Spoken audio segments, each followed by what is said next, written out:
Oh, yeah. they more than likely win that game. But they're losing this series because they can't close in the fourth quarter. Which is the bigger issue. In their 3 losses, they've scored 69 points in the fourth quarter.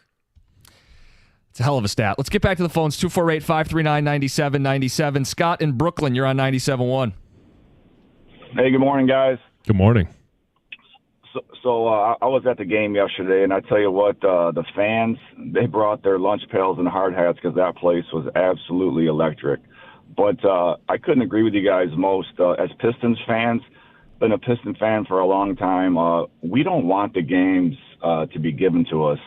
Call or no call. The bottom line is the Pistons, they got to get better. They got to get better defensively. It really hurts to have Beef Stew out because he was, I think, one of the best defenders we have to defend Karl Anthony Towns. And then that one of the last shots that Towns hit, Duran hedged off to guard Brunson, right? Just for Brunson a step. kicks it out. Yep. And he hits the wide open three. And I tell you, Cat and Brunson, they hit daggers in that fourth quarter. Every time we make a run, we go up 11, then here comes Towns and Brunson just killing us. And, the bottom line is we got to make better adjustments. And we got to get better. You can't turn the ball over. We have, 36 turnovers in 2 games. You lose by 3 points, but there's opportunity after opportunity that gets squandered. Like, I can't remember. Every time we had a fast break, the crowd would be on their feet when that ball got kicked out to Hardaway or Beasley, ready for the roof to pop off, only to miss it. Beasley and Hardaway, they got to shoot better too. And to your point, Cookies, Cade needs a running mate, right? We don't have that guy right now. So, yeah, it's a nice boost that the Knicks have Towns and we don't. And it's supposed to be a collective, but collectively they haven't given enough. So Beasley, for a large stretch of that game, I'm going, this guy's shooting himself out of a contract. I mean, he's got to make some big shots at some point, and I thought the slow start took the crowd out of it. But, John, he's right. As that game got ramped up, as they made their move, you had the crowd, everybody's on their feet, they're whipping those white towels, they're chanting defense. It's a loud, raucous environment. And I hate that in that environment they blew an 11-point lead. Yeah, but that gets lost because the refs admit they screwed up the final call. But it shouldn't be lost is that this team still needs to close games. And this is when we talk about you don't want to just get in and lose. You don't want to just get in and get blown out in a series, but you've got to learn the very tough lessons. And the tough lessons that the Pistons are learning is, and we thought that a lesson had been learned from game 1 to game 2. You got to be able to manage a fourth quarter lead. You've got to be able to step on the throat of an opponent and actually put them away. It's much more difficult in the playoffs, especially when you have a good player like Jalen Brunson or Karl Anthony Towns, a 1-2 punch. I get that it's not an easy thing to do, but this is the lesson. When we talk about getting to the postseason for a young team, we'll eventually, I don't know when, but we'll eventually talk about it with the Wings. There are lessons that have to be learned in the postseason. The pace of play, the intensity, everything is ramped up. And until you experience it, until you feel it, you don't know what that's like. I'm sure there's someone listening this morning on their way into work or driving around with their hand in the air going, but we did close the game out. We just didn't get the call. And by putting it in the officials' hands, you didn't close it out. If Cade hits that shot, which he created the separation, he got a good mid-range jumper that he's hit a million times. He hits that shot, a little early in the shot clock for me, but he hits the shot, you have the lead. Yeah, that's a closeout move. What's not a closeout move is fumbling for the ball on the baseline and it rolls in the corner and we're jumping into guys and we're give us free throws. Detroit has never been give us free throws. As a city, we're not give us free throws. Don't bail us out. We got to win that game. 248-539-9797. Let's get to Rob in Detroit. Rob, I know you do not agree with us. No, I don't agree with you guys. And the only reason why I don't agree is because I agree with the fact that we're lacking execution at the end of the game, but fouls are part of the game. Referee is a part of the game through the whole game. So what is the purpose of having the referee out there if he don't make the call like he's supposed to make the call? They were not calling that stuff all game. Do you want it called consistently? I think that's the way Pistons fans would prefer the series be called in general. Right? Is that not the tenor of the series? But the difference is, and I guarantee you, if that's Jalen Brunson, he gets that call. And I guarantee you we're mad if he gets the call. You get what I'm saying? Okay, but he gets the call and he's shooting free throws, and so Rob, Tim Hardaway's not. Rob, you'd be cool if Brunson got that call. You wouldn't be complaining about the way the league is and this is stupid and let him play at the end. You wouldn't be saying that? Of course, I will have a problem. It's a one-way street. It has to be a two-way street. It's supposed to go both ways. So when that man got fouled, no matter how it turned out where K missed the shot, ball was fumbling, it got knocked over to Hardaway. He tried to get a foul for what happened, it happened. And he's supposed to have that opportunity just like Brunson had the opportunity. I get it. I'm saying Pistons fans didn't want Brunson to have the opportunity, so they shouldn't want anybody to have the opportunity. It should be a two-way street that way. Now, you want to tell me this is the league and it should have been called, the league cop to it. They said it should have been called. Ticket Texter says Game 5 tomorrow should open with 3 free throws to determine the result of Game 4. That'd be awesome. In the result of a tie, you play a 5-minute overtime to finish Game 4 before starting Game 5. Nice little warm-up. We'll take it under advisement. More phone calls next, 97.1.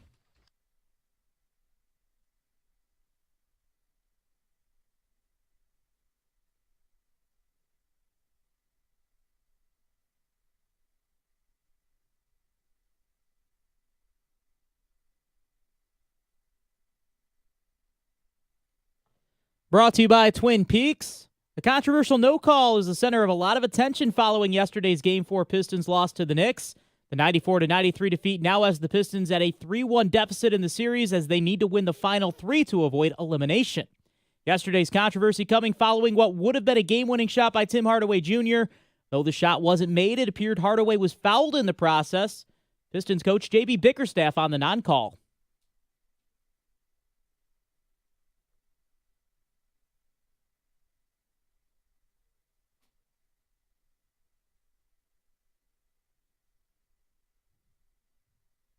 After the game, True Chief David Guthrie admitted following a review of the footage, a foul should have been called.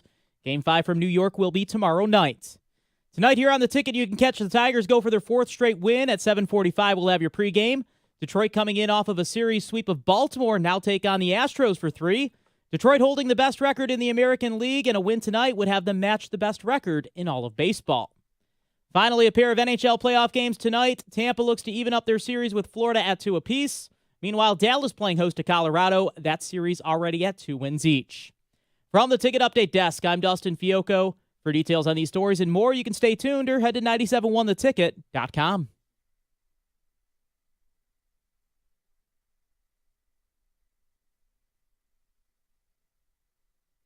We got phone calls to get to, NFL draft to discuss later in the hour. What we like, what we didn't like.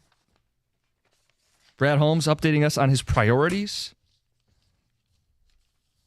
Talking Pistons right now. The Pistons embrace the mentality of the bad boys. Bumps and bruises. Chauncey used to say, if it ain't rough, it ain't right. That's the way we want to play. It's the way we want this series officiated. We have not been happy collectively as a fan base, but we want more physicality. We don't want to call every bump and bruise. Got what we wanted. Our star didn't make the shot at the end of the game. Our team blew an 11-point lead. And it's funny because what did I put to you guys in my email I sent to you last night? The Pistons could be up 3-1 in this series right now. And on Twitch, the Pistons could be up 3-1 if they could just close out fourth quarters in the face of not getting the calls. But how much of that is Homer radio? Because in New York, they could say if Towns shows up even a little bit, they had the brooms yesterday, and the series is over. If Towns doesn't go missing MIA in Game 2, if he plays the way he has in Detroit, we don't even get to Game 5. Yeah, but so yes, you're right. I'm sure they're saying the same thing. But in Game 1, he didn't disappear. Right. And they could have won that one. They did in Game 2, and then yesterday they had an 11-point lead. Karl-Anthony Towns wasn't playing bad at the beginning of the game. He wasn't playing bad at the middle of the game. He did hit some big shots at the end, but they still could have salted that game away. They are really missing someone to help in the half court. This team gets stops, they can run, they score in transition, they activate the crowd. That's how they got here. But the problem is, and this would become a problem if they got out of the first round, the game gets condensed into the half court, and you have to be able to create mismatches. And it's Cade and Tobias Harris, you know what I'm saying? Like Malik Beasley, who's a catch and shoot guy, they don't have people breaking down the defense, multiple guys. And I know you've been talking about this through the entire series. We talked about it a little bit with Giannis. Like, what would it mean for him to be playing with Kate? It's you got to have that 1-2 punch. But the playoffs accentuate the flaws that you have. We saw it with the Lions. We saw it last year with the Tigers. Even though it was great for the Tigers to be in the postseason, it accentuated the fact that they didn't have the bats.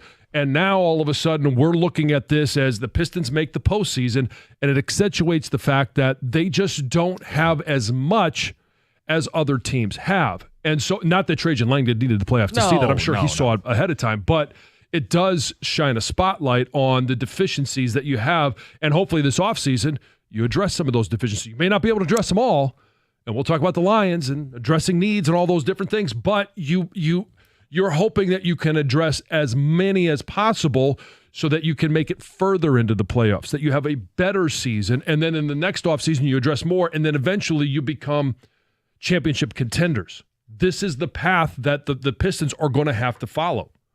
Texter says the refs were letting the boys play all game. Was it a foul? Yes. Am I mad they didn't call it? No. All 3 losses, the Pistons lost. The Knicks didn't win. It's on us to play better. Bottom line, we played well enough to win, but the refs took it from us. Another one says Cookies is wrong. Stop talking. Cookies, Prince of the soft take. Guys, I think the soft take is bail us out. They called it the way you wanted it to be called. The soft take is whimpering after the game. That's the soft take. Let's get to Sal. What's up? Hey, good morning, guys. What's up, Sal? Good morning. What's going on, buddy? All right. I thought in the very beginning, you guys let me know what you think. In the very beginning of the game, I thought the Pistons made a mistake with that challenge call. I think it was on Tobias. And I said then, it's too early in the game to make a challenge call. I think they should use that at a real crucial time. Yeah. And in the end, it was that was the crucial time. Just a quick clarification. You can't.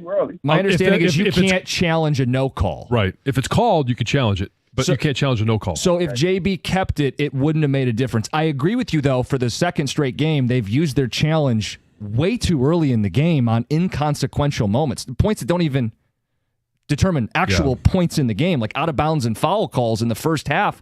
I don't know why you use your challenge that early in the game on stuff like that. I would just go to the philosophy that JB has shared with us. At the end of the season or in the playoffs, every possession matters.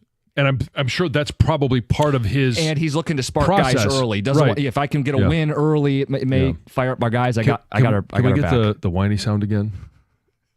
That makes me laugh. Was it a bad whiny sound? Was it? Oh yeah, it's a bad. But I just want to hear it again. Well, you're gonna have to pull it from the archive. I'm not on demand here. You're not on demand. I'm not a wind-up toy here. I'm sure we'll get it again. We'll just No, Greg's not going to do that. He wouldn't do that to me. Let's get to Marcus in East Point. Marcus, you're on 97.1. Oh man, you sound a little upset there, Cookie. Anyway, I do kind of question the fans who are complaining about the call, even a little bit. At the end of the day, one thing you don't want on either side, you don't want to be called for a soft foul, and if you don't want to be called for a soft foul, you can ask for a soft foul. That was a soft call. I don't care what nobody say, especially at that point in the game. So I'm not upset at all that it wasn't called, not even a little bit. My biggest issue is how our superstar keeps turning the ball over in open court. That is my biggest issue. And, I mean, at the end of the day, this team is just not built yet to win in the playoffs. They don't have as much as they play hard, and they do play hard. Yes. They just don't have the talent itself.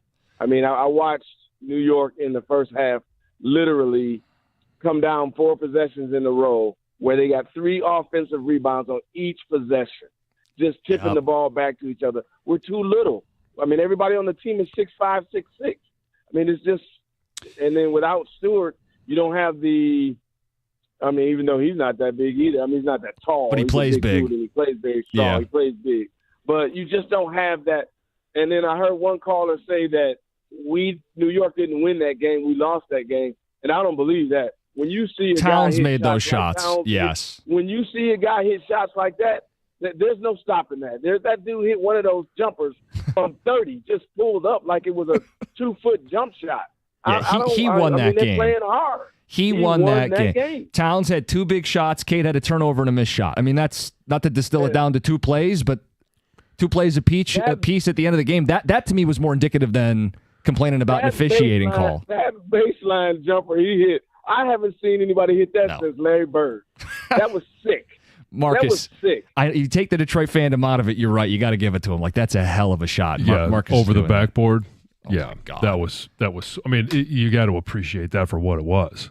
I know this is killing you that we're spending so much time talking Pistons. And it's getting in the way of my great Tigers game and the run that this team is on. 8-2 at home. I mean, first place.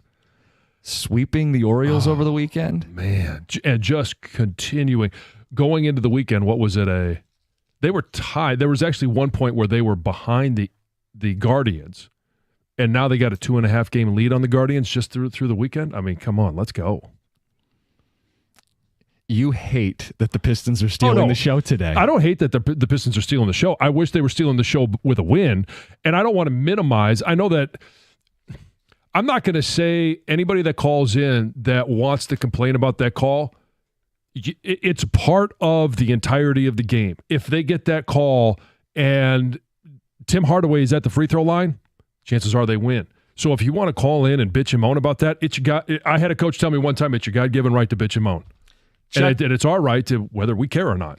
Chuck, you want to exercise that right? You can. You're on 97.1. How you doing, guys? Good. Good. Hey, listen, yeah, man. So I referee basketball at a pretty decent level. Of course, it's not the pro level. And there is such thing as clear and obvious.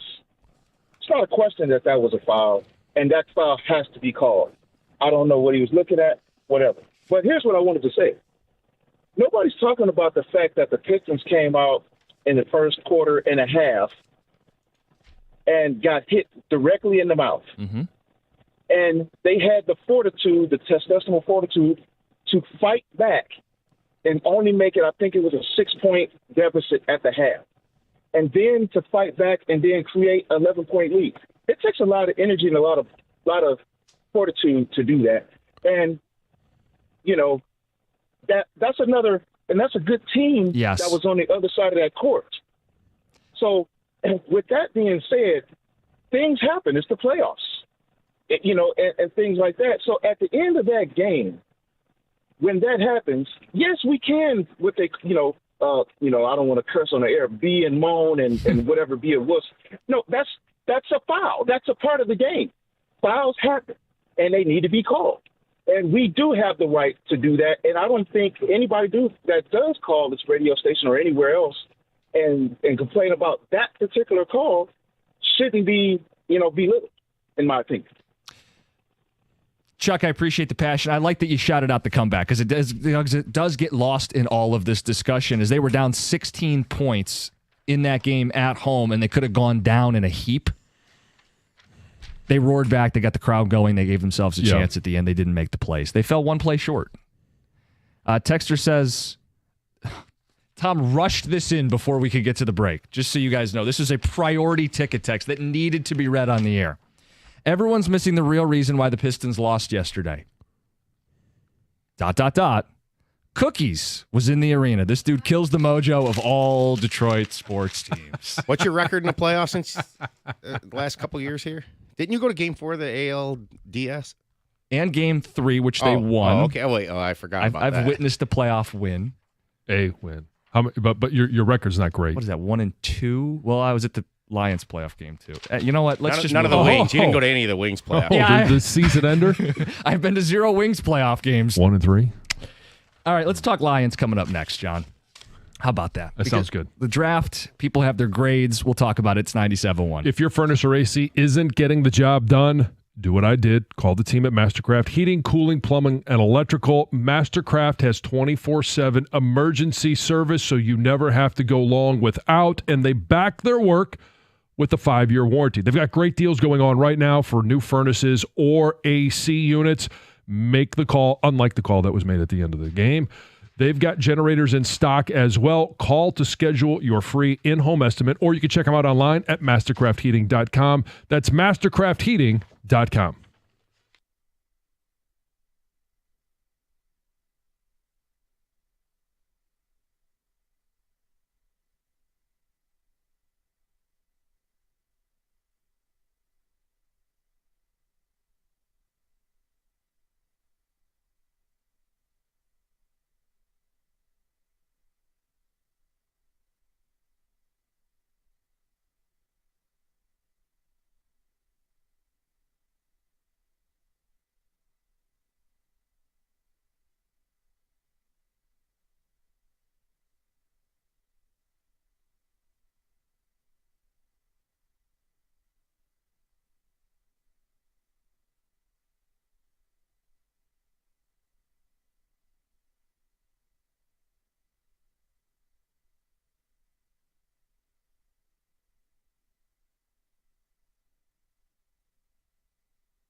Poor John. He just wants to talk about this first-place baseball team. Why can't we talk about a team that's winning right now? Spent a lot of time on the Pistons this morning. If you missed it, Odyssey Rewind. I will say, obviously, the Pistons won a lot in the regular season. And so we are talking about a team that is in the playoffs. Yeah, I'm sorry that they were a brief distraction from your regular viewing of the Tigers. It was, because the Tigers were so much fun to watch yesterday. But they were so much fun to watch on Saturday. I mean, 2 games. They're doing all the little things right. 8-2 on the homestand. And you would have settled for 5-5. The context being they had lost back-to-back games. No they had scored 1 run in the 2 games. I thought, hey. And you wanted the easy, well, let's just see if they can beat 500. Hey, stabilize. Clearly, this team is better than we thought they were going to be, which is awesome. It sets up a fun summer for us. Oh. Boy, that does not sound good. Thank you, Greg. That was me attempting to make a whimper sound for Pistons fans. No, that doesn't sound... It goes right along with that one. I think there's a Rico moan in the system, too. If someone wants to have fun with that, knock yourself out. Oh, we will. John, the draft. We can't avoid it. It's the Monday after the NFL draft. Brad Holmes went and did his thing. I was looking at some draft grades, and I thought Yahoo had an interesting way of phrasing it. He gave them a B- and said it was an eat your vegetables draft. Mm-hmm. Mel Kiper gave him a C+. Mel Kiper, yeah, he was the one that was just begging for Shedeur to be drafted in the first round, second round, third round. Fourth? Yeah. It's just, yeah. I mean, I'm not going to... Mel Kiper's lost a lot of credibility over the years, and the reason he is doing what he's doing is because he doesn't evaluate players the same way that general managers does. If he was so good at evaluating, he would be in the front offices of one of 32 teams. I think this is a really good distinction that needs to be made here. When people hand out draft grades, they are grading relative to the industry mocks because they will label someone a reach because nobody had that in their mocks. Brad Holmes is not cross-referencing his board with Yahoo Sports, CBS Sports, ESPN, Mel Kiper, Walter Football, Free Press, Detroit. You get what I'm saying? Yeah. He's building his board. So what we perceive to be a reach, like Tyleik Williams, some people thought was a reach. Well, Williams comes out and says, the Bills were going to take me in a couple picks. Mm-hmm. So do we think the Bills evaluate talent fairly well, and especially on defense? It was clear they needed some beef on their D-line because they hit that aggressively in the draft, and they liked Tyleik Williams. Well, Brad Holmes gets him. John, if we believe it was the Bills actually communicating with them, because there's been some mystery as to who's making calls in this draft. Prank phone calls. But overall, what did you think of the draft? So going into it, I was going to evaluate what happened in the first 3 rounds as how I would evaluate their draft. Now, anything after that, because there's very few roster positions open for this team. It's not like the first year of Brad Holmes where he had to hit on nearly every pick because, and even some of those picks at the end of his first draft wouldn't make the team in today's Detroit Lions football. You're right. The talent level is so much higher. This is a roster that is a Super Bowl contender. All right, I'm not going to say it's Super Bowl champ yet because we have no idea, but it is one that will contend for a Super Bowl. So you look and you say, well, I know Brad Holmes doesn't draft for need. Last year he manufactured that need because they needed 2 corners. They went and got Terrion Arnold and Ennis Rakestraw. This year, defensive line. They need defensive linemen. Interior as much as edge with McNeil's injury. Right, exactly. Because when you look at the roster, I don't know that you want to go into the season with DJ Reader as one starter. And I know that the numbers that they're working with say that Levi Onwuzurike had a good season. Roy Lopez, I don't think you're going into him hoping that he is a major contributor. He's a guy that's going to go in and contribute, but he's a role player. He's a depth guy, a stopgap. They needed to draft a player like Tyleik Williams, a run stopper. And we talked about this on Friday. In the division, who likes to run the ball? Everyone. Every single one of them. And we know, Chicago, they beefed up their O-line. It was a major need for them in Chicago. And Ben Johnson knows the pathway to getting back to relevancy, to winning football games, is you got to control the line of scrimmage. So Tyreek Williams was drafted. Then you look at, what did we say the other need was? You got to water the garden. You used a quote that, it's what, the fruits and vegetables. They watered the garden with that offensive line in getting Ratledge. Ratledge is a guy that can come in, not that he has to, but can come in and instantly make this offensive line better. Now, Mahogany's not a guy that's going to snap. Ratledge, not a guy that's going to snap. Maybe they learn that skill over the next few years, but if something happens to Frank, who goes in? It's Graham. They did say, I believe I read, that they're going to cross-train them both at center. They should. Yeah. And I've told everybody, every player that I have talked to over the last decade, since I stopped playing, which is longer than a decade now, if you're an offensive lineman and you want to play a long time in the NFL, you want to increase your value to your team, you work on both sides, left and right. If you're a tackle, you work on guard, because the progression is that when I can no longer play tackle, I play guard. And then you also, when that CQ exchange happens, every single practice, you are out there snapping. You have to develop that skill if you want to play a long time. You never know when it's going to be needed. And so, yeah, I think they will, cross-train them at center, and should. But right now, Ratledge has never played center. He's never played left guard. He's only played right guard. Where did Zeitler play last year? Well, he played right guard. That's what I'm saying. So this becomes a move where he could start immediately. So while Brad Holmes doesn't draft, but that's where Mahogany played. So I don't know if Mahogany, and I don't remember what he played at Boston College because he was even hurt his senior year. Like, is he a guy that can move over to left? Is that the path? And then Graham backs up all three, and especially at center. Ideally, that's the situation. You start to see the vision. Now, we fruits and vegetables. What did Mom say? Eat your vegetables so you grow up big and strong. This is a grow up big and strong draft, right? Because you get their first two picks weigh almost 700 pounds. It's guys that are going to beef up this team on the trenches, guys who should start right away and have an impact right away on this team. The third round is where Brad likes to do things. Draft Hendon Hooker for a backup quarterback. Roll the dice on a Broderick Martin. Gio Manu. Yeah. Total project. This year, he gives up 2/3 plus their third, so 3, to go up and draft a player that I don't think anybody was super familiar with. What did you make of it? This to me is it's one to make the offense better. You want to make sure you give Jared Goff as many weapons as possible. And no, there's nothing in this draft that says, oh, well, we're going to train Jameson Williams. No, that's not the case. Isaac Tisla is going to be the eventual replacement for Tim Patrick, so that you have a younger, hopefully more healthy, but it's when you look at their dimensions and what their skill set is, eventually I believe Tisla is going to be a better option than Tim Patrick. Not to start the season, but eventually he will be. And then Tim Patrick, after this year, he goes into retirement or he goes to a different team, and Tisla is your guy at that number 3 wide receiver spot. Big body, elite testing numbers. And I know they downplayed height, weight, speed, their tape guys. Not super productive at Arkansas, but their quarterback play was pretty rough. They had a runner, Taylor Green. If they project him to be a guy who can play some big slot, who can play the outside, who has a huge ceiling for this team, I get it.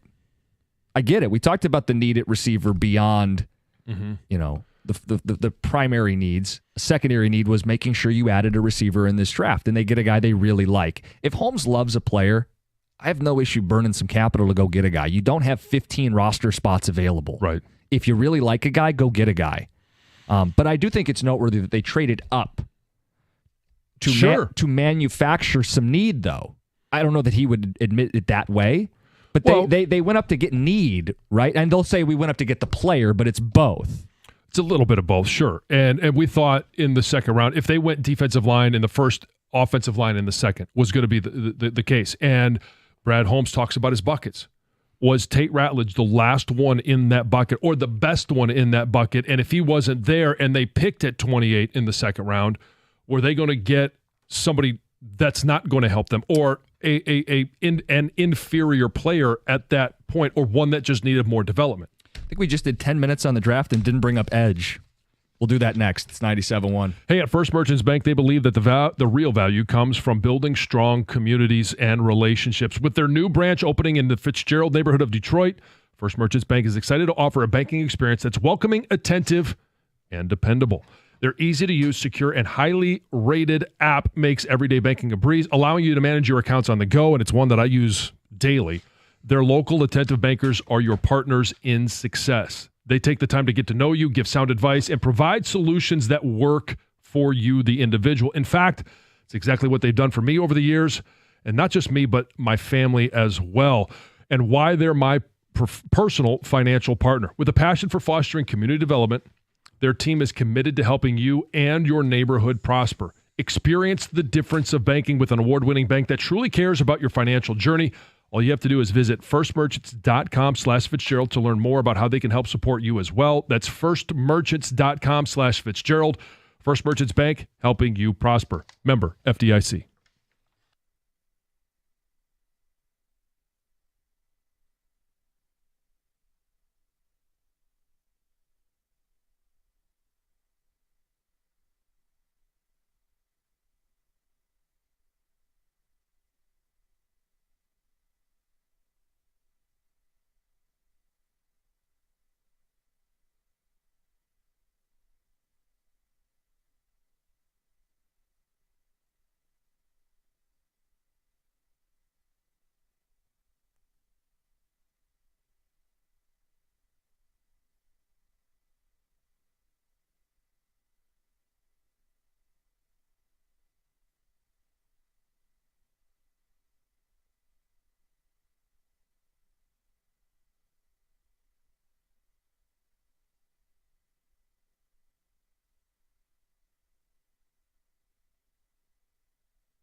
Yeah, we've been chatting away. We want to hear from you guys. 248-539-9797. Lions draft is in the books. A lot of B's and B minuses from the national pundits. What did you make of it as a Lions fan? 248-539-9797. What you liked, what you didn't like. And we spent 10 minutes. We didn't even bring up pass rusher. Yeah, and I'm you'll never hear me give a letter grade, A, B, C. I think giving a letter grade to a draft right after the draft, I mean, you could say like, dislike, strengths and weaknesses. Why are you opposed to that? I think it's dumb. Well, it's all stupid. Everything we do is, relatively. Well, it's not all stupid, but I think giving a draft grade of sitting there going, oh, you got an A+, because some of those players, we've all seen players that were taken, 10 overall, and you're like, oh, wow, this guy's going to be great. And then then he ends up being a turd, and we know that they don't like turds here. There needs to be context. You give a grade after year 1, year 2, year 3. There has to be some evaluation of the impact of those players on this team. Yeah, I just think it's a way of summarizing your thoughts into a nice, neat grade. Nobody would say the class's obituary has been written, right? Like, or we have to see how it plays out. Oh, but your moment. You said it, not me. but your initial grade is not your final grade. And what we do is all silly and goofy. So, yeah, I think you just want to sum up what you saw from your general manager and whether you thought they did a nice job or not. It's with the backdrop that everybody trusts Brad Holmes. So when he does something like trade 3 first or 3 third-round picks to go and get a receiver, people go, let's look a little closer. This guy might actually be a hell of a steal. I don't know. My evaluation of this would be not sexy. Yeah. Not a sexy draft. Like Tyleik Williams, even if he plays at his best, he's not going to be a double-digit sack guy.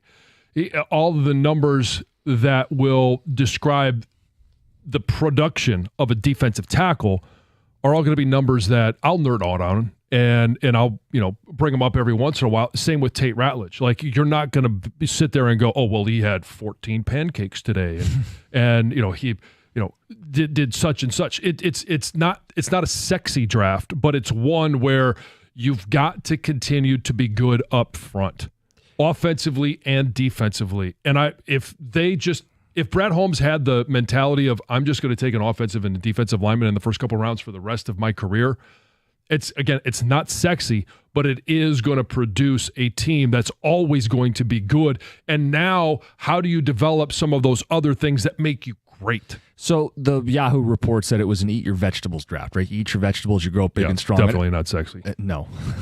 No one's like some broccoli Rob. But they need this. And another way to look at it would be what's your issue with broccoli Rob? Broccoli Rob, I've never heard that. What's broccoli Rob? Well, you'd get it like a steakhouse or something. It's just like fancy broccoli. Broccoli Rob.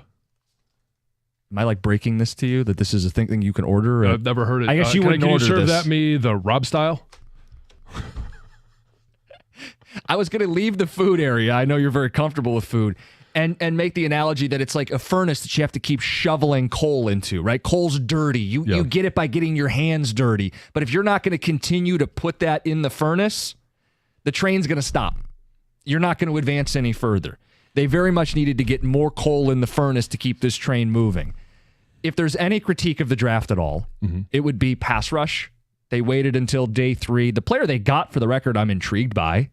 But they waited until damn near 200 picks into the draft before taking someone opposite Aiden Hutchinson. And while I know you don't want to force things if you're Brad Holmes, if you're willing to trade up to get specific people, why are the specific people never people who are on the edge of the line, who hit the quarterback?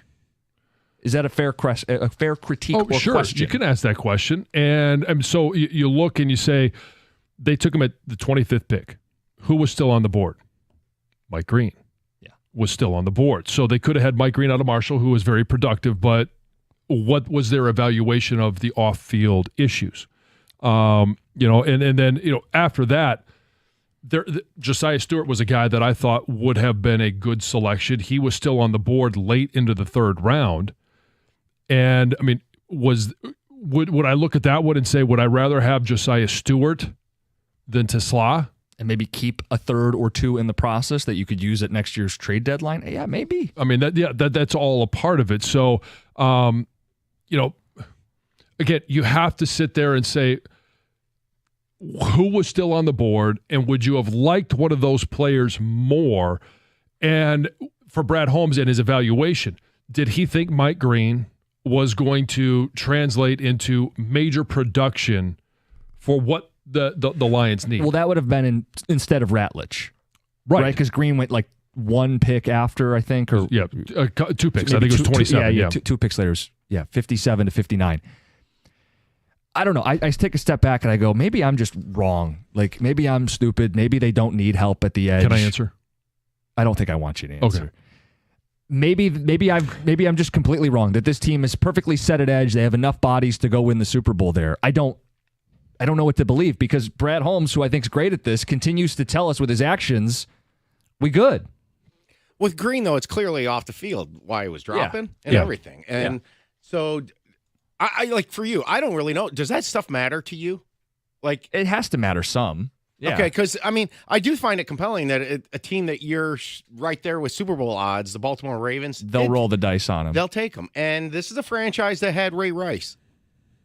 Yeah. Okay? They've been burned. Do you want to, does that matter to you? Do you side to the Lions side of staying away from that compared to, or are you all in? And this somewhat goes to the quote that I shared with Jared Goff when I was doing the Q&A with him on Thursday night, and I asked him, how do you welcome these guys, and how do you get them to fit into the culture? And his answer was, we don't really have to, because we know they're going to draft guys that are already set up to fit into the culture that Dan has set in the locker room of the players that Brad Holmes has drafted and put in that locker room. Get some phone calls, some ticket text, 248-539-9797. You can play along and give a draft grade if you're like John, and that is stupid to do. Just tell us what you like and what you didn't like. Let's get to Steve in Detroit. You're on 97.1. Hey, guys. Thanks for taking my call. Before we get started, I just want to say I have never heard of Broccoli Rob, and I'm 47 years old, so I'm not really sure where that came from. Yeah, I got 2 years on you, and I still haven't heard of Broccoli Rob. Anyways, getting to the draft, I think Lions fans are going to have to get used to the fact that we're a top 5 team in the NFL. We're going to be picking mid to high 20s.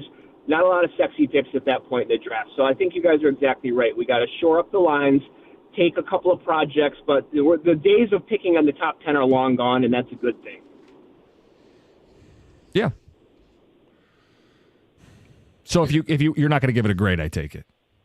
No grades. Those don't work out at all for me. The other thing I will say, though, is I think there's probably a reason that we didn't pick an edge rusher. Brad Holmes has a lot of information. Maybe there's a deal ready to be done for Shedeur Smith or something like that we just don't know about. But there's got to be a reason. I'm not worried at all. But thanks for taking my call. Steve, I appreciate the phone call. We appreciate it. I suspect Shedeur will be a Detroit Lion. I mean, the tea leaves point that way, but we have no idea what other teams may offer. Ticket Texter says, Broccoli Rob is very common. Nobody more consistent with boomer takes, thoughts, and recognition than John Jansen. Well, okay, so how you serve broccoli would not be at the top of my to-do list. Your culinary profile? Yeah.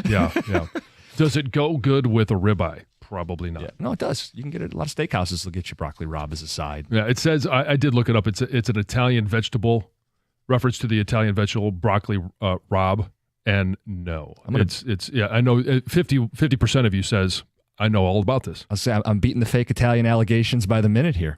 Texter says, I give Holmes an A on the draft. He still needs opposite Hutch, but you honestly think he isn't 3 moves ahead of all of us? He'll get his guy, and we'll all say, what a genius. That's signed Coop. Holmes was asked about edge a million times over the weekend. We have some clips to play. We'll get to that. Thoughts on the draft as a whole? It's 97.1. Hey, don't miss your chance to bet on all the clutch shots and legendary performances with FanDuel, America's #1 sportsbook. FanDuel is the best place to find all your favorite player props, and now you can make a heads-up play with player performance trends. That means whether you want to bet on a player to score 30 points or put up a triple-double, you can check out the latest stats and see who's hot without even leaving the app. Plus, after the game tips off, you can combine live prop bets into a same-game parlay for a chance to put down a little but win big. If you don't already have a FanDuel account, playoff time is the perfect time to join. You're going to get started with $250 in bonus bets if your first $5 bet wins. All you have to do is visit FanDuel.com/971Detroit to join today. That's FanDuel.com/971Detroit and make every moment more with FanDuel, official sports betting partner of the NBA. You must be 21 or over and present in Michigan. First online real money wager, only $5 first deposit required. Bonus issued as non-withdrawable bonus bets that expire 7 days after receipt. Restrictions apply. See terms at sportsbook.fanduel.com. If you have a gambling problem, call 1-800-GAMBLER.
He had 2 incredible shots at the end of that game. That's Blaha on the radio call. We're going to talk Pistons coming up top of the hour. I know people are very upset with the way that game ended. Lions draft. Ticket, text, phone calls, 248-539-9797. Give it a grade. If you don't like to give grades, what'd you like? What didn't you like? Most people love that they hit the trenches. We love that they hit the trenches. Mm-hmm. Did not address edge until nearly 200 picks into the draft. Brad Holmes at the end of day 2, when they made that trade up for a receiver, gave up a couple extra thirds, was asked about edge and why they hadn't addressed it yet.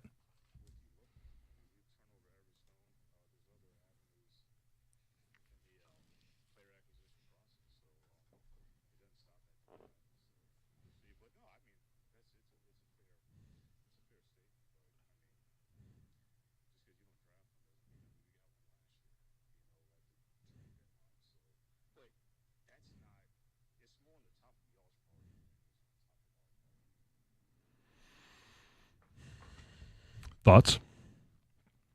It's clear that there's a disconnect between what the fans want to see and what Brad prioritizes. You know, we look at the Eagles and say they had waves of dudes. It's how you beat a Mahomes. It's how you beat a Brady back in the day. It's how you dethrone the elite quarterbacks. It's how you transform your defense to the next level. You have Aiden, but you don't have someone opposite Aiden. You know, Ben Raven, who I like at MLive, he wrote one of his thoughts following the draft, one of the losers of the draft. Those who spent months obsessing over pass rushing prospect for the Lions. And he highlights in here, it appears the Lions are banking on Marcus Davenport to play a key role next season. I don't necessarily go that route. You think Za'Darius is going to come back? I do think that they will explore Za'Darius coming back. I also think that, and again, I don't like Josh Paschal as being your opposite Aiden Hutchinson. I don't like Marcus Davenport being opposite Aiden Hutchinson, Al-Quadin Muhammad. Like, I don't know that I like any of those guys being opposite Aiden Hutchinson, but I do like the fact that Tyleik Williams is most likely going to be a day one starter. And you could also say the same thing about Ratledge. Yeah. I think he's going to be a day one starter. I like the edge that they did draft. I don't know what his role will be out of the box. He's a day 3 pick, but what I liked about him, the Boise State guy, super productive in college, 22 sacks the last 2 seasons, high motor guy who outperformed the athletic testing numbers. He's one of those turn on the tape guys. And if everything you've seen about his personality, like, feels like a perfect fit for the Detroit Lions. I don't know in his rookie season if he's going to provide the oomph that everybody's looking for. But when they did draft him, Brad Holmes had a fun little exchange. I think this is with Dave Burkett asking the question. This is Brad Holmes.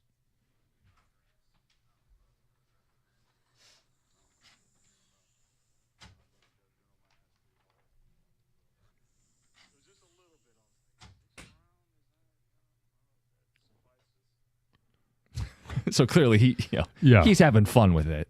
I just wonder where the disconnect comes from. Like, we don't know ball. I mean, Brad doesn't see it as a big priority. Well, I think it's clear he sees it as a priority. I mean, he saw it last year at the end of at the trade deadline. Well, only because Aiden was hurt. I think he believes with Aiden healthy that second edge is really kind of a minor need for this football team. Well, I think with Aiden healthy, it makes whoever's going to play on that other side better than maybe, playing for another team where they don't have an Aiden Hutchinson, they don't have a Max Crosby or a Myles Garrett. Well, but I look to you because you know ball. If Aiden's healthy, is that still a need on the opposite edge? Sure, it's a need. I'm not going to sit there again. I'm not going to sit there and tell you that it's Marcus Davenport or it's Josh Paschal. Those guys can be placeholders. I would still love to see them go get Za'Darius Smith. Trades can still happen. I'd still love to see an upgrade at that position. Let's get to the phones. 248-539-9797. Daniel, you're next up. Hello, are you there? Daniel, how you doing, bud? Hello? Daniel, can you hear us? I can hear you. Can you hear me? Yes, we got you. Go ahead. What you got? All right, so I watched the picks. If it wasn't, on TV, I was listening. I was just following on ESPN and everything, and I I was kind of upset with their first-round pick when I knew Jihad Campbell was on the board, just because I thought I was really upset when Philadelphia drafted him, but I just thought he could have changed our defense tremendously. But the more I've read about these guys, even all of our picks, the more I've read about them, I really think that Brad Holmes did an excellent job. I mean, this is the first draft, I think, that he did more positional need than he did best available. And, it just filled holes that were holes. And then you guys were just talking about that edge that they got. Watching that video of him on the phone and how excited and what he said and just his energy and everything, I just really love that edge pick. And then I do hope that they maybe re-signed Zadarius Smith. But other than that, I thought it was a positive draft. Yeah, he said he'll die on the field for Dan Campbell. Doesn't get much more Dan Campbell than that. No. I also think that you're going to get that same feeling from a lot of guys that are 5th, 6th, 7th round undrafted, free agents that get an opportunity. Yeah, they just want to make their dream a possibility. And the Detroit Lions for this individual is that possibility. Chris and Ypsilanti, good morning. Hey guys, nice to talk to you again. You guys remember me? I'm the Jihad Campbell draft crush guy. Oh. So love to get your evaluation of this one. It's actually a really solid class. You can imagine my disappointment when we passed on Campbell. I had $50 at plus 3,800 that the Lions were going to take a linebacker, namely Jihad Campbell. But so I was disappointed. But the more I read about his medical situation, the more it kind of dawned on me, like, all right, there's a pretty good reason why he was there at 28. Both shoulders are messed up and his knees messed up. He might not even play this year. Otherwise, I think this is a really solid class. Tyreek Williams, I actually won a little bit of money. I knew he was a first-round pick going in, and people were sleeping on him. But what I like most about this class is that Holmes secured the long-term future at the offensive line. He double-dipped at interior with Ratledge and Frazier. And if you think about it, last year he used a 2025 third to go up and get Gio Manu. So in a way, he used 3 picks this year to take high upside offensive linemen. Ratledge and Frazier are consensus top 100 interior O linemen. That means that 2027 you might be looking at Manu, Frazier, Ratledge, Mahogany, and Penei Sewell across your O line. Those guys are all going to be like 25, 26 years old. I mean, that's healthy. That's a healthy room now, and it keeps the strength to strength. So I was really happy with that. The other thing that I really didn't like was trading 2/3 for Isaac Tesla, but his upside is Nico Collins, and so overall I like this class. Watering the garden. It's a good evaluation. Yeah. And I think Miles Frazier, the drafting him, as long as he is the guy that they believe he's going to be, the guy that he was in college, it probably is the end of the Colby Sorsdahl era. It's okay. Healthy competition. Got to keep getting better there. It's 97-1.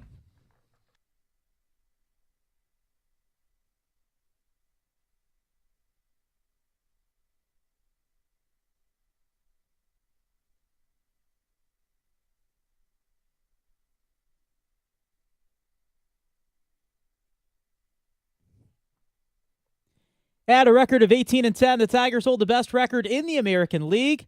And with a series against the Houston Astros this week, tonight Detroit can tie the best record in all of baseball with a Game 1 win. It's Jack Flaherty getting tonight's start. All the action, including pregame, can be heard right here on 97.1 The Ticket, beginning at 7:45. It was a controversial end to Game 4 yesterday between the Pistons and Knicks, Detroit falling to a 3-1 deficit in the series after a 94-93 loss. That loss coming after a non-call on a potential game-winning shot by Tim Hardaway Jr., a non-call the NBA admitted to getting incorrect. Pistons play an elimination Game 5 tomorrow in New York. Also within the NBA, tonight the Cleveland Cavaliers look to knock out the Miami Heat in 4, while the Houston Rockets look to tie their series with the Golden State Warriors at 2-2. And finally, a pair of NHL playoff games tonight as well. Tampa Bay looks to even up their series with Florida at 2 apiece, while the Dallas Stars play host to Colorado. That series already at 2 wins each. From the Ticket Update Desk, I'm Dustin Fiocco. For details on these stories and more, you can stay tuned or just head to 971theticket.com.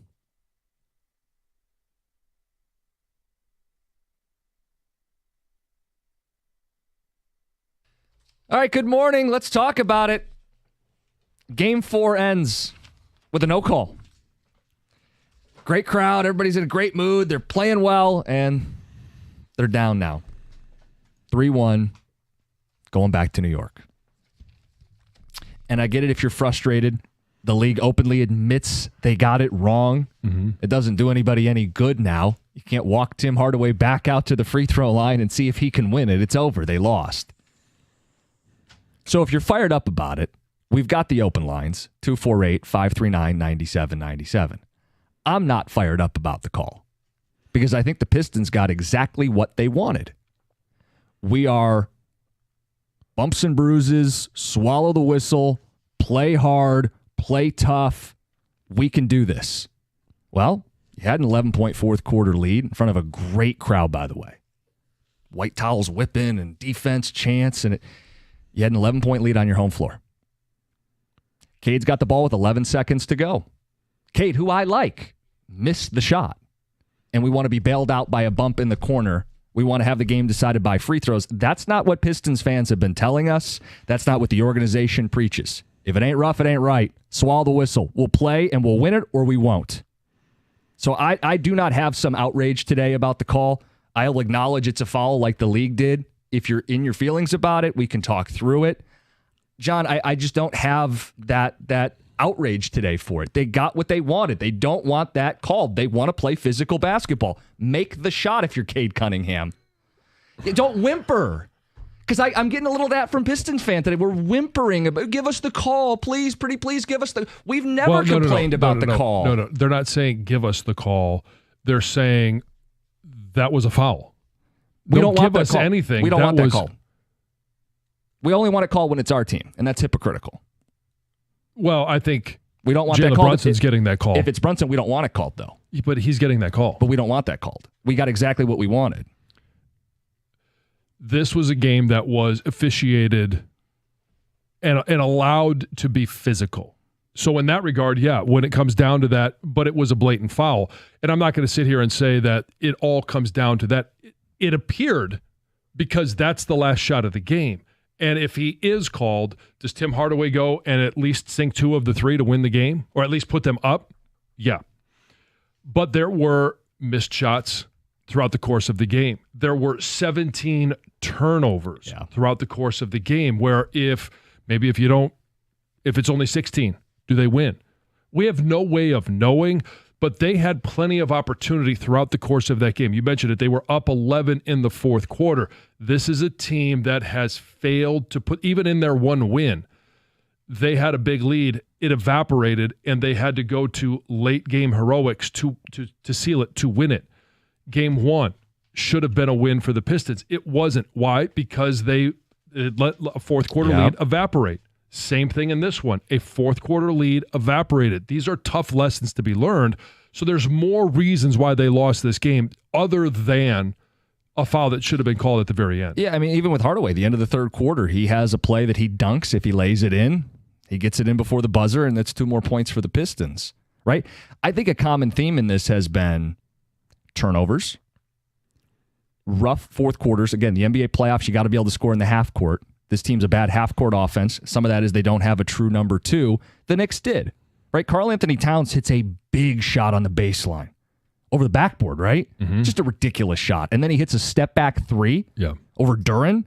Their guys, plural, and they have multiple options, hit big shots. Our guy Cade doesn't have the help, missed the shot he normally makes, and the Pistons lost. They were 1 play short. And I know that's hard to accept. It's much easier to say, just give us the call. We missed the shot, but give us another couple free throws and we win the game. This is not the identity of the Pistons organization. It's not the identity of the fan base. We want to play physical, swallow the whistle basketball. And that's what we got. We got what we asked for, and we just didn't make enough plays. But what has JB been complaining about all season long? And we haven't heard a lot from the players. The fact that Cade doesn't get calls. The Pistons don't get calls. This is another example of them not getting a call. So let us know. I know it's on your mind. And being at that game, I get it. Being super upset in the moment. You slept on it. You wake up today. Do you look at it and go, this is more on the Pistons than it is getting hung up on a bad call? And it was a bad call at the end of the game. 248-539-9797. Can you look in the mirror, or is this you're still seeing red after yesterday. Because I understand seeing red after yesterday. This idea of this is the physicality that they wanted, so don't complain about it. Now, I would say this and push back on it with this. There's a difference between the physicality of fighting in the post, looking for position, out on the perimeter, going in one-on-one with the guy, trying to generate space. Once you go up for your shot, that's different. I feel like it is different than the on-the-floor positioning stuff. Yeah. Once you're up in the air and you're contacted body to body, I think that is a much more egregious or much more different level of physicality. That's not, we're asking for that to not get called. So when I watched the replay, I was thinking, did he slap his arm? Was there something like high? No, it was kind of like a hip check, like a body check, like a bump. Yeah, and there's an official right on the baseline looking right at him. Yeah. What's he looking at? I think that's what everybody wants to know. What is that official looking at? I feel like we are sports fans, and we are used to at the end of games, you don't want to see it decided at the free throw line, right? I mean, no one's new here to sports, basketball or otherwise. We typically don't want it settled with a call. We want you to either make the play or don't make the play. Well, and I think this city specifically would appreciate that. We have had this discussion at the end of Lions games where, hey, a call's not made. We've had it at the end of a Super Bowl when we don't like the call that was made. You don't want officials to be inserting themselves at that time. Right. I'm never going to sit there and tell you that an official's call is the direct the loss is a direct result of official's call, except for a pass interference that happened in the New Orleans and Rams game. That one was the worst call in the history of calls. However, I do look at this as there were plenty of opportunity for the Pistons to win this game, to not allow it to come down to an officiated call. So the thing is, though, that Rams-Saints game back there that you're talking about, and I think it's one of the worst calls ever in sports, but there was plays that could have been made still. The game went to OT. Sure. I mean, the problem, and I think the Saints even got the ball first in that overtime, if I remember correctly. Right, but the pushback from yesterday for me is this. Look, bigger picture, they have huge problems. But if they just make the right call, which they admitted was the wrong call and that they missed it, Tim Hardaway goes to the line with what? Like 0.5 or less left? Yeah, he wins the game. And he has 3 free throws, and he's an 85% free throw shooter, and if he makes 2, they win. A probability of that is probably 90+%. Mm-hmm. And the series is tied 2-2. All the warts aside, all the other problems that went wrong in the game, if that happens and they make the right call, they win. Now, do I still think they win the series? No. They can't close in the fourth. They've scored 69 points, I think it is, in 3 losses in the series in the fourth quarter. I mean, they're collapsing. They choke a little bit. That's a strong word around here, right? But if you just apply the right call yesterday, we're sitting here 2-2. I agree. I mean, that's where, and the ramifications for the series. 2-2 going back to New York, it's totally different than being down 3-1 going back to New York. Best of 3. Let's see what happens. Mm-hmm. Now, having said that, you watch 4 games, and I think, John, there's an appreciation for what Karl Anthony Towns gives the Knicks, what he just did in 2 straight road games after a no-show in Game 2. Mm-hmm. We do not have that Karl Anthony Towns. Even if Isaiah Stewart gets healthy and presents a better mismatch, we do not have a Karl Anthony Towns to put with our Jalen Brunson. Right. To put with our number 1 lead guard. Well, we were hoping that Malik Beasley, like he did in Game 1, would be that complement, that scoring complement, the 6th man that would help this team. And he just hasn't been as effective in Games 2, 3, and 4 as he was in Game 1. And he has not been as effective as he was throughout the course of the season. 13 points, that's not going to get it done. That's not enough support. And it's tough because there's stretches where, you're right, he can shoot him into some games. Or Tobias Harris for a pinch helped him get back into that game at the end of the second quarter. But at the end of the game, you don't have... Tobias Harris isn't Karl Anthony Towns. Right. We've watched enough of this series to see that. Where are you guys at? It's not 2-2. It's 3-1. And the call, league's admitted they got it wrong. It's 97-1. Guys, if something's not going your way, you find yourself in a car accident, you're going to look for someone who's got your back. And that's KG Law. There's a law firm out there that really and truly cares about you.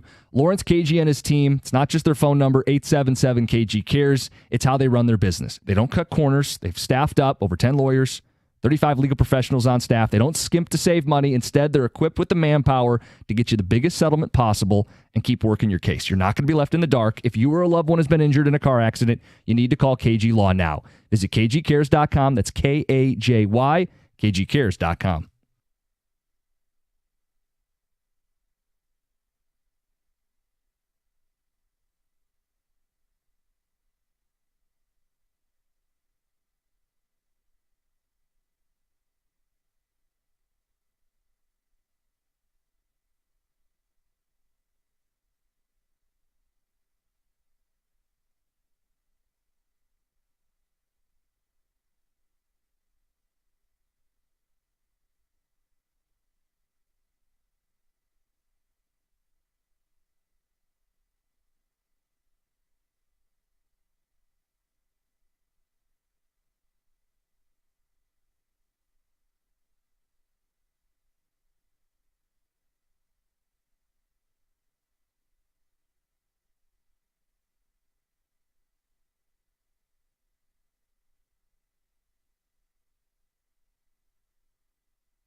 JB Bickerstaff, letter of the law, should have been a foul. The league quickly after the game saying, yeah, upon review, that's a foul. Should have been free throws for Hardaway. He makes 2. Pistons win. It's 2-2. Instead, they're down 3-1. You got a lot of people hot and bothered about that call yesterday. Open lines, 248-539-9797. You want to vent about it, the space is there for you. Hardaway gets bumped. Not going to dispute that's a foul. But it's the last play of the game. We see this very often. They do not want a game decided with free throws. And I would think the Pistons, specifically, tough and rough and swallow the whistle, let us go to work Pistons, wouldn't be sitting here complaining about it. They'd point to Cade missing the shot. They'd point to an 11-point lead that evaporated in 8 minutes at home with a great crowd. But those things don't get talked about, though. It's all part of it. It's part of why they lost was the evaporation of an 11-point lead in the fourth quarter. Part of why they lost was Cade missing a shot with 7 seconds, wide open from the free throw line. Part of it is also Tim Hardaway got fouled and it wasn't called. It's part of the answer. It's each one by itself is not the reason, but you put them all together, and that's why they lost. And I understand we've watched this series. That's a play you're going, Brunson would have got that call, right? He would have baited it worse. He'd have tried to jump. It probably would have been the flop at the end that would have got the call. Yeah, and I get being frustrated, but I'm trying to keep it fair here. If we don't think that should be called, we don't think leaning into guys and getting bumped on jumpers should just be rewarded with free throws all the time, then we don't want that play to be called at the end of the game. I get it hurts our team, and that's hard to accept. We don't want those bailouts. We want our guy to make his shot in the final 10 seconds and win the game outright, but not have it settled at the free throw line. Is for it to be officiated equally. So if they're going to call that when Jalen Brunson's shooting, why not call it when Tim Hardaway's shooting?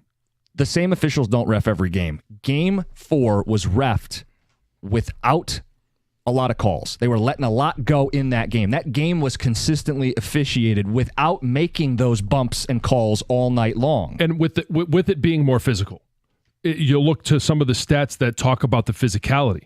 It's rebounds. And the Pistons out-rebounded them 54-38. Mm-hmm. So you have opportunity there. The other thing that could be talked about is, and some of it's physicality, some of it's just intensity or lack of focus. It's the 17 turnovers that the Pistons had versus, the what was it, 10 by New York. Like that is a major reason why it's another reason. I don't want to say a major reason. It's another reason. Ticket Texter says, I don't care. The Pistons deserve to lose the game. The point is that call cost us the game, period, signed Cooper. Porte Costa, we want that call. Great game. They made the shots down the stretch. We didn't. Hopefully we learn to finish next year, signed Ox and Clausen. Cookies, are you a Knicks fan? Yes, we play physical, but the idea we don't want to foul because we play physical is the stupidest thing you've said in years. It's quite a high bar. Ultimately, who cares? This playoff thing is house money anyway. Win or lose, it doesn't matter. Well, I don't want to say that. No. It always matters. But it is disappointing that it wasn't called. Play better. Keep the refs out of it. Suck it up, Buttercup, from an unnamed Ticket Texter. This is Detroit versus everybody. The Lions have been robbed numerous times. Only fitting the Pistons have to deal with it too. Well, it's not like this is the first time. I mean, go back to the Bad Boys. Everybody wants to relate this team to the Bad Boys. I mean, you got the infamous no foul, no foul, phantom foul. Mm-hmm. And so it's not like this hasn't happened to a Detroit Pistons team before. I just can observe Lions fans. There was actually contact on this one, though. Yeah, exactly. Lions fans for years complained about officiating, right? And there are some blatant misses, right? Refs screw things up. I have found that teams who typically lose can find a call or two to put all their blame.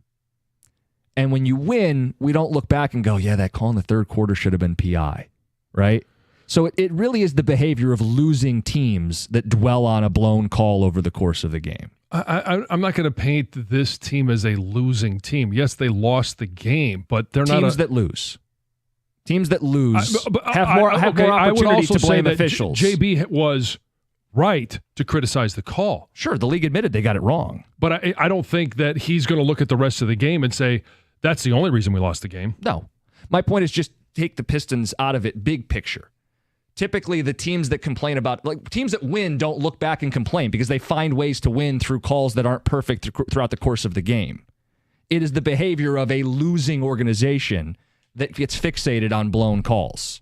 So you're calling this a losing organization? If they're going to get fixated on it. Or they could pick themselves up and use a much better effort to finish the basketball game. I mean, those are your two choices, right? Which do you prefer? There was no way for them to pick themselves up and finish the basketball game because there was a half a second left on the clock. We woke up, it's a new day. Are you going to dwell on it or are you going to finish and close out games? Those are your two choices. And don't laugh at this. This is important. As an organization, you have a choice. You have a choice. You can wallow in it, or you can say, no, we have to make more plays to win the game. Okay, so on Tuesday night, we'll see how they respond. Sure. But I'm not going to call it, prior to the season, yes, losing organization. But I'm not going to sit there and call this organization right now a losing organization. I don't know that they're going to fixate on this. They were right to comment on it after the game. They were asked the question. There's other reasons why they lost the 17 turnovers. That's part of the reason. Cade Cunningham not making a shot. You could go back to a number of missed shots. You've brought up Tim Hardaway in the dunk at the end of, what was it, the third quarter? Yeah. Like, all of those reasons are reasons why this game was lost by the Detroit Pistons. This whole time you're just so mad that they've hijacked what could be a day talking about the Tigers. We'll make some time for them today and this week. They continue to play winning ball. We're going to get to Shedeur Sanders, the free fall that fixated everybody over the weekend. Maybe there's just an easy explanation. But first, Heather with the news. Well, I'm going to start with Shedeur Sanders as well. So the mystery of how he was prank called during the NFL draft has been solved. So on Sunday, the Atlanta Falcons confirmed the 21-year-old son of defensive coordinator Jeff Ulbrich was behind the prank after he came across the number of Sanders' special draft phone, right? So the Falcons released an apology, and Jax Ulbrich also released this public apology on social media, and he said that he was sorry, he took away from a very important moment. I mean, it's a pretty epic prank. Yeah, it's a cruel but prank, it's very cruel. Like, when I heard about it, I was like, oh, it wasn't one of them. I was like, oh, that's awesome. I was like, oh, that's sad. That's kind of sad. So, I mean, pretty crazy, though, that I read that he saw the phone number on like an open tablet. Just saw the number, took it back home with him, and was like, "This is going to be funny. Let's do it." I don't think it's funny at all. No, but there were other players that it's being reported now that were prank called by the same guy. Well, we don't know. I'm not saying that, but Tyler Warren, who didn't have to wait long. He waited till he was 14th pick, but it's being reported, and a number of different organizations are reporting it. But the one I'm looking at is Athlon's, that he was called at 7. When the Jets were on the clock. And I'm told Warren's camp believes it was the same number and or area code involved in the Shedeur Sanders prank on Friday night. So I think there's more to be explored. So how do you discipline this guy? Like, sorry. It's not like he committed a crime. No, there's no discipline for the guy. As an adult. But it goes to the protocols for the teams. Yeah. And the data that they have, meaning phone numbers. You could find the Falcons organization for this info getting out, maybe? Yes, I'm sure the league probably has something that they could do for this, but it'll be interesting to see if any of these other ones, because there's been a couple reported prank calls. It's awful. I'm going to keep talking about Shedeur because his whole draft drama might have actually made a really big impact on Friday night's draft viewership. So obviously the first round of the draft is really the most watched part of the event, right? But plenty of people were still tuned into the weekend, likely because of Shedeur. So the first round drew 13.6 million people, which is a lot. It was the second highest ever, but viewership remained high for the second day. There were 7.3 million watching on day 2, and that's a 40% increase over last year's day 2 coverage. And while obviously there's no definitive way of finding out why. Well, that's one of the reasons. It's one of the reasons, right? For sure. Pretty interesting. You guys, 2 suspects have been taken into custody after the body of a missing teen was found over the weekend. 17-year-old London Thomas, last seen on April 5th when she was dropped off at her boyfriend's house in Inkster. Well, after weeks of searching, She was found dead on Saturday in Southfield. Police say they have 2 suspects in custody who are believed to be involved in her disappearance, but they are not releasing any information on what circumstances led to her death.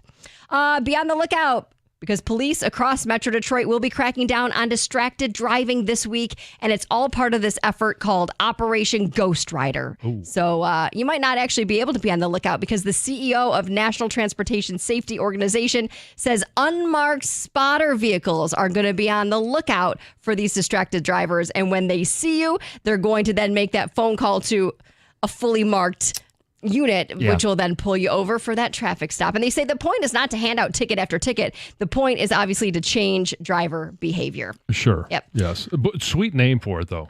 Operation Ghost Rider. Yeah, that sounds badass. Finally, the world's first ever sperm race has crowned a winner. Oh, you remember this? Yeah. The event happened in LA Friday night with a student from USC going up against a guy from UCLA. There were 3 heats. They were tied for 2. But then the student from USC, Tristan Milker, came out. Milker? I'm sorry, yes, what? Yes, that's what they say his last name was. Yeah, and he's a Trojan? That one didn't work. Came out victorious. He took home a $10,000 prize. So the event did leave a lot of people questioning, was it really legitimate? Like, were we really watching this, or was this all just like CGI and staged? A lot of people think that it was gave away $10,000 for it. They did. And there was 4,000 people who watched it live. And this thing was like a true event. They had press conferences. They had a halftime show, a performer. What was the halftime show? It was a rapper. I can't remember the guy's name, but he performed. Oh my God. They made a big deal out of this. There was undercard. Yeah, it was a how undercard? Yeah, there was there was a race before the race. So there was actually 4 guys. Yes, there was a race before the race. 3 heats. Did they have a couple hours in between? And I don't know how all that worked, but yeah.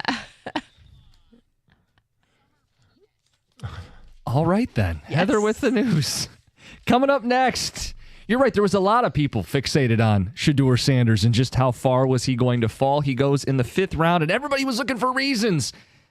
Maybe there's a pretty obvious reason. It's Get to it next, 97.1. Hey, if you don't like the way you look, especially in pictures, now's the time to take action. Before we get to the summer months, do you avoid being in those pictures, or maybe you try and position yourself in the back?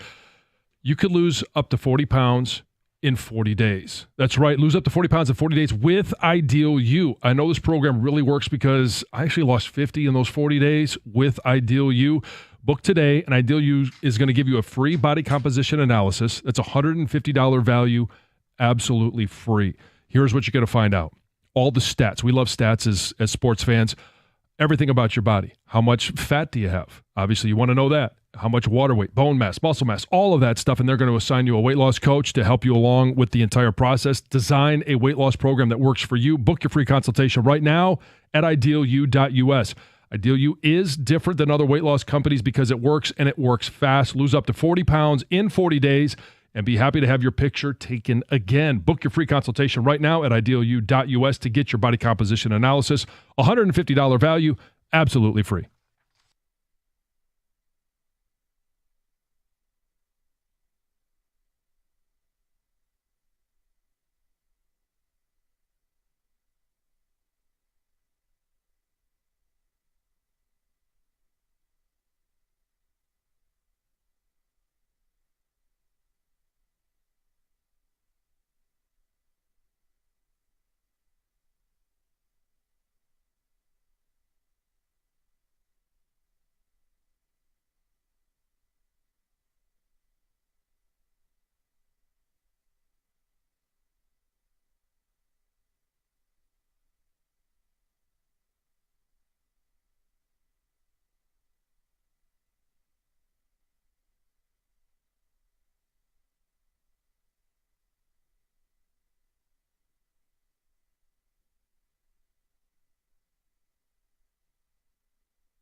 Not happy about it.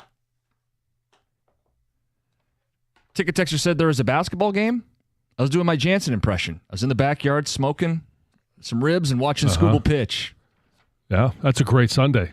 It's Robert in the car. And it was a great Sunday yesterday because Scooble was on fire. 11 strikeouts. Shutout. And the bats, the defense, it was all there for the Tigers. 8-2 on this homestand. First place in the American League. The best team in the AL.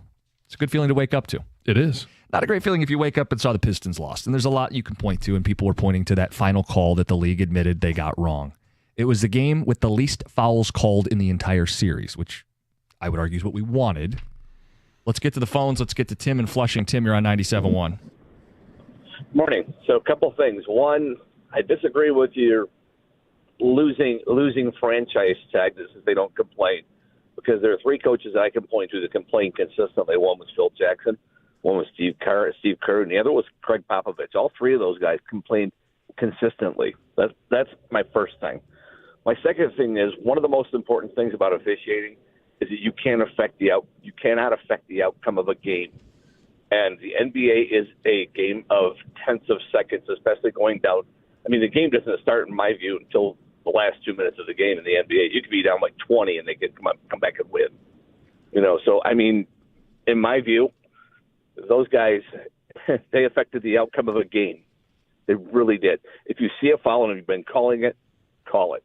My point to you would be that they weren't calling that stuff. Again, there were only, I think, 17 fouls apiece, the fewest calls of any game in the series. That game had been consistently officiated to let bumps go, play through, swallow the whistle, and on the last play of a game, officials in all sports tend to err on the side of, we're not going to make that call to decide the game. We'll let the players decide it, which is what Detroit wants. We got what we wanted. Our team didn't make enough plays. Well, we'd like the obvious calls to be called, and it was obvious.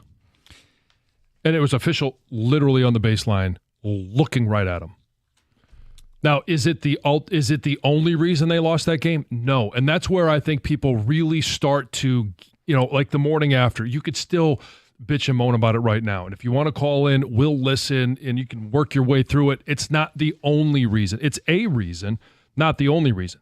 You could then back it up and say, well, Cade had an open shot from the free throw line with 7 seconds. If he hits that one, now it doesn't, obviously still time left on the clock.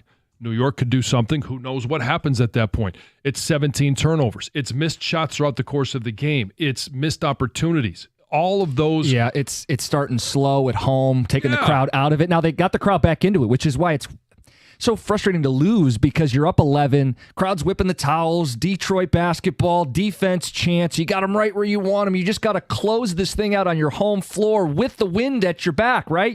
That crowd kind of pushes you. And the Knicks hit big shots. Karl Anthony Towns hit 2 tremendous shots in the last 2 minutes of that game. The Pistons, Cade had the open look. Cade, who we all love, missed the open look. And I thought he took it a little too early, because I'm thinking, oh no, because if he makes it, they're going to have a chance to answer. But it worked out that there was enough time for Hardaway to catch the ball, do a shot fake, and try to get up with it. Wherever you're at today, we'll take those phone calls. 248-539-9797. Kyle and Canton, you're on 97.1. Hey, morning, boys. We were at the game. We've been to Game 3 and Game 4. I mean, if history repeats itself, we're getting better, so they don't let us tie. So we got Game 5, and we'll look to Game 6. But you keep saying that we wanted this. We never wanted this. We wanted the games to be officiated correctly. Brunson had like 30 points in Game 3. He went to the free throw line 13 times, had 26 free throw opportunities. That's wild. So we're just looking for, I coach basketball. Yeah. We're just looking for a game that is officiated the same from the beginning to the end. I know you're saying this game was, yes, but this series has not been. Agreed on that point, Kyle. Stop focusing on that game. It doesn't matter. What we're saying is call the game right from start to end, from Game 1 to Game 7. Let us get there. Don't decide it for us. They decided that game by not making the call. That was the decision. So understand that is what happened. I'm not blaming the refs. We had our opportunity. Right. But we did not take advantage of them. I get that. Young team. Our starting 5 is younger than Michigan State's starting 5? We're younger than most college basketball teams. This is a wild ride. I still got us in 7. So buckle up. This is not over. Hey, take Game 5, get back home Game 6, keep it going. That was going to be my point. Game 4 was officiated consistently. Not the same way that Game 2 was or that Game 1 was. And that frustration, I totally understand. And I mean, so if you're looking at, free throw discrepancies, I mean, the Knicks had 18 and the Pistons had 17. There weren't any discrepancies there. In fact, Jalen Brunson only shot 2 free throws. I think a big reason the Pistons got in that game, by the way, that late second quarter, third quarter surge came from just kind of letting things go. Pistons are not a half-court team, so if you let them get stops on defense, they can run, they can score in transition, they can get a little pull-up jumper. Beasley starts going a little bit. They got back in that game because the refs just kicked their feet up and said, hey, you guys just go to work, man. Let's Bad Boys Redux, going to work. You guys go to work. We're not gonna get in the way. You guys make your shots or don't make your shots. Towns did, Cade didn't. Goodbye. You lose. I mean, when it comes down to it, I think we all believe that Cade is the best player in this series. However, he's not performed as the best player in this series. Jalen Brunson has outscored him every game. I think some of this is he has to be the first and second best player on his own team, where Brunson can defer to Towns at the end and vice versa. Yeah, I mean, when you get step back threes by your big man, and your big man goes 5 of 7 behind the arc, like that's that's a weapon. Yeah, that's a clear weapon. It's tough, is what it is, because those shots are tough makes, and he hit them at the end of the game. We'll keep taking phone calls on the Pistons. 248-539-9797. We do need to get into this Shedeur stuff as well. I know that was a huge storyline. You have big opinions on it. I have some thoughts on it as well. Why did he fall? Let's take one more phone call. Let's go to Clarkston. Steven, you're on 97.1. Or Stefan, what's up? Hey, good morning. Hey, good morning, guys. So, hey, Jim, you're right. We don't want things called. But what we don't want called is getting the defender up in the air as the defender goes straight up in the air and the shooter jumps into him before he shoots the ball. In this case, Tim Hardaway does not jump in to Josh Hart. Josh Hart, as he jumps up, which is fine, he reaches over him and commits the contact. That's a foul. And just like anything else that we've gone to in pro sports, whether I agree with it or not, there should be somebody in Secaucus that looks at that, because they came out after the game, literally 5 minutes after, and said there was a foul. There should be somebody that chimes down and says the game cannot end like this. You're right. I think the issue. You're right. I think the issue that they'll point to is we can't reverse a non-call. But you're right. I had the thought in the moment. Why don't we just, hey, everybody, take 5. We're going to look at the replay and make the best call possible. It's wild to me that we don't do that in those moments, because then you're right. We avoid all this. And you know what? Don't do it in the regular season. Have it for the playoffs, because the games mean that much more. As you stated earlier, this could have been a 2-2 series. And now pretty much, and I'm not saying, listen, that foul call does not eliminate the Pistons. There's still another game to play. But like you said, the difference of 2-2 and 3-1, and the Pistons have their shortcomings, and they did stuff to themselves, and I get that. But I mean, that is a huge, pivotal moment in this series. There's no doubt about that. I mean, we'll look back at this moment, especially if the Pistons go down in 5. We'll look back at this and go, that's the turning point. Yeah. All right, we got off course here. We're going to get to Shedeur next.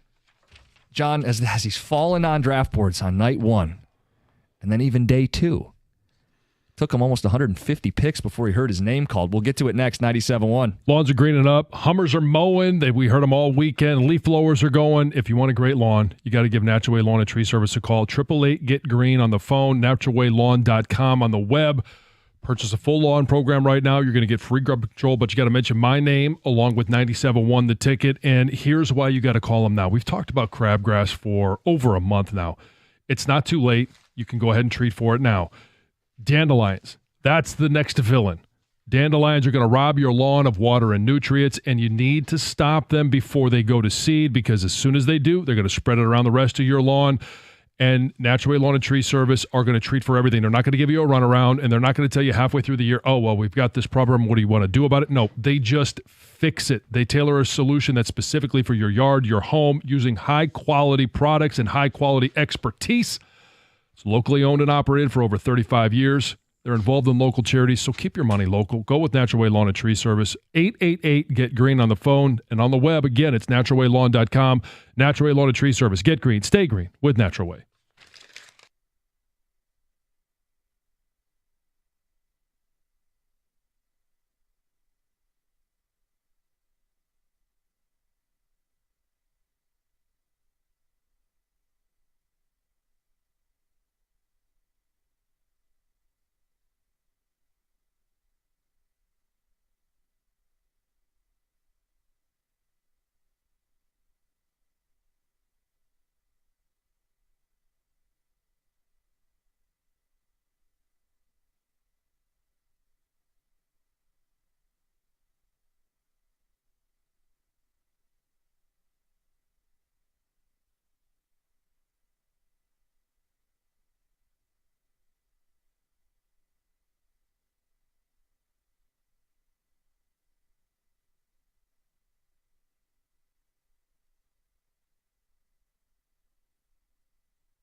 9 o'clock hour, we're going to get into the Lions draft. People's thoughts on it, the good, the bad, some grades that the national pundits are handing out. I don't think they understand Brad Holmes. He's not drafting from their draft board. No, he's not. He's not taking a compilation of mock drafts and saying, oh, well, this is who everybody else thinks I should take, so I should take him. I can't take Tyreek here because Yahoo thinks it's a reach. Yeah, he doesn't do that. So we need to have a conversation in the 9 o'clock hour. Let's talk about Shedeur Sanders, John. What did you make of his fall? Is there an easy explanation? Yeah, the explanation is he's just not a top quarterback. And could you make an argument that he's better than Dylan Gabriel? Well, I mean, maybe you can, but that'll be settled in training camp because they're actually both on the same team. Did the Browns set their board to auto draft? They took 2 quarterbacks and 2 running backs. It felt like the guy in your fantasy draft that didn't show up. It just, all right, best available. But, I mean, when you look at Jackson Dart, Tyler Shuck, Jalen Milroe, even in the late 3rd round, like there is some serious upside to Jalen Milroe. And it's a gamble. I don't think Jalen Milroe hits at the NFL level. I don't think Tyler Shuck does. Honestly, I don't think any of these quarterbacks do. Cam Ward is going to get the longest leash because he was drafted 1-1. And so he'll get as much opportunity as possible, and they'll try and build things around him. But I didn't think there was a first-round quarterback in this draft. I said it last week. I didn't think Shedeur Sanders was going to be a first-round pick. Now, did I think he was going to fall all the way to the 5th round? No, but what you lose when you take a quarterback after the first round is that extra year of control, that 5th-year option. I'm always surprised that there's any quarterback taken in the 2nd round. I know it worked out for Jalen Hurts. I get that. But that's the one-off. It's the exception to the rule. If I'm drafting and there's not a quarterback that I take in the 1st round, I'm probably not even looking until 3rd or 4th round, which is when the rest of them were taken. With Shedeur, people were frantically trying to figure it out. How could a player with a 1st-round grade by, for the record, no NFL teams, but talking heads in the media, how could a player with this 1st-round grade fall as far as he did? Guys, the obvious answer is he wasn't a 1st-round grade. Right. He was a 3-star quarterback coming out of high school. He is not big. He doesn't have a big arm. He's not an elite athlete. You're not getting escapability in the pocket. You're getting a guy, you want to talk about reading defenses, who pats the ball, holds it too long, and takes a lot of sacks.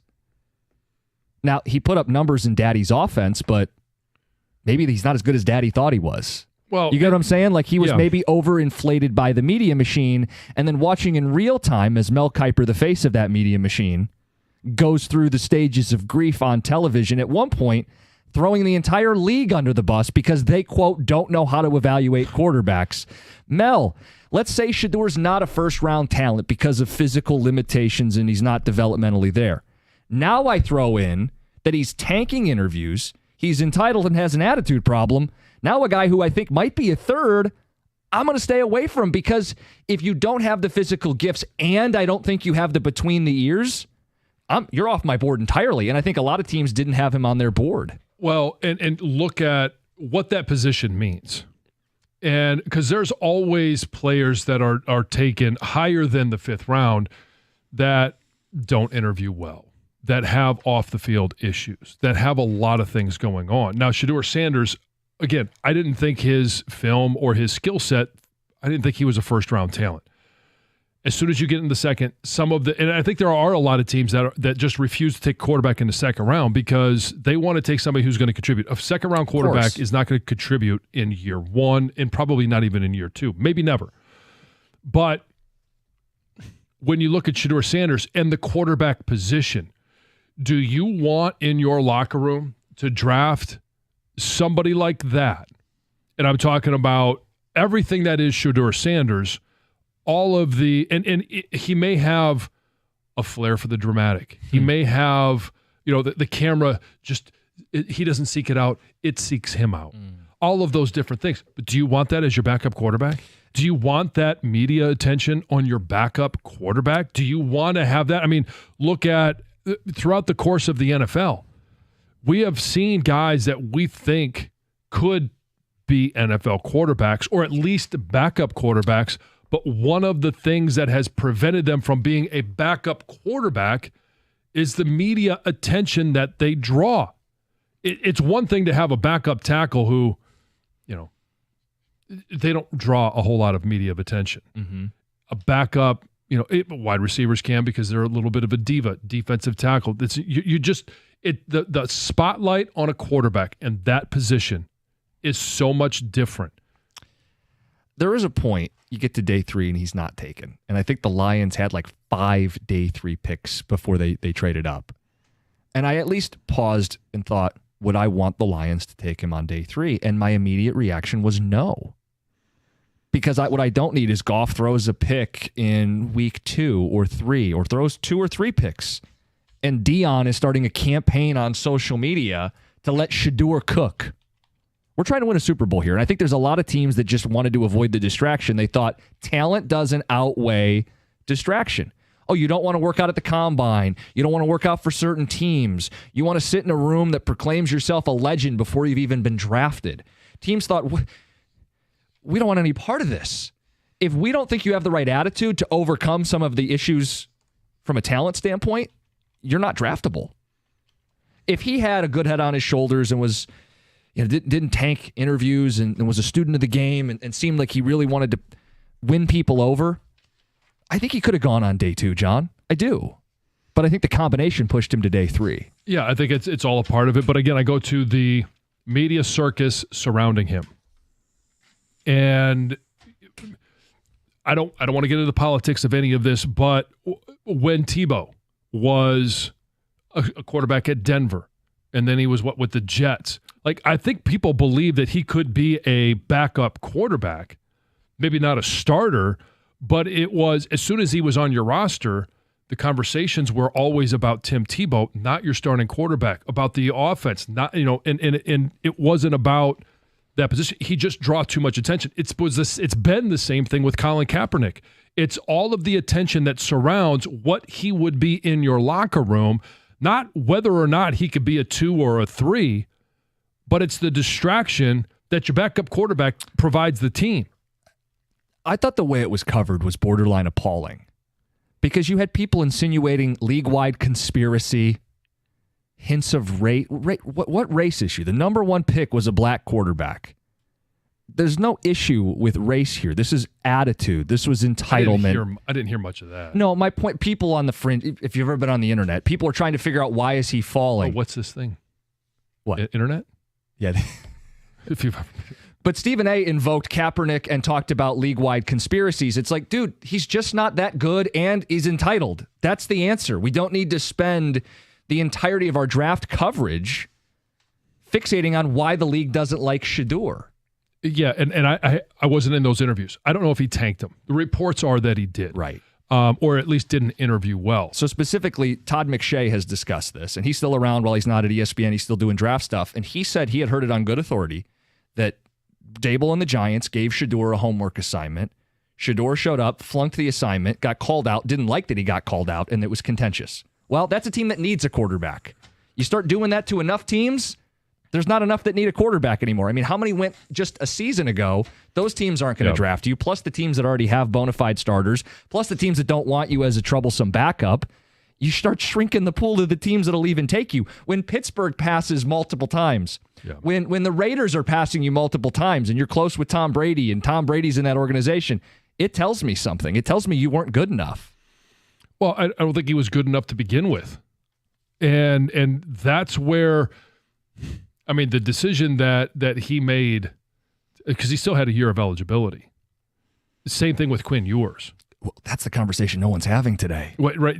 These guys, and I think moving forward, there's going to be a lot of these quarterbacks that need to be a little bit more self-aware of what they're doing. They're able to make big money in college football. Quinn Ewers, it's reported that if he had entered the transfer portal, he might have drawn upwards of $8 million. What's he going to get this year? 800,000. 800,000. Yeah, I mean, it's himself 10 times the money. Yeah. It's still a lot of money to be playing a game of football, but it's not $8 million. Do you realize that got no publicity, though? Quinn Ewers was an elite recruit. Again, Shedeur was a 3-star. Quinn Ewers was a 5-star recruit. Played at didn't play at Ohio State, but was at Ohio State, then played at Texas and won playoff games with the Texas Longhorns. Was not drafted until the 7th round. Did anybody lose their lunch over that on the broadcast? Did anybody go, wow, how can you not draft Quinn Ewers? He's a winner. Mel Kiper wasn't pounding the table for Quinn Ewers. No, just Jimmy Clausen. Yeah, we got receipts, Mel. 248-539-9797. Why did Shedeur fall?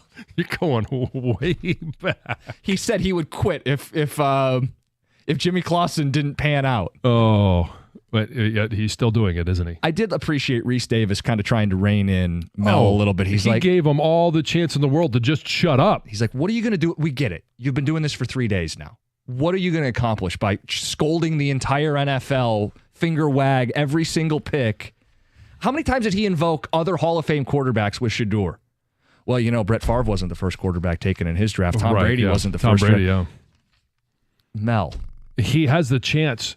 He could be any of those guys. It's unlikely that he is, but he could be any of them. We'll see what happens when he hits rookie minicamp, when he hits fall camp. Does he make the team, or is he on the developmental squad? They got 5 of them in one of them is Deshaun Watson, who will start the season on IR. That quarterback room is perfect for a reality TV show. You have 3 former first-round picks. You have a alleged sexual predator. You have the old guy in Joe Flacco. You've got 2 rookies. Throw in Kenny Pickett for reasons. He's there. I mean, can they be on Hard Knocks? Oh, that would be incredible. That would be awesome. We got phone calls. We'll get to the Lions in the 9 o'clock hour. It's 97.1.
All right, we got phone calls. We got ticket text. Shedeur Sanders, the free fall to the 5th round. People trying to figure out how, why, what went wrong. We'll get to the Lions as the hour rolls on, but this became a story over the weekend. And the obvious answer, it wasn't that good, and teams were concerned about his attitude. If you don't have a first-round grade on a guy because he doesn't have any elite traits, and then you're worried about entitlement and attitude, you're going to bump that guy down your board. 5th round may feel extreme to you, and people started looking. Conspiracies. What's going on? It's because they hate Deion. That's what it is. People in the league love Deion. Deion could back up the talk. You've talked about that. You've played with Deion. He's one of the only few that actually talked trash and backed it up throughout 99% of his career. Meanwhile, Shedeur took a bunch of sacks, blamed his offensive line.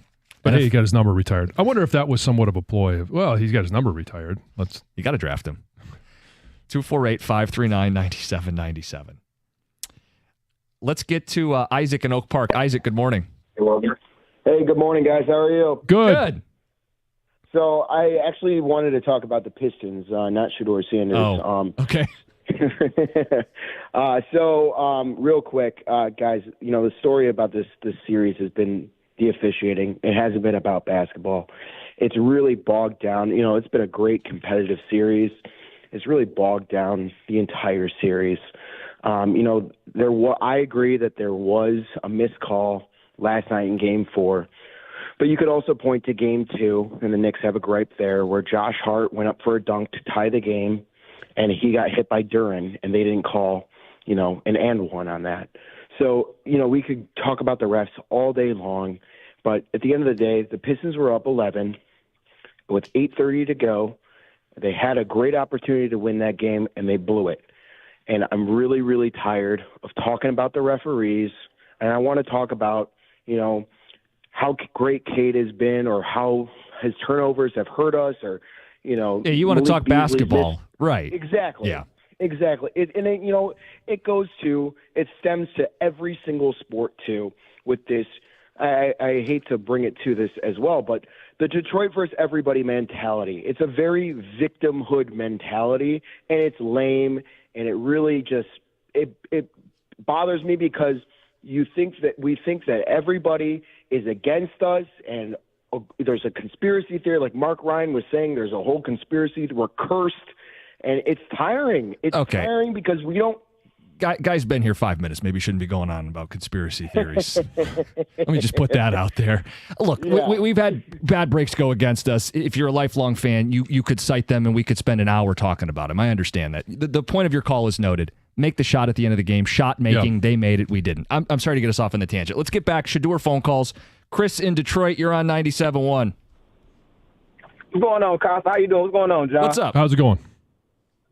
Nothing. I got to talk to you, Costa, because you grinding my gears right now, man. Oh, no. I done listened to you advocate plenty of times about how attitude shouldn't even never reflect on I remember Jalen Carter killed somebody.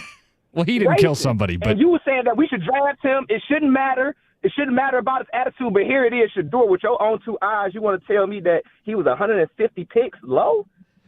144. And Chris, hold on. There's always two components to this. One, I don't even think I was a Jalen Carter guy. We could pull the tape, but whatever. Secondary point. Definitely pull the tape. Go ahead. Talent is always a key part of this equation. Yeah. If you don't have the talent and I have questions about you, that's when you get to falling. That's when you take a tumble on draft boards. So you're telling me the quarterback that the Saints took is better than Shedeur Sanders? You're telling me that Dylan Gabriel is better than Shedeur Sanders? With your own two eyes, that's what you're telling me? You too, John. I'm surprised at you. With your talent evaluation, you want to tell me that he was 144 picks low. No, what I'm telling you is you select a quarterback in the first round. I didn't think he was a first-round talent. Then in the second and third round, I need people that are going to contribute. This is the problem with the Hendon Hooker pick here in Detroit. He has yet to contribute, but you spend a third-round pick on him. If you're going to then take a backup quarterback or a quarterback that's going to take some time to develop, then you take them fourth, fifth, or sixth. But in your first three rounds, you need players that are going to contribute immediately. I get that. But to hear Costa say that this guy was just 144 picks low, Chris, just blows my mind. But before I go, Costa, what's your alma mater again? Central Michigan, Chris. Yeah, you don't know football, Costa. Have a good day, man. And he's going to do a little mic drop at the end there. Well, Chips I don't gotta know ball. say, All right. hey, the Chips may know some football, but I mean, if you don't have a hockey program, how do you know hockey? See, I thought that's where he was going. Yeah. My school's had a player drafted number 1 overall in the draft. Mm-hmm. My school had TJ Lang. That was beautiful. I fought Rico about Jalen Carter. I'm pretty sure I was avoid Jalen Carter. Oh, and no, I was wrong. So there's an equation. And the equation, it's not an actual math equation, but when you are dominant, when you are really good at what you do, teams are willing to put up with more off the field, more in the locker room, more I've got to motivate you to work out, I've got to motivate you to practice. But when you get to game time, all of a sudden, you could take over a game. That's when you start to say, okay, well, you got some issues, but if you can win for us, then we're ready to rock and roll with you. I don't think anybody was looking at Shedeur Sanders. I certainly wasn't, as a guy that's going to come in and set the league on fire and be a franchise quarterback. And when you really peeled it back and you got out of what the media mocks had told you, which was that Shedeur was a first, take a step back. Out of high school, 3 stars. His dad builds the offense around him and takes him to D1 with him. That same offense where they didn't run it, dropped him back a bunch. He complained about the sacks he took. He held the ball too much. Maybe he just never was that good. Well, he just didn't win. And you could say Jackson Dart just didn't win enough. Tyler Shuck at Louisville. But people see the traits with those guys. They see bigger arm. They see upside. With Shedeur, they go, he's like 6'1". He doesn't have a howitzer for an arm. He's going to take a bunch of sacks and blame our offensive line. Yeah, you know what? We're not going to take that guy. Well, look who he played with, too. Yeah, he had elite receiving options. I mean, Travis Hunter's a freak. Yeah. He's one of the biggest freaks entering the NFL in years, okay? And I get a little bit of a feel back to, I had this take going into the Manziel draft, that Mike Evans made Johnny Manziel. Sure. It wasn't a very popular thing because Mike Evans just sat back and did his job and played the position while Johnny Manziel got all the credit. And while Shedeur does not have the character flaws that Manziel had, I want to be clear about that. There may be a few flags, but nothing like the mountain that was against Manziel. Right. And the critics would point out Manziel went much higher, though, with those flaws. Right, exactly. But why does Johnny Manziel get a benefit of the doubt? Or is it that the NFL is learning from past mistakes? I think he slid way too far. I thought this should have stopped late second, early third, and maybe it was getting held too much against him. That's kind of where I line. We'll see. I think he has a chance to play in the league, but there was no way he was ever a first-round pick. Well, just a little side note to get away from Shedeur Sanders for a moment. I thought a sneaky, just fun little moment was that Kyle McCord, former Buckeye quarterback, transferred to Syracuse, was taken ahead of Will Howard. Will Howard's going to make the league pay. Right. Everybody's going to remember. That quote came out a couple of weeks ago. But the patsy for losing to Michigan a couple of years ago was Kyle McCord. And so he transfers, goes to Syracuse, has a pretty good year. And I don't think he's a starting quarterback in this league, and I don't think Will Howard is either. I just like the fact for Kyle McCord that he was taken ahead of Will Howard. Can I say this one thing in defense of Shedeur, too? This is where I get a little weird about things. And while I don't think race is fully in play here, I see guys I remember the draft that Christian Ponder went 12th overall, and he was the 4th quarterback taken. So there was a run, and I know runs affect. But I remember going in that, I go, who in the world thinks Christian Ponder is going to be a good NFL quarterback?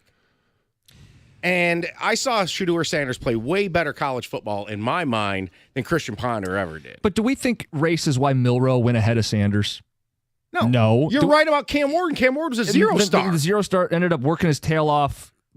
Good head on his shoulders, goes number 1 overall. See, I actually think it's an issue if we're going to assign the negative traits that Shedeur has to his race. That's what I find problematic. You can be obnoxious, all creeds and colors. You can be entitled no matter what race you are. I think it's problematic to assign his negative traits to his race. He fell because of skill set and attitude, period. I agree with that, but I think the fall got a little out of control. Maybe. May have fed itself. I do think there's an element of that.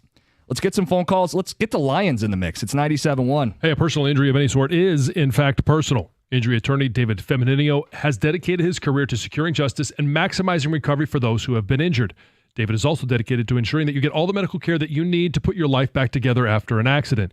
You need an attorney who's going to make it personal, and that attorney is David Femininio. So if you or someone you know has been injured, you need to tell him to call David Femininio at 855-65-CRASH, or you can always go to his website, getdavidgetpaid.com.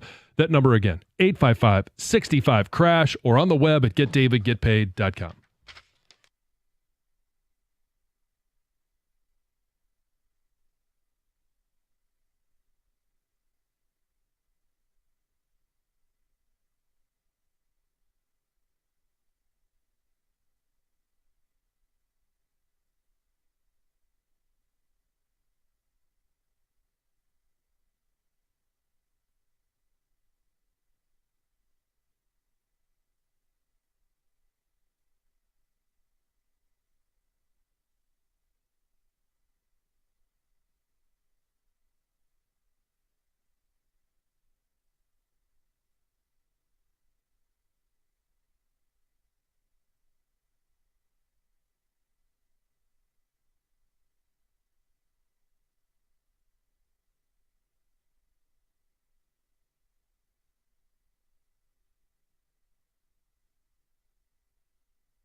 All right, we got open lines. We brought up the Shedeur Sanders stuff. Everybody was fixated on his fall. Why did he fall? If you have theories, you can let us know. We got to get into the Lions this hour. Brad Holmes, latest edition. Mm-hmm. With Brad, I think it really reinforces this idea. Mock drafts should not be used to grade the draft. No. He's not basing it off of Yahoo or ESPN or CBS Sports mock draft. So what we perceive to be a reach does not mean it's a reach. Just like with Shedeur Sanders, we perceived him to be a first-round pick because if you read enough mocks, he's supposed to be. But then if you take a step back and go, wait, what was his elite trait? And was he some workaholic, going to overcome it with his attitude? Teams found that to be false as well. So that's, to me, why he fell more than anything else. There's a lot of reasons why he fell. But in talking about the Detroit Lions, obviously your top three picks, Tyleik Williams, Tate Ratledge, and Isaac Tisla. All guys that I expect to contribute. Now, as you go further down the list, Tisla, I don't expect him to be a major contributor. I do expect him to be active for some of the games, maybe a little bit later in the season, and some of it will be due to injury. Tate Ratledge, this guy could be a starter day one. Tyleik Williams, especially because of the injury situation to Aleem McNeil, I expect to be a starter day one and contribute right away. It's not a sexy draft for the Detroit Lions. That's how I would grade it. It's not sexy, but they got guys that should come in and contribute immediately. We'll throw that out to people. We want phone calls from Lions fans today reacting to the draft. If you don't want to hand out a grade, I know John's against handing out draft grades. I look at it as just an easy way to sum up whether you thought they did a good job or not. No one's declaring whether these guys are going to be all pros yet. But you can make it as simple as you just want to offer up things you like and things you didn't like. Getting beef in the trenches, I think people like that. The trade ups, I've seen people have mixed response to giving up a fourth to move 3 slots in the second, or giving up multiple spots, multiple thirds to move up in the third round. People might feel like those were overpays. I would just stress, this team doesn't have 15 available roster spots. They have a couple. Yeah. And if you see guys, go get them, and the tier's about to drop off, and you think Ratledge specifically is going to start or could start, don't let that chance that he's going to fall a couple spots. Go get the guy. If you told me I'm getting my starting right guard, I'd give up a 4th round pick. That's what they did. Yeah, and then you put this with the line that they already have, along with Manu, along with all the other guys that they have backing everybody up. And Skip is still in the rotation there. I like the fact that they watered the garden up front. Brad Holmes talked about that. And there was a description I think that you had or Tom had about the this was your fruits and vegetables. Yeah, Yahoo said this was an eat your vegetables draft for the Lions. They gave him a B-, but likened it to eating your vegetables. Yeah. Again, so the B-, I see that as, okay, it's not sexy, but it could be very productive. And the production isn't going to, for Tyleik Williams, it's not going to be in a whole bunch of sacks. It could be some pressures. It could be run stopping, but all the numbers that you're going to have to dig into to find out how productive he's actually been. And same thing for Ratledge, right? Now, how many pancakes did he have per game? What's his pressure rate? How does he, recover from, a bad set? All of those different things. It's really hard to quantify, but they all result in better chances to win. I mean, what did your mom and dad tell you? Eat your vegetables, you grow up big and strong. Lions get their vegetables. I can tell you that's not always true. You didn't eat a lot of vegetables? Not a lot of vegetables. No? No. Coming up at 9:35, John Jansen's top 5 vegetables. Yeah, eat your meat and potatoes. That'll grow you big and strong. How did you see the draft? 248-539-9797. We're also going to get into the fact that they didn't address edge until nearly 200 picks in. I know people will have thoughts on that, as do we. But first, Heather with the news. So kickoff for the annual Detroit Lions Thanksgiving Day game is changing. Not a whole lot, but just slightly. What? So instead of being the traditional 12:30 start time, the game will now kick off at 1. So they're moving it back by a half hour. I don't like that. Really? You don't? So they say the idea is to make the Thanksgiving Day schedule look like a typical Sunday slate. So they'll have the first game at 1, the second one. It's not a typical Sunday. I'm just... Don't shoot the messenger. yell at me. I'm not yelling at you. It's this Thanksgiving Day. It's a Thursday. It's a 12:30 start tradition. John doesn't like it. Call the league. It's off. Yep. Call the league. It's only a half hour. Yeah, it's not It a big matters. deal. It matters. Especially if you're trying to eat in between games. Now it scrunches that eating window by a half an hour. Yeah. Those are important minutes. I guess so. I guess so. Yes. Says the person who doesn't want their holidays interrupted by anything that's outside the family. Thanksgiving is my least favorite holiday, so it is what it is. Again, that blows my mind. We're different people, Colin can John. do whatever he wants on Thanksgiving. He loves Thanksgiving, and he will do whatever he wants on Thanksgiving. So the Lions drafted Ahmed Hassanin in the 6th round, and he has a really incredible story. Cool, yes. It's really cool. So he moved to the U.S. from Egypt as a teen, didn't play football until he was 15 years old, which is incredible. And on top of all that, he had to learn English, learn a whole new culture, right? And now he is just fired up to be a Lion. And he says he'll do anything for Dan Campbell, including die for him. Yeah.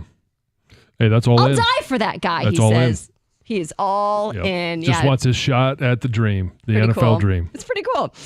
During the NFL draft on Friday, Quinshon Judkins almost missed his big call, right? So as the Cleveland Browns prepared to announce their selection at number 36, their future running back was unexpectedly not in the room. Wasn't there to take the phone call. His family was, though. Yeah, His mom did, yes. answered the phone for Some him. Epic videos. Yes, and he came running back in. He later admitted that he just got up to go get a quick drink of lemonade and It was missed, originally reported that he was in the little boys' room. but he wasn't. So he says. So it's they're controlling that one. I don't know. Look, nature calls. He was trying to take the Browns to the Super Bowl. And there you go. Stupid. A Florida man. She just called you stupid. I didn't even have to chime in. Okay, that joke is borderline funny. I got the feedback I needed. Yeah, no, it's just dumb. A Florida man risked his life in order to save a bald eagle.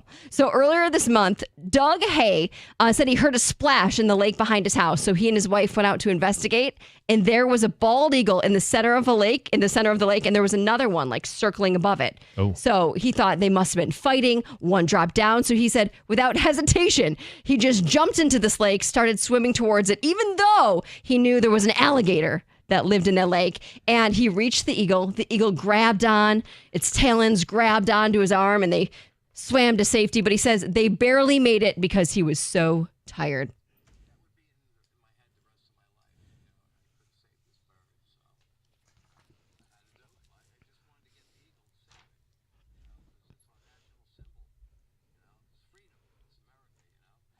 American It's hero. A great American, right? Great there. American hero. So thankfully, it does sound like the eagle was injured. He was hoping it would just kind of like recover on the shore and fly away, but he did call a wildlife rescue, which came in and took the eagle and is nursing it back to health. So look at that. Yeah, it's a good thing they didn't have to put it down. Go through all of that Seriously, just to say, I well, know. yep, can't be fixed. Listen to this story, you guys. There's a woman in Virginia that says she is traumatized after she found a baby snake in her margarita at a Mexican restaurant. Apparently, Not a worm, a snake. no, it's a snake. There's photo evidence. The restaurant says it must have came in through the air conditioner, fell from the ceiling, bounced off her forehead, and landed in her Oh, drink. wow. She snapped a photo of it wrapped around her straw. It's just disgusting. An employee was going to try to use a stick to remove it, but somebody just grabbed it with their hands I and would took think it out. that trumps the 5-second rule. Like it'd have to, yeah. As soon as it's in there, I'm done. The woman says she will never go back. She thinks the place might have a snake infestation. They comped her meal, but they say they're not going to do anything about it because they say it was just a one-time thing, which is a fluke. Snake drops in my drink. You can comp my meal, whatever. I'm not eating. I'm done. Yeah, I'm leaving. Out of there. Yeah. I don't care if they comp anything. They're not getting my money. No, 'Cause I'd be I can only out of imagine there. if that happened to Lisa. Does she not like We snakes? would not be. I could guarantee you she does not like snakes. We would be out of there so fast. It would be. There would be a huge scene. Yeah. Oh, it'd be a dine and dash situation. Like, Because- yeah, they'd have to comp it because I would be Yep. be told I'm going. I'd be out of there. Heather with the news. All right, coming up next, want to know what you guys think of Brad Holmes and the draft? Get to it coming up next, whether it's draft grades, what you like, what you didn't like, and that question about pass rush. It's 97.1. Well, guys, if you're like me, you like knowing what to expect, especially when it comes to your phone bill. Well, Verizon's got some big news for your peace of mind. For the first time ever, they're locking in low prices for 3 years. That's right, 3 years guaranteed with my plan. So if you're thinking about making the switch to Verizon, this is for you. You can get a single line for just $45 a month when you switch and bring your phone. That's Verizon's best price ever on unlimited welcome with autopay plus taxes and fees. And again, that price is locked in for 3 whole years. Because at Verizon, they've got your back now and in the future. So go ahead and take one thing off your worry list. Visit your local Verizon store in Detroit and ask about their 3-year price guarantee today. $20 monthly promo credits applied over 36 months with a new line on unlimited welcome. In times of congestion, unlimited 5G and 4G LTE may be temporarily slower than other traffic. Domestic data roaming at 2G speeds. Price guarantee applies to then current base monthly rate. Additional terms and conditions apply.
How would you describe the Lions draft? You can hand out a grade if that's easy. If you think that's overly simplistic / ridiculous to do this early, you just tell us what you liked and what you didn't like. Numbers 248-539-9797.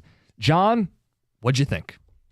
I like the draft. I thought it was a quality draft. Like I said, it's not a sexy draft. It's one that went out there and addressed some needs, obviously, on bigs up front on both sides of the ball. Defensive tackle for the Lions, Tyleik Williams, Ohio State, productive, a great run stopper. He's going to swallow up a couple of at least a double team to allow the linebackers to roam around, make plays, take a little pressure off DJ Reader at the beginning of the season. And then you pair him by the time Aleem McNeil comes back. Those three having a rotation throw in a Levi Onwuzurike every once in a while. I like the defensive tackle position for the Lions. And then you think about Tate Ratledge. We both said, and I know you were more edge, had to be one of those two picks, and we'll talk about that in a moment, but there was as much of a need for a defensive tackle as there was edge. Yes. There was certainly a need to get younger on the offensive line, especially in the interior of that offensive line. Now you've got Christian Mahogany, who I think we all believe we like what we saw at the end of the year. Small sample size, but if he's able to jump Awosika, who has been there for a couple of years, who played the NFC Championship game, all of a sudden they trust Mahogany over him. Now you bring in Tate Ratledge, who has maybe the greatest haircut that was in this draft. Well, that's what someone points out. How can you say this wasn't a sexy draft? Do you see the hair, the mustache? Well, I'll defer to Heather. Oh, is this a sexy pick? Sexy. I mean, I just Googled quickly because I didn't see it, but now I do remember seeing it. Yeah, that mustache. I asked Colin, how old is this guy? Yeah. Because he looks like he's came from another era. Like he looks much older with the mustache and the mullet. Late 70s, early 80s, that era. Yeah. A little bit of the Joe Dirt going on there. Yeah. It's in his DNA. But so I am not an offensive line connoisseur the way you are, John. I immediately go to look at his scouting profile, and it says dirt dog mentality and a mauler. And I go, boy, that sounds like Detroit Lions football. He played in the SEC against elite competition. His testing numbers were great. Love that. You got another pick? Just going through images of him. Yeah, I'm like, oh boy. So, yeah, what a look. He's a big ugly. That's what they like. Uh-huh. Another one. Yes, it's a premier. Does he have a perm? I doubt it. Don't. I mean, maybe this one looks very permish. Yeah, the it's coming back. It's not necessarily the business. It's not coming back. It's not an offensive line haircut. I know. I don't know them personally, but I know young guys that are getting perms. Just saying. I don't think that's a trend that anybody needs to have come back. I'm talking young guys, like teenagers. Obviously, it's not my class, but could you see Jim Costa come in here one day? Permed up. He's a young guy. He needs to grow his hair out first, and then he could do it. Okay. That would be amazing. Could you imagine? I would lose it. I don't think I would be able to do a show if you walked in like that. And just don't acknowledge it. I just try to play it off like nothing happened. Yeah, like nothing happened yesterday. What do you mean? Just trying something What'd you new. do last night? I don't know. Went for a haircut. Went for a haircut, right. Okay, so 2 for 2. We like these picks. The third one is, I think, where you're going to start to lose some people, right?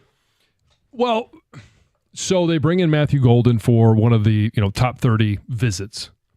I think we all knew that they were looking at wide receivers. You mentioned it. They were going to take a wide receiver in this draft. They ended up taking 2. Mm-hmm. The third round, again, it's you're drafting in the third round, and you are trying to get somebody that's going to contribute.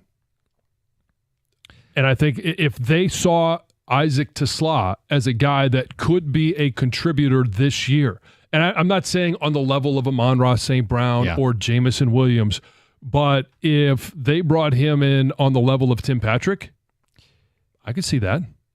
My first question when they made the pick was, got a good bull rush? Is there a swim move in his bag in the scouting report? You're such a troll. I actually don't mind the pick. It's odd to give up essentially 3 third-round picks to go and get him, but if they love the player, I've told you, I respect trading up and getting your guys. He could be a big slot. I know people have compared him to Puka Nacua. Look, Holmes found Kupp and St. Brown. I certainly trust his evaluation of the position. I do wonder, though, why all their trade-ups are not for the edge position. And he kind of explained it. Like, it's not a priority for us the way it is for you guys. This was Brad Holmes at the end of day 2.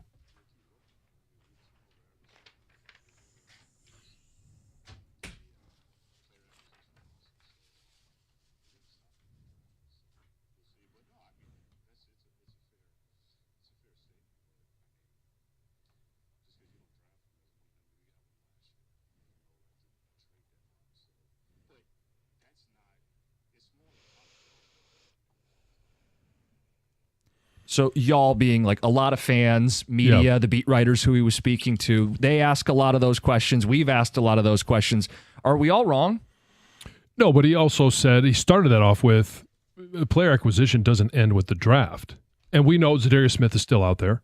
I expect he'll come back at this point. I expect he will as well, but there's 31 other teams that could be looking to make him an offer. Do they offer something that the Lions just say, you know what, hey, go, we're not going to pay you that much?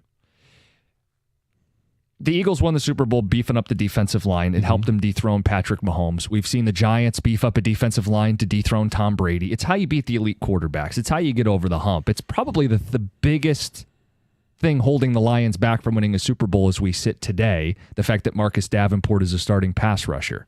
And they may believe with Aiden back. I don't think he's penciled it as the starter. Third downs, who's the edge opposite Aiden?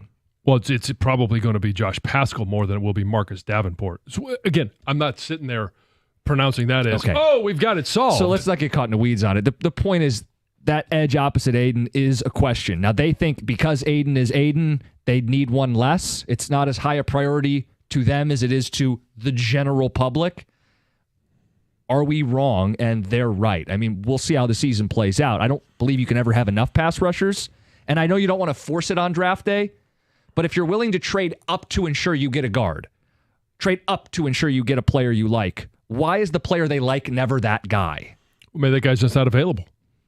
I mean, if you're going to trade up and you're going to spend draft capital to go up and get a guy, then it better be a guy that you believe is going to contribute. And if they didn't think that there was an edge in the third round to go up and get, or in the second round, that it was more important for them to solidify that offensive line, then that evaluation is just not there. The end they did take. I don't want to oversell it because it's a day 3 pick.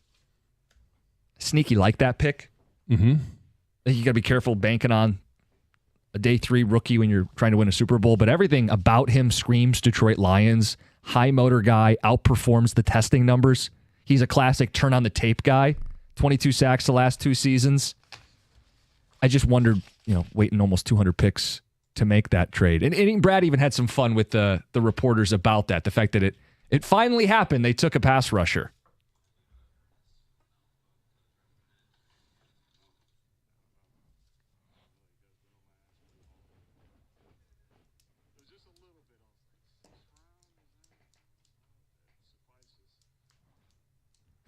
Is it going to be enough for us?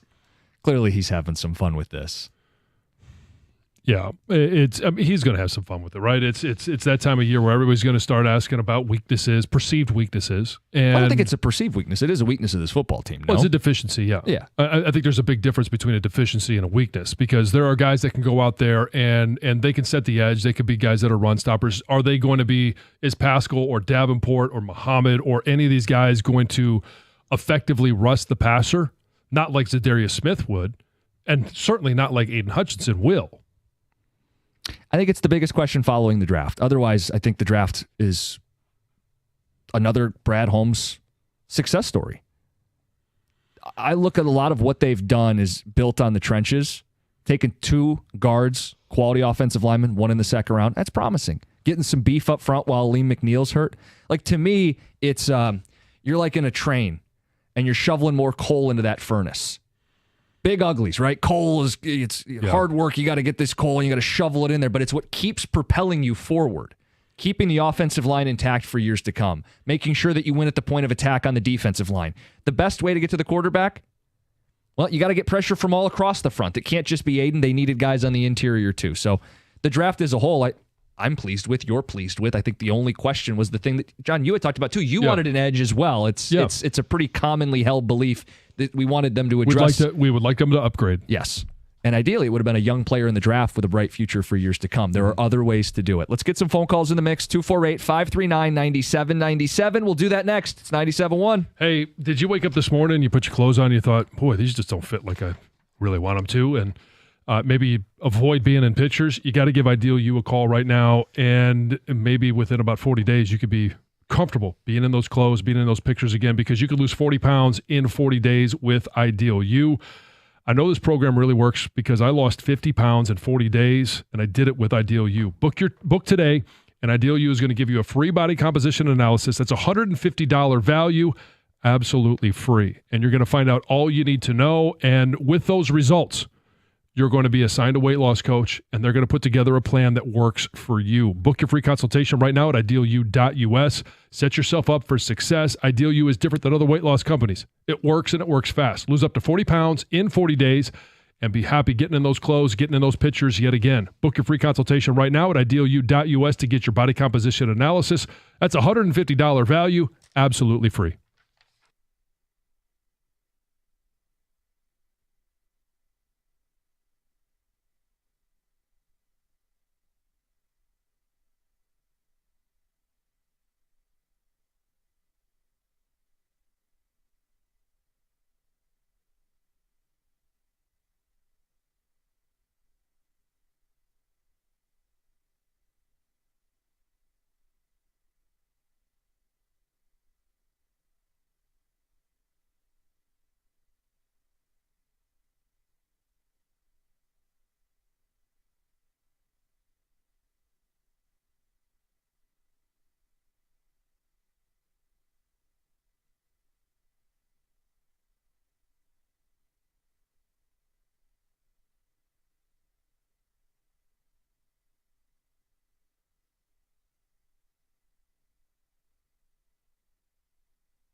All right, we got some ticket texts. We got the open lines. Wrapping the show with the Lions draft. We talked a lot about the Pistons. If you missed it, Odyssey Rewind. Talked about Shedeur Sanders. Good conversation there. John is so disappointed we couldn't make more time for the Tigers. We got all week. Yes. We got all summer. This team's very good. Tigers are not going anywhere except up.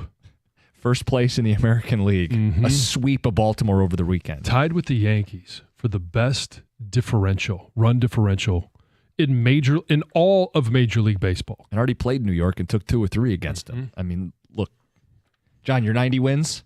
Maybe I sold them short. No. Think about this. I'm still going with that because there's going to be a time where we're like, okay, are they ever going to get another win? Yes, they're going to be just fine. And it's so much fun to watch. Yeah. I'm hopping on the bus if there's a spot. I'm with you. It's pretty clear this is a 90 pretty full. Win. Yeah, well, I mean, there was a lot of people that jumped on. I'll be a little wagon being towed from behind the bus. From behind, then. Yeah, that's fine. It's worth pointing out the Tigers have only won 90-plus games 4 times since 1987. Mm-hmm. This is quite the feat. Only twice have they won more than 95 in that span. So if you want to get carried away. It's a great start, and it's fun because they got one of the top 2 pitching staffs in all of Major League Baseball. They are playing really good behind them, those pitchers, with good defense. Jace Young has been so much fun to watch at third base. They got his first hit over the weekend, which is great. I think it actually drove in a run. Yep. But Sweeney at shortstop made a diving play yesterday that probably saved a run. Javier Bays in center field has been a lot of fun. I mean, I'm not going to get off on this because we'll finish with the draft, but he's hitting over 300 now. Yeah. Maybe we'll throw this out there for people to think about over the course of the week. We'll get to it at some point. Is he somehow revitalizing or endearing himself to Tigers fans? It was a rough start. So much damage has been done. But now he's happy playing the game of baseball, and he's willing to play short, willing to play third, willing to play center. Just put me in the game, coach. Well, Fogarty. Yeah, there's a lot of storylines that have surprised us. The pitching, not surprised. I mean, we expected that. But it's Torque, it's Javi, Javier. It's all of it. It's an incredible story, and we're off to a hot start this summer. Some ticket text on the draft. Texter says, the whole Brad made the pick, therefore it must be good. # let Brad cook thing is a cult mentality. Form your own opinion, people of Detroit. Yeah, sure. Form your own opinion, but also go with some context. People said after the Jahmyr Gibbs, Jack Campbell in the first round. Like, I remember grades on that one. This is why I don't give grades. They were like D's. I think everybody right now is looking at it going, that's kind of an A+ draft. Nationally, I've seen a lot of B-. I think Mel Kiper, of all people, gave him a C+. That's because we didn't draft Shedeur. Well, but that's the issue is... You're right, John. If they had taken Shedeur. By the way, the only A+ that Mel gave out, can you guess which team he gave it to? Oh, it's probably the Browns. It was the Cleveland Browns. Of course it was. There's an issue, though, when you rely on the mocks to make the grades because teams aren't using those mocks to draft. They're not worth the paper they're printed on. For a great example would be Tyleik Williams was considered a reach by many people over the weekend. Tyleik Williams came out and said, Buffalo really liked me. There's a belief Buffalo would have taken him 2 picks later. So, the Lions reached all of 2 picks to get a day 1 interior menace. Stuff the run, upside to hit the passer. Push the pocket, Yeah, I mean, they reached all of 2 picks. So you got to be very careful with the reaching, calling stuff a reach. They got some day 1 guys at the top of the draft, which is harder and harder to do for a team that's as loaded as the Lions are. Mm-hmm. To get some day 1 guys early was important. Now, the third is when Brad does Brad things. He drafted Manu a year ago. He's taken a backup quarterback in Hendon Hooker. Broderick Martin's project didn't work out. He takes some swings in the third. I think people may have been a little uncomfortable giving up multiple thirds to draft a guy who, production-wise, didn't show it in college. This is the one where you probably do defer to Brad just because of the track record at that position, specifically receiver.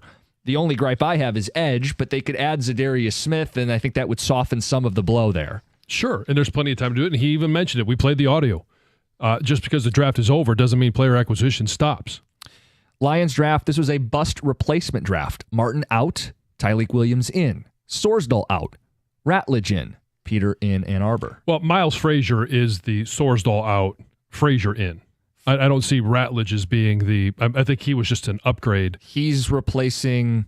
Call it Ewusika. No, I would say there's an expectation that he's replacing Zeitler. Ratledge. Right. Yes. Yeah. Yeah. I mean, yeah. Exclusive it's right as the guard. roster sits now. Yeah. I was surprised they didn't take one of the centers in round 7. Guy from Ohio State or Bama seemed like a legit center late. Well, they did say the guards they took, they will cross-train them at center. Position flexibility is a must. You got a good line coach in Hank Fraley. It makes sense. Yes. And I tell every offensive lineman as they're preparing for the draft, learn how to snap. You have to snap. You want to play a long career, you may start at tackle, you move to guard. You may be, maybe you're a guard in college. If you want to extend your career, you play as many positions as possible. I mean, Graham Glasgow, he's a great example of a guy that is continuing to be valuable to a franchise because he could play all 3 spots on the interior. Yeah. You don't do grades. I don't think I've handed one out today. Do you want me to give? Sure. Let me know what your grade is. Bated breath here. Yes, I'm on the edge of my seat. A minus. Oh, wow. What does that mean? It means absolutely nothing. Right. That's why I wasn't hitting people over the head with it all show. Like, hey, I got an A minus, you got a B plus, let's fight about it.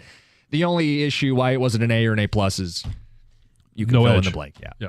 But I like that there was conviction, going up and getting your guys, addressing needs. I know he fights that, but go up and get guys that fit the need. The Ratledge pick, probably my favorite pick of this draft.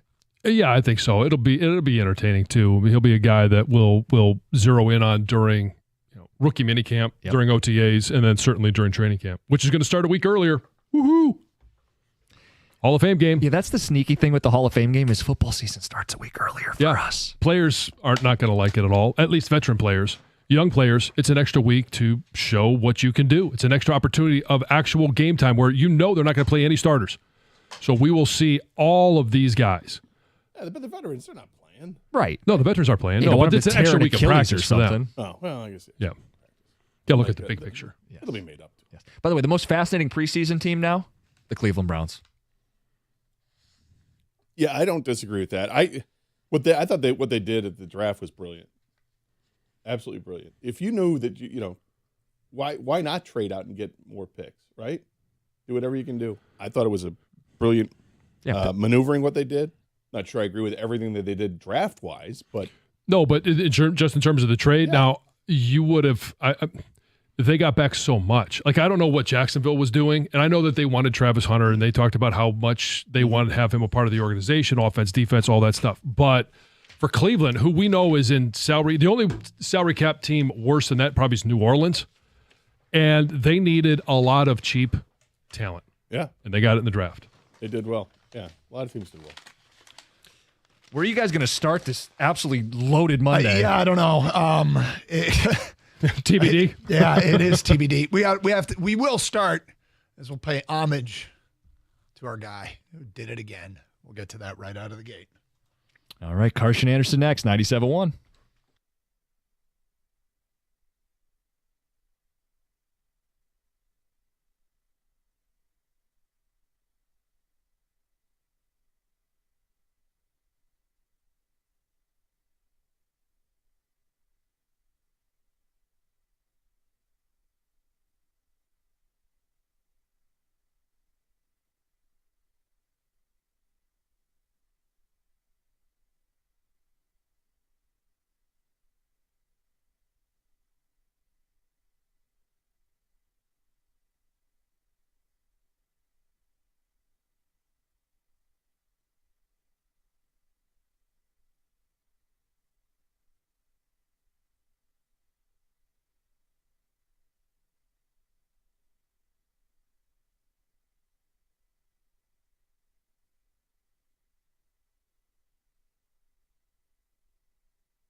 Hello and welcome to the Carson Anderson program. Good morning.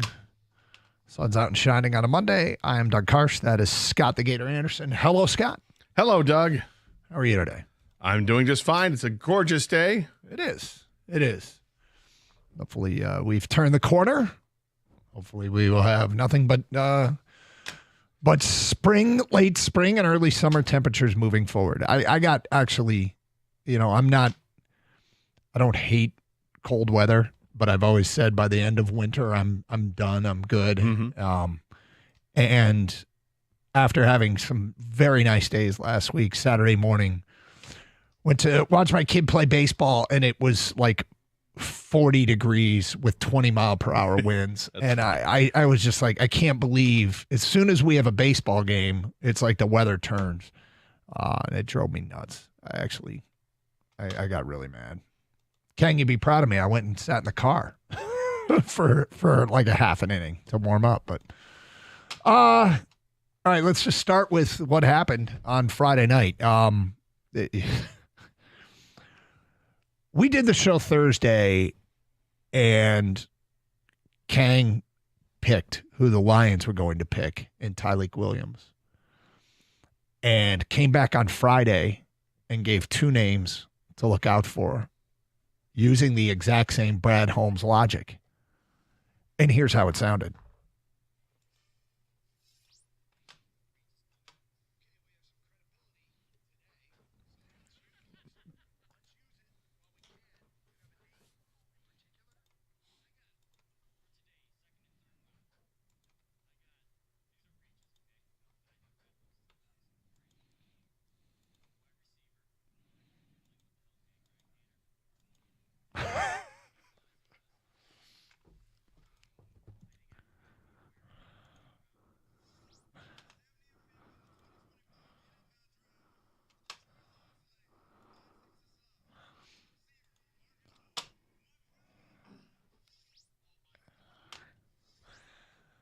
So there it was. That was Friday's show. A montage of some of what was said, although the oh my God was from the Thursday reaction when he nailed Tyleik Williams. But I imagine you did the same thing when you heard he got drafted at home. Yeah. I'm like, effing Kang did it again. I think what we have to do, I know we talked about the bronze, the bust that we'd put over with the Marconi Awards over there. Yeah. With the several Marconis that are over there. I think we're going to have to change the idea. And it's now going to be a bronze statue, not a bust, like a statue. Like, we're going to have to talk to the people responsible for the statues you see at LCA or that you see at Comerica Park of the Tiger legends, the Piston legends, the Red Wing legends, even the Barry Sanders statue, obviously Lions legends. Yep. We're going to have a statue here made by those guys. That's fine with me. The thing about it is, I watch the reaction come in because in real time, social media people, tagged us on a lot of stuff, and Kang as well, crediting him for that pick on Friday and obviously coming back after having the first round pick. And it's a lot of Kang knows football, Kang knows the draft. No. Kang knows Brad Holmes. That's really what you did, right? It's a study of Brad Holmes and football, but really you've done a good job of figuring out, okay, what would Brad do? I feel weird, guys. I feel tingly. Strange. I've cracked Brad. I've cracked the code that is Brad Holmes. There are some tea leaves you can try to read, and I just got, I got lucky with two guys. Right. I mean, let's be honest. But there are tea leaves that you can kind of read. I mean, they're not like things we haven't heard before. High RAS score, okay? Yep. Did he have a visit with the Lions? Did he have more than one visit with the Lions? Did he get to talk to him in person, see what kind of character he has, right? The off-the-field stuff matters to them as far as work ethic and things like that. He had the local pro day. Then, you go back and you look at some film and things like that, and then you look, is this a position of need? I know they don't draft for need, but you got to look do they maybe need that position? I was one of those people that believed they were very interested in Golden. It wasn't one of these fake visits. I think if you look at the depth chart, guys, behind Amon-Ra St. Brown, you've got JMO for 2 years, right? They picked up the option.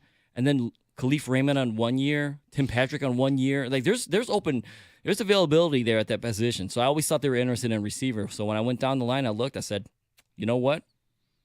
Isaac Tesla. So what's funny, too, is when you listen to Brad Holmes talk about him, he says things that like what they do to praise him and how they're evaluating him. And I'm like, God, they love that stuff. They talked about how at the Senior Bowl, he was a player who was difficult to defensive backs when it came to blocking. When they were running skills where the wide receivers had to block the defensive backs, they called him a pest. And they love that stuff. They love the complete player and the guy that will help them when he has the ball and when he doesn't have the ball. So anyway, we will certainly commission a artist to put together the bronze statue. Make sure it looks just like Lawrence Fishburne. That's the key. Thank you. You Appreciate that. And he also plays really well on special teams, so I knew that he would be able to contribute that way as well. And I think the Lions look for versatility, so all that stuff plays a role. But like I said, kind of got lucky, but I'll take that any day of the week. When it comes to the statue, just in terms of the likeness, do you want the statue to be representative of how you look now or how you looked when we were doing the mustache growing contest? I'm still doing it. Well, you the stopped? The little cat is right. Got the catfish thing going on the outside. No, I'd prefer just right now. You got it. Thank you. Thank you for asking, though. Yeah, whatever you want, I'm here for you, man. Whatever you want. So overall, the whole draft, they went out and they honestly have done something that creates no juice. The least sexy picks on any team are interior linemen. You could make a case that they create the least amount of buzz, the least amount of excitement, but the reality is these are the kinds of picks that help you win. Defensive tackles, guards, and centers. If you get it right, they're immensely valuable. But they create the least amount of juice. And if you look at where people are praising the Lions for their draft, what they did right, those are the picks that are getting the most. I mean, getting Ratledge in fact, in some ways, I think he's people's favorite pick in this draft. And I have to in large part to the mullet. Yeah, I mean that it's a great mullet. And then getting Miles Frazier in the 5th, getting 2 guys that could be your starting guards as early as next year. And an interior defensive line. These are the least sexy picks possible. They create the least amount of juice, but that doesn't mean they aren't good picks. And I think here in Detroit, we do recognize that and talk about that. But they certainly did not address the thing that everybody wanted them to address. Nope. I mean, they did. They just didn't do it with the resources that people wanted them to do. You're right. And myself included, I thought that for sure one of the first 3 picks they had was going to be an edge rusher. Yep. That is not the direction they went into. Instead, what they did, Doug, is that they treated other positions of need. Yep. As much as he says he doesn't do positions of need, yes, you do. You do it by need. I guess I'm not as convinced. Really? Yeah. Do they have a need at guard? No, but I think they still might say best player available. I know they're going to say it, and because that's part of it. I mean, anyway. It's a whole thing I got with Brad Holmes. That's okay. It annoys me that he talks down to the media, he talks down to the fan base, and that pisses me off because he assumes we're all idiots and we're just saying edge rusher no matter what, and it's not it. We understand that the player has to be able to play, right? Just like these other guys. I mean, Tyreek Williams, you take him in the first round, yeah, good player, and is it a position of need? Yeah. Okay, checked both boxes. There you go. And same thing with Ratledge. Same thing with everything else you did. I'm not going to kill them for not taking an edge rusher in the first few picks. They deemed what their needs were and the players were and how they rate them this is where they're going to go. And taking a defensive tackle in the first round, that sets you up right there. Okay, that was the screaming need for the team to them because you have no guarantees about Aleem McNeil. They already know what they have in house. And they know the DJ Reader's not going to be here much longer. So gotta fill that need. And And they did, and that's fine. Yeah, I guess I still think he'd tell you, and I think I agree with him. Because some of these picks, I'm like, I mean, they double tapped at guard. They double tapped at receiver. They double tapped at receiver, and that to me is we're just taking what we think is the best guy on our board. But we're going to get into the draft at great length. On this Monday, though, it would feel wrong if we didn't get into what happened yesterday at LCA. And it's immediately led to one of my pet peeves when it comes to analysis. And so we'll get into the non-call at the end of the Pistons-Knicks game, which very well may have sunk the Pistons. May have sunk the Pistons because now they have to win 5 games to win the series instead of only win 4 games to win the series. Because I don't know how else to say it, but they were robbed yesterday. They were robbed, and the likelihood of Hardaway making 2 free throws at that point were so high, and them, there wasn't any time. I mean, the Knicks could have got a shot off and would have got a shot off, but I just can't believe, and I can believe it at the same time, how frustrating it is to have another example of a bad call just killing a Detroit team. But we will get to that coming up today at 10:18 here on 97.1 The Ticket. Natural Way Lawn and Tree Service is where you get green and stay green with Natural Way. Give them a call today, 888-GET-GREEN, to go to naturalwaylawn.com. For a limited time, you purchase the full lawn program. You get free grub control, but you've got to mention my name, Gator, and the station's 97.1 The Ticket. Look, you want it to be green. You want it to be lush. You want it to be awesome. You've got to call Natural Way right now at 888-GET-GREEN. This way, you take care of the dandelions that are ready to go to seed, right? In the warm weather, that's what happens. It brings about the weeds. It brings about the dandelions, and that's no good. Dandelions will rob your lawn of water and nutrients, and you definitely don't want that. Plus, it's not too late to treat for crabgrass. You see crabgrass in the summer? It is too late. Call now for a beautiful weed-free lawn this summer. Natural Way is great. They don't offer you the runaround, meaning that they're going to say, oh, yeah, you got this problem and treat for something else. Everything is up front. They let you know exactly what has to be done with your lawn because they tailor specifically for your lawn using high-quality products and high-quality expertise. It's a locally owned company for 35 years, a company I've trusted for almost a dozen years, Michigan-owned, Michigan employees, Michigan families. How about keeping that money right here in Michigan with a company that's involved in lots of local charities? You got to love them. I do. Natural Way Lawn and Tree Service. Give them a call today, 888-GET-GREEN, or go to naturalwaylawn.com.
All right, Carson Anderson, 97 the ticket. So here's one of my biggest pet peeves, and I understand why this gets done, and it is a topic. When a game ends like that, okay, and the way the game ended has already been acknowledged, and it was acknowledged immediately. This was a mistake, and we are the victims of that mistake, and it sucks. It absolutely sucks, and we'll talk about the mistake. The whole, well, you shouldn't have blown the lead. It shouldn't have come down to that. That is true. That's a completely different topic. And we will talk about that. And it's certainly worth talking about. No, they shouldn't have blown the lead. Yes, Cade had 2 shots and turned it over in the last minute. Those things did happen, yes. And they are worthy of discussion today. Separate topic. Last play of the game, the Pistons got effed, okay? Now, if your argument is, well, you shouldn't have blown the lead, I agree. Different topic, though, right? A completely different topic than what happened at the end. The Pistons have a job to do. They failed at that job, and it would have been a lot easier to close the thing out by double digits. I'm glad you're saying this because I feel 100% the same way. It drives me I was nuts. getting really aggravated looking at different people on Twitter commenting about it, different people in the media commenting on it, because they were always saying, well, they shouldn't have. Yeah, we know that, okay? Despite the fact that they turned the ball over like it was their job in the last few minutes of the game, despite that, they still should have been in a position to win the game at the free throw line because of a horrible missed call. But that didn't happen. Now, yes, did they blow their opportunities? Sure they did. But you know who else who blew opportunities? There were plenty of turnovers throughout the game that in missteps and block shots that the Knicks had too, right? Yep. So it goes both ways with that. But in the end, the last play of the game is unquestioned because the NBA even came out and admitted that they made the mistake. That was a foul. That's 3 shots at the line, down by 1 with, 10ths of a second left. Yep. All right? So, yes, I agree with you 100%. That other stuff, how they played the game, that's a separate topic. And it is a topic. It's a topic for sure. Yeah. But so is the missed call because it's blatant. It's blatant as hell. And it should be Detroit versus everybody on this thing. This is ridiculous. You can't make a mistake like that. And they did. I got a text from a buddy of mine about half an hour after the game, and he said the NBA has to go to booth review or whatever, instant replay review for the last 2 minutes of the game. I'm like, I'm not going to disagree with you. Of course they should.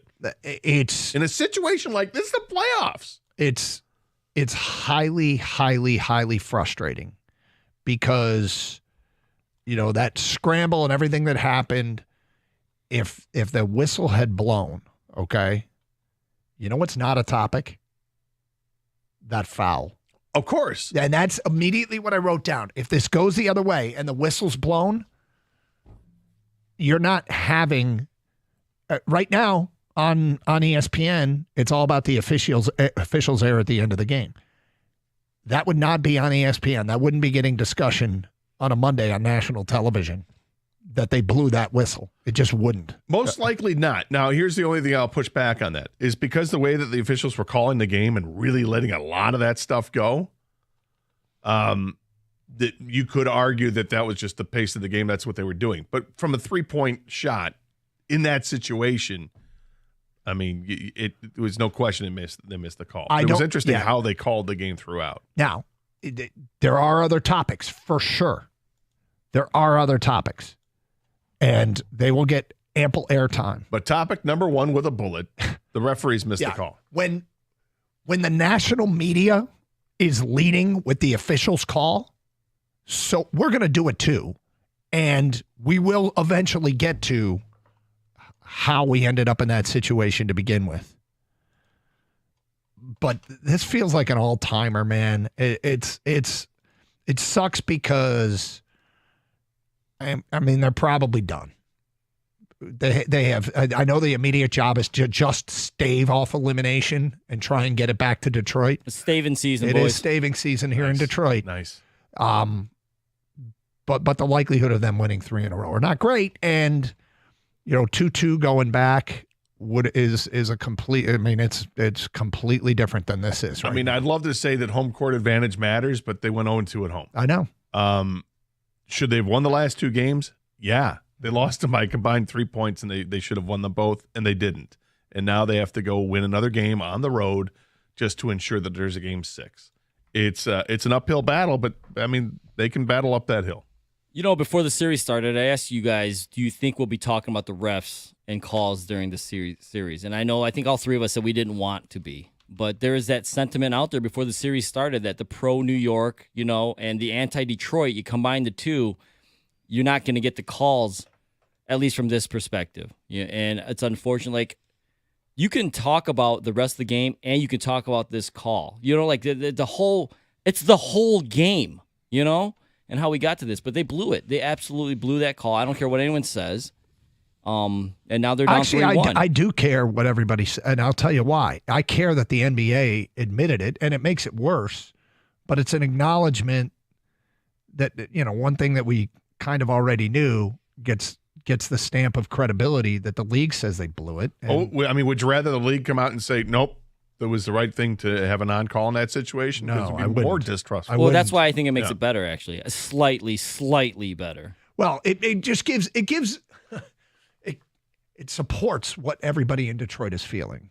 And by the way, that was like the fastest turnaround of we effed up ever. Like they was quick. They said we effed up so quickly that the media was able to ask Jalen Brunson and Karl Anthony Towns about it at their presser. Right. You know what I mean? That's how fast that it was. Like, we messed up. Here's the pool reporter. Here's what we said, and go ahead. And I would imagine too that it's probably irritating as hell for Knicks fans to hear.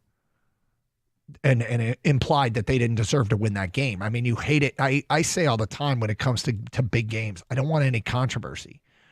Let's just let the game play itself out with little controversy because I think it's highly frustrating for the team that lost, and I even think it's frustrating for the team that won. They don't want to hear it either. They don't want to hear that they didn't deserve to win the game, whether they did or they didn't. They don't want to hear it. Nobody likes to hear that. So it's not. But it's certainly far more ideal to be in their shoes than in our shoes. If it was a phantom foul, it was clearly no foul, and there was a phantom foul called, like the Cade jump shot that he missed with 11 seconds to go. If they'd called a foul on that, we would have been like, whew. And that turned into the winning points. That would suck too, because everybody's saying Detroit didn't deserve to win the game. It would suck less, okay? But this is really, really frustrating. It's super frustrating. It's super frustrating on so many levels. I mean, the call is the one thing absolutely standalone by itself that was ridiculous. But the way that the Knicks were coming back, knocking down miracle shots, Karl Anthony Towns was insane. The shots he was knocking down. I mean, taking that, it was like a 30-foot 3-point shot. He just steps up and drains it, does it a couple times, has that shot on the side, Duran's in his face, he spins, does his turnaround fadeaway shot that somehow misses the backboard and just swishes right in. It was unbelievable. I mean, miracle shots by that team. And I've got one other thing that from the game yesterday that I was ready to vomit in the second half. Well, let's see if we can induce it next here on Carson Anderson on 97.1 The Ticket.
There you go, JB Bickerstaff after the game, a very frustrating way to lose.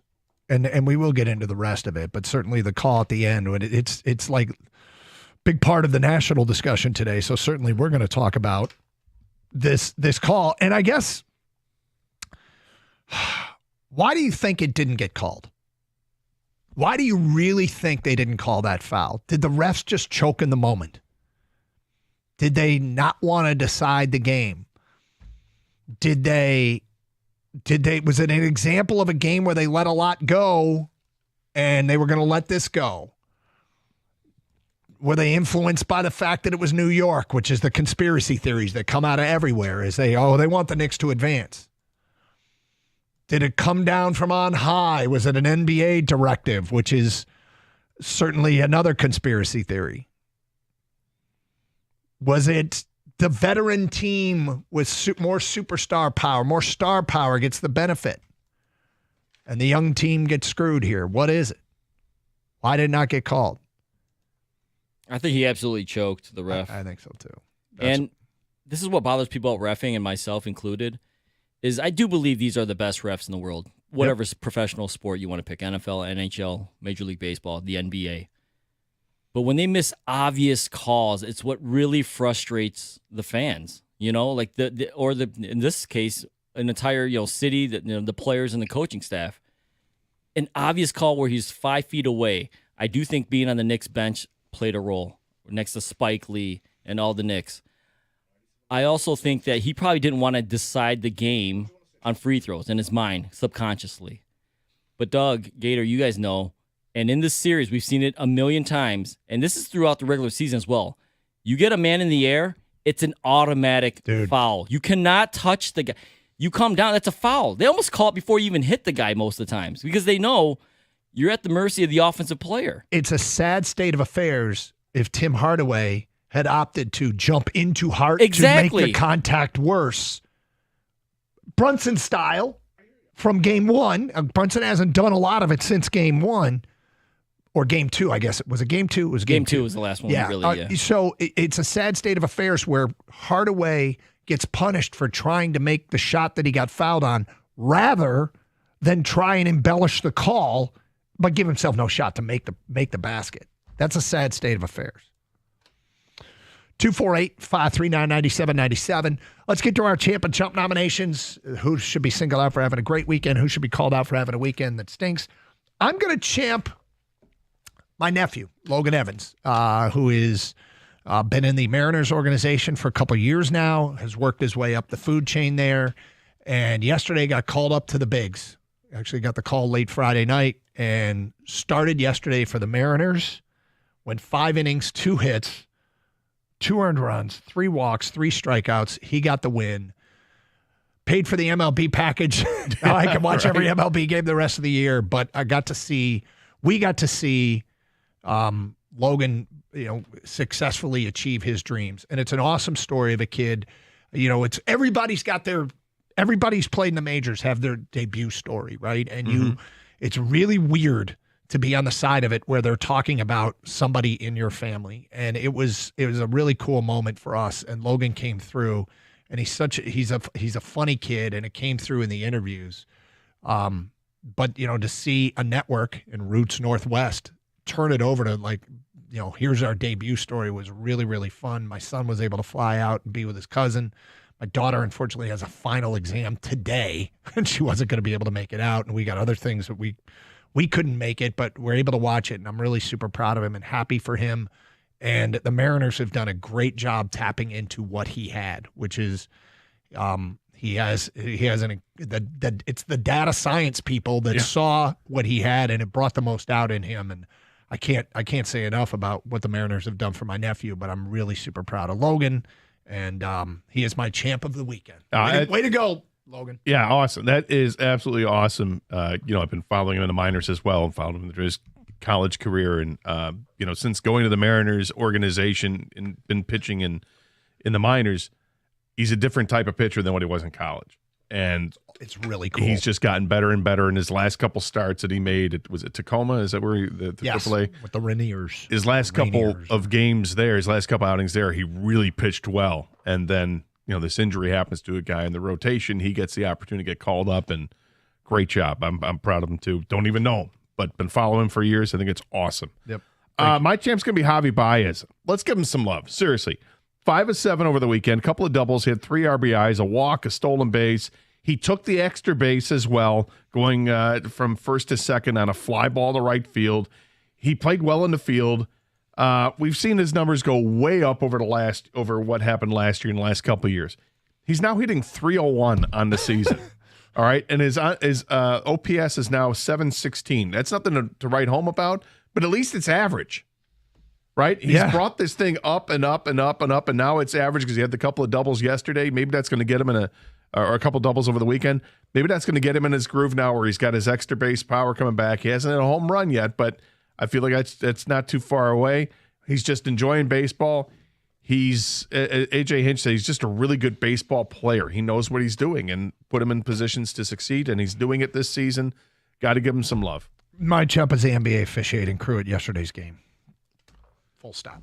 Understand? I'm going to go with Jax Albrook. Who? Well, he's the jackass who pranked Shedeur Sanders into thinking he was drafted earlier. He's also the son of the Falcons defensive coordinator, Jeff Albrook, who will likely be punished for leaving his iPad open so his son could see the private number attached there to Shedeur Sanders. Is he with the Falcons, or he's with the Falcons, right? Yes. That's who it was. So he this kid is apparently one of many. Did you hear who else who got prank called? I know there were other players, yeah. Yeah, it was Mason Graham, Tyler Warren, Isaiah Bond, Kyle McCord, and some anonymous player got called after he got drafted and told he's just been traded. Prank call. This is so stupid and ridiculous, and really it's mean-spirited. It's really mean-spirited. And I know that young people with a chance to go viral want to do something that goes viral. Well, this kid's going to pay a price, and it's probably not anything legal, although some people are saying he should face legal consequences. I don't think that should be the case. I just think now you got to overcome this because you did it, and it's really mean. Well, and now everybody knows who you are, too. And really the one who's going to pay the price is going to be his dad. Because if his dad left the iPad open for people to see, that's not ideal. To do that, and obviously his son took the number, wrote it down with the purpose of prank calling him. And look, I love a good prank call as much as the next person, but you're right. There's a difference between trying to be funny and trying to be mean-spirited about it. 248-539-9797. Let's get to your phone calls. Brian, you're on 97.1 A Ticket. Hello, Brian. Hey, good afternoon or morning, I guess. Still, what's up? Champ, like you said, Javi Baez, he played a great game. Chump will be the referees. And, I think they should, they fine the players for doing everything wrong. They should fine the referees for not making that call. If they start fining these referees for the obvious no calls, the referees will stick to their guns and actually call a fair game. Like, I know you guys are sometimes like conspiracy theories. I read one, it was on Facebook, though, actually, that one of the referees had bet on the Knicks game, and that's why they didn't make the call. Yeah, first you got us wrong if you think we on Facebook. Then. Yeah, I'm not a conspiracy theory guy at all, to be honest with you. But if that's true, he's fired, and that will end up in court. Not worried about that, and I'm not either. I suspect that that's not the case. However, I mean, and when a call's that blatantly missed, it brings out everything. It brings out everything. Yeah, it's a missed call, and you had asked earlier why was it missed, and gave a bunch of reasons. I think the obvious reason to me of why it was missed is because they were letting things go throughout the game, and they just continued to let it go right to the end, and that's unfortunate. 248-539-9797. It's Carson Anderson, 97.1 The Ticket. Hey, I got some great news. I think we've officially moved on from winter, and we've got more great news. The red, white, and blue trucks are everywhere, so you can call the expert technicians at Birmingham Plumbing, Heating, and Cooling, and they're going to make sure that your HVAC and your plumbing are ready to go and ready to take on the heat that's just around the corner. But don't just take my word for it. You can check out their A-plus rating they have from the Better Business Bureau or some of the 5-star reviews on Google. So whether it's your furnace, your water heater, boiler, water filtration, air conditioning unit, schedule an appointment at BirminghamPlumbingCO.com. Birmingham Plumbing, Heating, and Cooling, your Metro Detroit spoiler experts.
All right. So, look, outside of the call, there are other topics.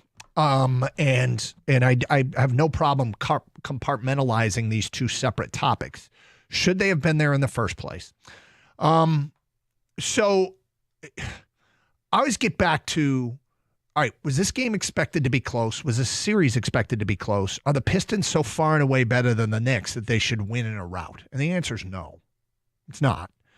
But when you build a double-digit lead in the fourth quarter, it's a lot easier to close that game out than when you have a double-digit lead in the first quarter.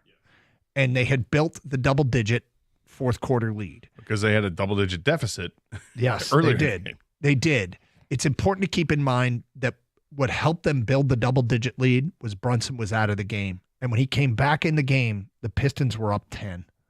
And as much as it just is, it's a bitter thing to talk about because we can't stand the guy, but Jalen Brunson is so freaking good that when he came back in the game started to tilt back in New York's favor.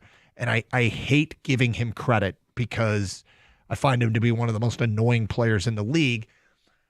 And I hate that he has stopped with the histrionics and the foul baiting because when he was doing that, he wasn't as effective and his team wasn't as effective. Down the stretch, because Brunson wasn't being overly ball dominant, Karl Anthony Towns was allowed to he made 2 threes, one of them from 30 feet, another, and then he made a miracle fadeaway shot that was an incredible shot.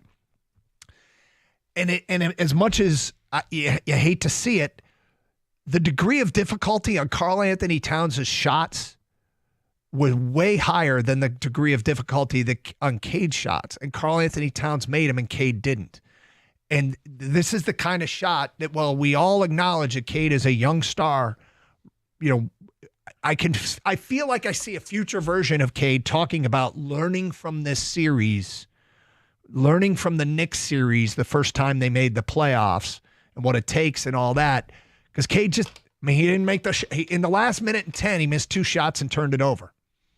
Karl Anthony Towns came through in a big way. Well, Karl Anthony Towns is one of the better shooting big men in the league. And if you give him space to knock down shots, he's going to knock down shots. But that turnaround fadeaway jumper from 15 feet was ridiculous that went in. Where I started getting nauseated and was when Brunson came back into the game and showed zero ill effects of being tragically murdered on the court earlier in the game when he got his feet tangled up and immediately grabs his knee, and then you see replay after replay and you're like, what? Anything wrong there? I don't guess. Oh, he can't put his weight on his leg. Oh, and then miraculously he comes back like Willis Reed, leading his team to victory. Dude, okay, I get that you may have been scared when you went to the court, or maybe you're trying to draw a foul and grab your leg. Oh, he was trampled. It has to be a call. I mean, he wasn't out of the game that long. No. Comes back, and the announcers were treating it like, oh my God, I can't believe what I'm watching here. This is truly, we mark this day down. We will remember where we were when Jalen Brunson came back. Yeah. He came back. I texted you guys. It's like I didn't realize he had the flu and he was wearing a bloody sock at the same time. But it was a bit much. And then they start calling, it's an ankle injury. I'm like, then why the hell was he grabbing his right knee? Stop with this. Stop building it up bigger than what it was. What it is a great player in this league that took over in the fourth quarter again for the Knicks. He had 15 points in the fourth quarter. He's been great for this team in the fourth quarter. Nothing different. The player is still the same, although to your point, he's not hunting the fouls like he was. No. But perhaps he was hunting the foul when he went and grabbed his knee. He's fine, and you don't have to build it up any more than that. Great performance by Jalen Brunson, but I was getting nauseated by a guy who spent time in this town, Dave Pash. Come on. You know better. Stop playing up to that crap. Yeah, that was a little bit eye-rolly. Can I get a witness? Where were you? Oh. I hear you. I remember April 27th. I hear you. 2025. I mean, there wasn't so much as even a mere limp moments later when he was going to the basket. There's nothing to stop him. Start. I mean, he's dead sprint. Stop. Come back. He's fine. They retaped the ankle. Oh, okay. I think he's gone to the locker room every fourth quarter of every game this series. No, seriously. Got to keep them together. Change his shoe or retape or whatever. Pop drugs, whatever it is. You're talking about pain killing, right? Yeah. Yeah, I don't think he's doing meth in the bowels of LCA. No, just making sure. But you know what? Medication. It hurts more, Gator, because he's damn good, man, and he's clutch, really good. He's really good. He gets in the paint. And he's almost automatic every time he gets in there. He gets you on his hip or his shoulder. He knows how to shoot a shot, get to his spot. the frustrating part for me was the first half, obviously, before they went on that run to end the half, was the turnovers. Like, I can't believe I went at the end of the game and looked out how many more shots the Knicks had than the Pistons, and it wasn't much. It was like 7-9 because the second half the Pistons came back, but that first half they must have had 30 more shots than the Pistons. And they felt like they were careless. I mean, I know they've done this all season long. It was some of the worst basketball you've seen the Pistons They play. treat the basketball like they don't care what happens to it. Honestly, they're not. I've been saying all year long, they're not strong with the ball. They're lackadaisical with their passes. They don't feel any pressure, it seems like, with double teams coming. When they do, they don't really try. There's no urgency. They need to treat it more like Gollum in Lord of the Rings, and it's my precious. Like, do not just toss it away like they did willy-nilly. Sorry, Doug, I didn't mean to call Lord of the Rings on you. Yeah, I don't know why you'd apologize to me. It's just another movie reference that I don't get. But it was some of the worst basketball we've seen them play in the first half. And you're right, King. It was turnover after turnover, and everybody was doing it. You know, whether it was Duran or Sar Thompson or Cade Cunningham, everyone was throwing the ball away. And I'm like, what is going on here? And then add to the empty possessions, when the Knicks would miss in the first half, they would get all the offensive rebounds. And I'm like, no one was boxing out. I know during one of the timeouts, Bickerstaff was getting on everyone to, hey, we got all a crash. And then they end up, the rebounding margin was 54-38 in favor of the Pistons. And yet it felt like. Well, at least the first half, right? Well, in the game, this was terrible. The game total. Yeah, the first half was terrible. But it felt like the Knicks got every big rebound they had to. And the offensive rebounding battle was won by the Pistons 14-12, but it was only 2. Let's start knocking down phone calls. Rick is next on 97 on the ticket. Hello, Rick. Gentlemen, how you doing today? Good, sir. Hey, can I preface my comment to Kangster? How much gel do those NBA guys wear reffing the NBA games? To say that they're better than NHL officials, taking pucks in the teeth, skates in the face. I mean, so I just want to get that out. But this is the thing. What are you talking about? Hold on. What are you talking about? When Kang made the comment that he thinks NBA officials are the best in the world. Okay, hold on. Kang, did you mean that the guys who are officiating in the NBA are the best officials available for basketball? Yes, that's exactly what I mean. I mean, do you know any other better refs out there? No, Kangster. I thought you meant that the NBA officials are like, it takes a better skill set to do that than to officiate hockey or football or whatever. No. Okay. My bad.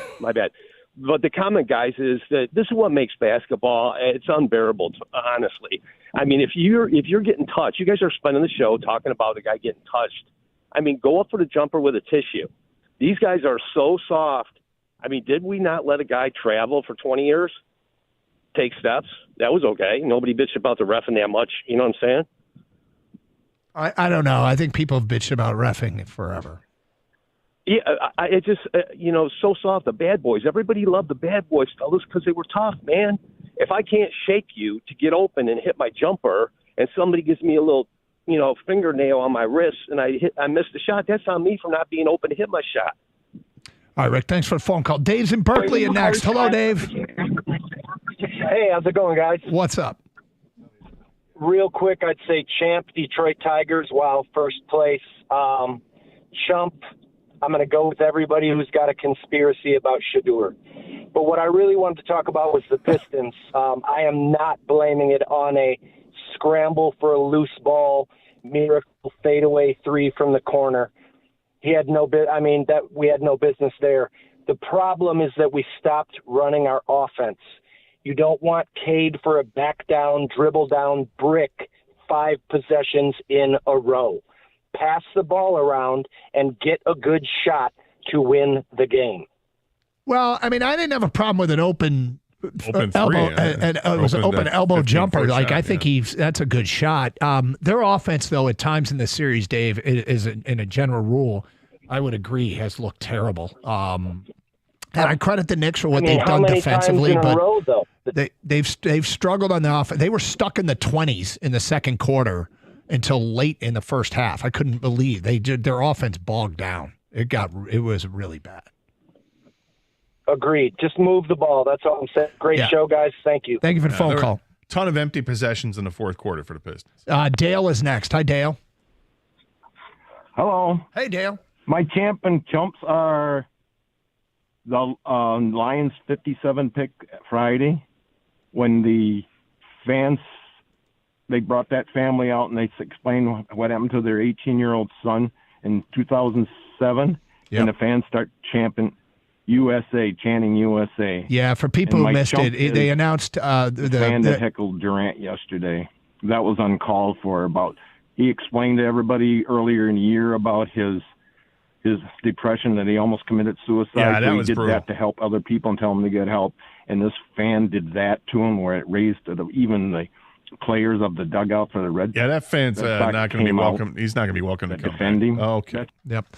He's not going to be welcome back. No, and it, for people who don't know what his champ was, a Detroit family who lost a son in combat got to announce the Lions pick, and it was a touching moment for sure. 248-539-9797. More of your phone calls and feedback coming up. It is Carson Anderson here on 97.1.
Doug Harsh, Scott Anderson, 97.1 The Ticket. Open lines, 248-539-9797. Thanks for being with us on a Monday. Champ and Chump, get your votes in.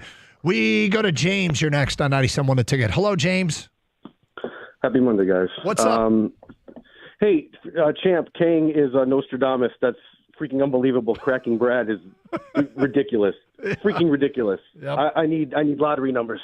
Anyway, what I can't understand is how Karl Anthony Towns picked up his fourth foul with 10:31 left in the third quarter, and they didn't go after him. I was blown away.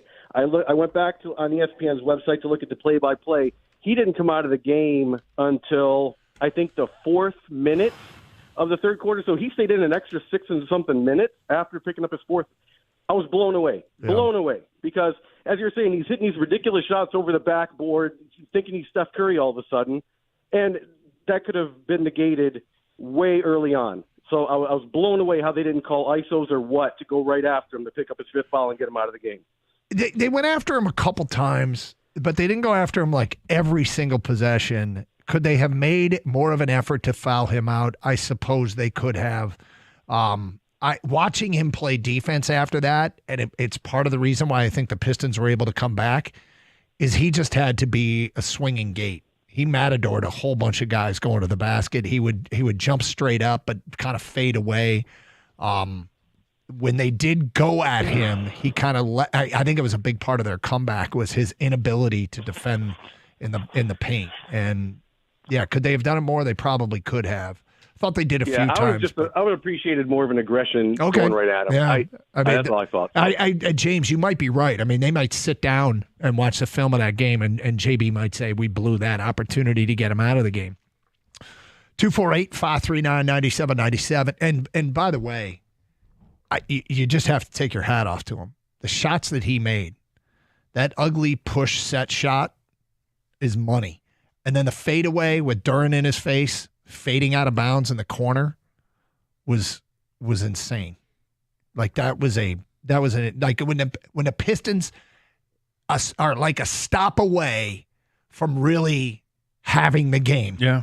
Karl Anthony Towns came up big. He came up big. Brunson came up big, knocking down 3-point shots. And the last few minutes of the game, the Knicks came up with those massive shots. The Pistons had a couple, but they couldn't match all of them. And in the end, it's a 1-point game, and the Knicks were able to close it out because of a missed call at the end of the game. Sucked. That catch fadeaway from the baseline, Doug. Yeah. He was like behind the backboard. I know. It was unreal. Yeah. What a shot. There's like it's a great shot. You just tip your hat to that. That's amazing. And then I don't want to, but it's a very reluctant hat tip. But then it got to the point though where to me it's like if Cat is about to shoot, it's going in. You have to get in his face. And this is where, when Tobias gets in foul trouble or not having Stu out there, you got to have big men that can defend Cat because he can take you out no matter where. 248-539-9797. Chuck, you're next on 97.1 The Ticket. Hello, Chuck. Hi, guys. Hey. Hey, my champ is Spencer Torkelson. I think he's having a great year. He's had a great comeback year. It's great validation for him. And my chump is J.B. Bickerstaff for letting Cunningham talk him into calling that challenge in the first half. So if he'd had that at the end, we win the game. If he'd had that challenge at the end of the game. So they weren't able to. They're not able to challenge that call because if it was called a foul, they could challenge it. But because it wasn't called a foul, they can't challenge it. Oh, okay. I wasn't sure of that. If there's no call on it, they can't challenge that. Yeah, it's unfortunate, but it is what it is, and they could have used it at other times though. He probably could afford to be more judicious with his use of those. That was stupid. You shouldn't even be calling them in the first half. Thank you, guys. Appreciate the phone call, 248-539-9797. Victor in Northville, you're next on 97.1 The Ticket. Hi, Victor.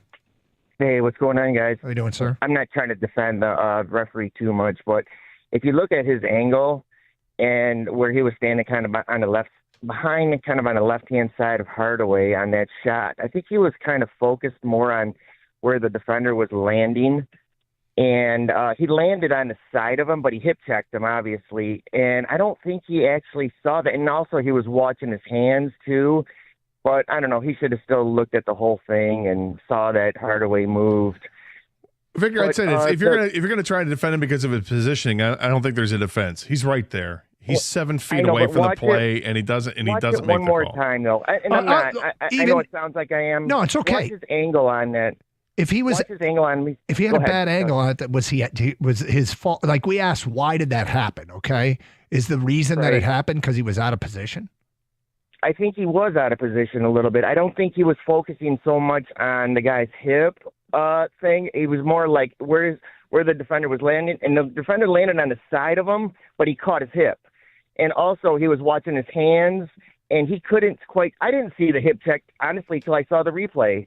I didn't see the hip check. I mean, I'm not as close as the ref, obviously, but I didn't see it. And I said, there it is. There's the foul. I kind of saw that. I mean, screw the ref, you know. He cost us the whole season, you know. He cost us the whole season. Well, I hope not. I hope they come out and with a renewed determination. And every time stuff like this happens, I'm hoping they're learning something. I hope that they're getting more comfortable with the stage and the intensity of these games, so they become second nature. Unless, like, it's our first time through, and by our, I mean the Pistons. It's the Pistons' first time through a postseason. And if it's a learning experience, there'll be that at least that's accomplished. You know, this feels like a series that they could win. At least it felt like it.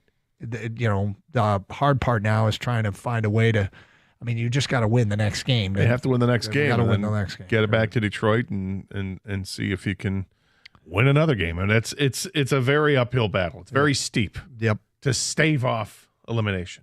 And now, look, there's a lot that went wrong in that game that needs to get addressed. They have got to do a better job defending Karl Anthony Towns. And I go back to that regular season game that they played near the end of the year against the Knicks and how frustrated Karl Anthony Towns got with Isaiah Stewart. And damn it, the Isaiah Stewart injury, you know, it is what it is. It's hard for them to overcome. And he's a player that I think would be drawing a lot of defensive minutes against Karl Anthony Towns. A lot of defensive minutes. Yeah, this is it's unfortunate that Isaiah Stewart's not available. Thought that, I mean, it's been a full week since that. The knee injury is obviously more severe than anybody thought. Yeah, unlike Brunson, he's actually hurt, Gator. Yeah. Yes. He actually does have a knee injury. When he grabbed his knee, it's because he's got a knee injury. Yep. Not because he was embarrassed that he lost the ball in a critical situation. Or maybe he just, you know what? Do you think the Knicks have Magic Sponge and can of spray? If you're asking me if I think that Jalen Brunson has soccer player tendencies, the answer is yes. Okay, there you go. 248-539-9797. Champ and Chump, get your votes in. We will talk more about the NFL draft today at 11:30, but Piston fans venting on this Monday. Here on 97.1 The Ticket. Got problems with your garage door? Is it sluggish like a wet sponge? Is it just not operating the way you want it to?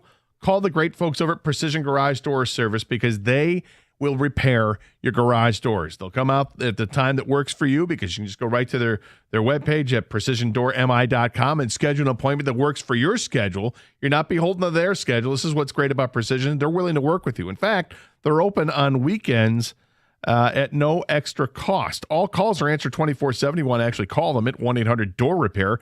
That works too. And if you need new garage doors, you got it. Precision Garage Door Service is the place to call for new garage doors because they've got a warehouse chock full of them, all different styles. I know this firsthand because I had to get new garage doors for my house. They came out, walked me through the entire process, went through a bunch of options, and now I am absolutely thrilled with the garage doors that I have.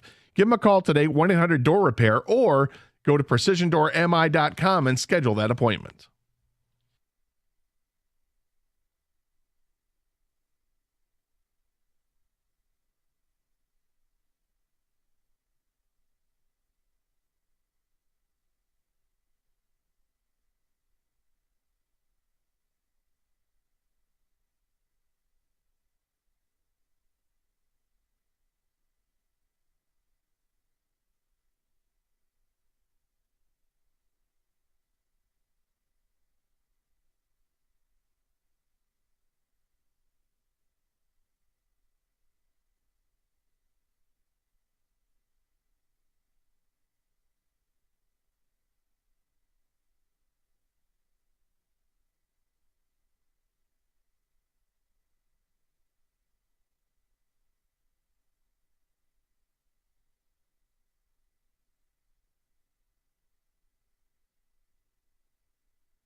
All right, a lot of feedback coming in today. And look, I like to compartmentalize topics, and I do think it is absolutely a big story what the Pistons didn't achieve for the first, 47 minutes and 57 seconds.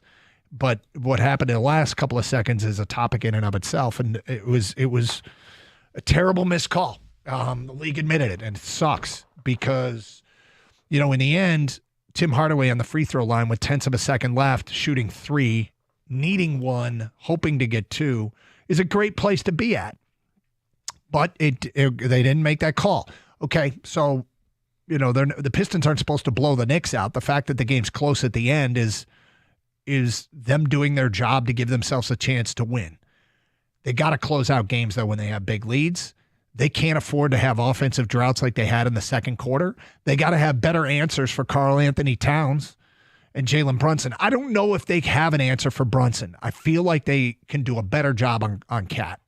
And I don't know if you saw the one time he complained after he missed a shot. Oh, I'm sorry. Was that every shot he misses he complains? No, I mean that's the NBA, right? I know. Every player will do that. I know. But yeah, look, I'm bitter today. So at this period of time, he's the worst. Yeah, we're all bitter today. And looking in the mirror, I mean, the Pistons obviously they can blame themselves first and foremost. What happened at the end of the game, that's on the refs, and that's a mistake. And it cost the Pistons the game. But so did the way that they played. Mm-hmm. As we said from moment one of the show today, 2 separate issues. They're both true. Yep. They are both 100% true. The Pistons shot themselves in the foot time and time again, and the referees cost them on the last play of the game. But where did they shoot themselves in the foot? They were careless with the basketball throughout the game, but more so in the first half. They had too many empty possessions in the fourth quarter. And guys you're depending on to step up and knock down shots are not knocking down shots. Malik Beasley, where the hell are you? All right, I know he knocked down a couple threes last night, but by and large in that game, not good. Yeah, before he knocked those down, Gator, what was he like for the series? 3 for 19 or something? Yeah. It's been terrible. And even so, he was 3 for 9 in the game. It's 33%, which is 7%. I mean, he's a 40% shooter from 3-point land, and he's just hasn't been good. 5 of 12 in the game is not good enough. You need this guy to be a big-time performer because right now they don't have that secondary scorer that they desperately need. There's Cade Cunningham, and then there's who knows who's going to step up. You need to count on Jalen Duren for a double-double every night. 17 rebounds, great. 6 points, not so much. And he was minus 17 on the court, by far the worst in the game.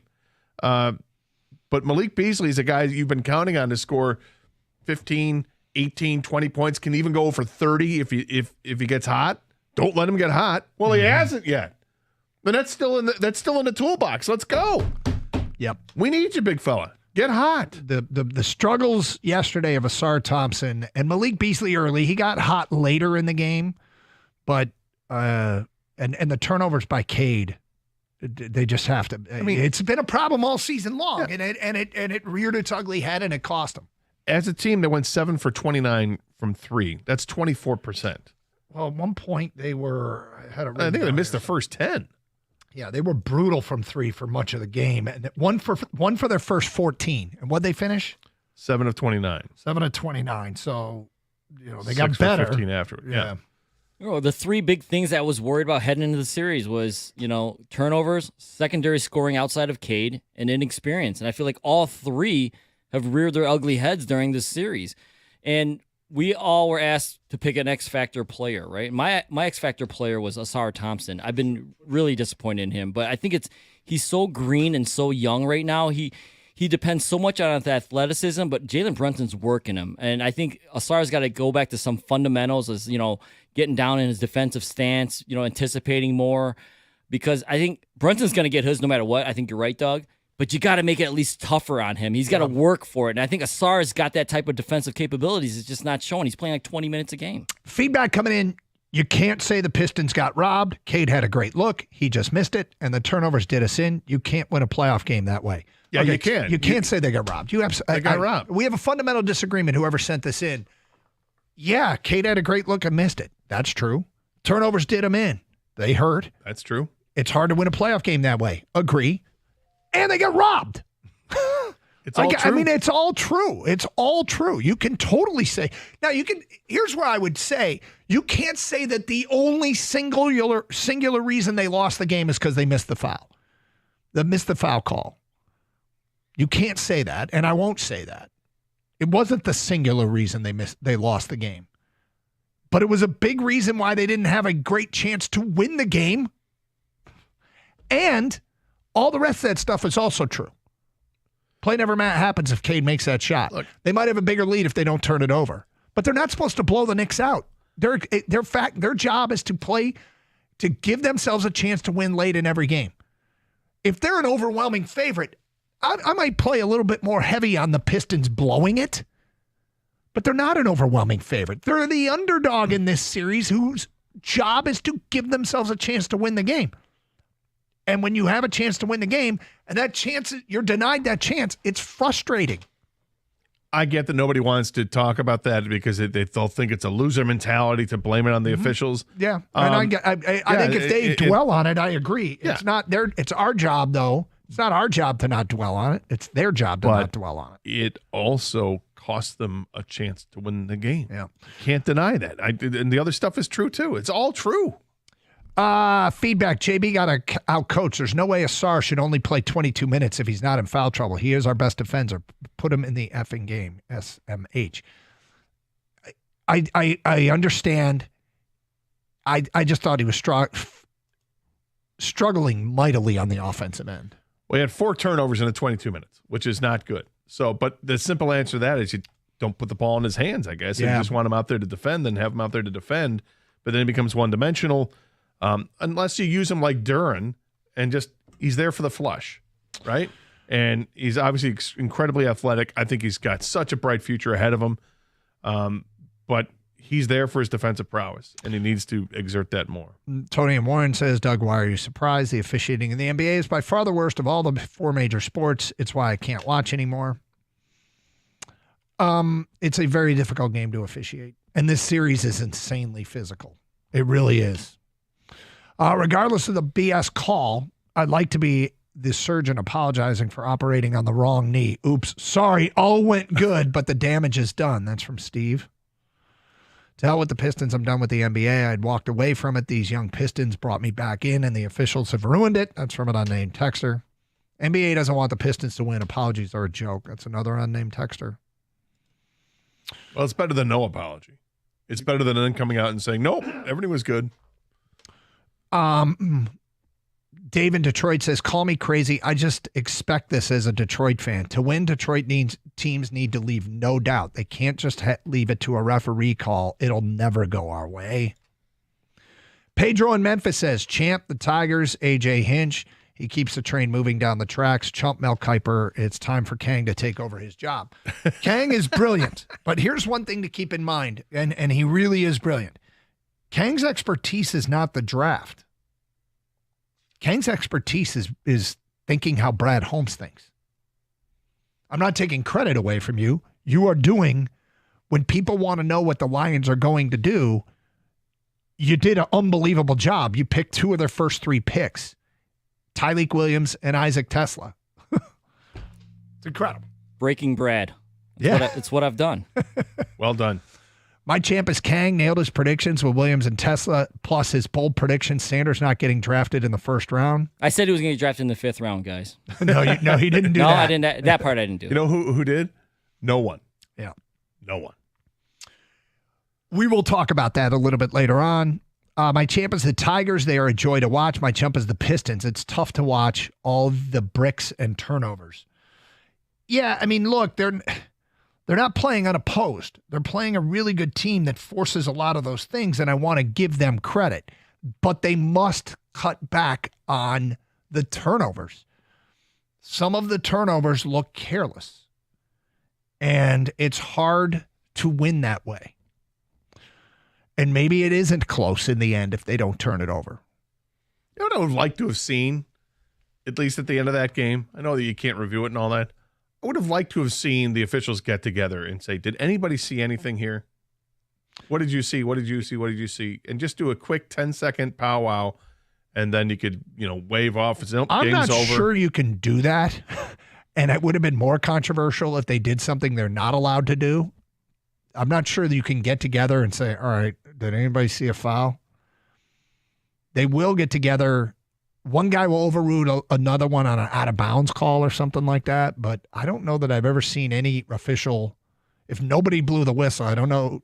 I mean, aren't they basically saying, none of us called a foul, let's all huddle up? Do one of us want to call foul now? And I don't know that you can do that. Would you have liked to see it? Yes, I'd like to see anything other than what we saw. Right. I would like to see the world's latest foul call. Is what I wanted to see in that moment. But yeah, it'd be tough because and this just came over Twitter, guys. right. It'd be tough to overrule the guy who was standing right there. Before Tim Hardaway Jr. gets on a plane to head to New York, he's going to take three free throw attempts at LCA with nobody in the stadium. All right, let's get more into the draft because look, trying to predict what Brad Holmes is going to do is very difficult. Kang's good at it, but they did something that nobody expected. They did a couple of things nobody expected. We'll get to that at 11:35 here on 97.1 The Ticket.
All right, so we'll get back to your open line calls in a minute. We promise we get into some draft stuff.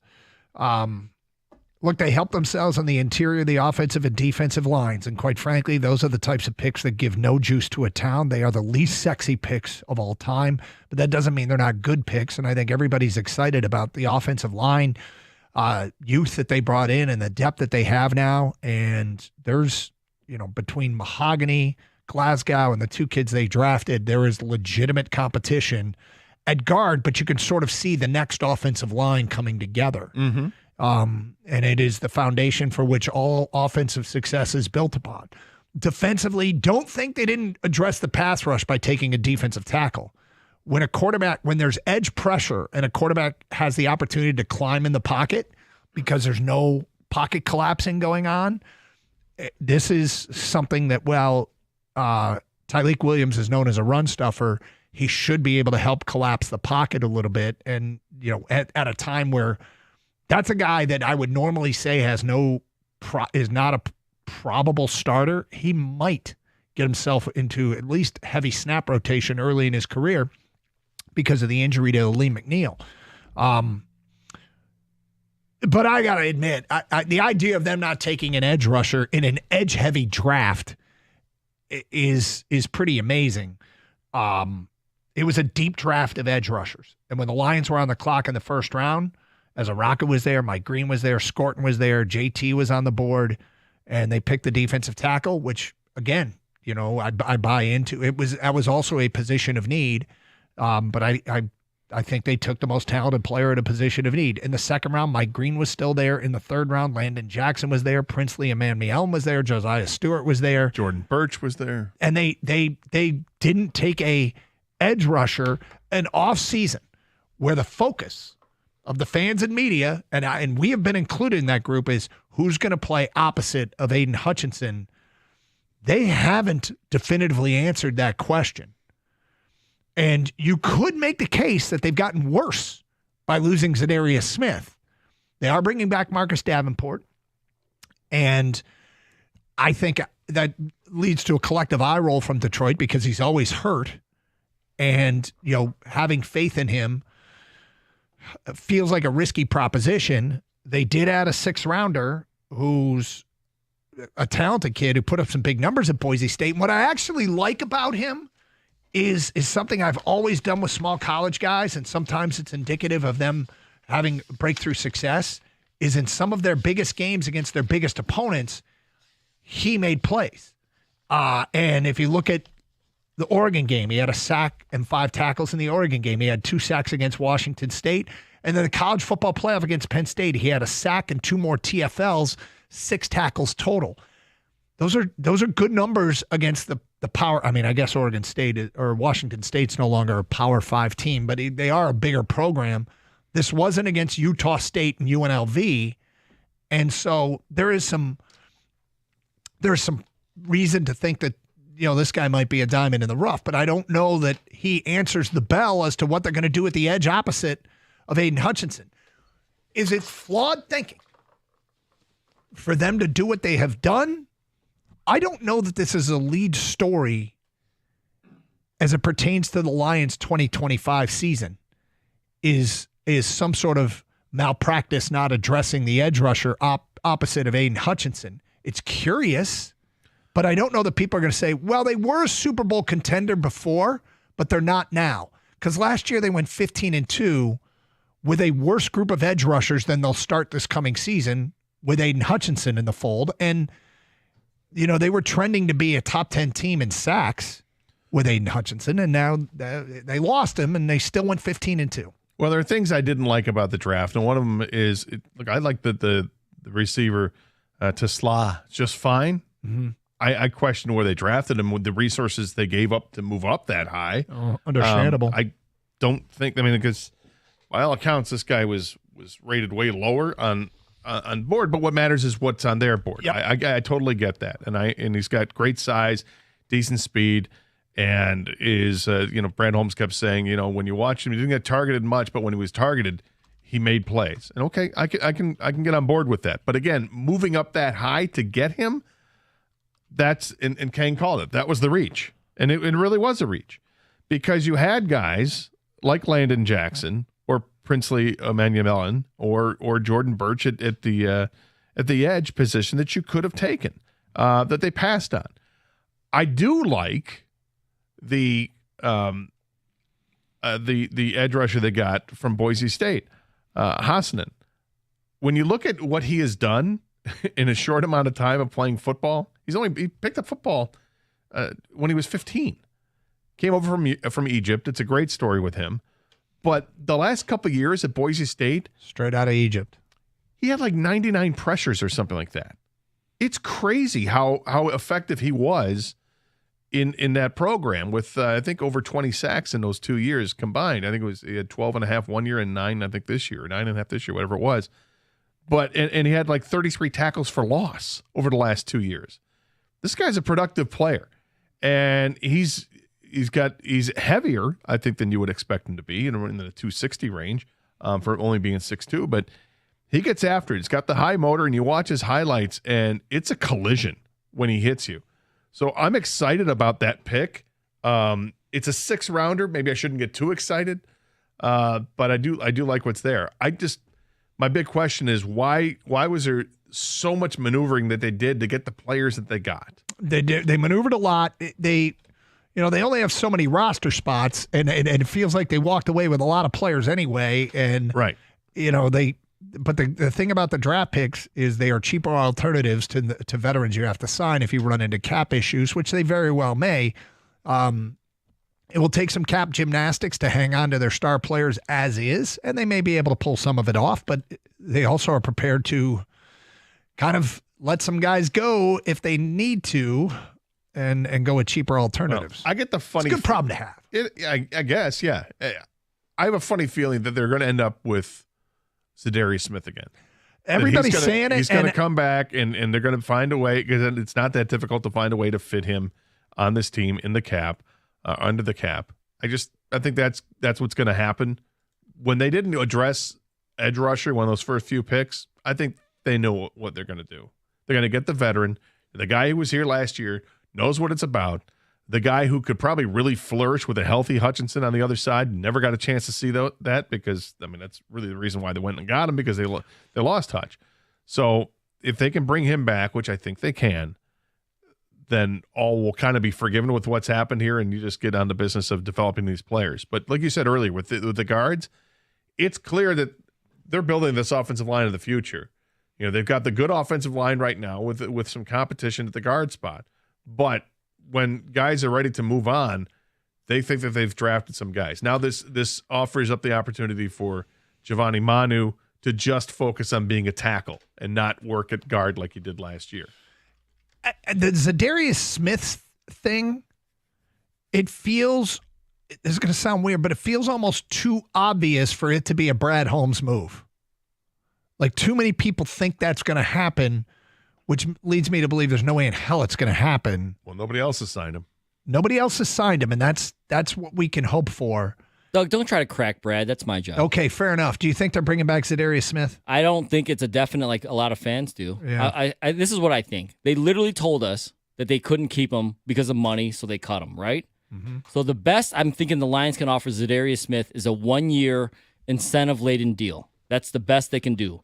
So Shedeur sees this, and he's like, okay, I'm going to shop myself around. And he could wait through training camp and preseason, see if an injury happens, and get a better deal. I think at this point, Shedeur is waiting for a better deal, which I think he can get. And I want Shedeur back, but I don't think it's not like, oh, he's definitely coming back. Because I think he needs to get a fair deal for him. Yep. I completely agree. And we'll see. There's always that question that people say, well, do you want to win a Super Bowl?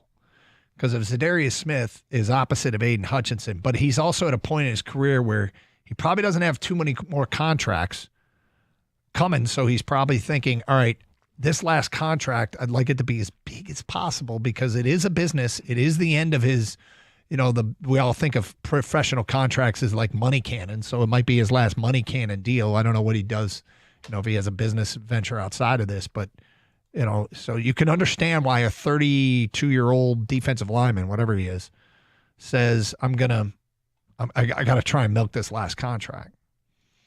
248-539-9797. We'll get to your phone calls and feedback on a variety of topics next here on 97.1 The Ticket. Hey, don't miss your chance to bet on all the clutch shots and legendary performances with FanDuel, America's #1 sportsbook. FanDuel is the best place to find all your favorite player props. And now you can make heads-up player props with performance trends.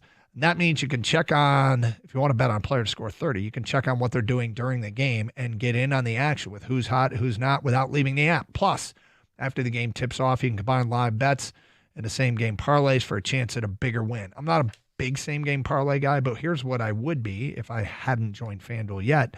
I'd be all about the deal to bet $5, win that first bet, and get $250 in bonus bets.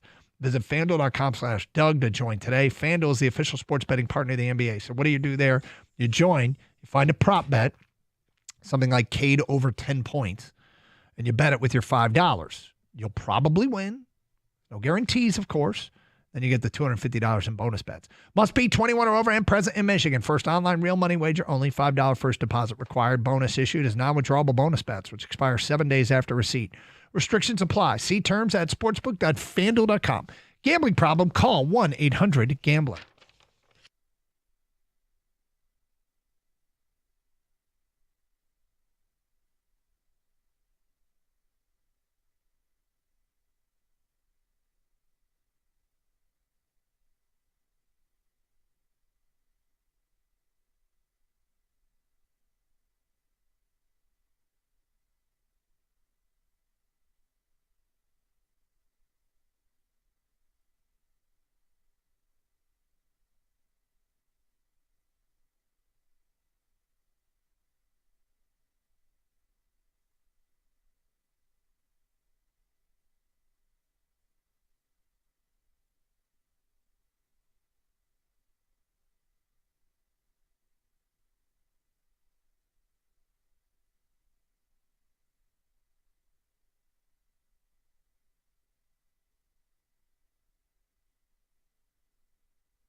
I'm just going to go ahead and call it a record-setting performance. We'll get to that today at 12:05. 248-539-9797. In the meantime, what we have here in Detroit is an irate Piston fan base over the end of that game and that call. And for people who buy into, well, they shouldn't have let it come down to that, that's also a topic. I mean, but I look at these as completely separate topics. I don't think the only reason they lost the game is because of the call. Do I think they got robbed? Yes. Yes, I do. Do I want them to do things better so they're not in that situation? Also, yes. Yes, I do. Talking about the draft as well, it is amazing. I mean, I'm just going to call it a swing and a miss by me. For weeks, I thought, okay, it's a great draft to need edge rushers. And I still think it was a great draft to need edge rushers. They didn't really tap into it till late. There were 20, I think it was 24. He was the 25th edge rusher selected. Now, on their board, I'm sure they had him higher than that. But. Well, obviously they did. But watching Mike Green slip. Yeah. That was something. And we discussed it on all last week, really, that he may not even have been on the Lions draft board based on off-field allegations. And if that was the case, then you can understand why he slipped the way that he did, because that was a guy many thought was top 15 talent that didn't go till way later in the draft. 248-539-9797. Mondays also mean champ and chump. Get yours in. We'll remind people of ours next hour. Robert is next here on 97.1 The Ticket. Hello, Robert. Hello. My big thing with the draft is I think Brad Holmes acted like he was drafting scared. He wanted his guys, but he wanted them so bad that he did anything to get them, and he cost us 2 third-round picks next season. If he would have, in the first round, gone back 2 or 3 spots, and then, and gained a little draft capital so he could then get the D tackle he got, which I don't have a problem with. I just have a problem the way he drafted. Well, there's 2 things. I think that if you are being critical of him trading up and giving up future picks, and I can understand why you do that. If you're being critical because he didn't make a trade that we don't even know was on the table, I don't know that I could agree. I wouldn't go there. I don't. Okay. We don't know. It was just reported. And we don't know how far back it was for sure. You're right. There was a report that he had an offer that was tempting, but we also don't know that he could have got the defensive tackle he got. He decided that it wasn't worth it to risk losing him because, and that's the big part of this is we all assume that the Lions were the only team that had Tyleik Williams that high because most of the draft gurus were the only team. So they could have moved back. They could have stayed in the first round potentially, but would Tyleik Williams have been there? Brad didn't seem to think so. He didn't seem to think so, and so because there'd be no downside to making that trade. Okay, well, and the last thing, and when we moved up to 70, I was really excited, thinking, well, he was going to get that edge. But let's say they weren't going to get an edge because they had this guy, from Boise State in mind. They still had Jared Wilson there. And I thought, man, what a way to solidify your offensive line of the future. Well, I would say that one of my takeaways from this draft certainly is not that they didn't solidify their offensive line of the future. In fact, I think it's probably one of the number one things they accomplished. Yeah, the 2 guards they got are pretty good guards. I mean, Ratledge is, if you look at the athletics rankings, he was the 3rd rated guard, and Miles Frazier was the 5th rated guard. Ratledge is really good, and I think they think there's some versatility with these players as well to move around in the interior if they have to. But I don't mind. I don't mind that pick at all, actually. No. And to get Frazier in the 5th round when he had like a 3rd round grade, that's pretty good value there.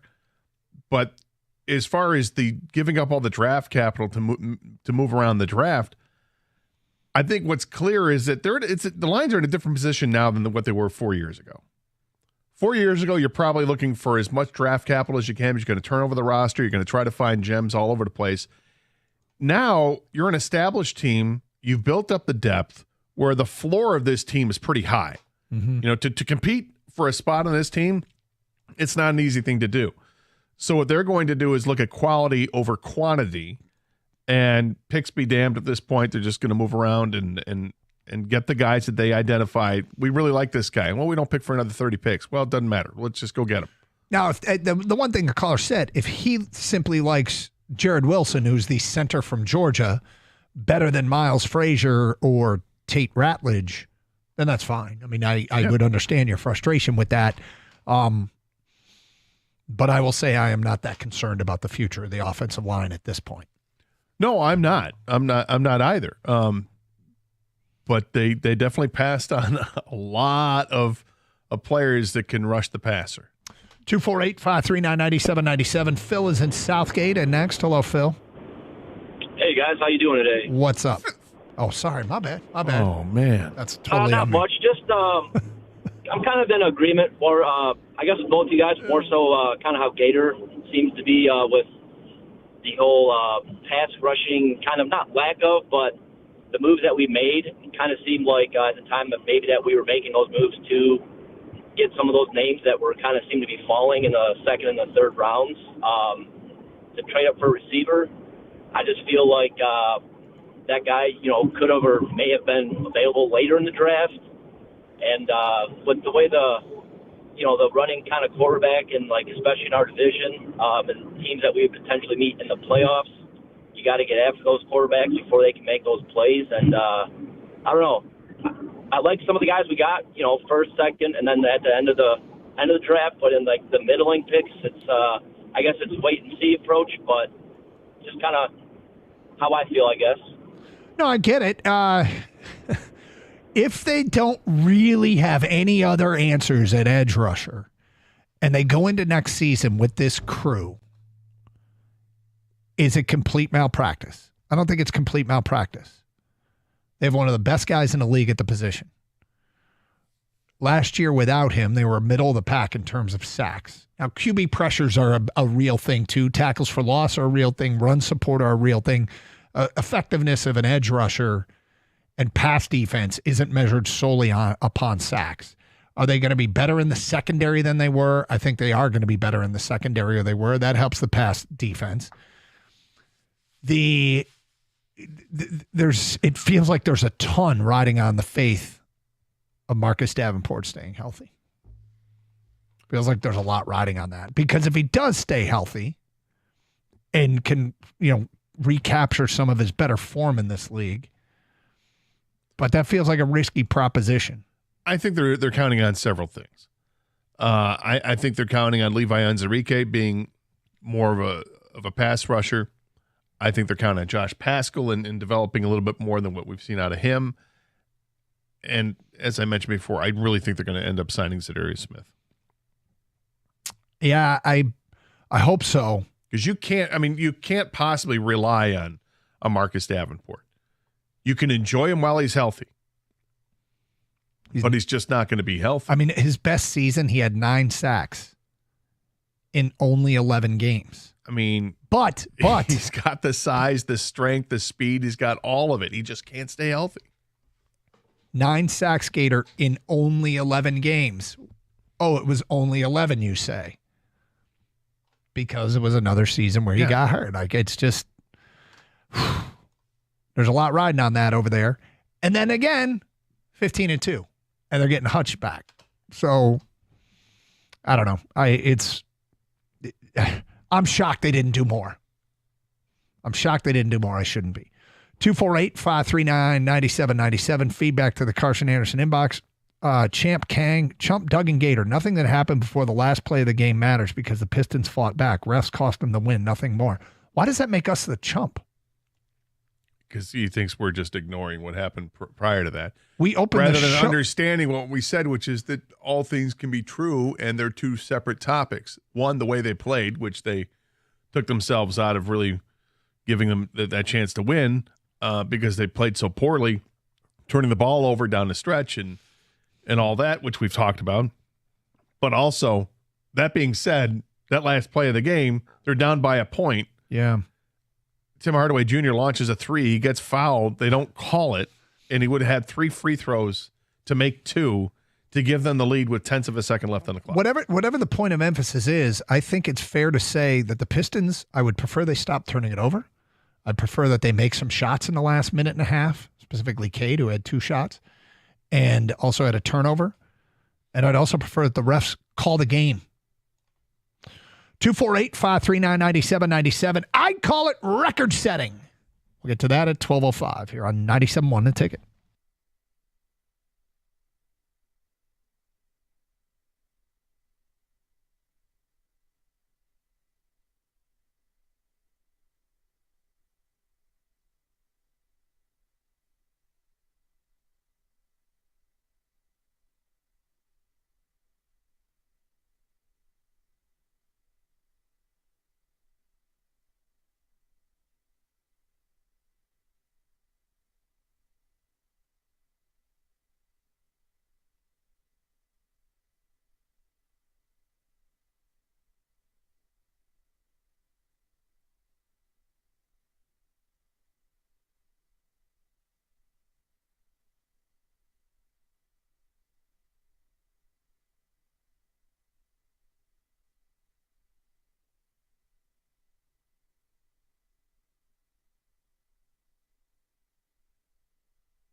Brought to you by Moran Buick GMC. The Red Hot Tigers begin a 10-game road swing at Houston tonight. They'll send Jack Flaherty to the mound as he battles Ronel Blanco. Blanco gave up just 1 run in a 6+ inning outing against the Blue Jays last week. Pre-game at 7:45 right here on 97.1 The Ticket. Houston checks in at 14-13. They're coming off a series loss versus the Royals, though. The miss facing Wayne State product Hunter Brown. He tossed a gem yesterday against KC.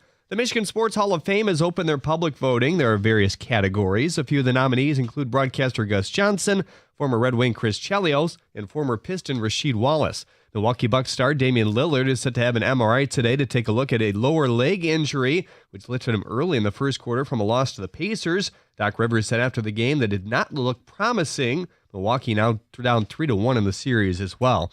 The Pittsburgh Penguins have parted ways with their head coach Mike Sullivan. He led Pittsburgh to back-to-back cups, but the team has now missed the playoffs for 3 straight years. The Washington Commanders are also getting a new shiny $3 billion stadium at the site of their former home, RFK Stadium. They last played there in 1996. It actually still stands.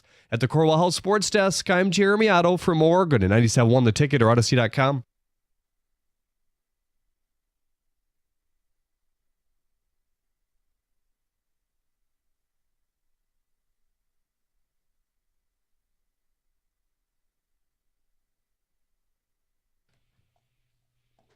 Mondays mean Champ and Chump. Get your votes in for Champ and Chump of the Weekend. My Champ of the Weekend. Actually, is my nephew, Logan Evans, who went out and threw 5 innings yesterday for a team called the Seattle Mariners. He got the call up over the weekend, and Logan just was great. It was awesome to see. He's overcome a lot, and to go 5 innings, 2 hits, 2 earned runs, 3 walks, 3 strikeouts in his major league debut. You know, it was funny. I watched him walk in. They had Roots Northwest, the network that was carrying it, and watched him make the walk from the bullpen with Cal Raleigh, their catcher, into the dugout after pregame warmups. Then I watched him walk out to the mound, and I'm looking at him like, I know this kid. It's so weird. He's nervous. First pitch of the game, 1 hopper right back to him. Perfect way to start a major league career. He just fields it cleanly, a couple steps towards first, underhands it to get it out. He was great, and I'm so fired up for him. Great situation there in Seattle, an organization that really has harnessed his talent and made his major league debut, got the win. My champ of the weekend, my nephew Logan. I love it. I think it's a great story. My champ's Javi Baez. Let's give him some love as well. 5 of 7 over the weekend, had a couple of doubles, 3 RBIs. He had a walk, stolen base.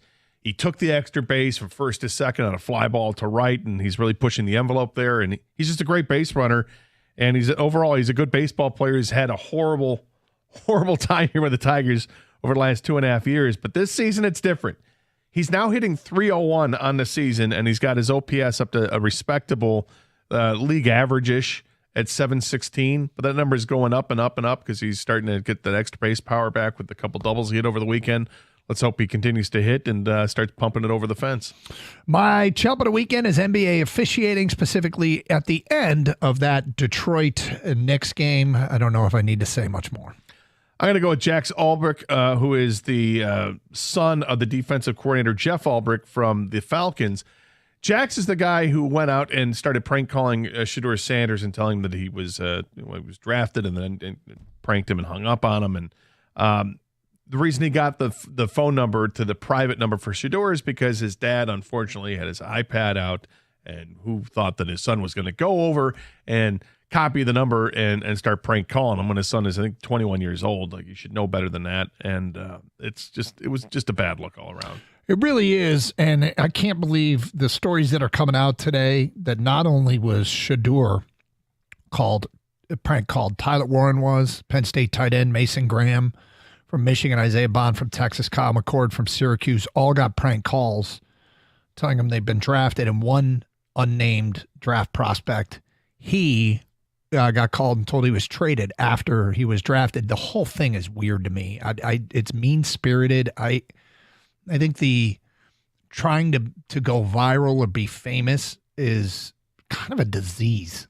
I don't know why so many people do the dumbest things to get attention, but I think it's a disease, Scott. I think it's a disease. All right. It's stupid. So one of the biggest stories out of the draft, and we're probably not going to dwell on it, but Shedeur Sanders falling, I think it is a record-setting cautionary tale of how one sabotages their own draftability with the pre-draft behavior. I think this will be used as more and more stories are coming out. I don't know how valid some of these things that are floating around social media are, but there are some credible reporters now reporting on what Shedeur, how he came across to quarterback needy teams and otherwise. I mean, if a quarterback needy team with a pick in the top 3, if you're going to meet with him and you're not prepared, I think moving forward, unfortunately, the sad part about this is going to be the standard setter by which everyone else will be measured in botching the pre-draft process. So this is from a CBS sports story, and according to CBS Sports NFL insider Jonathan Jones, Sanders' slide is a reflection of how he carried himself through the pre-draft process. An unnamed coach even told NFL media that his interview with Sanders was, quote, the worst formal interview I've ever been in my life, which leads to several other questions. Does Sanders struggle in every interview? Did he purposely bomb his interviews with teams that he didn't want to go to? Todd McShay of The Ringer reported recently that Sanders' interview with the Giants and Brian Daboll was one that did not go well. He said, quote, Shedeur didn't have a great interview with Brian Daboll in a private visit. An install package came in, preparation wasn't there for it, got called out on it, didn't like that, and Brian didn't appreciate him not liking it. So obviously the Giants passed on him, and they moved back into the first round to take Jackson Dart, which I thought was very savvy by the Giants. Mm-hmm. You got Abdul Carter, and then they get Jackson Dart. That's very smart. But this is interesting. And then there was saw the report that Shedeur Sanders actually dropped his dad as his agent and got another agent, and ended up I think he's with Tampa now or something. But it asks, there are a million questions about this. What role does Dion play in any of this? What advice was he giving the kid? If the kid goes into interviews and like, I ain't playing in New York, I don't want to play for the Giants, and you tank the interview, that's beyond stupid. It's like, if you don't want to play for the Giants, then tell me you don't want to play for the Giants, and don't do the interview. Or was this just that bad of an interview and that you didn't prepare yourself? They give you an install package to look at, dissect beforehand, so when you come to the meeting, you know where they're standing at, and you can have a discussion about, what you do as a football player. And if he's not ready for that, that's completely on him. Word like that gets around, and teams were just passing on him left and right, to the point where Cleveland, it was almost like a mercy pick by Cleveland in the 5th round. They had already taken a quarterback. Yeah, it might have been. I seriously, I feel bad, and I don't. I feel bad because my guess is, and again, we're watching this from the outside, I don't think it's an illogical conclusion to draw, that adults in his life have let him down. I don't feel bad because how are you treating people? And this is a job interview. Now, I think there's a lot of BS out there too, okay? And everything we've learned a long time ago, not to believe everything on the internet. But I can't think of any other logical conclusion, because you might not think he's a first-round talent. But, one of the things that is becoming clear is if you are not going to be the starter, okay? If you're not going to be the starter, you have to be in a position to humbly support the starter. You're the backup. You're the development guy. You're not a distraction. You're doing everything you can to support the starter and to prepare yourself and be ready if your number is called. And we get back to, did he come across as a guy that would be a good developmental quarterback in an organization that will not be a distraction, will humbly support the starter and grow over time and be ready when their number is called? It sounds like, because there's the difference between a quarterback needy team and a non-quarterback needy team. Getting passed by quarterback needy teams is one thing. Getting passed by teams that would maybe take a chance on the skill set for so many rounds that wouldn't even bring him in to be a backup or a developmental guy really has me buying into all of the stuff that's out there, that this guy's draftability was sabotaged by his pre-draft meetings and behaviors and visits and lack of workouts and otherwise. Yeah, I mean, there were 6 quarterbacks taken ahead of him. Cam Ward, Jackson Dart, Tyler Shuck, Jalen Milroe, and Dylan Gabriel all were taken ahead of Shedeur Sanders. Now, can you make the argument that Jackson Dart and Tyler Shuck were more highly thought of than Shedeur prior to any of this interview process? I mean, there were lots of reports out there that Shuck had impressed lots of people. Yep. And that Jackson Dart was after doing more deep diving and looking at film, that, wow, he's really impressive. But Shedeur Sanders, when you look at his film, he looks great. It seems to me that there clearly was something that was done with these interviews that turned teams off to him. Now, did he do it deliberately, or was he just lazy in the interview? Either way, it's not a good look. Yeah, either way, it played a role, it seems like, right? I agree with you, Gator. Like, in my opinion, it's nothing to do with the film or tape, because he's better than a lot of the quarterbacks on tape than the quarterbacks that got drafted ahead of him. The reason he fell, it seems like, whether it was the interview process or the way he rubbed teams, and things like that. Jay Glazer, who's pretty connected in the league, very right? Connected. He tweeted this a few days ago. This is nothing specifically about Shedeur, but he tweeted this. It's about the draft. Interesting thing came up in my draft prep calls. For years, Teams have pulled players off their board for A, injury concerns, or B, character concerns. A third category has been added to most teams I've talked to now. The third category is doesn't love football. Now, I don't know how you want to characterize that as someone who doesn't love football or not, but if they're talking about other things and doing other things and football doesn't seem to be their number one priority, a lot of teams, I feel like this is kind of like a Dan Campbell Lions effect, by the way. They have added this category to pulling guys off their board. Now, if there's an interview or there's a clip out there with Cam Ward and Shedeur Sanders just kind of throwing the ball around. Yeah, I saw that. And then Shedeur is asking Cam what he wants to do outside of football. And Cam's like, I just want to be known for football. That's all I care about. I just football player first. And Shedeur's like, no, man, what about being a rapper? Because, Shedeur likes to perform and all that stuff. And Cam's like, no, I just want to play football. Does that play a role into how much you love football? And did that make him slide even more? I mean, that video clip does not do Shedeur any favors. Nope. I saw that yesterday. It did not do him any favors. But we'll see what happens. So, now Shedeur is going to compete with Dylan Gabriel and Kenny Pickett to see who's going to be the quarterback of the Cleveland Browns. Dude, Dylan Gabriel got screwed. I mean, seriously, to get drafted by a team and go, all right, I'm your developmental guy, and then get drafted by somebody that's going to garner so much attention as Shedeur Sanders. Like, if I were Dylan Gabriel, I'd be pissed. Well, that or I'd be extra motivated to show everybody how much football means to you. Because if you look back at Dylan Gabriel, this guy had suffered horrific injuries in his career and came back to keep playing because clearly he loves playing football. Just keep up with that attitude. And, maybe Shedeur does. Maybe it was his awesome game, or maybe it was just a misstep by Shedeur Sanders with not being prepared for the interviews.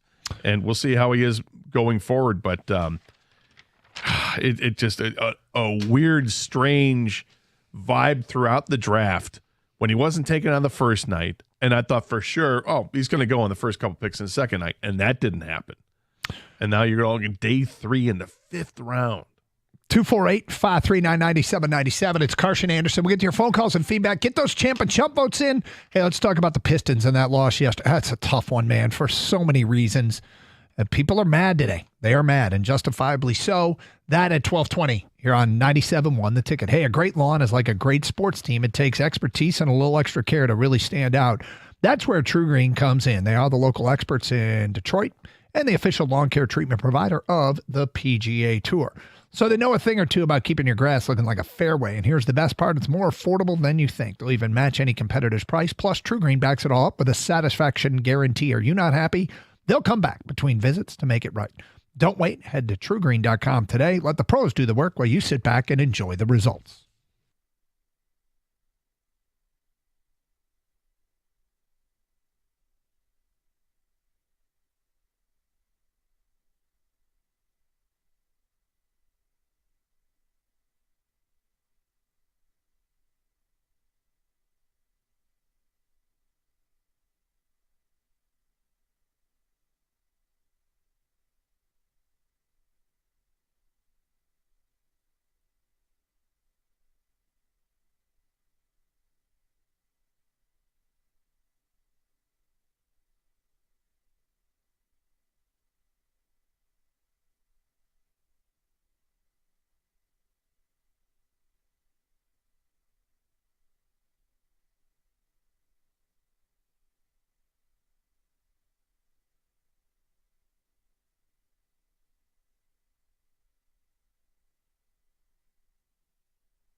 That is Brad Holmes, obviously speaking about, people that are second guessing their drafts. And I get it. I think if you're in an NFL team and you're in all the meetings and you get to meet with all the prospects and you're familiar with the big board that you have put together based upon your career and your knowledge and your football expertise, you might at times get fed up with people second guessing. And I don't think he sounded particularly offended there, but just explaining, hey, here's why we might see things differently than you. I've heard him do it other times where I thought he was a little bit more condescending, but then again, I don't even really care all that much. He doesn't need to justify what he does to anybody. But bottom line is, it's a draft that people are curious about. They're curious about it. 248-539-9797. Let's go to Brandon in Shelby Township. You're on 97 on a ticket. Hi, Brandon. Hey, guys. How's it going? What's up? So isn't it kind of ironic that the coach with the biggest ego, like Sanders, has the son that he must have an ego big enough to scare people off, Is it ironic or is it exactly what you'd expect? I mean, it's exactly what I'd expect because it seems like he has a chip on his shoulder. But he kind of reminds me of Jameis Winston. Jameis Winston was a great college player, but he had a terrible attitude. He was doing things in college that kind of scared people off. Like, I know he went high. But you see the Lions draft people based on culture. They want to build the culture. But if you get a person like Sanders, even if you draft him high and you make him your starting quarterback, you don't want to ruin the culture in the locker room.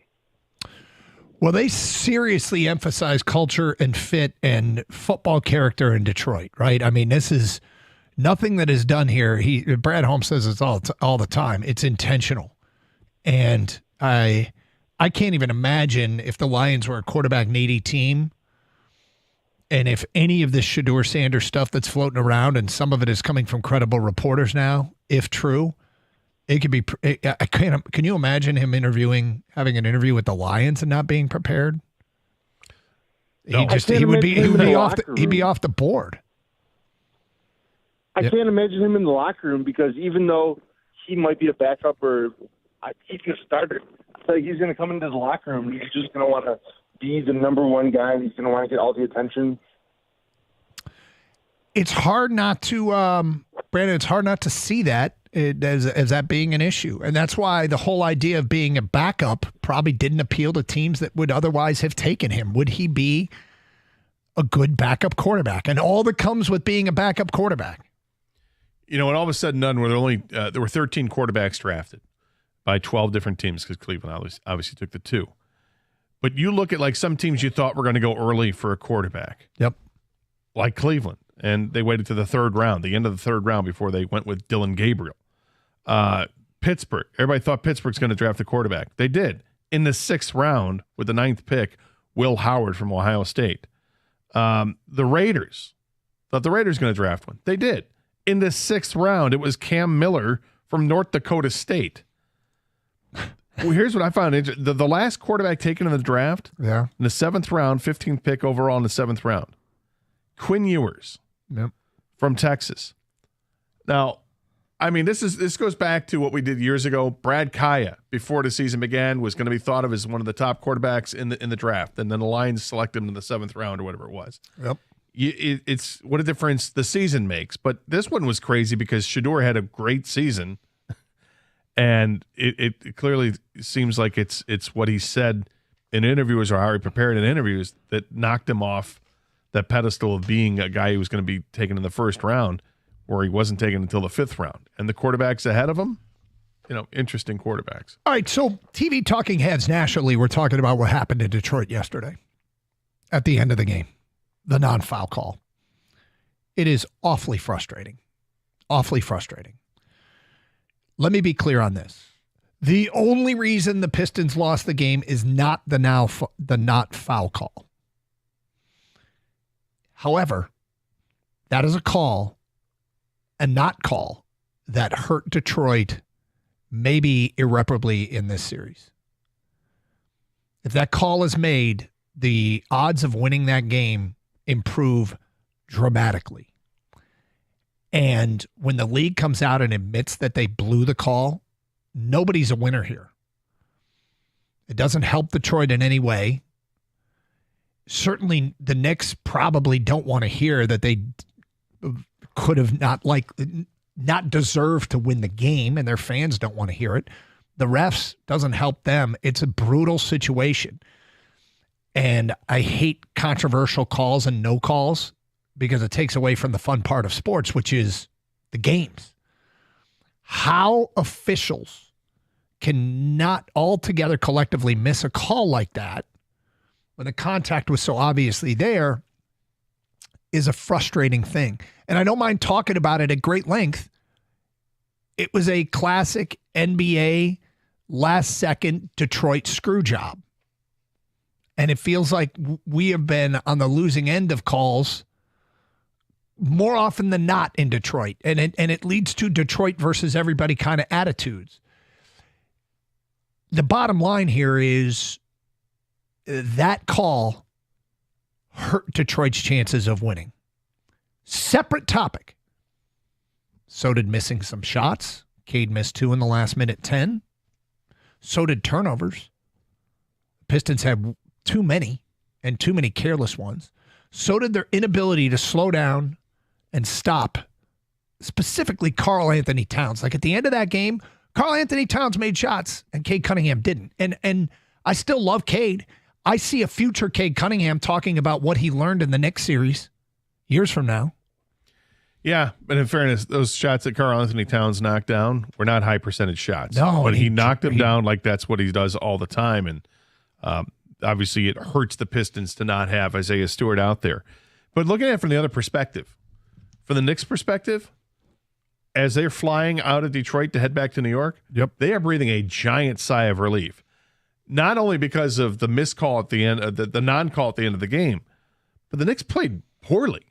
Or we could say the Pistons defense just dialed it up. But the Knicks shot 37% from the field. They made 11 out of 18 free throws. That's it.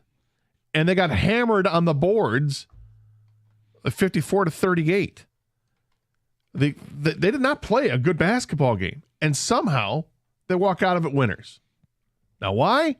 Pistons turn it over too much. The Pistons didn't shoot that well themselves. In fact, from three-point range, the Pistons were dismal, with shooting 24% from three-point land. And when it all came down to a final play, the referees swallowed the whistle on a play that was clearly a foul because they admitted afterwards it was clearly a foul, and it should have been called. Sucks. They didn't call. But, the question that you brought up is this, or the statement you said, is this going to sink the Pistons' chances? And it feels like it would. I'm not, and I don't think you're counting them out yet either. I think that this team is going to have to come up with their best effort tomorrow night.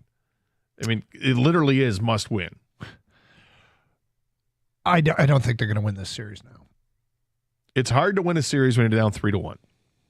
I think the percentages are very low. I haven't looked it up, but I think very low to come back from 3-1. Now, for people who say it shouldn't have come down to a last-second play in the first place, a couple things I always feel like when that is said, that means you think the Pistons should handily win every game, and that's not the case in this series. I think it's foolish to believe that that's the case, and they're going to play.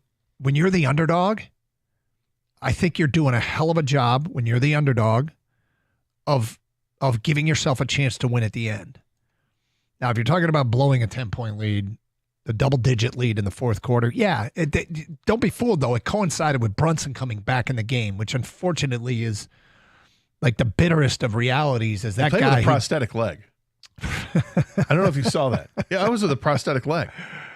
It's like Kerry Von Erich. It was unbelievable. Do you think that there was some embellishment of that injury?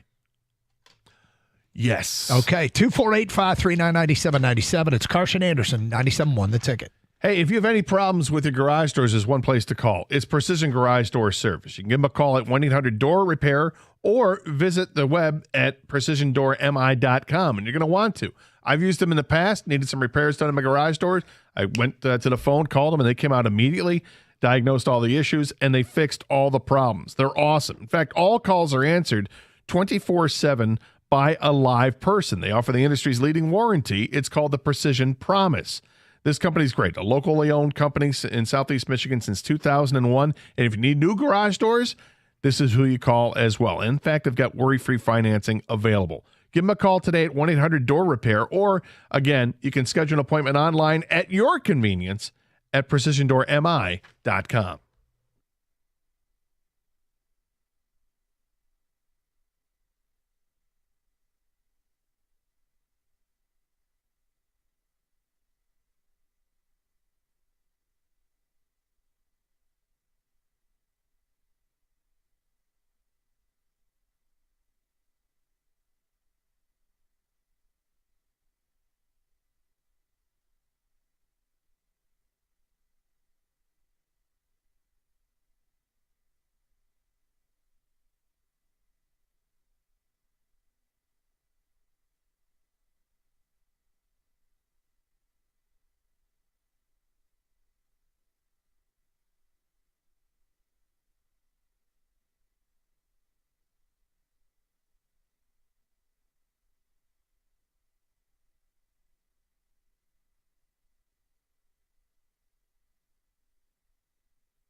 Before you get back to your phone calls, just two comments on that. One is, had they called that foul, you wouldn't have a lead story on national shows being, how do they make that call?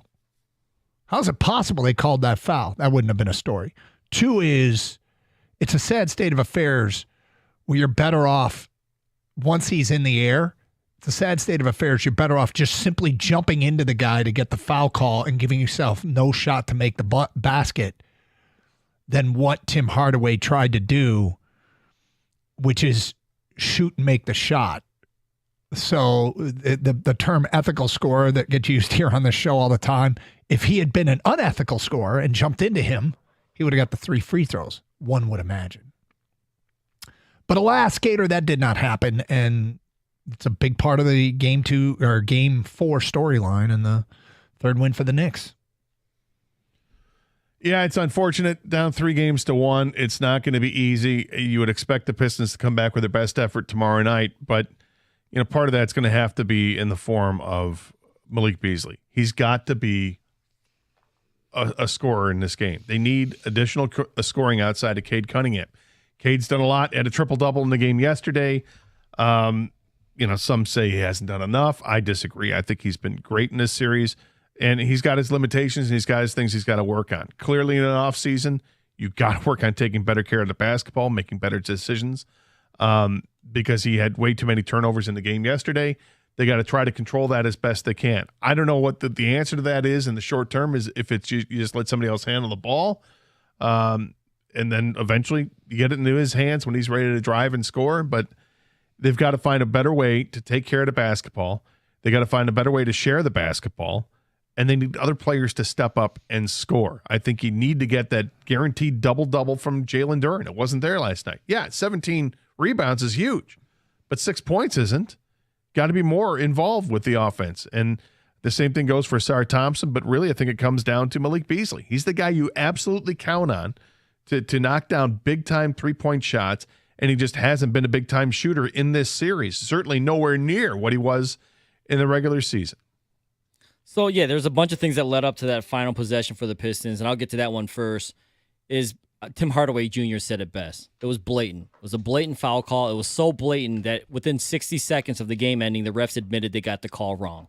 They admitted it so quickly that the reporters were able to ask Jalen Brunson and Karl Anthony Towns about it, saying, hey, the pool report came out. They admitted they made the wrong call. What do you guys think? That's how fast they admitted they were wrong. Now, how do we get to that point? Yeah, turnovers, secondary scoring, and I think inexperience all played a huge role in how we got to that final possession, because they were down so early because of all the turnovers, all the empty possessions. In the first half, it seemed like they couldn't get a defensive rebound where the Knicks were getting second, third chances, and they built a lead. Luckily, the Pistons were able to fight back, but that 11-point lead that they had built in the second half in the fourth quarter evaporated because the turnovers came back to bite them. They're just not strong with the ball. It's not just decision-making, but I feel like there's no urgency to keep the ball. They treat it like they don't care what happens to it. Sarr Thompson, Ron Holland will throw a cross-court pass willy-nilly, like it doesn't matter. Cade, he plays at a really measured pace, but also when he gets double-teamed, I'd like them to show more urgency, instead of saying with that same pace where things are slowing down. No, man, things are speeding up right now. And I think his teammates need to help him get in better passing lanes so he can find them. Thank God for Schroeder. That's your second ball handler you're looking for, Gator, because there's no other ball handling really that you can count on. 248-539-9797. Let's get to your phone calls. Logan in Detroit, you're on 97.1 The Ticket. Hi, Logan. What's up going, guys? How you doing? I'm all right. I was wanting to call because I really do think that this is the reason why I probably won't be able to get into the NBA this entire series, just based on, down the floor on both ends, it feels like the refs could call fouls or not call fouls, and they'll have stretches where they will, they'll have stretches where they won't. I feel like it's turning into almost a sport of soccer where, you'll have guys like, I think it was in Game 3, Josh Hart, who dunks the ball to literally tie the game. And instead of celebrating with his team and getting down the floor, he's instantly looking at the ref and asking him why he didn't call a foul. And, that mixed with the missed call at the end of the game there, it's just so polarizing that it makes me want to ever complain about a flag in football ever again, even though I know I will. You know, Logan, the thing about it is it does feel like after virtually every miss, a player turns and looks at the official. And I don't know if the league needs to talk about it with its players. It doesn't help the credibility of the game, and yet you can't tell like people even when they make a bucket. Yeah, you can't tell people not to express frustration or I don't know how. I don't know if anything does need to be done. Maybe if your team is competing for NBA championships, and Logan, I think if the Pistons keep winning, I don't know. Are you gonna get to the point where you stop watching it if they come back and win this series and advance to the next round because you find it so frustrating? Or are you gonna stop watching because the Pistons get eliminated? No, I mean, honestly, it's one of those things where I'm always going to watch Detroit teams because they're Detroit and that's what I do. But like the regular season, like I know the playoffs are amplified and everything like that, but it's like I really do not think I'll ever be able to get in the NBA at its current state with just the way that the game is played and just kind of the way it's officiated and stuff. And I do not know if it's like maybe a thing from the NBA because I know that they implement changes quite a bit, honestly, maybe more than every other sport. And maybe they have to implement a change of like, hey, we're going to let guys play now. Like, we're going to stop calling any more fouls. Like, we're going to make it apparent that they're going to maybe let guys play a little bit more. And maybe that will stop the flopping and stop all that kind of stuff. I don't know. This is a physical series. But there's also little subtleties of it. Like, Karl Anthony Towns is such a massive human. I think he's difficult to officiate. I think guys bounce off him. I think he can overwhelm people with his physicality. And I feel like if Karl Anthony Towns got his way, he would shoot north of 60 free throws a game. Because that's the way he plays the game. Yeah, but he wants it both ways. He wants to be able to be physical, but you can't be physical with him. I know. You know, and for the people that are saying, well, you know, this is the way you wanted it, Piston fans, a physical series. It's been called that way. The game was called like that. That's for like, you know, like a physical series can mean more than just like, hey, a straight up foul. It's more like positioning, fighting for positions, boxing out, right? You get physical. No one wants to get those ticky-tack calls. A bump, a blatant contact on a foul shot to win the game, or foul shot on a shot to win the game is a foul. That you can't foul a guy shooting a shot. That doesn't matter if the game's been called physical or not. And I feel for that fan, Doug, because he's like, maybe he just parachuted in, and then this is the game he watched. He's going to hate the NBA. He's going to hate the refs.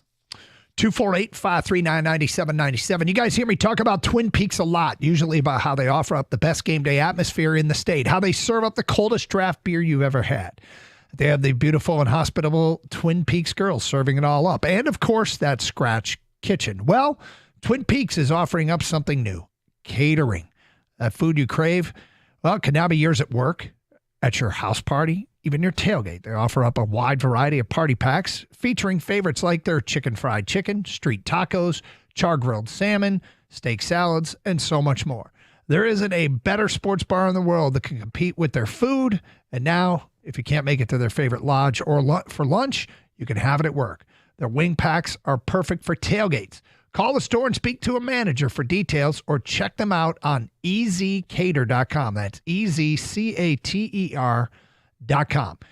If you've never tried their food, you gotta try their wings and also watch their Tigers in action tonight. Stop by the closest lodge to see for yourself. Twin Peaks, eats, drinks, scenic views.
That's Jamie Bickerstaff after the game. 248-539-9797. Yeah, yep, there's things they can do better, and there's things the refs can do better. 248-539-9797. Jay in Detroit. What's up, Jay? Hey, good show, guys. Thank you. On my lunch break here. Listen, Cade, I think, needs to stop dribbling so much. And he's had more turnovers, I think, than anybody in these last 3 games. And I think Dennis Schroeder should be in the game a little bit more. I like Asur Thompson, but I think Schroeder does a better job on Brunson than anybody else does. You know, I've noticed him giving him problems. There have been a few blow-bys as well. They really need to evaluate getting more out of Asur because I think he's a very, very talented player, and I think he is a defensive asset. But I feel like there's been rebounds he hasn't grabbed. I feel like on the offensive end, he's dropped some passes directly to him. I think there were times on the offensive end, Jay, yesterday when the shot clock's winding down and the Pistons ran into way too many shot clock situations where Asar Thompson's the guy with the ball in his hands, and I'm like, it's 5-4-3-2-1, and I'm thinking if I'm the Knicks, this is the Piston on the floor. I want to be taking the shot, unfortunately. Right. Totally agree. Yep. You know, what about Schroeder? Love him. You think he should play more? I mean, well, at whose expense? I think he's saying at Thompson's expense. Yeah, right. Give him a few of Thompson's minutes. Well, he's playing more than Thompson as it is right now. He did it last game. Say it again. I think he's got more minutes in this series than Asar does, but let me double check that. But if you're saying you want even more than that, you know, I mean, maybe that's something they consider. Schroeder's experience and, I mean, he just seems like this is a trade that's paid off in so many ways. Yeah, he's a competent player, plays good defense. He can keep up with Brunson, and he's been knocking down some big shots. He's got a confidence about him. It doesn't seem like the moment's too big for him. The experience is there, and he's should be playing a real vital role for this Pistons team and why they can win this series, and yet they're down 3-1. I don't blame him much at all. But finding extra minutes for him, I don't know if that's the answer either. I think just maybe utilizing him more as somebody to help carry the ball up the court as opposed to Cade Cunningham. Maybe that's the answer. He's hit some big shots. He's playing 7 minutes more per game in this series than Asar Thompson. You could tell that the inexperience isn't there with him. He's got swag that the other players don't have. He's got that confidence. Mm-hmm. He's been in these situations before. He's been in the playoffs before. The moment is not too big for him. But he's not the guy. You know what I mean? He's only a guy who's supposed to help the guys. He's a complimentary player. Yeah, and so that's where the other guys got to step up. I think Schroeder's been great this series. He's doing the best he can. He's undersized to guard Brunson, but he's quick and pesky. So he's trying to, pick him up full court and all that stuff, and that's fine. But when Brunson gets to his spot, I mean, he's just not long enough to really affect his shot. Offensively, he's creating, he's bringing up the ball, he's able to hit open shots. So I think we need more from Asar, not from Schroeder. 248-539-9797. Rich is next. Hi, Rich. What's up, fellas? Hey. Well, on the Pistons, they got the vets. We got the kids primarily.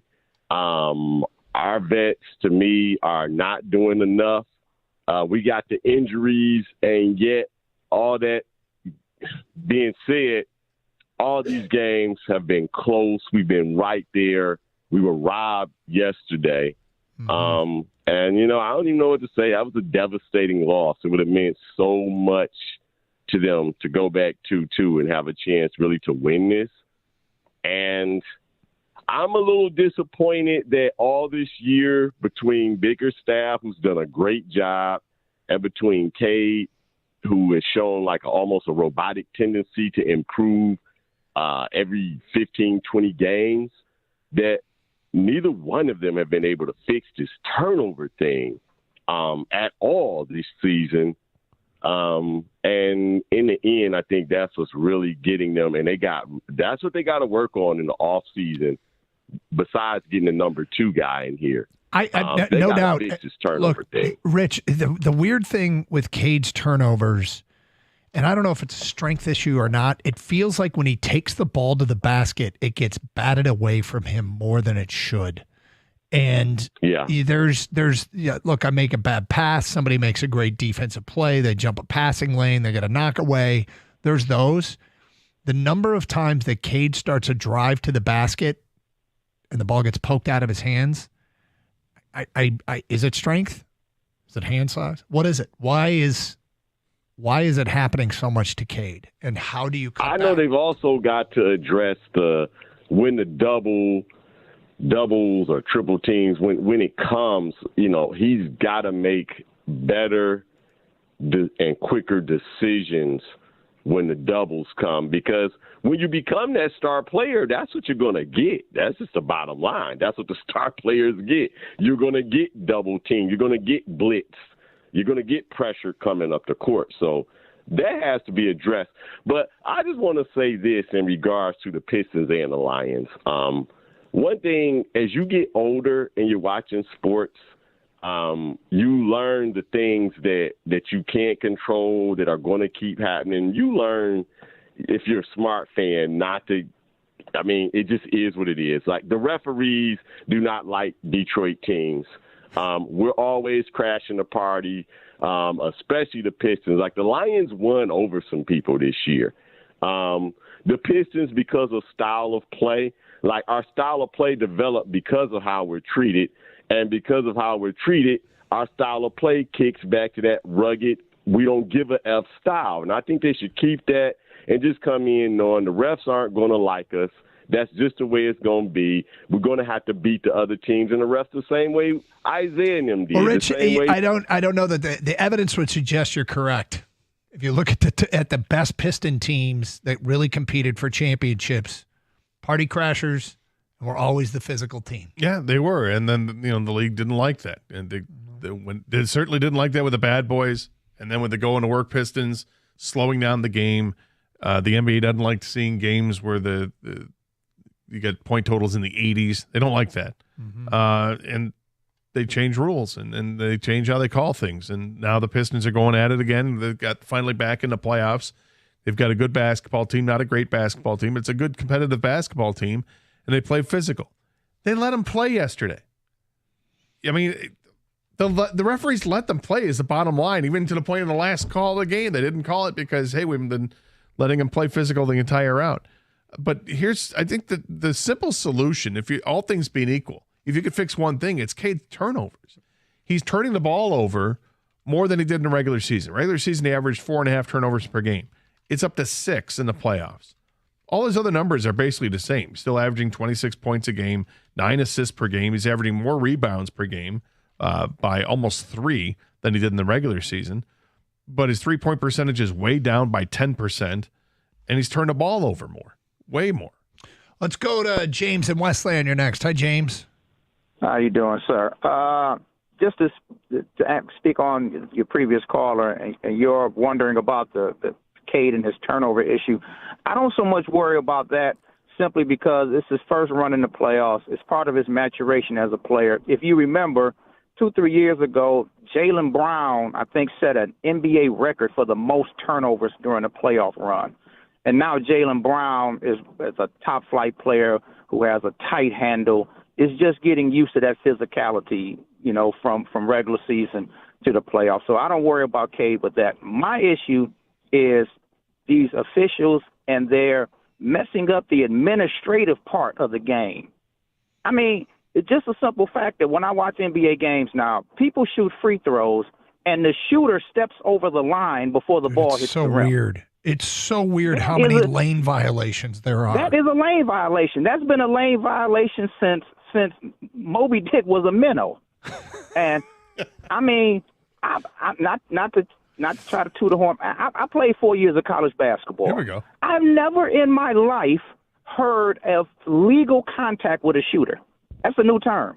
I'm watching the press conference last night, and Hart for the Knicks, they asked him about that last play, and he said, yeah, I made contact, but was it legal contact? I don't know. I've never heard of legal contact with the shooter. And by the way, I just don't James, recognize this today's NBA. Where did you play? I played at Northern Michigan University. Gotcha. And legal contact with a shooter. That's hysterical. But yeah, I mean, it's what we got. It's the way, hate to say it, it feels like just the way Detroit gets treated. 248-539-9797. It's Carson Anderson, 97.1 The Ticket.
After a 10-game homestand, the Tigers now head on the road for 10 in a row. The Astros on tap tonight, who have hovered right around 500 most of the month. Jack Flaherty heads to the mound. He was happy to not surrender a free pass in his last outing.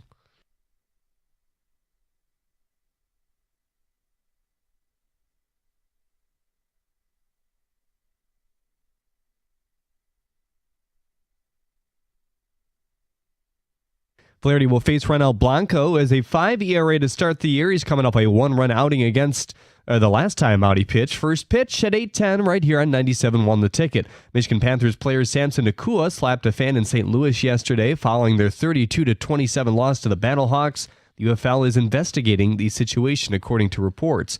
Winnipeg Jets goalie and Commerce native Connor Hellebuck has been named a finalist for the Venza Trophy, awarded to the best goalie in the NHL. Hellebuck considered the favorite if he takes home the honor again. He'll be the third of his career and second in a row. At the Corwell Health Sports Desk, I'm Jeremy Otto. For more, go to 97.1 The Ticket or Odyssey.com.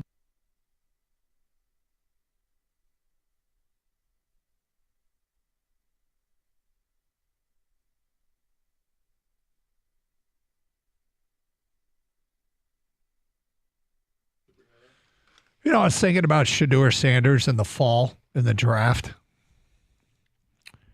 And it feels like there is reason to believe that it was a completely botched pre-draft process.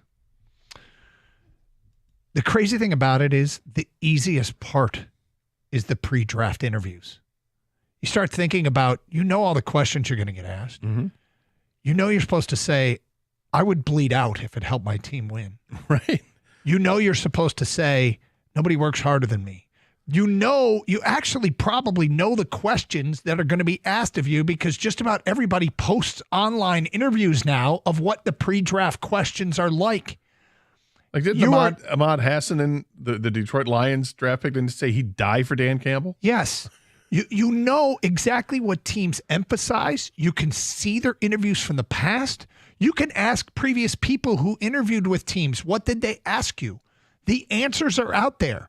And all you have to do is regurgitate the same thing that everybody else says. That's the easiest part of the pre-draft process. And if all these reports are true, and he botched all of that, there's like no excuse. It's unbelievable. Your agent should set you up. Okay, this head coach is going to ask you this. That head coach is going to ask you this. Be ready. Here's what you want to say. Do you know who Shedeur Sanders' agent is? It's his dad, isn't it? Well, according to a quick Google search, it says Shedeur Sanders does not currently have a traditional agent. He, along with his brother Shiloh, opted to represent themselves in negotiations with NFL teams. Their father, Dion, also provided guidance. And then it came out that Shiloh has since hired Drew Rosenhaus to be his agent. But if Shedeur's agent was just his dad, I mean, you're not doing yourself favors there. I love Deion Sanders. I think Deion's a fascinating person. I root for him in the coaching ranks. I think what he did at Colorado is incredible, to change over the entire roster from one day to the next and be competitive within 2 years, win 9 games, whatever they won last year is fantastic. But I'd really like to know what he was telling his son prior to the draft. And if you're not getting help from actual agents that are in the game right now, that's a huge misstep. If you're just, blind leading the blind at this point. And it clearly cost him dearly in terms of his draft and where he was selected. I think it's the only thing I could do. I don't think I could run the 40.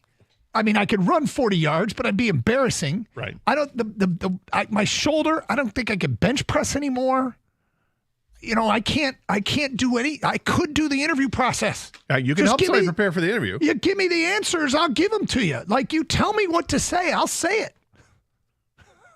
It's funny because Shedeur's dad, Dion, obviously was a guy who was super flashy, and maybe football wasn't the one thing in his life when he was drafted, right? But the talent on tape was so damn impressive, you couldn't pass on Dion. The tape on Shedeur wasn't as impressive, clearly. And so you got to rely on letting people know you love football and you want to play. And then on top of that, you could take a risk on a guy like a cornerback, okay, or a receiver or a linebacker. When you play quarterback, there is a different standard, and how you're supposed to be the franchise, the face of the franchise, and then you got to lead a locker room. And so I think there's different levels to the position you play. Like at quarterback, if he bombed these interviews, you're playing quarterback, man. You're supposed to be the captain. You're supposed to be the leader. It's different when you're taking a quote-unquote chance on a different position. And I don't want to pile on and take shots at Dion because, again, I like Dion a lot. But if you go back to when Dion was drafted, Dion famously publicly stated that he ain't playing in Detroit, doesn't want to play in a terrible team in a cold weather city. That's what he said. Yeah, he said they had to put me on layaway. And all that stuff. No, but if he played corner and he was damn good at it, though. Oh, he was one of the best, yeah. Yeah. Shedeur's not in that category. No, he's not. Well, we won't know because he's probably not going to start for a long, long time. But if that's the example you have if Dion is still bringing that kind of brashness to this situation and saying, well, hey, you show up for who you want to show up for, and you let them know that you're going to be a star or whatever for whatever team it is. But if his lack of preparation, it's being reported, Shedeur's lack of preparation for the interview with the Giants in particular, if that's all true, I mean, are you tanking the interview on purpose or are you just lazy? Because it's one of the two. And if you tank the interview on purpose, because that's an impression a lot of people are walking away with, that word gets out quickly and it spreads quickly, and this is why he wasn't drafted until the 5th round. All right, let's get back to your open line calls, 248-539-9797. Let's go to Kyle. You're next on 97.1 The Ticket. Hello, Kyle. Hey, what's going on, fellas? How you guys doing this afternoon? All right. Good, Kyle. So my question was, I'm watching them, and I've been watching this series, and I just feel like Kevin Garnett made a statement. When you start playing and get deeper into the playoffs, and this is a young team, that's a whole different level of endurance, being able to get up and down that court, and then the defense level has intensified.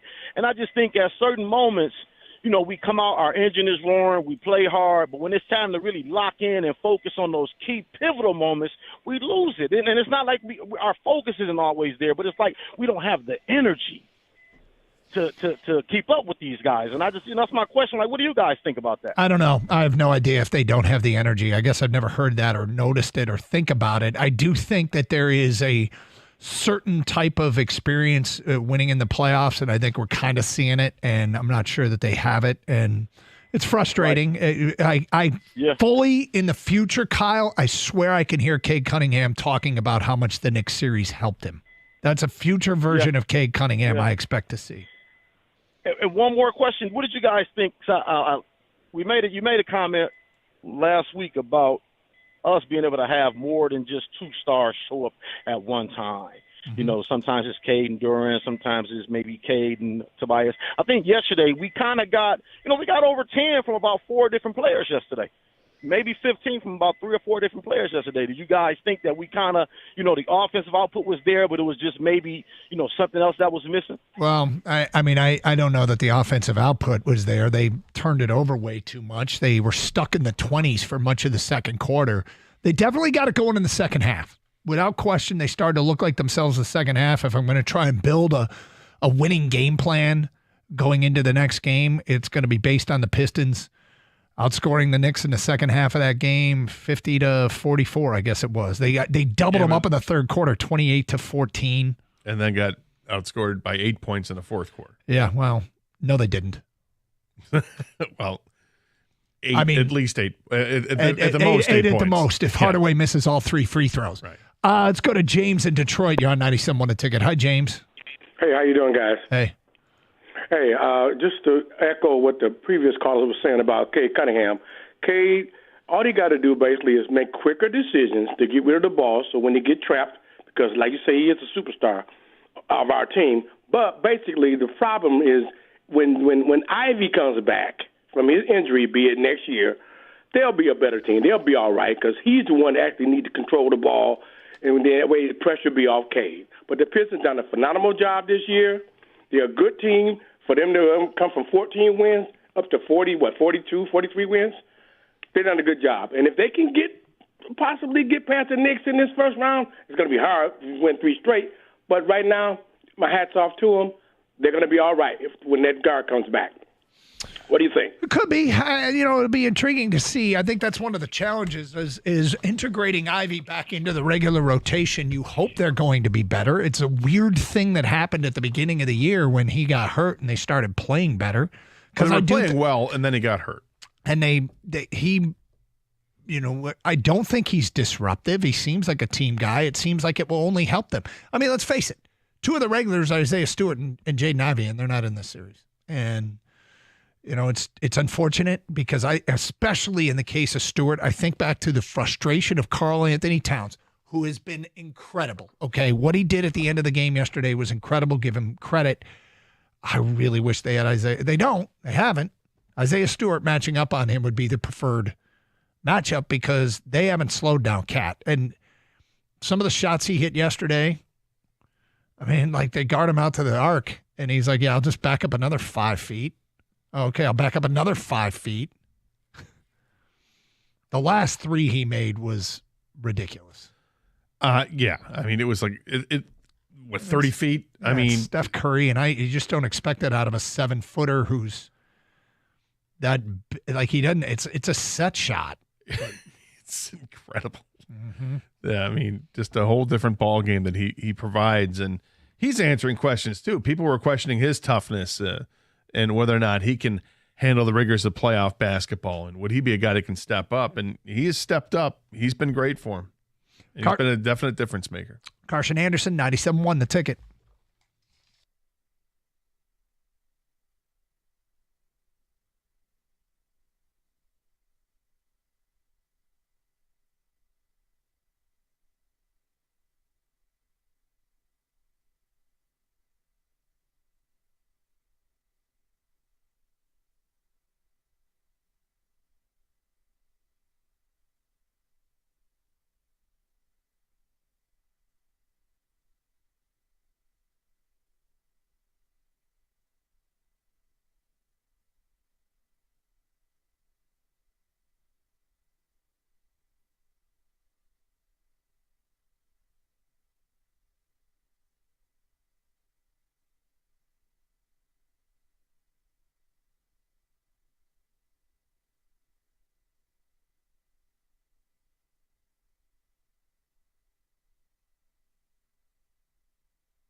All right.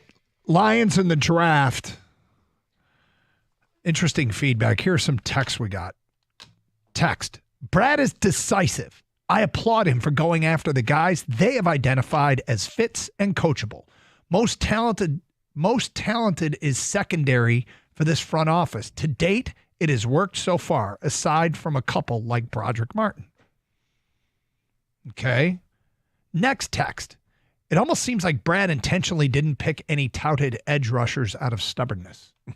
I can't disagree with that statement. Oh, I disagree with it. There's no way in hell that he didn't do it. Seems. But if you want to make a case that Brad is doing it out of stubbornness, you can make a case. It's not true, of course.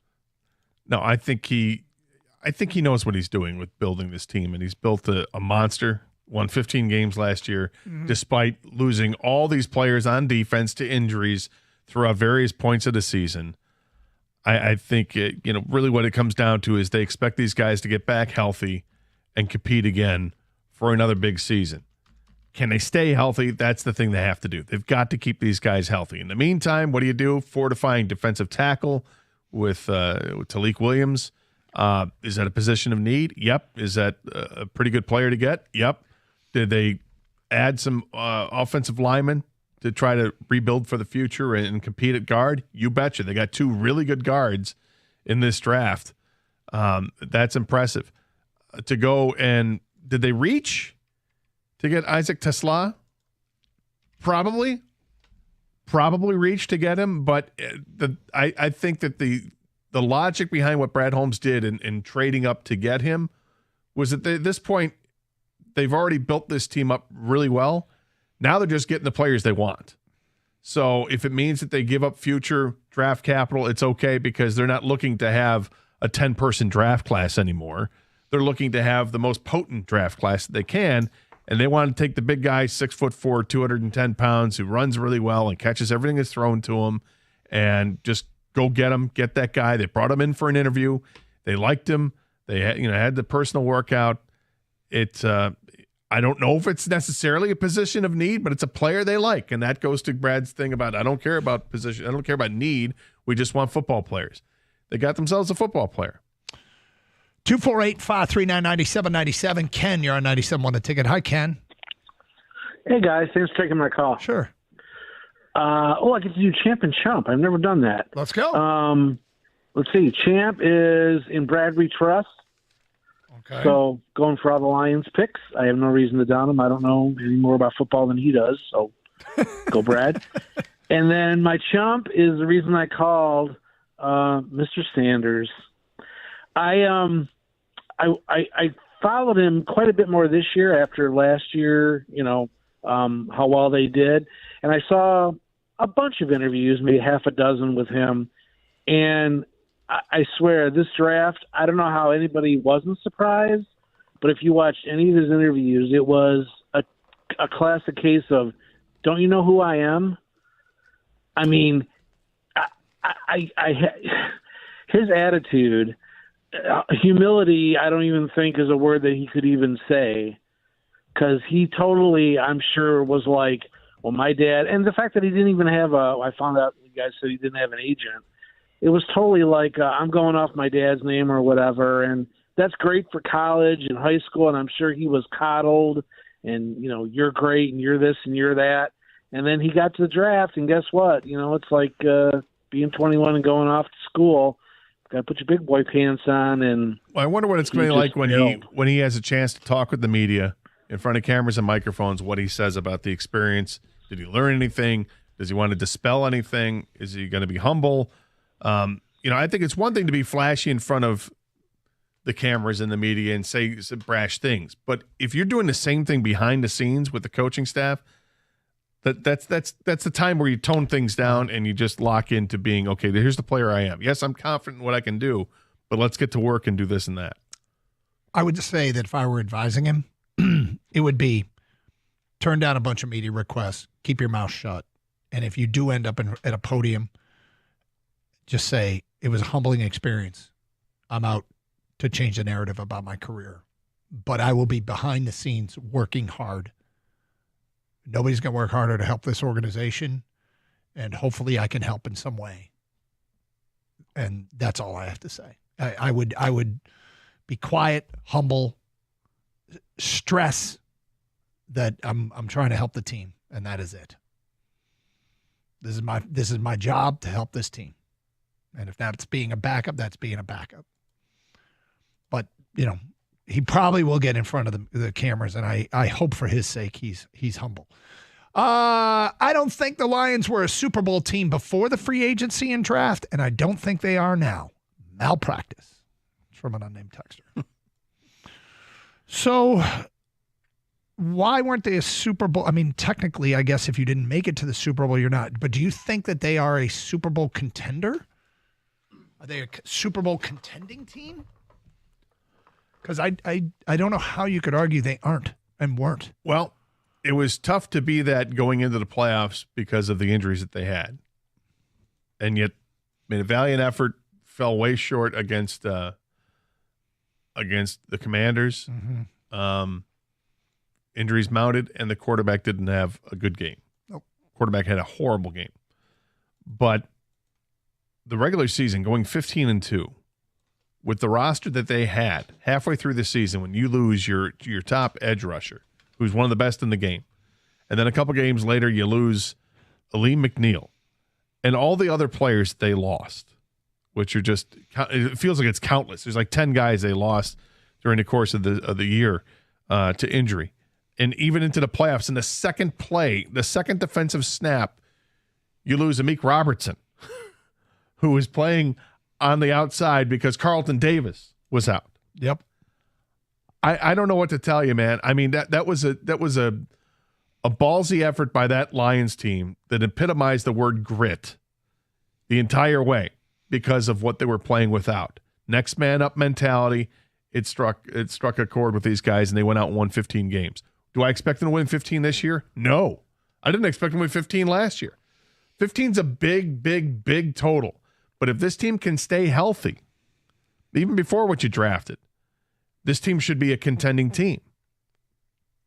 248-539-9797. I like Zedarius as a Lion, but I think he only gives about 5 to 6 good snaps a game. That's from Steve in Ann Arbor. Here's what I want to see, Steve. I want to see what he looks, if they sign Zedarius Smith, if they come to common ground and say, okay, we can only pay you this much. Do you want it? And he says, yes. Okay, I'll take it at this point. I want to see what Zedarius Smith looks like on the field at the same time with Aiden Hutchinson. Yeah. And perhaps with a healthy Marcus Davenport as well, for as long as he can stay healthy, because he is productive when he plays, but he just hasn't been able to stay healthy. But that's what I want to see. I want to see the opposite defensive end from Aiden Hutchinson, what they look like on the field while Aiden is there. Because all the attention is going to be paid to big number 97. I think we can kind of get a sense of who that was because he did play half the season opposite of Myles Garrett. And he was just about as productive. I would have hoped that the numbers had gone up, but he played 9 games there. He had 5 sacks playing opposite of Myles Garrett. Now, extrapolate that over a whole season. I mean, it basically got roughly the same pace. In 8 games in Detroit, he had 4 sacks.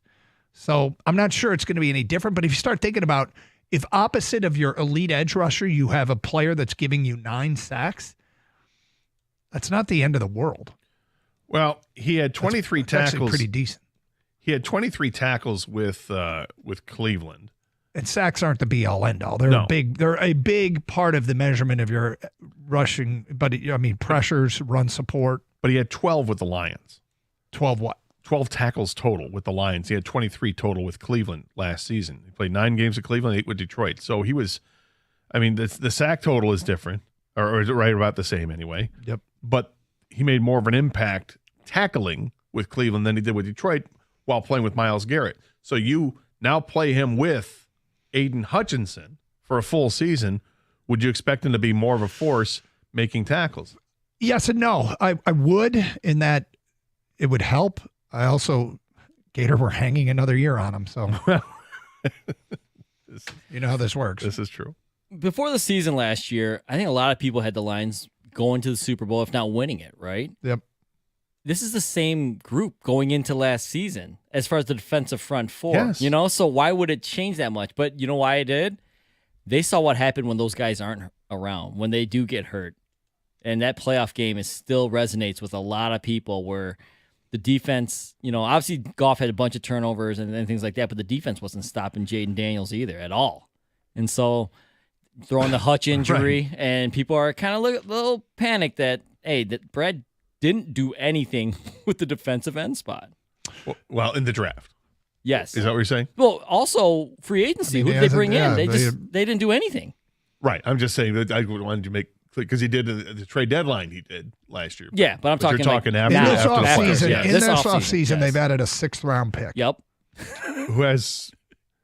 I mean, he's got a track record of being a guy who just hassles quarterbacks for 2 years at Boise State, and he had some good games against their better opponents, which I like to do. Okay, against Penn State in the playoff game, he had, I think it was a sack and 2 more TFL, 6 tackles total, which is good against a big time playoff team. But for a second there, just brief second, did anyone else go, wait, Savannah State? When you heard the name, I thought of our guy from Savannah State. I don't remember a guy from Savannah State. Elwani El Shafi. Do you not remember him? Yeah, the guy that called in 7 years ago or whatever? Yes. That? For a brief second, I'm like, wait, what? No, it wasn't him. No, because I thought he had long left college football. Yeah, well, that's why. I knew I was wrong, but I was like, wait, what? Our guy? It's Carson Anderson, 97.1 The Ticket.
All right, that's what it sounded like Friday. Well, mostly Friday. Kang on the air earlier in the day. The actual pick, he called it. And then Scott Anderson, the oh my God, from when he called the first round pick on Thursday night during our draft cast. It was a hell of a pick, Kang. Well done.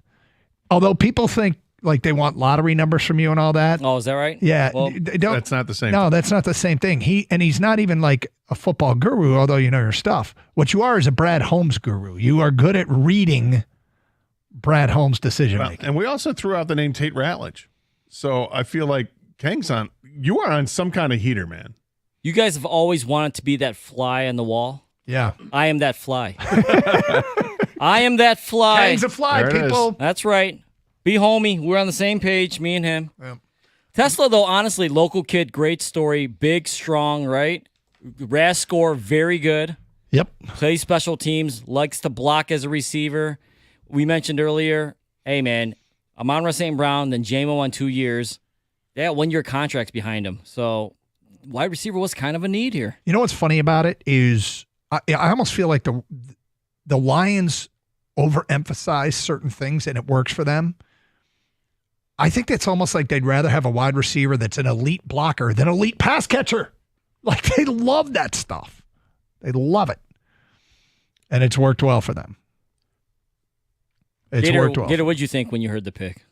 Of Tesla? Yeah, Tesla. I was a little stunned. First, because isn't that what Kang just...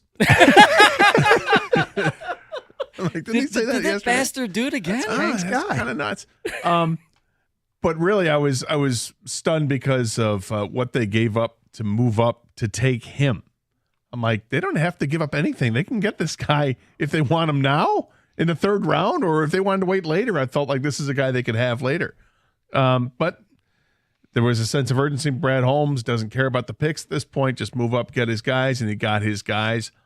I like the player. I like the makeup of the player. The fact that he's, from the state of Michigan is kind of cool. The story going from Hillsdale to Arkansas is cool, and he's got good size, decent speed, and catches the ball more with his hands than his body. You like to hear that stuff. And really, what Brad Holmes had to say about him yesterday or the day before, it just to me, it was kind of damning of Arkansas in the way that they used him or didn't use him. It was like, he wasn't targeted that much, but every time they did, this guy's making plays. You know what's funny is we will never hear the complaint again that the Lions don't mind Hillsdale and Egypt.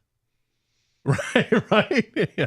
We'll never hear that complaint again. That was odd, to say the least. That was odd. But, when you look at the players that the Lions drafted, that still fits the same categories that they're always looking for, the same criteria that they're looking for. They want guys that love football. They got a guy in Hassanen who is somebody who said he would die for Dan Campbell. I mean, that's what you want. Yeah. Then they take... Actually, I don't want anyone to die. Well, no, but I mean, That's the kind of the attitude that you like to hear. They've got other guys that were, multiple year captains with other teams. And you've the safety they took from Georgia is... going to be a special teams guy. That's what they're looking for. They need guys that they can elevate the special teams game, because special teams is a pretty big deal, actually. Can make the difference in a game and try to fortify that position or that area of the field. I mean, you can understand most of the picks they made. The trading up to get it, did they pass on other players that I'm sure they passed on players that people like and would have liked to have seen. You mean fans? Yes. Yeah. Without question. And not addressing the edge rusher until the 6th round, that's going to be one that fans are going to be pointing a finger at. You will be watching to see what Mike Green's career holds for him. If you were going to move up to 57, I'm like, are they going to take Mike Green here? Nope. It took Tate Ratledge, who's I think is going to be a really good player for this team in the future. In some ways, I almost feel like watching the reaction. I think the Tate Ratledge pick might be their most popular pick. They have done the least sexy thing you could do, which is bolster the interior of your lines. If you get an edge rusher, that's kind of a sexy pick. You get an offensive tackle, a bookend tackle, that's sexier than an interior offensive line. It creates more juice. Anybody that's going to have the football in their hands, any other offensive position is more exciting than interior offensive line. Defensively, sometimes, a middle linebacker, although those guys put up big numbers. Defensive tackles don't. Where they get high marks is the least sexy, exciting, buzz-creating picks of all. Yet these feel like the kind of picks that become the foundation of being a great football team. They now have multiple young guards competing for that next wave of offensive linemen. And I would imagine Graham Glasgow is going, not so fast, my friend. I'm not giving up my job without a battle. Well, lights of fire under him too. So you've got, real competition there with Mahogany and other two rookies, and as you said, Glasgow, and are one of these guys going to be groomed to be the next center for this team when Frank Ragnow decides that he's going to walk away? Perhaps. It allows Giovanni Manu to play more tackle and not have to worry about getting reps at guard. Colby Sorsdahl, what's his future with this team? And then there's lots to look at with what they've got on the offensive line and reserves. 248-539-9797. Phone calls, feedback. Also from the draft, the people that wanted an edge rusher. Am I shocked that on a year that has a deep and what looks like a very a bunch of edge rushers worth investigating, am I shocked that they didn't take one? I guess nothing should shock me as it pertains to Brad Holmes in the draft. I am more than a little surprised. When they were on the clock in the first round, there were a lot of guys. Donovan Ezeraka was there. Mike Green was there. Nick Scorton was there. JT Tuimaola was there. In the second round, Mike Green was still there. Landon Jackson was there. Jackson was available in the third round. Princely Aman-Mielen, Josiah Stewart, Jordan Birch from Oregon. There were a lot of guys that got very high. Many of them had flaws, okay? Yes. Understandably so. That's why they were not top end of the first round picks. And they didn't bite on any of them. And I'll go back to what we always say is that Brad Holmes is true to himself, true to what they believe. And when I think they get away, the truth is, I don't think they draft for need, but I do think they trade to get the highest rated player in a dwindling pool of players at a position of need. When they say, okay, that might be like I would love to see their wide receiver board, and I would love to see their edge rusher board, because they took the 25th edge rusher that went in this draft. How much higher did they have Tesla and the edge rusher ranked? I want to know about Tyleik Williams. Do you? Yeah, because if they're doing all this maneuvering in the draft to move up to take Tate Ratledge, move up to take Isaac Tesla, couldn't they have used some of that draft capital and moved from 28 to 20 or wherever they could have? Like, that's why I want to see where the defensive tackles rated, because of who went ahead of them.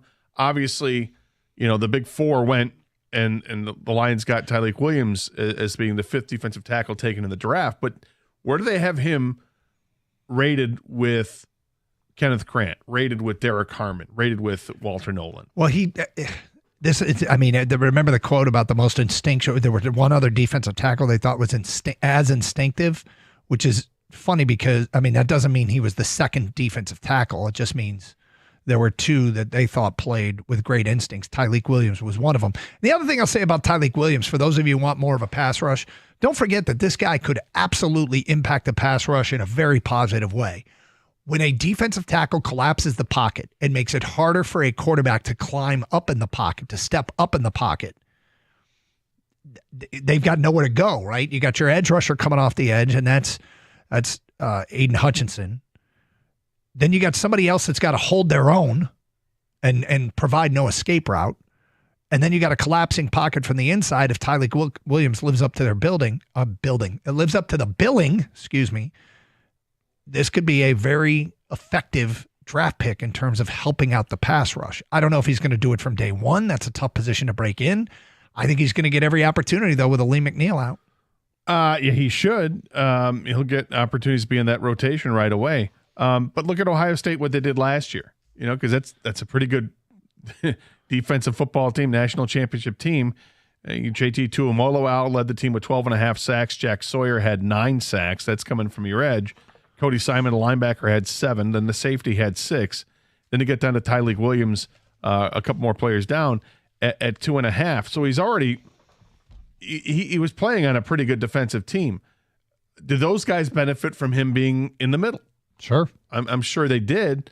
The numbers aren't like crazy great numbers, but when you start looking at those, adding those numbers up, you're like, wow, that's a lot of sacks distributed between the first 5 or 6 players on that team. They had a good pass rush at Ohio State, 53 sacks total. It's funny. I think a past version of me would have been more questioning this draft. But after watching Brad Holmes cook all these years, I'm like, okay, I don't get it, but I don't, that's fine. The way he's drafted. Let's see what this turns into, which, I trust that these picks will be good when it's all said and done, because so frequently in the past, he's done exactly that. He's nailed draft picks. Hey, Michigan Auto Law, auto accident attorneys. They have the service and professionalism that makes them the kind of place that I would recommend to friends and family if I ever know someone who's in need of a lawyer for a car or truck accident. And big part of that is they specialize in auto and truck accidents. Many law firms don't specialize, but focus on many different areas of the law. I met Steve, who runs the place. Good dude. Hung out with him a couple times. Knows what he's talking about. So if you're looking for somebody you can trust, I would trust Steve at Michigan Auto Law, the law firm that puts people over everything. Visit autolaw.com. That's autolaw.com.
I got to tell a story on the air. I just told this to Gator off the air. My nephew, my champ of the weekend, Logan Evans, who has made his way through college baseball and through the minors and got called up to the Mariners yesterday and started and got the win. Before the game, he met with the media, and they asked him, had he ever been to T-Mobile Park where the Mariners play? And he said, no, but I've played here on MLB The Show. He's like, it's really cool. It's way cooler here. And they're like, yeah. And they said, so when you always play with the Mariners? He goes, yeah. And they said, have you created your own player? And he said, yeah. They said, is it Logan Evans? And he said, yep. And they said, are you a pitcher? And he said, no, I'm a switch hitting shortstop. So he created himself in the game. Right. Put himself on the Mariners, but in that version, he's a switch hitting shortstop, not a pitcher. But congratulations to my champ of the weekend, who Logan Gilbert got hurt. He got called up. Trading Logan's, huh? Yeah. Hopefully he gets to stay for a while, and maybe he never goes back to the minors. Who knows? But we're certainly rooting for him and fired up for my nephew Logan. 248-539-9797. Lions draft is in the books. It kind of got overshadowed today. Believe it or not, an NFL draft got overshadowed by a Piston game. Gator, Tate Ratledge is more than just a great haircut. Although his haircut is epic, he's a big-time road grading run blocker. There's a need there, and I love the young competition that's being created in the interior of the offensive line. I mean, is somebody going to be repurposed as a center between Ratledge, Mahogany, and the kid they got out of LSU in the 5th round, Miles Frazier? There were mocks where we saw Miles Frazier available in the 2nd round. Now, does that mean he's a 2nd round talent? I mean, it could. You never know where everybody had him graded. It does feel like that's an awfully good place to get the guy. I don't know if you saw this. We haven't talked about Dan Jackson, the safety they took out of Georgia. They took everybody from Georgia. Yeah, the Dan Jackson kid, his highlight tape, he killed people. There's video of him like total beheadings. He was a vicious hitter. Yes, I don't know if they showed the lowlights where he's trying to do the same thing and just miss the tackle. Yeah, but that's the knock on him, is that he's got a lot of missed tackles as well. But plays downhill, and those are the types of players that they love. Mm-hmm. That play with their hair on fire type guys. Yep. So, I mean, he's probably a special teams kind of guy. And look, there's no guarantees when you get into the 7th round that these guys are even going to make the team. Hell, the 6th rounder might not make the team, but I would imagine that they took him for a reason. Ahmed Husseinian from Boise State. But now what's next? I mean, are they going to get another edge rusher? I feel like Brad's getting sick of answering the question, but it's valid. Everybody thinks it's Zadarius Smith. Is Matthew Judon still out there? Yep. So is Von Miller. These feel like for the right price. I think that's what they're going to do. They're going to end up for the right price. They're going to end up with Zadarius Smith. Now they may not. But getting back to the guys they did draft, Tate Ratledge. Other things that you got to like about this guy, he was 2-time first-team All-SEC the last 2 years. He was penalized 3 times over the last 2 seasons. 2 holding calls and a false start. That's it. 3 times in the last 2 seasons. Things that I'm just reading part of his bio here. His coaches rave about his practice habits and love for football. Mean dude. Takes it incredibly personally when a quarterback gets hit. Also very personable, connects well in the locker room. These are all the reasons why he's a perfect fit for the Lions. And when they asked Brad Holmes, Dan Miller did an interview with Brad Holmes, they asked him about him, and he said, this seems like a guy that's going to fit right into your locker room. He says, he just starts laughing. He's like, oh yeah, he's going to fit in just fine. So I'm looking forward to seeing Tate Ratledge at some point start at guard for the Detroit Lions. Will it happen in the first season? I don't know, but he's gonna compete for it. I mean, they got one job that's wide open, right? Yep. And the other one seems like it's Glasgow, as it should be, because he's been there. But question about the way he ended the season, certainly the playoff game. Hang another year. Yeah, exactly. It's crazy because one thing I'm growing very accustomed to is when guys get drafted by Detroit, they're seriously and authentically excited. I mean, it's not like I know Tate Ratledge, so maybe I shouldn't say that. But doesn't it feel like you get drafted by Detroit now, people are stoked to come here? Yeah. And the way Terry and Arnold announced that pick. Oh, my God. Amazing. Amazing. Do we have that in the system by chance? Because that was savage. Oh, and how about the foreign? Did you see when the German guy announced the pick? That was uncomfortable. It was, but his line in theory was funny. Mm-hmm. He said something like, "Can I hear from all the Lions fans?" And there was a little. He goes, "Can I hear from the owners of the Packers?"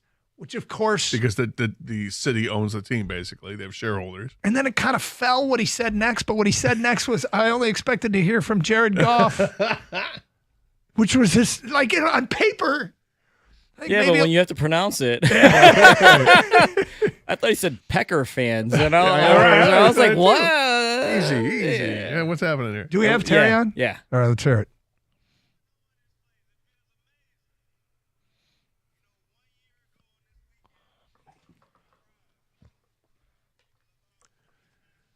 Oh!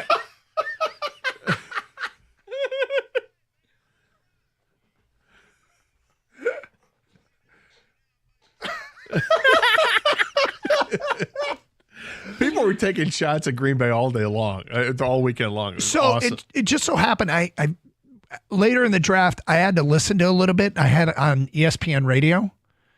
Terrion Arnold was on for a long segment, and he had the host in tears laughing so hard. And then near the end of his appearance, Jalen Milroe got drafted, his old teammate. And he could not be more excited. And then he took the headset off and like ran away because he wanted to go find Jalen. They did ask him before he left, you're going to be playing against Jalen Milroe. And what are you going to do when you see him coming around the corner? And he's like, oh, I'm going to tackle him. Like, what do you think I'm going to do? Terrion Arnold is such a great personality. Yep. And when they asked him about the transition to the league, he goes, I'll tell you what the transition was. All those flags I got at the beginning of the year. He knows what he did wrong, and he certainly got better as the year went on. So without question, I think he's a fun Detroit Lion. If they ever win it all, that's the guy you want mic'd up during any kind of celebration. If they ever get there. I can't wait for them to start the season with him so that he can erase all the bad taste in the mouth of the Lions fans that hold him personally responsible. Yep. First, when he was getting the penalties early on in the year last year, and then they don't recognize it. He calmed that way the F down the second half of the season. He wasn't getting called for penalties. Yep. So we'll see. Rico Beard has made his way in studio and joins us now. Hello, Rico. Talking about Terry and Arnold? Yeah. Yeah. Or Rakestraw? Oh, he didn't play. No. I'm just kidding. What's going on, fellas? It's an observation from Rico. Observation of the day. What's going on? Well, it's busy day, man. Busy day. I know. You guys talk any Tigers? No. I don't think we mentioned them at all. Well, we did a little bit. I mean, Javi Baez is my champ of the week. Did mention that they're 18-10, best record in the American League. What's that? Javier Bays. Javier Bays. Funny. Maybe it sticks. Whatever he works. did that, and all of a sudden, it's like, okay, you know what? He's no longer Javi or Harvey. He's Javier. Maybe that works. What do you guys? Pistons. Yeah. Basically, yes, bad call. I'll admit that bad call. NBA should have done something, but can you admit this? Well, those guys are on deck. It's going to be an interesting couple days. And, of course, Game 5 tomorrow night. It is Carson Anderson here on 97.1. Thanks for listening. Stay safe. Treat each other with respect. 97.1.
The Pistons head to New York for Game 5 of the series tomorrow. The latest injury report still has Isaiah Stewart as questionable with knee inflammation. Stewart has missed the last 3 games with the ailment. Tonight, the Cavaliers look to sweep the Heat at 7:30. 21-point-per-game scorer Darius Garland is questionable. If he misses, it will be the second game in a row. The Tigers begin a series with the Houston Astros today, looking to stay hot. Detroit find themselves on a 4-game winning streak and one of the best starts at home in team history. Now they'll be challenged with 10 games on the road. AJ Hinch says, wipe it clean.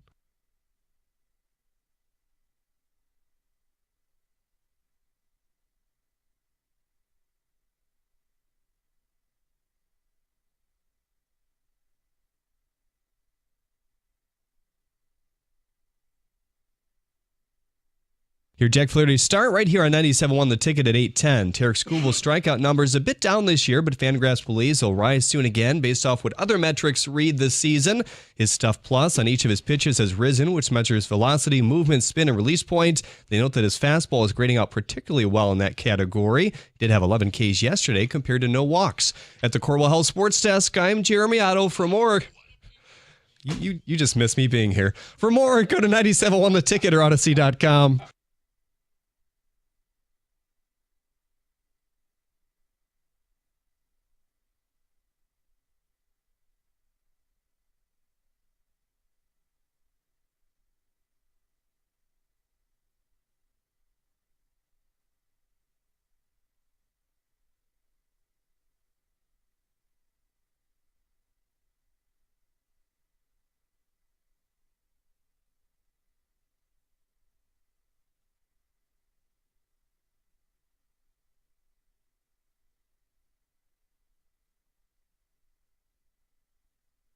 Let's get into it on a Monday, shall we?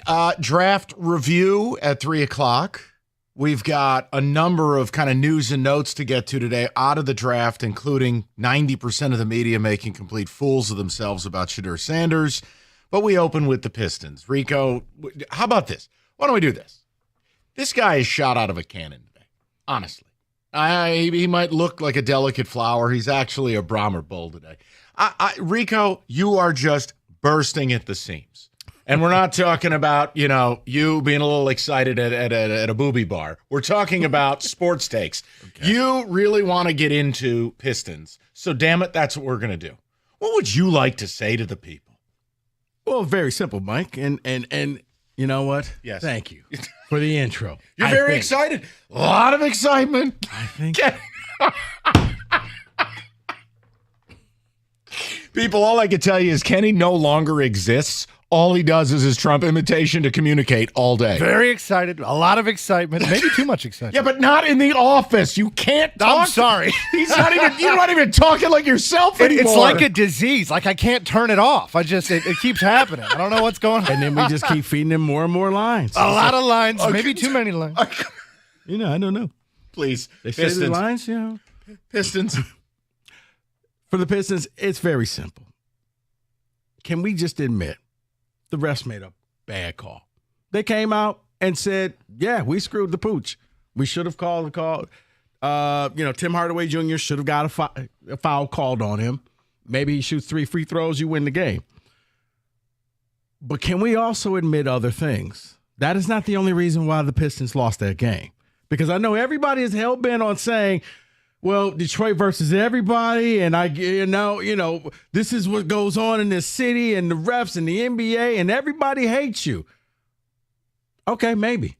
But you know what also hates you? Turnovers. You had 17 of them. 17 turnovers, including 7 by Cade Cunningham. Okay? A lot of turnovers. Both things can be true.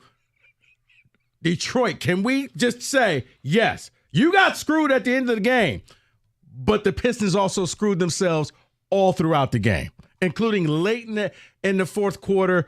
Cade throwing the ball out of bounds, trying to do this. He threw the spin move and they got intercepted. I think Arthur Thompson threw one just out of bounds. Like, I don't know where he was throwing to. Maybe he threw it to Spike Lee. I don't know. But 248-539-9797. I've heard a lot of people very angry. Don't do it, Kenny. A lot of anger. He already did it back here. I knew it. As soon as I said it, I'm like, no. And there's Kenny. So there's no real great way for me to say this without sounding like a jerk. So, yes, look, I'm a big fan of multiple things can be true at the same time. You're right. And again, I don't need the 2-minute report from the NBA as if that's going to make you feel better. That's the worst thing. Yeah, you know what? You're right. But guess what? We're not going to call everybody on the court. Right. We're not going to replay the last 3 seconds. Hey, your wife cheated on you. Want to see the video? Well, I think the confirmation was good enough. We know you screwed us. Right. The point is, it's in 4K. Yeah, a lot of definition. So here's the problem I have, and I don't apologize for this. You guys want to run I warn you all the time. All right, you want to play into these stereotypes and cliches, just understand you're never going to get the calls. Mm-hmm. Oh, you want to be the bully. You want to be going to work and back to work and do the work and all the bad boys nonsense. Okay, yeah, that's fine. Oh, you like it when the refs don't call anything. Yes. They love that. You want the physicality. A lot of physicality. Remember. No, but remember, earlier in the series there, Brunson is out there hunting for fouls. He's searching for fouls. We don't need that. But yet, this is what you were hoping for yesterday. Time out. Here's another thing. That's a lazy narrative. And I don't know where it starts. I didn't see a foul hunter in the fourth quarter. I saw a shot maker. Mm-hmm. I saw a guy hitting daggers. I saw a guy who you guys are going to work. Yeah, well, he's working them cheeks because you can't stop this cat. So you can talk about foul hunting all you want. You may want to stop this guy because right now the Detroit Pistons logo, its head is bouncing off the headboard. Yeah. What are we doing here? So look. You like it when the refs let you turn it into a damn street fight like they did in the third quarter. You don't get to then beg the refs for a call. Here's the last piece. And again, did the NBA screw you? Yep. They're going to continue to. Here's why. Nobody likes you. Mm-hmm. Bickerstaff, dude needs to chill out. It's start to finish in the ref's ear. Start to effing finish. You're not Pat Riley. I hate to break this to you. You're not Steve Kerr. You need to chill. But second of all, Tim Hardaway Jr. doesn't get that call. No. Do you know who does? A real NBA player. Steph Curry would get that call. Yes. Name the second best player on any really good basketball team.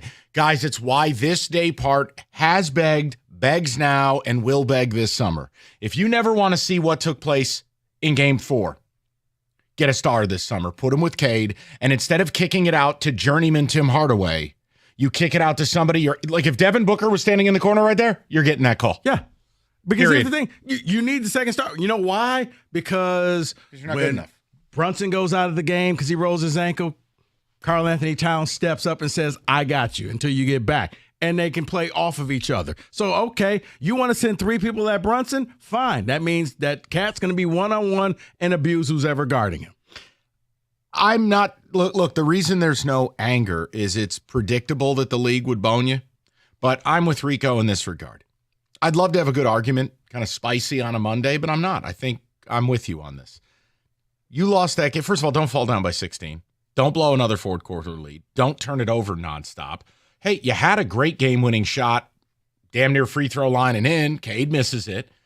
And ultimately, no city, no fan base, no franchise has less of a case to ever ask the refs to help you than you. Period. You beg for there to be no calls. You beg for, if it ain't rough, it ain't right. Well, then here's the deal. The league's going to F you. So I think this summer, look, I'm not discouraged in any way. I told you this. They could have got swept by the Knicks. I am thrilled with the Pistons season. But I am concerned, like Ron Holland. It can't be this. No. It has to evolve from just we're going to go out there and have rock fights every night. I agree. Now, it's what made you could have took game 1, you could have took game 4, but eventually you need some players. You need somebody to step up other than Cade to rise to the occasion. Because I do think Cade turns the ball over so many times because he feels the pressure. He's got a lot on his plate. If I don't do this, who is? He's got a lot on his plate. And look, they're just not ready. And I'm not mad. But what I'm not going to, I'm not going to be sympathetic to people crying because this city gets all, hard up for being the bullies and, oh, you don't want touch foul. Well, hold on, stop. Then why do I have to listen to you begging for a call at the end of a game that you blew? You blew the game. Think about it this way. In college football, We do not respect fan bases that cry about officiating in college football. There's 70 snaps, right? 80 snaps, 100. In the context of that game, you could have saved yourself without leaving it to the refs. It's no different in basketball. So both things are true. Did you get boned? Of course you did. And you're the Pistons.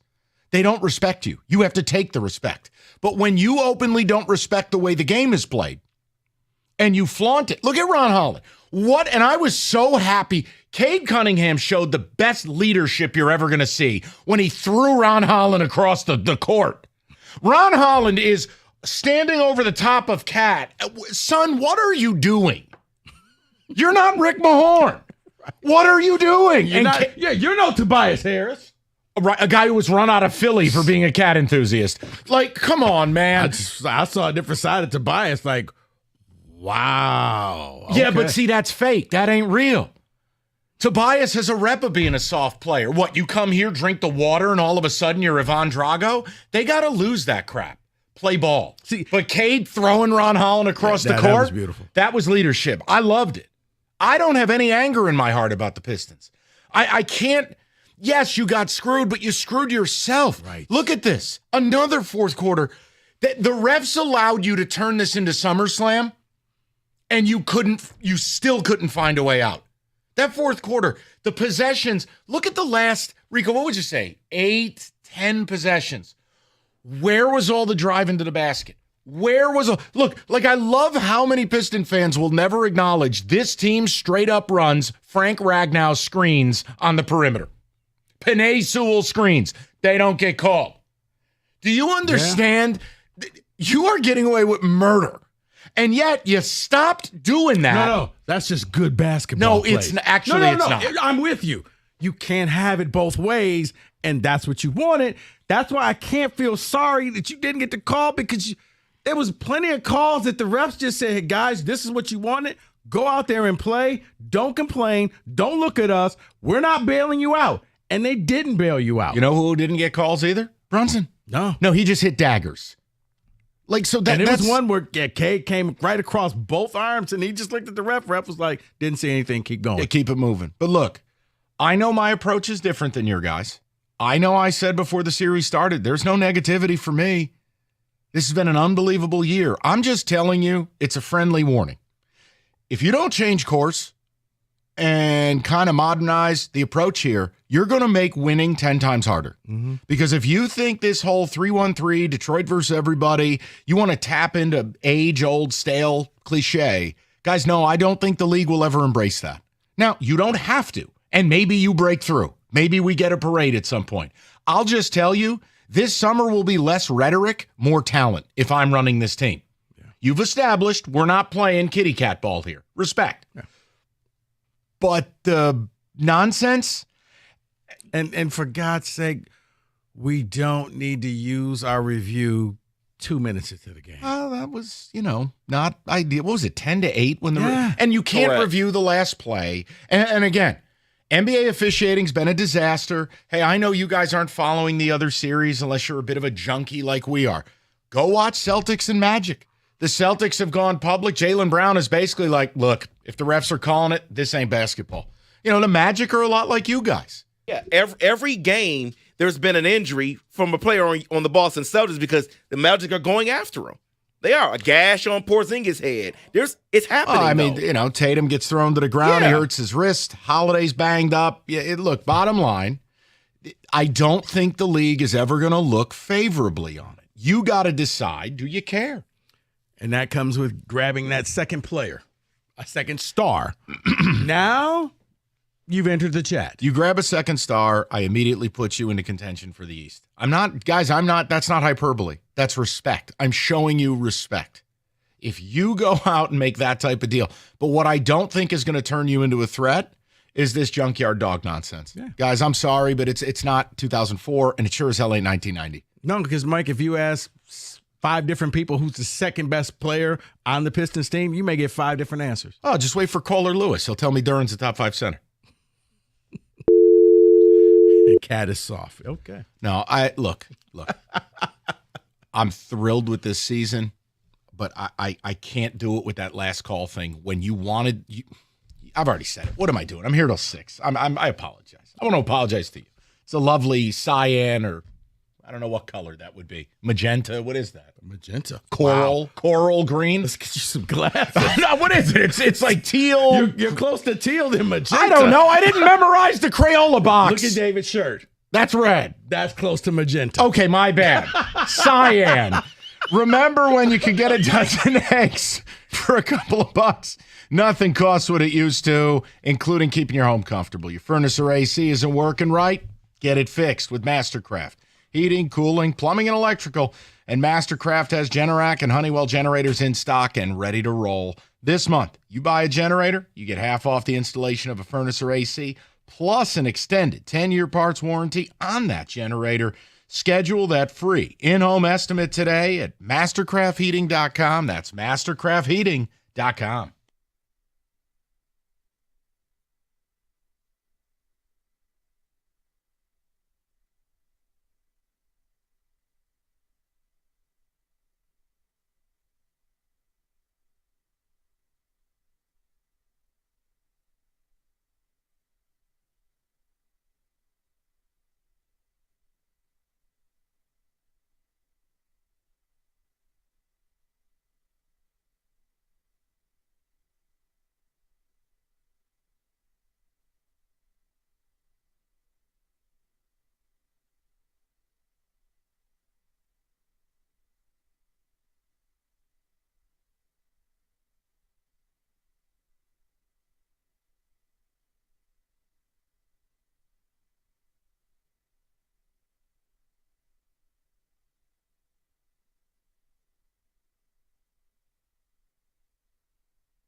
History had the gold rush, then came the oil boom, then the tech boom, but right now it's the Wi-Fi boom, and the Xfinity Wi-Fi is booming. Streaming, booming. Gaming, booming. Video calls, booming. So much booming. Even when your boss schedules a meeting, that definitely couldn't have been an email.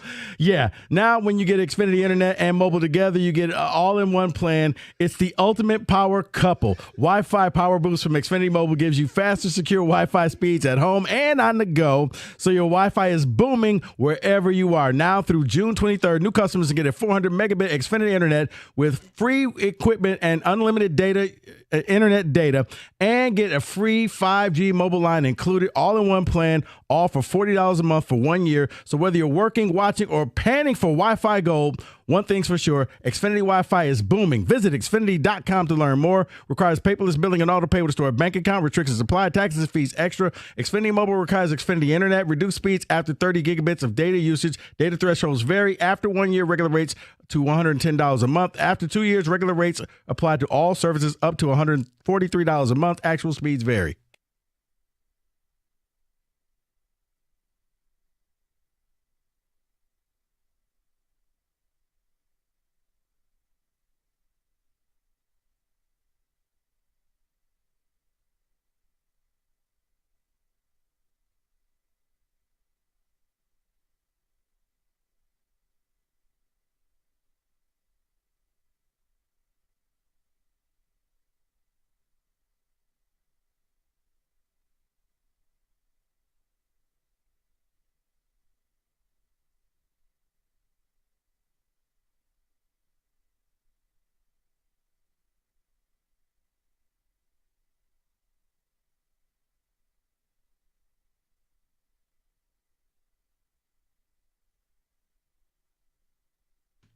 Dear God, how anyone watches that is beyond me. All right. And here's a question. We can just kind of fill in the blanks here. Bottom line, no one with a brain's going to argue. Yeah, you got screwed on the last play, right? We Come on, man. We all watched it. I don't need the NBA 2-minute report. That's just insulting. The bottom line is, I think you did a million things to lose that game regardless. And for the one town that wants the roughest, nastiest brand of basketball, the grit. Yeah, I really don't need that to be the fan base that wants to beg for a call. Here's the point. There's no negativity from me. I can't speak for Rico or anybody else. I told you.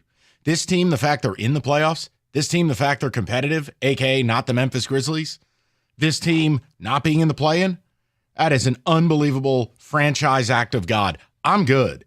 But my one thing is, do you now want to come to my church and Rico's church, where David isn't invited? And do you want to pray at the altar of we need a star? We've got to get someone with Cade because this whole if it ain't rough, it ain't right routine with fringe NBA players, guys, the league's never going to let you win. They're never going to respect you. Because this style it's not sustainable to win a championship. You know, you can make your series interesting. You've had a couple of coin flip games that you've lost the flip in game 1 and game 4.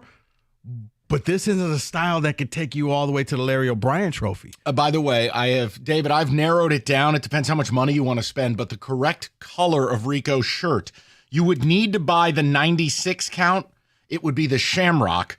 Or if you go big with the 120 count, I couldn't afford that as a kid. The 120 count, Rico's either Caribbean green or jungle green.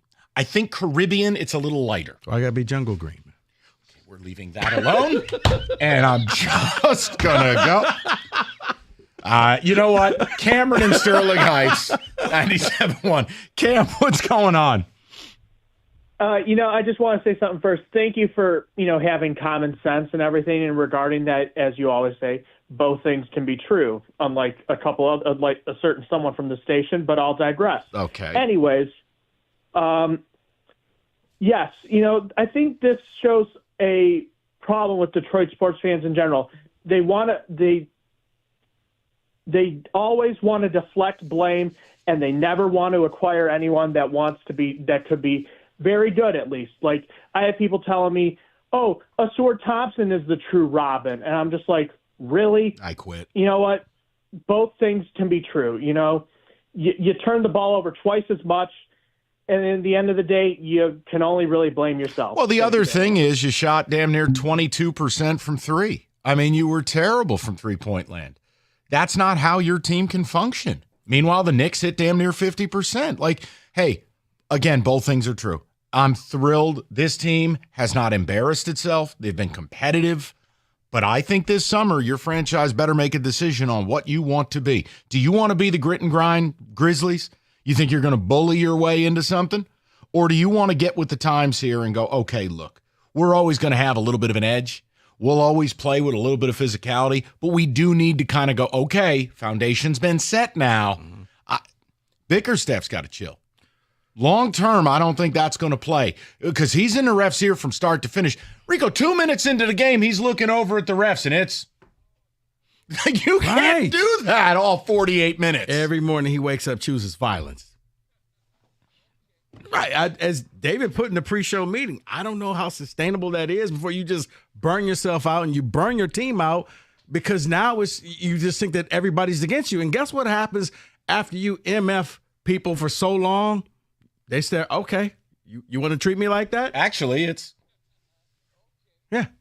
All right, fine. Yeah, I didn't call that. Probably should have. But you know what? I'll apologize after the game. It's just friendly advice.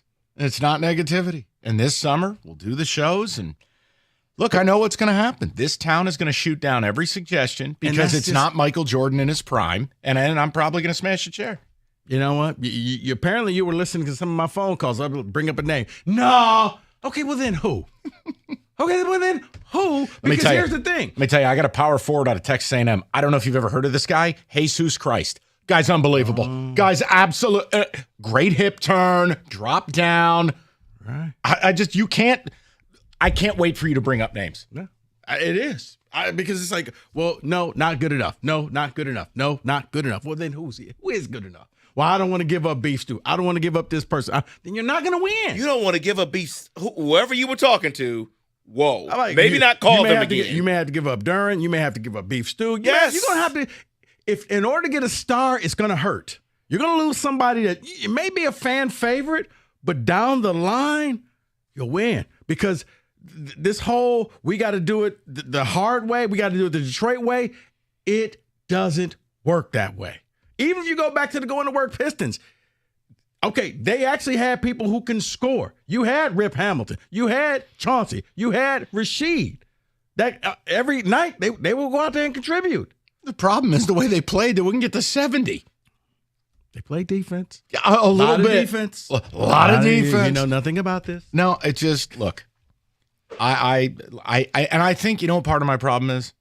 I don't have the ability to be furious because I'm so thrilled that they're even here. You know, maybe I'm just losing my touch. But I also had no expectation of, like, getting calls. I had first of all, I never thought the refs were going to let this team play this way. They've gotten away with it in 3 of the 4 games, and I'm like, wow. Because, yeah, should it be 2-2? Yes. But the problem that it comes down to is you can't close fourth quarters in this league with wannabes. And that's not an insult. But Tim Hardaway Jr. or Malik Beasley or Tobias Harris, they are NBA players. They are top 0.1% at what they do in the world, but they are not top 25% in the league they play in. You can't, it's the difference between Oreos and Hydrox. You need the real McCoy. You want to close a game, you need a Tatum or a Brown. Right. You need a Giannis. You need a Steph. You were talking Steph Curry out here, and you were damn near aroused. You need stars to close. There is a reason you can't close the Knicks out. You're going with Tim Hardaway Jr., their Robin is Karl Anthony Towns, right? OG Anunoby. And if you're going to go the solo route, you have to be a superstar like Steph Curry is, where occasionally, guys, get out my way, watch me work. You got the best seat in the house. I think Cade has that ability in him. But this is his first trip. Right. I think there's more there. Look, hey, man, you know the funniest part? Go back and look at the one dunk he had that was beautiful. Went to the left hand. That was a moving screen all day. No call. But Cade in the pick and roll, if I can get him a big, right? Why have I been screaming about a stretch 4? Or a modern what you're center? saying is Cat, Oreos, Duran, Hydrox. Yeah, kind of. Yeah, basically. 248-539, and it's not a shot. He's a burnt cookie is what he is. No, Duran. No. And Duran's 21 years old. He's good, David, but he's not a modern NBA center, David. And unless you have a stretch 4 to compliment him, a real one, not Tobias. Look, Trajan, let Trajan cook. We're going to see what this summer's about. But I hope they make a little bit of a pivot. More of your phone calls next. FanDuel Sportsbook app where you can bet the Kentucky Derby. Right now, all customers get a no-sweat Derby bet. A lot of horses. That means you get Kenny's ruined all of us. That means you get a racing bonus back if your bet doesn't win. The app is easy. Bet America's #1 race in America's #1 sport editorial with FanDuel. It's FanDuel.com/ticket. No sweat bet for the Kentucky Derby. Lots to talk about with that. 21 and up, present in Michigan. Is that coming up? Opt-in required. Verified FanDuel racing account required. Refund issued as non-withdrawable racing site credit expires 9 days after receipt. Max refund $10 unless otherwise specified. Restrictions apply. See terms. Racing.fanduel.com. Gambling problem? Call 1-800-GAMBLER.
We're going to get straight to the people. I got to check in on Ticket Text because David yelled at me in a very aggressive manner pre-show.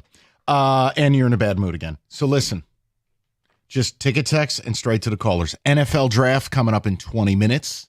Actually 10 if you count the blitz. But we're going to get into the Lions stuff, including my favorite player that they took because they actually selected one of my Team Mikey guys.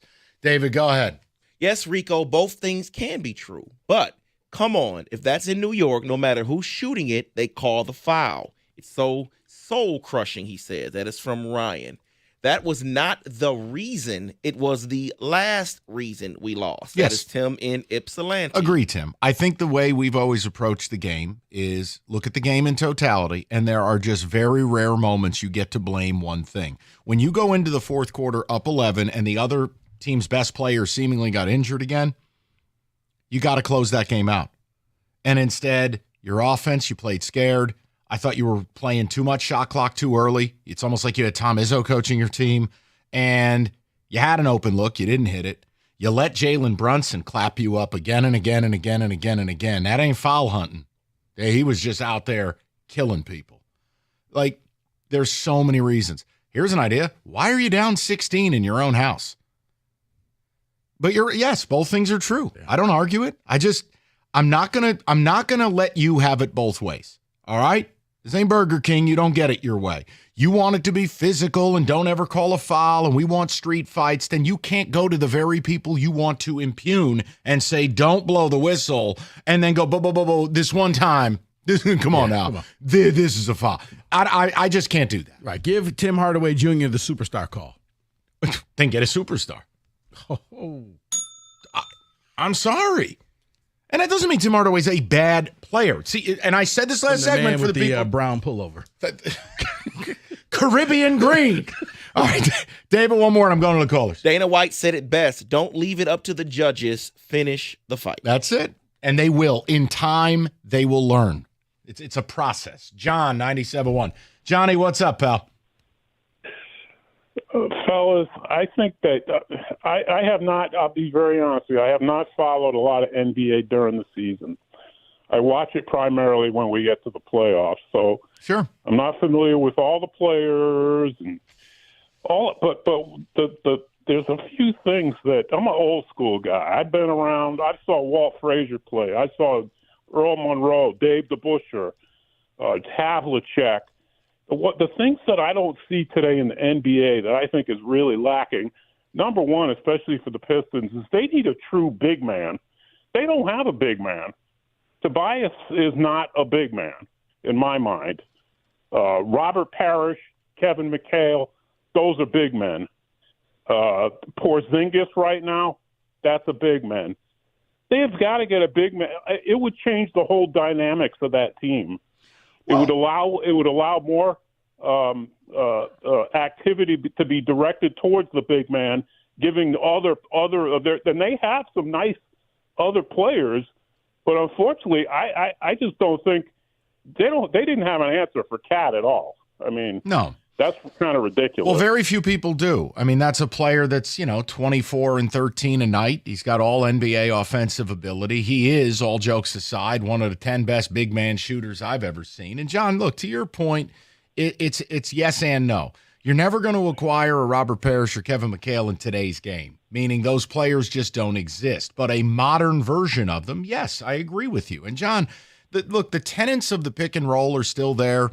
The tenets of a floor spacer, a center who can drag his defender away from the rim. I mean, we could go back 25 years to Shaquille O'Neal. Right. Teams were trying to pull Shaq away from the basket.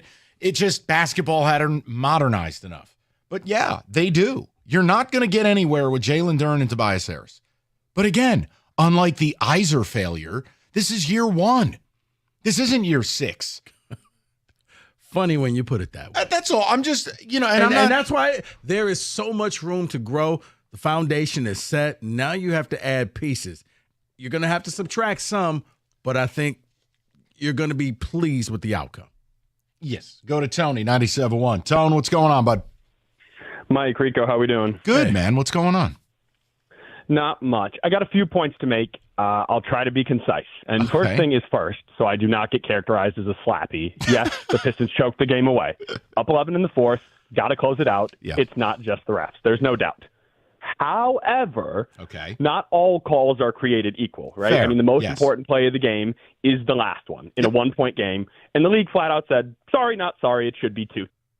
So I have a little trouble accepting the narrative. And Mike, I just have a quick question for you before I finish my point. You're fine. You said it's like sort of you're Detroit. You're not going to get the benefit of the call. I don't know if that means the city doesn't get the call or the franchise does. Oh, the franchise. Objectively, the franchise. Sorry, didn't mean to cut you off. No, you're fine. By any measure, the Pistons are a better franchise than the Knicks. They've gone to 6 Eastern Conference Finals, 2 NBA Finals, and won a title since the Knicks made the East Final. Okay, I know this is going to sound terrible. And while I agree with everything you're saying, okay, so you've heard me say that to you directly, Tony. I agree with you. I want you to join me in reality for a minute. It's the reason the Dallas Cowboys get certain calls, even though they aren't a better franchise than anybody. Look, the way the Pistons have crafted their image over 40 years, some of it is true, some of it isn't. Tony, you're never going to get those calls. And if you're tapping back into that style of play, I truly don't believe you're ever going to get a friendly whistle. Is it right? No, but it's real. So the franchise has to make a decision. We can further lean into this, Tony, right? And we can be the villains and do all this. Or, hey, culture's set. We got to add some star power. And Tony, you're right. Last call of the game, it's the most important call of the game. You got screwed. I'm not running from it. I was just more annoyed. The game should have been closed out, wrapped up with a bow on it so much earlier. And again, you did everything wrong in the last 7 minutes. Now, where are you at on the star power? Do you at least agree this summer we got to make a swing here? Oh yeah, that was going to be my second point, but I mean, they added vets this last year, right? Schroeder, Beasley, Hardaway, Harris, guys who've been around, and they don't know what it's like to win it all, but they know what it takes to be competitive in the league, right? But they weren't going to add a Robin to a 14-win team, right? I mean, none of us saw the 30-win season coming around. I mean, I'm not upset that the series is going to end, and I mean, this was a tremendous success. I haven't tuned into the Pistons since I was 13, right? I mean, this is and I'm 32, right? So maybe I was 15, but this is unbelievable. This is unbelievable, and it's a true success. However, I mean, man, it's got to be 2-2. It's got to be 2-2, and so yes, they need to add a Sabonis, maybe Booker. I think they got to restructure that deal. I mean, $76 million a year. That's just that's funny money. But no, I mean, they got to do it. And also, I totally like to live in reality. You're 100% right. All that matters is reality. And I get you're not going to get that call, but that's you know what, right? Yeah. And then again, Tone, it's year one. You know, not everybody in this town gets the endless treadmill of forgiveness like Iserman, but I'm sure as hell not going to do anything other than praise what Trajan Langdon put together and how this organization rallied. I want to see what happens this summer. And he's going to get multiple summers to craft it. I'm just making a point to you. The right swing this summer, I think it enters you into the conversation amongst the top 3-4 teams in this conference. I really do. And you go, how can you say that? Well, first of all, Dame Lillard died last night. And Giannis may just ask out this summer. So there's one. And it came out that it is the Achilles, so he won't be back for... In fact, dead. So then you get to the Knicks, who you're battling right now. I think the Knicks are going to fire Thibodeau. I think they'll end up blowing up this core a little bit. The Celtics can't stay together, #money, and I don't think Cleveland's real. Guys, the opportunity's there. Now, I ain't going to wait 6 years for it.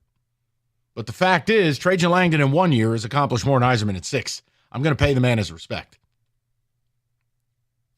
Kenny, I hold up over there. It's a lot of slander. A lot of slander, a lot of Steve Eiserman. Maybe too much slander. Actually, not enough slander. All right, we'll get more to calls. We'll get the NFL draft stuff in the mix. Kenny, we are going to do POTUS on Derby. That's going to happen. Like the Kentucky Derby picked by Kenny Cott's imitation. Yeah, they say that about me. A lot of horses. I like a lot of horses. All right. Yes, KT. Kenny Trump. Yes. KT. KG Cott to KT Cott. We better be careful with this bit. All right, we've got your pick for the best dealership in town. Moran Chevrolet. It's Michigan's #1 selling Chevy dealer for 24. You need a truck that works as hard as you do. Moran has them. Silverado LT Crew Cab 4x4, $298 a month, $14.95 down. Or a 25 Blazer EV, the Doug Karsh Kale Edition, $271 a month, 0 down, low mileage leases, and everyone gets employee pricing. Moran, they have got the deals you're looking for. MoranExpress.com. You can stop by on Gratiot north of 15 Mile in Clinton Township. Chevrolet, together, let's drive.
All right, we'll get more of your calls momentarily. Want to touch the table, go around the league a little bit. Rico in a Caribbean green shirt today. Shout out Crayola. Going with Caribbean green? I feel like it is, well, if you bought the 120 pack, it is. Not the other? No, not the other. Let's go to football today, please.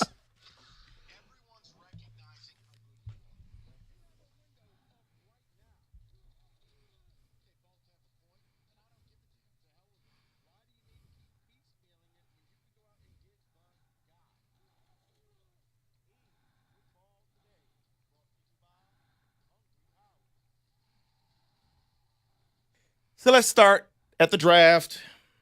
The thing that everyone was talking about over the weekend didn't happen until the 5th round, where the Browns selected Shedeur Sanders. Puts him in the quarterback room with Deshaun Watson, Flacco, Pickett, Gabriel, and Sanders. But there was a lot of things going on. There was a lot of reports from CBS regarding his pre-draft interviews and a reason why he may have stumbled to the 5th round. Reported there said at some of those meetings, certain teams that maybe Shedeur didn't want to go to, that he didn't see himself going there, he would tank the interview in that pre-draft interview. Brilliant strategy. A lot of things regarding Sanders in his draft. Just your take on the whole draft and what happened with him. I'll leave it to his godfather over here, and then I'll comment second. Caribbean green for the win. David, I think what you saw was one of those, be careful what you ask for because you just might get it. Be careful with all the pre-draft campaigning of how great my kid is and, oh, my camp, and we're going to do this, and we're going to change the culture. Or you just try to get the job, and then you work from within. And that's what happened, because when you really break it down, look, I think that if you gave him an offensive line, he could do something, but he wasn't great. He's a good quarterback. He wasn't a great quarterback, and he got humble. And I do think after a while, certain teams just said, we don't need a quarterback. And even if we did, we don't need the circus that comes with this quarterback. I mean, he said most of it. I think it also is a complete repudiation of Deion Sanders and how they approach the process in totality. From barking about your kid's a top 5 pick, to barking about there's only 4 places you want to play, to barking about I'm going to interview the teams, they're not going to interview me, to possibly sandbagging interviews, to knowingly bombing an interview with the Giants. And by the way, when you pop the tape in, they ran a high school offense, and he had a ton of bad habits. He's got a long throwing motion. He doesn't have an elite arm. He doesn't have elite mobility. He doesn't have elite size. But if there's anything else, Mrs. Lincoln, how was the play? Look, it's just this. The league will draft killers. They'll draft literal murderers, drug addicts. They'll draft a guy who kick dropped a pregnant girlfriend. Shout out Tyreek Hill. Bad people. They will. Very a bad lot people. of bad people. They'll draft anyone if it can help them win. That's all this is about to me. Yes, Kenneth. Do you think that if he would have just kept his nose down and, done the work and done what every other prospect for the most part does, if that improves his draft stock? Yes, 100%. Yeah, because the whole circus that followed this thing was an absolute Titanic disaster. But see, Kenny, here's the thing. Once he goes out the first round, you now know, okay, anybody who needed a quarterback has taken a quarterback. It was a smart move by the Browns. I could take you at any time, son, and the value is coming down. You went from $40 million to $4 million. And Kenny, the Browns could have waited to the 7th round if they really wanted to be spiteful and said, all right, now we'll take you. Where else were you going to go? The UFL? So let's quickly talk about the football side of it, though, the opportunity he may get. Because, again, the quarterback room is Watson, Flacco, Pickett, Gabriel, and Sanders. Is there a legit chance that he may play this season? I think there is, because I don't think that they have a quarterback. And it's the old thing. If you got 2 quarterbacks, you have none. They got 4. So they're in desperate. He could get a shot, and you'll see what happens. But it's going to be a quick hook constantly throughout the season. So think of it like Jameis Winston. Jameis will come in, have a great game, bad game, back to the bench. He said it. Jameis is a nutcase, too. All right, go ahead. I don't even want to think about him in a Giants uniform. I had a nice weekend. Please don't. No. Come on, man. No more. Come on. You haven't seen the internet stuff with him and the crab? They're doing little dances. He's made up with the crab, by the way. So let's get away from that a little bit. I hope you get crabs. Go ahead. Let's talk about the prank. Not funny. A lot of crabs. Yeah, it's not funny. I've seen people with them. It's not funny. All right. A lot of scratching. Get it. What have we done here? What have we done? I'm so sorry. What have we done? I'm so sorry for this. Kenny has ruined the show. David. All right, let's try this again. Let's talk about the prank phone calls that happened during the draft. Despicable. Shedeur got one, Tyler Warren, Kyle McCord, Chase Lunn, and a few others. I heard that the receiver from Texas received one. What is happening? And again, it was the DC Ulbrich, from Atlanta. the Jets coach, who's now with Atlanta as their DC. It was his kid. He's an Ole Miss frat bro. Look, it's despicable. It's just people are, look, we could say whatever we want about Shedeur and talk about why he didn't get drafted. Big difference picking up the phone, telling him he's getting drafted, and then telling him to F himself, and it's a prank call. Nobody deserves that. Right. That's despicable. Because, at this point, he's already nervous. He's already, just on pins and needles. Phone rings. Okay, finally. Oh, what's going on, bro? Yeah, all right. Seriously, though it's not a crime, I really wish that the NFL would do something. Because I got to think that, and David, you know how he got caught, right? Yeah. Idiot posted it online.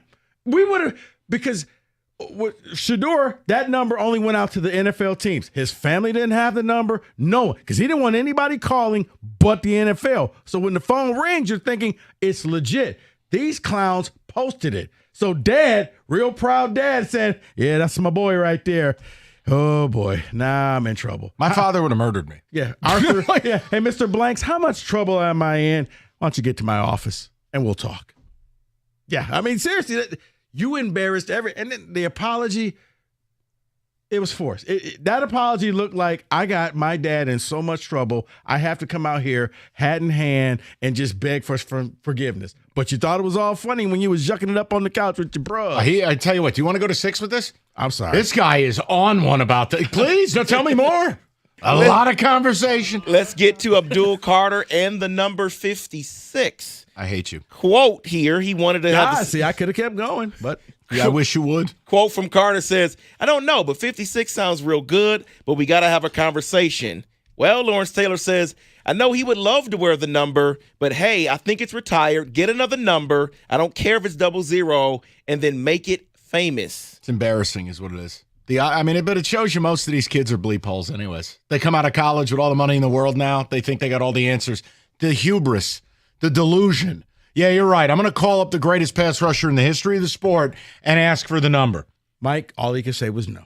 And he said no. And he did. Emphatically. The fact that it got to that point shows you this kid is a space cadet. And I love Abdul Carter, but now I hate him. I don't know what to do. You know what? The flip side of that, David, happened. I don't know if I'm stealing from what you did. Happened in Tennessee.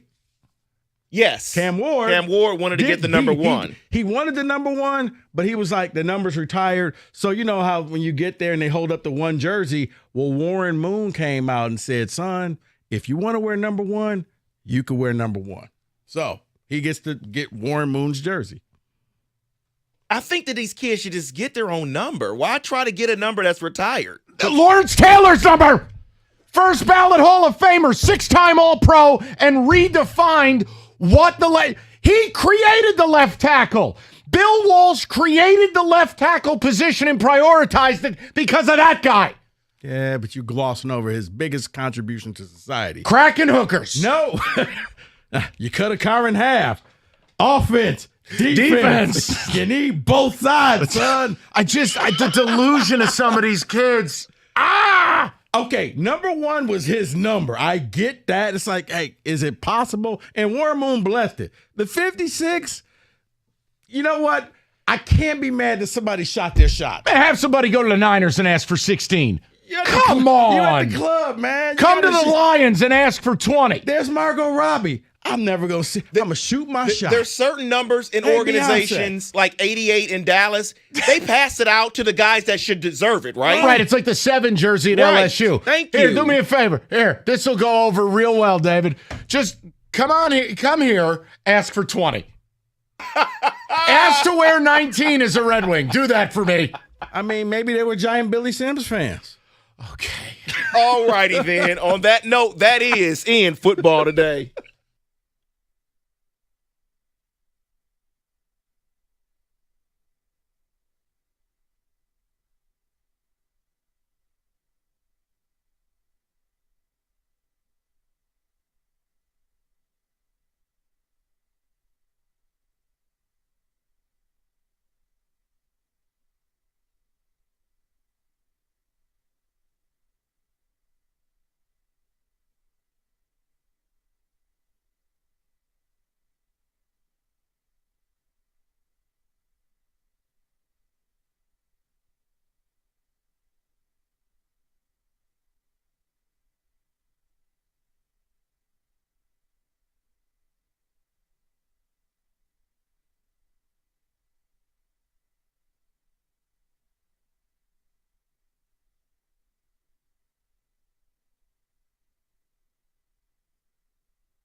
Brought to you by the Michigan Lottery. According to Shams, Milwaukee Bucks star Damian Lillard has torn his Achilles, which will end his season. His team close to ending their season as well. The Pacers went up 3-1 yesterday. The Knicks also hold a 3-1 series lead over Detroit. The latest injury report still has big man Isaiah Stewart listed as questionable. If in fact he does miss, it will be his 4th game in a row out. The Michigan Sports Hall of Fame has opened their public voting. There are various categories. A few of the nominees include broadcaster Gus Johnson, former Red Wing Chris Chelios, and ex-Piston Rasheed Wallace. Fans can vote on the Hall of Fame's website right now until May 23rd. The Tigers are back on the field tonight in Houston. Jack Flaherty starts for Detroit. His last one, 6 innings, where he gave up just 2 earned runs and struck out 9. Pre-game right here on 97.1 The Ticket at 7:45. A.J. Hinch after the Orioles sweep.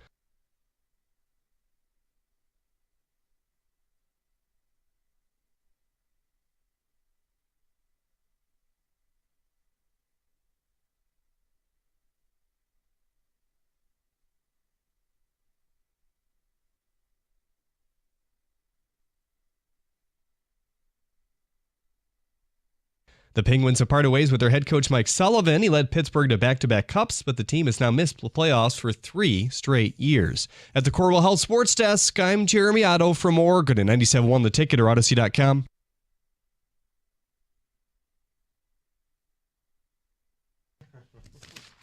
Sure, go ahead.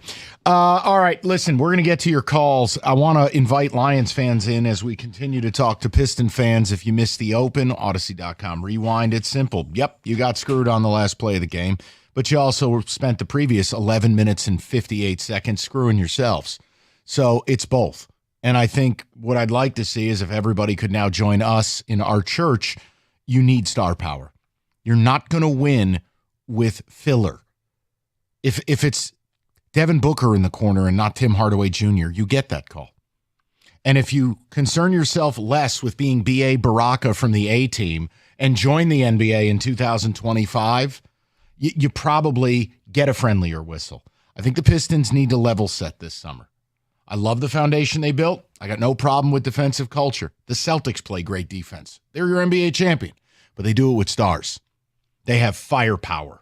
You're not going to do it with the Bees. Like, look, my fear, you're going to lace Beasley with a $100 million deal. You're going to give Durham 140. You're going to do the whole routine of if it ain't rough, it ain't right.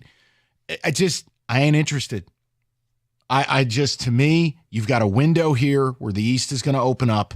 I think you got a level set, make that move forward, and make a bold swing this summer. But no one's denying the league boned you. Yeah. So what we're moving into now, I'd love to hear from you. We'll get more of the calls. Heck, Mike, the league didn't deny. When they came out, they came out quickly and was like, but why do they do that? Why do they do the 2-minute report? You know why? Because you might as well get in front of it instead of everybody saying, you know you were wrong. You know what? We were. We admit we were wrong. But then make the refs sit at a press conference. Well, it's a pool report. No. This is one of the biggest gripes that I have with sports of why referees get treated so pampered and they get whisked away with security and you're not allowed to look at them when they walk off the court. Well, they needed security yesterday the way JB was walking after him. Yeah, well, but again, I'm telling you, Bickerstaff needs to chill. I'll credit him for setting a culture, but he's getting high in his own supply here the last few weeks. Because, JB, what would have happened if you would actually ran into a ref? Then what? You going to beat him up? Man, how about this? How many rings do you have? You know what my response to, if I were a ref would be? Who are you? Who this? Because what are you? I'm sorry, you're not Red Auerbach. You're not Pat Riley. Who are you? You're a guy who left Cleveland and they got better. Take a chill. Respect what you did this year, but chill out. Referee probably like, hey, Chauncey Billups, come get your boy. No, and I mean, look, get your boy right now. I'm not being disrespectful. I'm just saying the way JB Bickerstaff is acting, man, you better be able to go bowling with your rings. No, you can't do that. You're going to hurt your team long term. I think so. But because when I saw it at first, I was just like, well, that's not a foul. I saw the replay immediately and was like, well, technically, yeah, that's a foul. Should have gotten called. And I think the league, you know what, we screwed up. Now, it's the most meaningless thing because they're not going to give you foul shots afterwards. They're not going to review it. They're not going to say, hey, you get the final 3 seconds back. It's almost... I mean, Mike, you've seen when the Big Ten used to do it. Yeah, we got that play wrong. Sorry about that Notre Dame game. See, but here's the thing. And Cade had 2 chances. One just over a minute and one with the final. It's the elbow jumper. And then he had turned the ball over right before that possession. You cannot miss those shots. You make that first one at 107, and then Cat shot, it's just they're down 1. You're still winning the game. Yeah, you let Cat go on, what, a 5-0 run? By himself. Look, the biggest things yesterday, David, you can pull it. Didn't they go something like 6 for 27 from deep or something like that? They were terrible from 3. They turned it over damn near 20 times. You blew an 11-point fourth quarter lead. Those things have to factor in, too. Yeah, 7 for 29 from 3 Sorry, had those numbers a little off. I want to apologize to everybody. That's 24%. Big brain. The point I'm making is I have no animus. I have no anger. I'm thrilled this team has done what they've done this year. I can't bring myself to a point where I'm yelling and screaming about it because I can't believe they're here. The done more than Iserman has. Yeah. And that building was built for him. It was. The fact that you had 7 more possessions than the Knicks had. I mean, you gave it away. Knicks had 7 more possessions because you had 17 turnovers to their 10. That's the problem. 19 to 10. Oh, it was 9? I thought it was 17. 19 to 10, yes. Oh. Even worse. Okay. So we're rapping about that. We can get to Lions draft as the day goes along. And here's the soft serve beginning of Lions draft talk. We'll get to these calls right now, though. Yeah, we will. Because, and real quick, when you're the Pistons and you're minus that extra star, it's just Cade. When you're playing games like this, it's very simple. In order to win, you have to make all your free throws, and you can't turn the ball over. You made your free throws, but you kept turning up. You have to steal possessions and do whatever you can because you don't have the same caliber of players that they have. Can you beat them? Yes, but it is a simple formula. You cannot beat yourself. And in that game, the ref screwed you over, but those turnovers, man, point to that before you get so upset. Yeah, and it's totally okay to say they effed you. They did. But they're going to continue to do it because they don't like you. And you don't give them any reason to like you. I mean, that's reality, guys. It's why I've never subscribed to the whole, if it ain't rough, it ain't right, and going to work and work this. Straight versus everybody? All of Guess what? Everybody won. Yeah, but you know what all that is? That's just cliche. It's stale.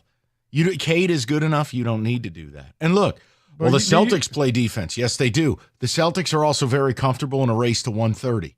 You have to be able to play the game the way the sport is. I'm not telling you to lose who you are. I'm not telling you to be, bleep Willow. But yeah, man, ain't nobody trying to see beef stew. I get what you're saying, but I think yesterday went into lore with the Phantom Foul, with the process, with all of that. This will be something that people will bring up for years. Detroit always gets screwed up. Hey, you remember this? You remember the Armando Galarraga, and you remember this, and you remember that.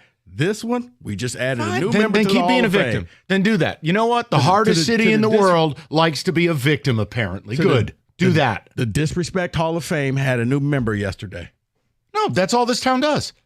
They want to act like they're the hardest dude on the block, and then all they do is cry in the corner how life's not fair and how they were victimized. Well, which is it? You don't get to do that.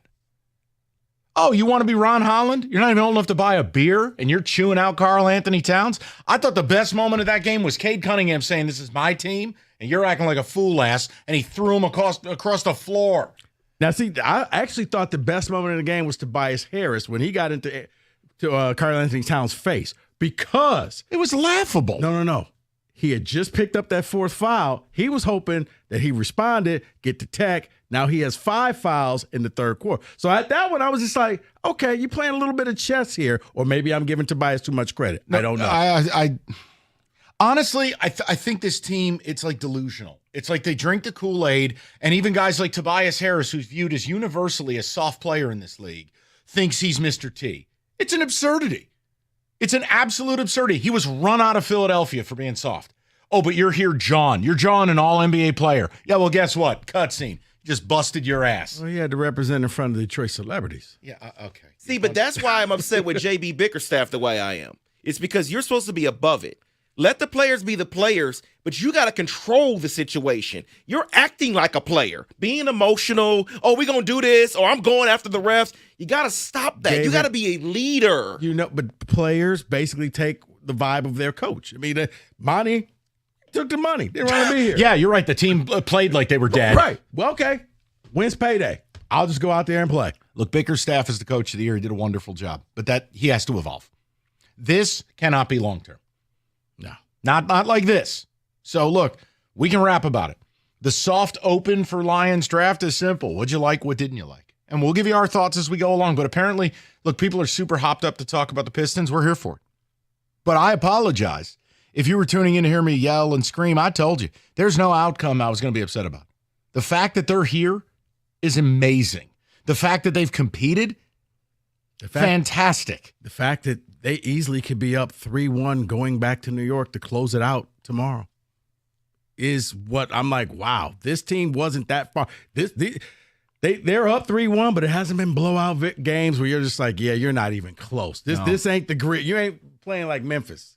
You're actually competing. You mean this Memphis? Yeah. Yeah, the one that got dusted by Yes. OKC? No, not at all. Yeah. But my whole thing is I'm looking towards the future. And look, that Dame Lillard news in the update, it's that type of stuff. The East is going to be much more open starting next year. Right. I think the Pistons have to decide who they want to be this summer. Right. Well, yeah, you know what? One of the top 4 seeds, you could be one of those teams with home court.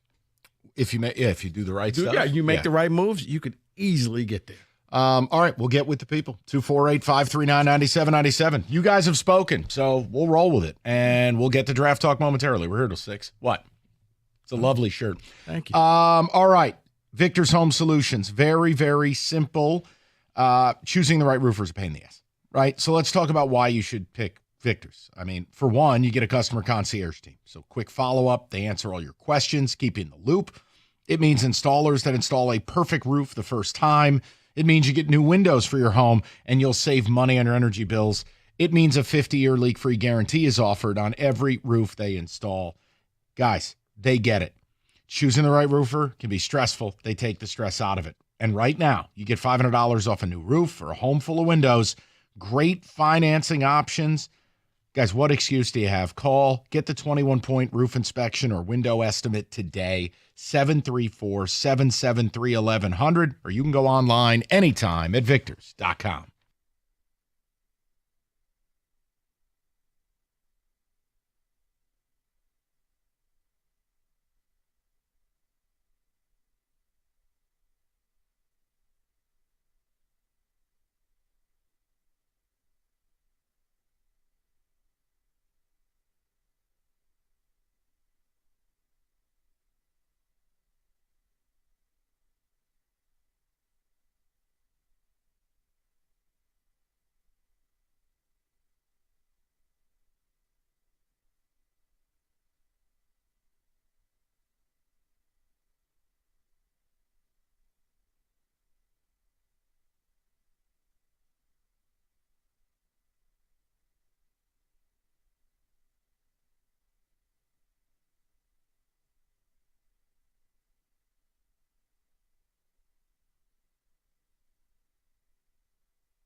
The people have spoken. We will get to draft talk momentarily, but you guys are listen.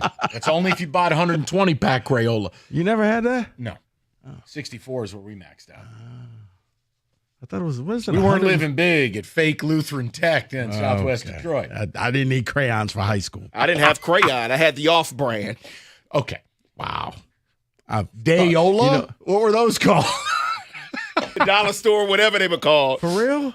Yes, for real. They didn't have a building fund for Greater Life back then? It wasn't a Greater Life back then. Oh, that was going for the preacher's Maybach. Okay, Stop it. Bedside Baptist? No. Let's go to Basketball Elite. Dre is in Southfield, and he joins the show again. Dre, how are you? I'm good. Well, for one, Mike, I had to even tell myself this. I had to remind myself, give some Pistons fans some grace. It's been a long time since we've had real basketball playoff applications that we actually belonged on the court and we were competing in, where there can be some controversial calls. And that you have to readjust yourself to, yes, that's a bad call by the refs, but we can't get it both ways. Quite frankly, if the refs would have called the game in the first half, in the second half, the way they did in the first half, this may have gotten blown up by 15. Because in the first half, you watch, the Knicks played, the game was pretty much the Knicks got more skilled. And they were clicking on all cylinders, and the Pistons couldn't keep up. And the only way that Pistons could regulate that, kind of make it a little bit more even, is by increasing the physicality and the refs allowing them to do so. Yep. And so in the second half, that's what happened. The Knicks weren't able to adjust to that. The Pistons, that's their game. That's the best they can do because they're not as skilled. And they were able to flip the game on its head. But it always comes back to, at the end of the day, especially in the NBA, man, football, you can get away with having a few more try-hard guys. But in the NBA, man, it's all about star power. It's about guys who are shot makers that can make big shots down the stretch. And it came down to that again yesterday, right? Brunson and Cat, the shots they were hitting were 99% difficulty percentile. Duran gets a lot of crap, and rightfully so. He doesn't have the best lateral quickness, especially guarding big men on the perimeter. The two shots that Cat hit in the fourth quarter, one behind the backboard, the other one 35 feet, there's nothing you could do about that. You just tip the cap, And that's what it comes down to. When you want to win at crunch time, you got to have guys that can make shots. Guys who can make shots where the defense does all they can do, and it's just goodness, right? And that's what it came down to yesterday. And on one end, we wanted the game to get more physical. I've been loving it personally. I love the fact that maybe a little bit more balanced, but I like the fact that it's not like the regular season. Let these guys earn buckets. To me, that's the essence of basketball. When it's somewhat close to even, defense can do what they can do and offense can do what they can do. And I thought they had their opportunities, man, and Cade, he had two chances. He turned the ball over one possession. I don't know why he decided to try to do a spin move knowing Josh Hart was to his right. I mean, dude, you got to know that Josh is not going to just let you go one-on-one. They have been doing it all game. Why would you think you can go one-on-one with a defender on your side and think he's not going to help, right? That's a bad decision by him. And he had a good-looking last shot, and that's what you wanted. And the difference was Cade missed his shots, Brunson and Cat hit theirs. And sometimes you just got to take your lumps when you're a young team. And you know what's funny? I've been so shocked that Costa had this prediction even going to the series because I think he's one of the most measured people at the station. I never went to this series thinking we're going to beat the Knicks. Yeah, but Dre, let me help you. Okay, it's pretty well known. I am a fan of Jim Costa. I like Jim a lot. He's great. I like him personally. I think the world of him professionally. However, when it comes to his own teams, he turns into a complete boner. So I can't, there's nothing I can do. Dre, the man showed up in a sequin shirt saying they were going to blow out the Bills. When it involves his own teams, he's thinking with the wrong head. That's all I can tell you. And sunglasses, yeah. It must be because, what I wanted is pretty much what they've done. It's that I want them to show up to the series, not embarrass themselves, compete, really push them. Dre, they're going to be better for it, Dre. They're going to be better for it. I think if they do the right things this summer, they can be a legitimate threat next year. I mean it. And hold on, Dre, real quick. And I hate to defend Jim Costa. He wasn't that far off the mark because they could have easily won two of these games, and this could be 3-1. Ifs and nuts, candy and butts. I mean, what are we doing? Understand. Last thing, guys. one last thing, guys. I'm with you there. But one thing that it's just the history of the way this is the way the league works. You don't skip steps in this league. You look at any championship team in any era. You're right. You don't. You just don't. You take your lumps, man, and it sucks, right? Rather you want to stay local, we can stay local. You look at stay with the bad boys. No, you're 100% right. You can't. You have to make it and lose and learn to win and the whole bit. Dre, you're right. All I'm saying is, this summer they have an opportunity to take a quantum leap forward. They have to make a decision as an organization if that's the route they want to go, or do they want to be the garbage men of the league? And what I mean by that is you want to keep it rough and grimy, and you're riding the sanitation truck. That ain't an easy world. Do you want to get with the times here, get a star for your star, and all of a sudden, no, you're the team that's going to get calls. That's the NBA. It's always been the NBA. Going back to the 50s and 60s, that's the NBA. I'm not interested in being the outsider. I don't care. You don't like the us versus the world? No, I don't. I think it's pathetic. I think it's ridiculous. Dude, it's fine. Dude, I'm proud of living here. This is a hard city. This town has been through stuff that other towns can't imagine. But don't play the damn victim all the time. You can't have it both ways. Yeah, and you also can't add to the stereotype coming out there chanting, basically, F you, Brunson. It was classless. Yeah. It was gross. And before people go TV, because remember, you were like, you want to be the main game. You want all of this. Yeah. And you offered that. Here you go, Detroit. And You're mind back. you, who's Brunson? They were doing it to Draymond Green. First of all, Draymond Green is one of the most villainous people in the NBA in 15 years. Draymond has hurt people. Right. Draymond was a nutshot doctor. Draymond says incendiary. Do you know what Jalen Brunson does? None of that. Right. If Draymond got shot, it'll be 100 people as suspects. I don't know where to start. All in the Western Conference. Right. 248-539-9797. Yes, David. I have your stat of the day because people have complained about Brunson and how he foul hunts and all of this stuff. You know how many foul shots he shot in the fourth quarter? One. No. No, he only shot 2 all game. Right, so he had 0 in the fourth quarter. Right. He had 16 in the fourth, and they were on daggers. I love people who've watched basketball for 10 minutes. Oh, he's an unethical scorer. Okay, do me a favor. Go back in your cave. Yeah. His fourth quarters in this series, 12 points, 14, 12, 15. And making shots. Yes. He's not James Harden 2018 where he had no intent on scoring. That's all. I'm sorry. I don't understand how Brunson's become Darth Vader. If you don't like him because he's good, respect. But the narrative that has been created in the last week. He's an unethical shooter. Oh, and I'll say this, because, Rico, we had this conversation when Mike was out. While I gave it to people just to not argue, they say, I give you K being the best player. I can't give you that argument. Ever. I didn't want it to then. David, you heard those numbers I gave you? Yeah. Fourth quarter? Thank you. Cades? 8, 4, 7, 7. His fourth And quarters. I hope he learns from it, but He Brunson will. is that guy. Yeah, and look, Brunson's had a little bit more time to marinate, right? He's on his second team. He's on that new give it time. Cade's fine, man.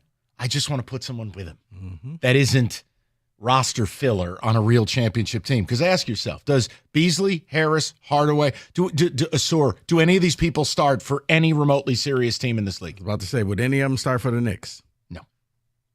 That should tell you something. No, much less Celtics, Cavs, etc. No, right, but the team you're playing, if they're like Cade, Right. yes, we will take him. What about the other guys? You're coming off the bench. That's all right. Jim Costa told me this would all be easy. 248-539. Okay, 9797. Natural way. I'm just going to move forward. A lot of hubris. All right, natural way. Natural way lawn and tree So service. much grass. Get green.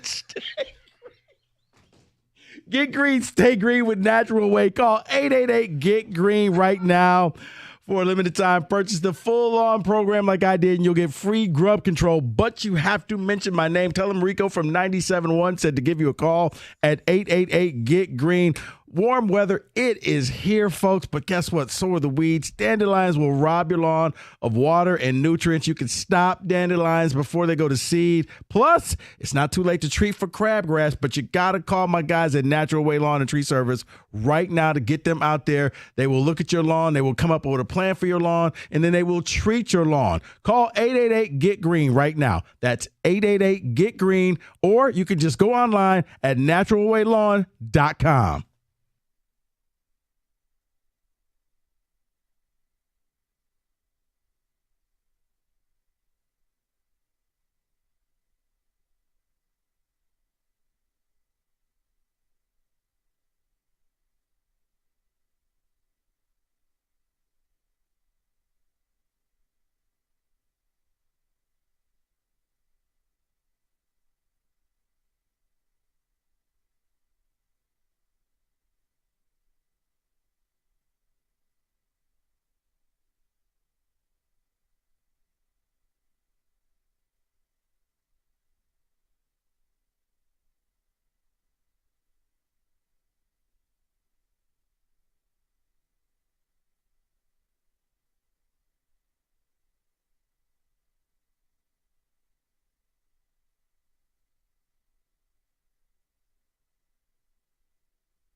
And yes, we will get to the draft. I promise. But this Pistons thing's kind of a big deal. People are really into it, and so are we. Honestly, it's playoff action. It's something Yzerman can't deliver, so it's very exciting for us.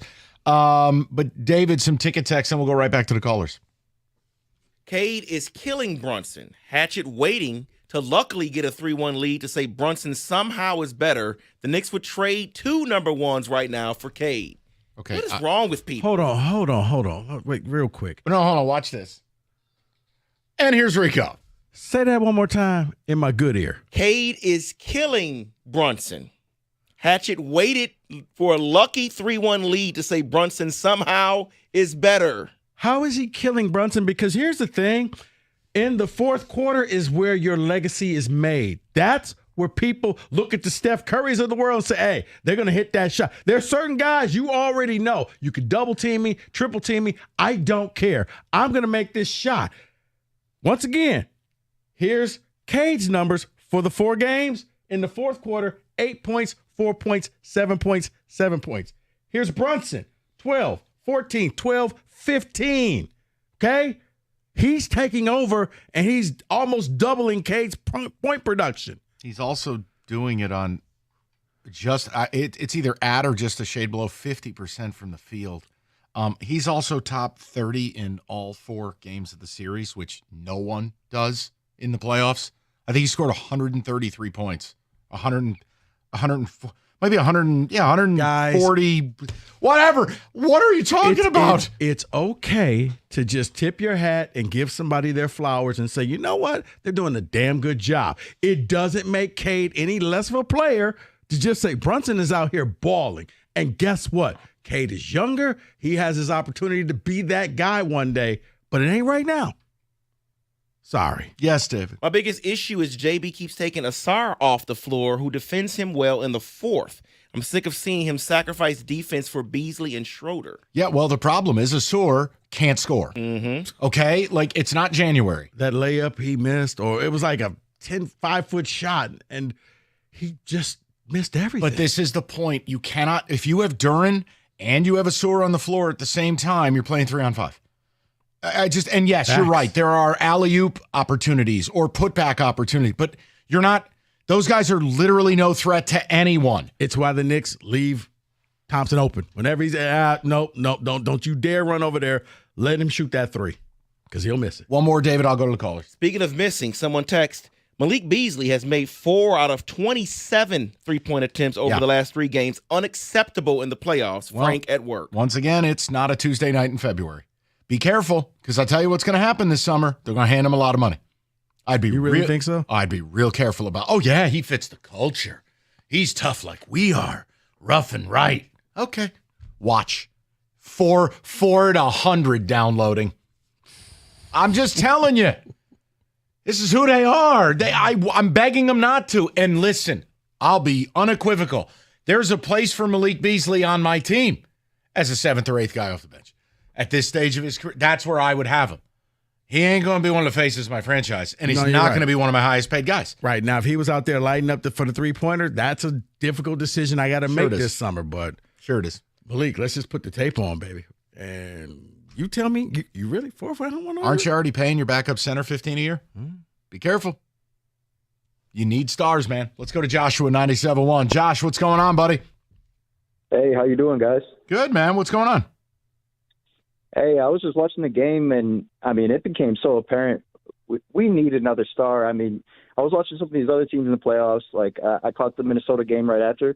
I mean, that's a lineup full of killers. It doesn't matter who you give the ball to in the fourth quarter. They all want the ball, as opposed to our team. It looks like, I mean, Cade wants the ball, and then it looks like everybody else is kind of just caught up in the moment. You can't count on Asar for offense. You can't count on any of our big men for offense.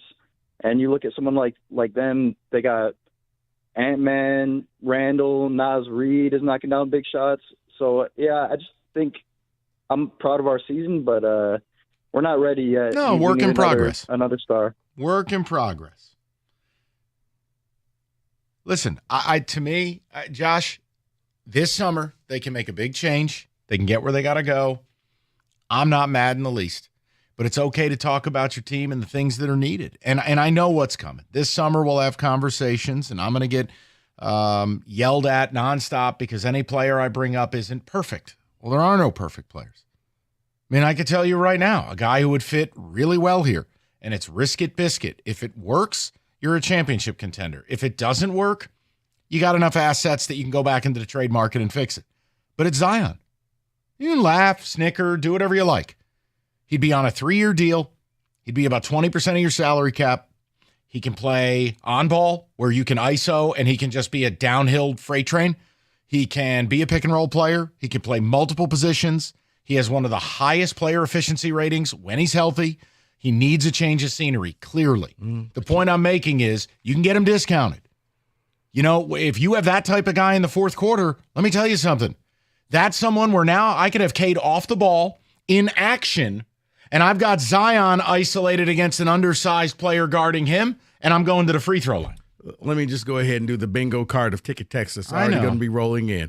Out of shape, can't stay healthy. Are you kidding me? We don't need that. He's not tough. He only plays 5 games a year, Mike. Are you crazy? David, did I get any of them? No, that's fine. Not yet, but I'm sure real soon. No, and look, both things can be true. The only reason he's available is the availability. If he were perfect, he'd never be available, or he would cost you 10 first-round picks. And here's a funny thing. This town loves one of the old school NBA knuckleheads, and that was Rasheed Wallace. Sure they do. Nobody. Rasheed just went to teams and tore them apart, and then he came here. And he won, and we loved him. And again, I'm not pounding my fist on the desk, and it's got to be this way. No, I'm just saying. I don't think you would need to give up multiple first-round picks. I do think you'd need to give up one of a Ron Holland or a Sir Thompson, maybe a Bobby Clinton, whatever, filler. Probably throw a Tobias in there for salary. The bottom line is that's the type of move. I think if you make it, and it works, look at the risk reward. If it doesn't work, can I fix it? Yeah, because he's only on a 3-year deal. Hey, or we send him a box of beignets and he doesn't make weight. Okay, I tried. We'll go to Chris. I'm with you. Chris, what's going on, buddy? Bing bong, boys. How you guys doing? Bing bong. So real quick, you guys remember I called Thursday? Yeah, buddy. All right, so I would definitely give 2 first picks to Cade. I mean, for Christ's sake, we gave 5 for Bridges. That was a stupid text. So there's a bunch of things that people should be upset about. First, let's think about Bickerstaff blowing his challenge load in the first 2 minutes of the game. Josh Hart was shoved in the back during that game during that play by Tobias Harris. They blew the 11-point lead. And you guys want to cry about the calls as Pistons fans, and you want the game called equal. And then, you're not the bad boys anymore when you guys are getting roughed around as well. But the big thing is during that last shot by Hardaway, he leaned into the contact, which really made him double clutch and shy away from his natural shot. So be mad at him for changing his entire approach on that shot. But, I don't have a whole lot left to say, guys, except grab them fishing poles because they may have been going back to work, but now they're laid off. Let's go, Knicks. Oh, boy. Chris dropping the mic. What am I going to say? From the top rope. That ain't my fight. Hey, Chris, enjoy the fishing pole Boston's got coming your way. I can't wait. Well, he can point and say, hey, Knicks, fish really biting over there. Big pole. What a pole. The best pole. We'll talk about the Kentucky Derby later this week. Listen. Get me started. 248. Oh, God. 248-539-9797. More of the phone calls. Got a football today, top of the hour. And I'll tell you what we'll do, David. Top of the hour, we'll kind of put a stop on Pistons talk. We'll get to the Blitz, and then I want to get into the Lions draft day. We can always bring the Pistons back in the 5, but we'll knock out as many calls as we can between now and then. If you like free pizza, a lot of pizza, this call is for you. Kenny has ruined this show. Hungry Howie's has got you covered. Limited time only deal, and all you do is go to hungryhowies.com. You sign up for the emails. You make any $10 order. That's before taxes and fees. Bottom line, you get a free medium 2-topping pizza, any flavored crust you want, any 2-topping combo you're craving. That's it. That's all. Spend $10, get a free medium 2-topping pizza. It's a limited time offer. Get it before it's gone or before the Pistons get eliminated. Just take advantage of it. Or get it for the Derby. I mean, pizza plays. HungryHowies.com. That's HungryHowies.com.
All right, straight to the people. If you're looking for Lions draft coverage, we'll get there. It's been an overwhelming response to Pistons, rightfully so. 94-93 and a heartbreaker yesterday, but what it means and kind of what they need to do moving forward, assuming they don't pull off the impossible and rally and win the series. Matt is up next, 97.1. Matty, what's going on, buddy?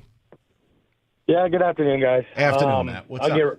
I'll get right into it. Look, as a Pistons fan, I don't know how else, what else more you could ask for. We had the last shot of the game. Our superstar took it, open at the corner. I mean, that goes down, the game's over, right? Like, there's a second or two on the clock, and maybe Brunson or Cat make another miracle shot. the Knicks did everything that they were supposed to at the end of the game to win it. I'm not going to hinge on a foul call with 0.1 seconds left. I mean, let's also talk about Hardaway going for a dunk at the end of the quarter when he could have just laid it in, or they're trying to make an alley-oop play on that possession. Hey, Matt, maybe you could have reviewed it. Oh, wait, you didn't have one. Well, and that happened in the game before that too, Bickerstaff. I mean, Tobias Harris is on the free throw line telling you not to review it because he clearly knows the difference between smacking a hand and smacking the ball. And then we got 5 other plays that all are challenge-worthy. What are you doing? At least listen to the players. The first time I've never seen an NBA player do the little spinning wheel with his finger to review it because he was like, don't review it. And Bickerstaff did that anyway. That was on Thursday. But, I mean, look at Mikal Bridges for them, right? ISO defender. Makes the turnovers. On top of that, hit 2 outrageous three-pointers before Cat and Brunson did really anything. It was Mikal Bridges hitting 2 corner threes to keep them in the game. And that was the difference. I mean, if you're an NBA fan, you understand that turnovers and three-pointers are everything. And our guys didn't hit them. You know, I love Beasley. But sorry, Beasley, that cash isn't checking anymore. You know, like, you just walked away from a contract by how you played in the playoffs. We don't need a bunch of regular season warriors. We need guys that are going to do it in the big time. And I don't know if it's necessarily superstars or, you know, you got to get them up to play, but you had your chance. And my last thing I'll say is go back and watch Asar Thompson these last 3 games. If anybody is out there thinking that this guy is really anything, I mean, I don't see it at all. And the turnovers, he looks like Bambi out there, like doesn't know what he's doing, throwing the ball away. He has good defense on Brunson? Really? Is that why he dropped 30 every game and 14 in every fourth quarter? Matt, listen. He doesn't play hard. Matt, okay, here's what I want to do. I don't want you to think I'm disagreeing with you because I largely share your sentiment. I think what we do in this town, I just want to try to explain how this happens. So what we do in this town is we get seduced by our guys and we knock everyone else. And all towns have an element of it, but in Detroit, oh my God. There was a time people thought you could trade Rip Hamilton for Kevin Garnett. So you remember those shows. Oh, yeah. Look. Amir Johnson for Kobe Bryant. Asor, I'm not going to write the story on a player who's missed some time and who's only 2 years in, okay? But the idea that he's a sacred cow when I bring up names, whether it's a Devin Booker, a Lowry Markkanen, a Zion Williamson, no, that's where I laugh. Because what I can't do is wait years for you. I have Cade in his prime now. I can't wait years. So I lean more towards what he just had to say, which is, look, Asur could be a high-level defender, could be an open floor guy if this team decides to play with great pace. But Rico, do you know what I don't know that it'll ever be? The 3 to the D. The 3 and D, right. If you can't shoot the triple at 37, 38%, what am I going to do with you? Because he has no offensive game. Mm-hmm. Yes, he had a nice spin move in game 2. You know what I mean? Like, it's just, so that's where this summer, but again, I know Trajan Langdon didn't sign it, but you're already paying Beefs. So what do Beefs do sign? 4 at 60? You know, that's $15 million to your backup center. You want to run out and pay Beasley $22, $23 a year? I don't, but they probably will. Mm-hmm. See, these are the dangerous moments. You know what? I'm going to wait to see what Trajan does. I'm not going to lump him into this whole we're going to keep the band together type of thing. Maybe he does something different. Respect. All right. Bernard, 97.1. Bernard, what's going on?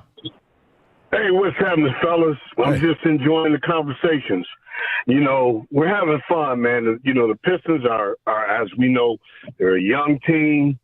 And you're right. You know, this offseason is definitely critical to bring some consistent pros in that's going to score.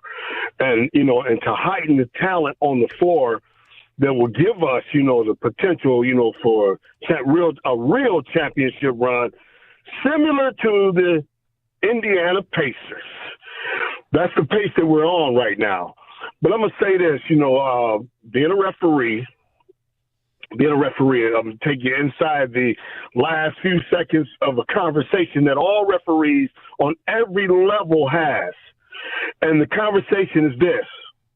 And trust me, in no way am I one of those Piston zealots that, like you said, wowsy, always me. You got to know the game. You got to understand the game. But the last seconds on that last timeout, referees get together and they say this. I don't care what level it is. Call the obvious, protect the shooter.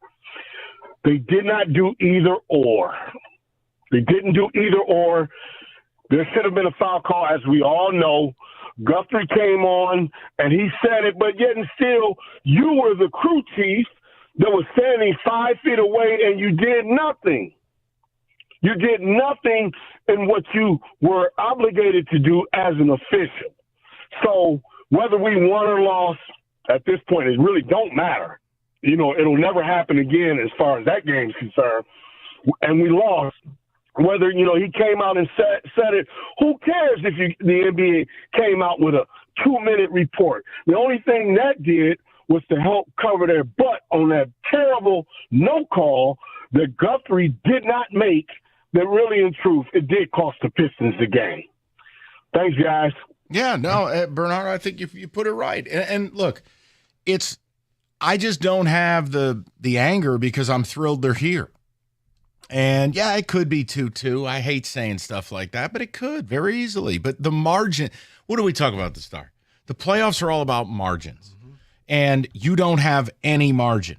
This isn't the regular season where 5 out of every 7 games you're playing a team that doesn't care. Mm-hmm. So the margins aren't big. Rico opened the show in his lovely Caribbean green Q-zip today. You had damn near 20 turnovers. That's outside the margin. You shot 24% from 3. That's outside the margins. You let Jalen Brunson clap you up in the fourth again and again and again. That's outside the margins. Like, you don't have that ability. Now, if it's like, let's say it's the Warriors and Jimmy Butler's out, you're playing a Houston team that is kind of the Western equivalent of the Pistons. The Warriors have a greater margin for error because they have a unicorn in Steph Curry. They have a superstar, and a superstar can bail you out of a bad thing. But yes, you're right. When you're playing in a series this closely contested, you can't have 2 games where you have damn near 20 turnovers because that's a recipe for losing. That's how you lost game 1. That's how you lost yesterday. It is what it is, people. 248-539-9797. We'll get more of the people in the mix. We got to get to a football today. People want to rap about their basketball team. Happy to do it because let's be honest. It's not like the Lions had a top 5 draft pick, but I think people want to talk draft. What I'd love is if you would just call about draft. But the problem is, and it's a good problem to have, Piston fans want the microphone. So we'll continue rolling. Let's go forward. 97.1.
Brought to you by Mastercraft Heating and Cooling. Red Wings GM Steve Yzerman, along with head coach Tom McClellan, are scheduled to address the media tomorrow per the team. The Tigers begin a 10-game road trip at Houston tonight. They'll send Jack Flaherty to the mound, who carries a .263 ERA into play. First pitch at 8:10, right here on 97.1 The Ticket. ESPN released their list of April MLB All-Stars and biggest early disappointments. No Tigers on the list, but Houston designated hitter Yordan Alvarez was listed as a disappointment at DH. Quote, "It's unusual to see a hitter this good have a month this bad. There's nothing that pops up in the metrics other than his hard hit rate being down. Alvarez just hasn't been squaring the ball up like he usually does. It's been a bit of a team-wide issue for the Astros as Diaz and Christian Walker are also struggling, and even Jose Altuve is way down," end quote. The Pistons head to New York for Game 5 tomorrow. Isaiah Stewart still questionable to play. The Knicks have yet to submit their injury report. Michigan Panthers player Samson Nakua slapped a fan in St. Louis yesterday following their 32-27 loss to the Battlehawks. The UFL is investigating the situation. At the Corwell Health Sports Desk, I'm Jeremy Otto. For more, go to 97.1 The Ticket or Odyssey.com.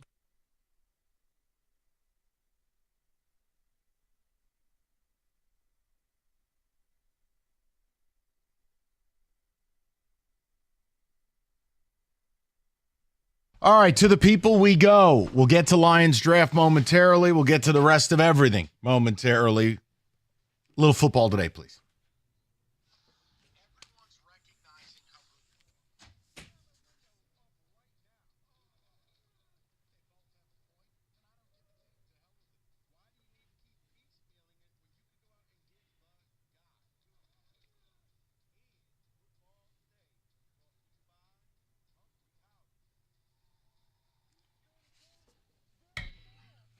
So all the talk still today is about Shedeur Sanders. I get that. Oh, God, but I enough. want to talk about one other quarterback who was thought to be drafted higher, but was not. He was drafted in the 7th round, and that is Quinn Ewers.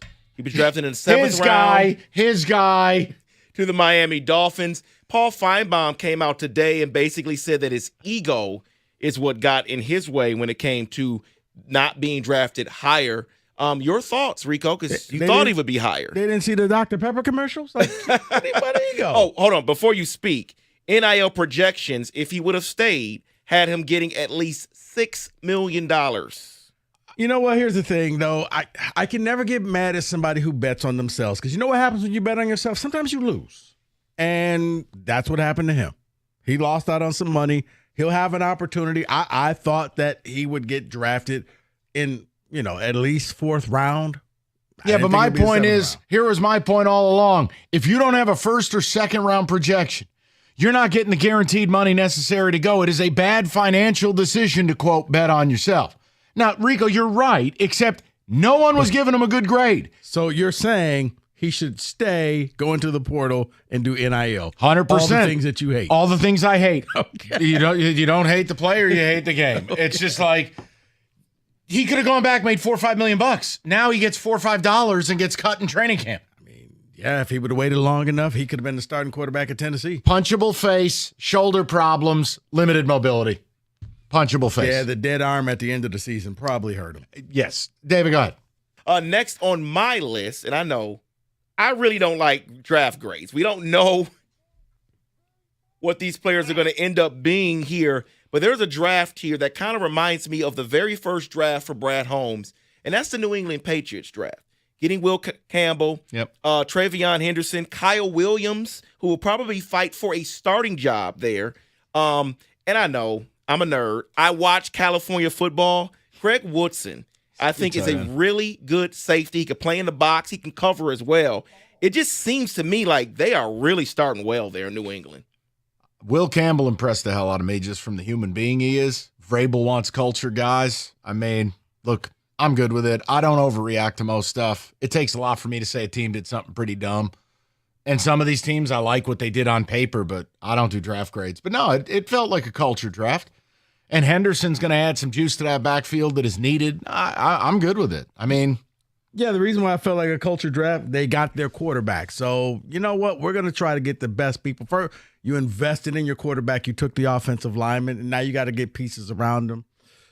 It wasn't a sexy draft for them, but it's a draft that's a foundational draft. two other teams that I believe did well, and it kind of makes you think, how did this guy fall to these teams? First team, the Baltimore Ravens. They got Mike Green in the second round, and I know there was some question marks there for character, but falling to the Baltimore Ravens, it just seems like a perfect Baltimore selection. It was. I mean, at that point, it was all the character stuff went out the window, and guess what you'll never hear again about his character? Ravens took him, and people are going to be like, well, if the Ravens took him, they must know what they're doing. Yeah, because, I mean, he was there. I'm okay with the Lions pick, but when he was sitting there, you're thinking, oh, wow, you get him in the second round, you passed on him again. With the Ravens taking him, David, we're gonna wait and see, because it's one of those picks that could just kind of blow up, because that's what the Ravens do. I just view what the Eagles and Ravens do is every player they take turns into a Pro Bowler, and I hate them. That was my next one. What the Eagles did in the first round. I know everything matters, but the first round, you got Jihad Campbell. Yeah, but again, falls to them. The reports come out that the guy's kneecaps are falling off and his shoulders surgery. are bad. It's just like N'Kobe Dean. Right. Cutscene. Guy's a Pro Bowler. Nothing matters. N'Kobe Dean, Nolan Smith. You know what the Eagles can say? Hey, son, you're going to redshirt this year. Get healthy, and we'll see you. Now, Lions are kind of hoping that with the Rakestraw, but the Eagles just seem to have a proven track record with it. Yeah, when he kept, because had the Lions taken him, I was like, man, I really like him. But the injury report, Eagles said, we don't care. Son, come here, defense, and trust me, you'll be an all-pro, or if you play this year, you'll be the defensive rookie of the year. It's in his contract. Well, what happens during the draft, as we all know this, is a lot of overreactions to, oh, my team didn't do this, or they should have got this. And that's going on in Buffalo right now, because the GM went on the local radio station. They're complaining that the receivers, they didn't go after enough receivers in this draft to support Allen and Billy Bean. I mean, their GM, Brandon Bean. Yeah, he went there and basically was like, well, our room this year is better than even last year's room. Are people just finding ways to just complain about stuff just because in the draft? I don't know the context of this. I didn't hear the audio, so I don't want to go too crazy. But I don't know why any GM would get bent out of shape, honestly. Like, really? What? Who cares? Just do the interview and go back to your job. Like, what are we doing? You mean like a GM saying, hey, did we get an edge rusher? Did we take him too low for you? Yeah, why would GMs do that? Oh, boy.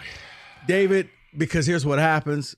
We all do it. You fall in love with a position, not necessarily a player, but you're like, okay, if you're in Buffalo, you're thinking, we got one of the best quarterbacks in the league. What if we went out there and actually got him somebody to put with Keon Coleman? Like, we actually went out and got a bona fide star receiver, and you're kind of piecemealing it out there. So I can understand why the people get upset. My question to you, when it comes to quarterbacks that were drafted, who landed in the best spot?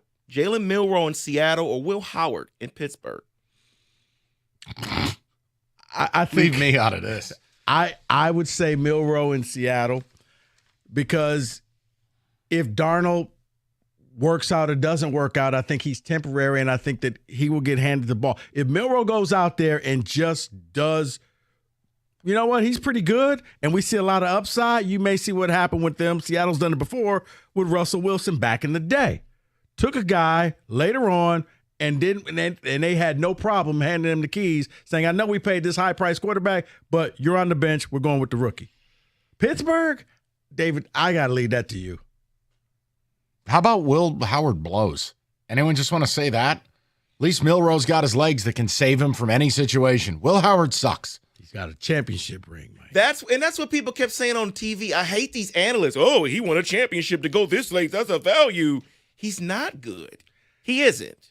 He's okay, but he lost his job at Kansas State. Does anyone want to say that? No. You know what? He was smart enough to realize, hey, let me throw to my NFL wide receivers and let them make plays. So, if anything, that's the only feather in his cap. He recognized after the Michigan game, hey, Coach Day, why don't we throw it to these guys out here with the low numbers and see what they can do? Maybe we win. Shocking. And let's close it out with this, because we finally got it on day 2. The spot that Will Johnson landed at. Arizona Cardinals at number 47 overall. Great value for the Arizona Cardinals. It's great value. Now he can go down there He can. You're in a division where not a ton of receivers are there right now. I mean, you got Puka Nacua and Ayuk, but Ayuk's hurt. DK's gone, so he can flourish there. He can do well there. Heal up. I think Arizona was a good spot for him. Does he play this year? That's a great question. So I mean, That's a great question. I mean, Rico can do the wide receiver breakdown, and he's not wrong. But does he have legs? Is he going to play? Like this rumor that he's going to need a surgery? I don't even know if it matters this year. Well, you know what? You're right. Now, if he does need the surgery, then maybe the Cardinals just redshirt year. Yeah, I don't know. We're going to go ahead. We're going to invest in you, but it's not a first rounder. But you go ahead, heal up. We'll see you in another year. Maybe it's Lieutenant Dan. And that is in football today. Northville Lumber, we've talked about them a long time. Largest Trex decking outlet in the country. Northville, Michigan's Trex Superstore. They stock all colors of Trex decking, railing, lighting. They have it all the time and at the absolute lowest prices. So whether you're a deck builder or do-it-yourselfer, count on Northville to have everything you need when you need it. Call Northville Lumber today or stop by their showroom. Take home some samples and get that deck built so you could be outside on a beautiful day like today. Call Northville Lumber, Michigan's Trex Superstore, or go to northvillelumber.com. That's northvillelumber.com.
If you're looking for the best deals on the hottest Chevy models, there's only one place to go. Hamilton Chevrolet in Warren at 14 Mile and Mound to be exact. Hamilton is leading the way with unbeatable prices, top-notch service, and a commitment to total satisfaction. Andrew and the sales staff want to be your Chevy dealer, whether you're looking for a sleek sedan, a tough truck, or a spacious SUV. Hamilton Chevrolet has the inventory of brand new 2025 Chevys, and the selection is best right now. No more waiting months for your dream car. Hamilton is stocked up and ready to get you on the road in the Chevy that fits your lifestyle and your budget, including the April Rico deal. Still a few days left. A new 2025 Chevy Blazer LT for $299 a month for 24 months. You walk into Hamilton Chevrolet with $995 down, and you drive off with 10,000 miles a year. You know what I say. The best deals are found at 14 Mile and Mile. Go and see my guys at Hamilton Chevrolet for details and find out why Hamilton is leading the way. More at HamiltonChevy.com. Chevrolet together, let's drive.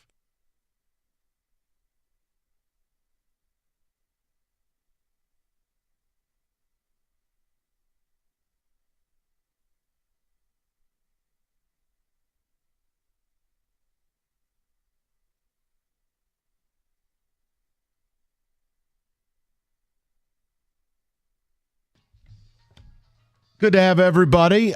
Pistons fever. I know the NFL draft is big, but people have been rifling through the till here with the Pistons, and there's a lot of conversation.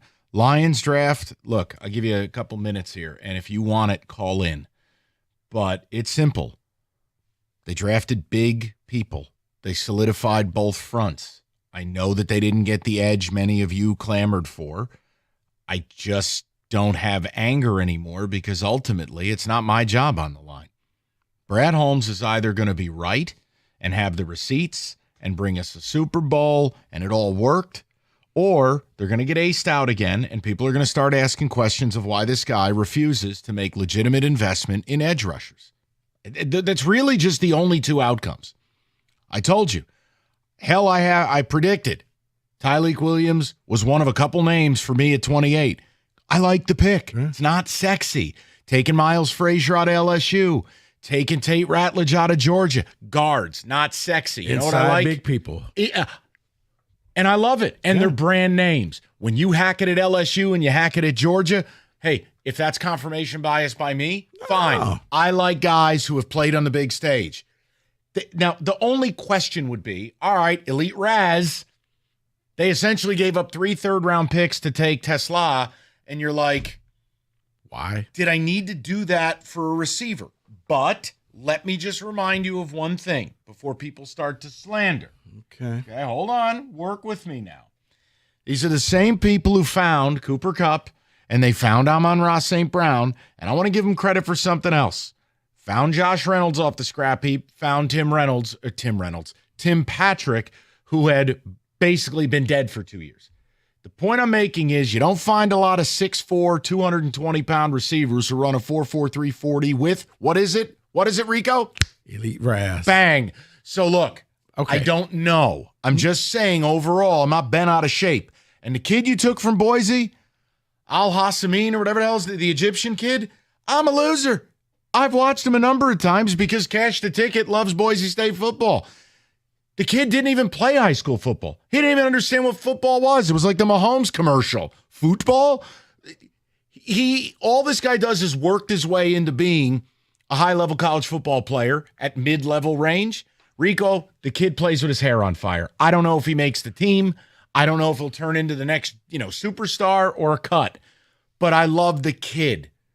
Like, the story's awesome, and his ability, the way he plays. What am I going to say? I like their draft. I don't love it, but I liked it. Okay, listen, you know what, Mike? And if it works out, great. To me, you took another developmental player who's just learning the game of football. Didn't we just do this last year? That was a little later. What round did they take Al-Hassamin? 6. I believe that was the 6th round. You could draft Gerald Ford in the 6th round. He's dead, Okay, and I right, wouldn't care. No, that's why I'm like, okay, fine. What if he's the next Mahogany? And what if he's not? And what if he's the next Balcony? I don't know. Okay. Do you really have an issue? 6th round, yes, 6th round. Do you have an issue with the pick of Tesla, the kid from Arkansas? I do. I mean, because, the Elite Raz and all of that, something tells me he would have still been there later on in that round. You didn't have to move up 32 spots to get him. I don't think that there was this clamoring that we got to get Tesla. We got to get him. You could have just waited. You traded away more future picks, just like you traded away 3rd-round pick this year for Manu last year. You've done it again. But here's what I like.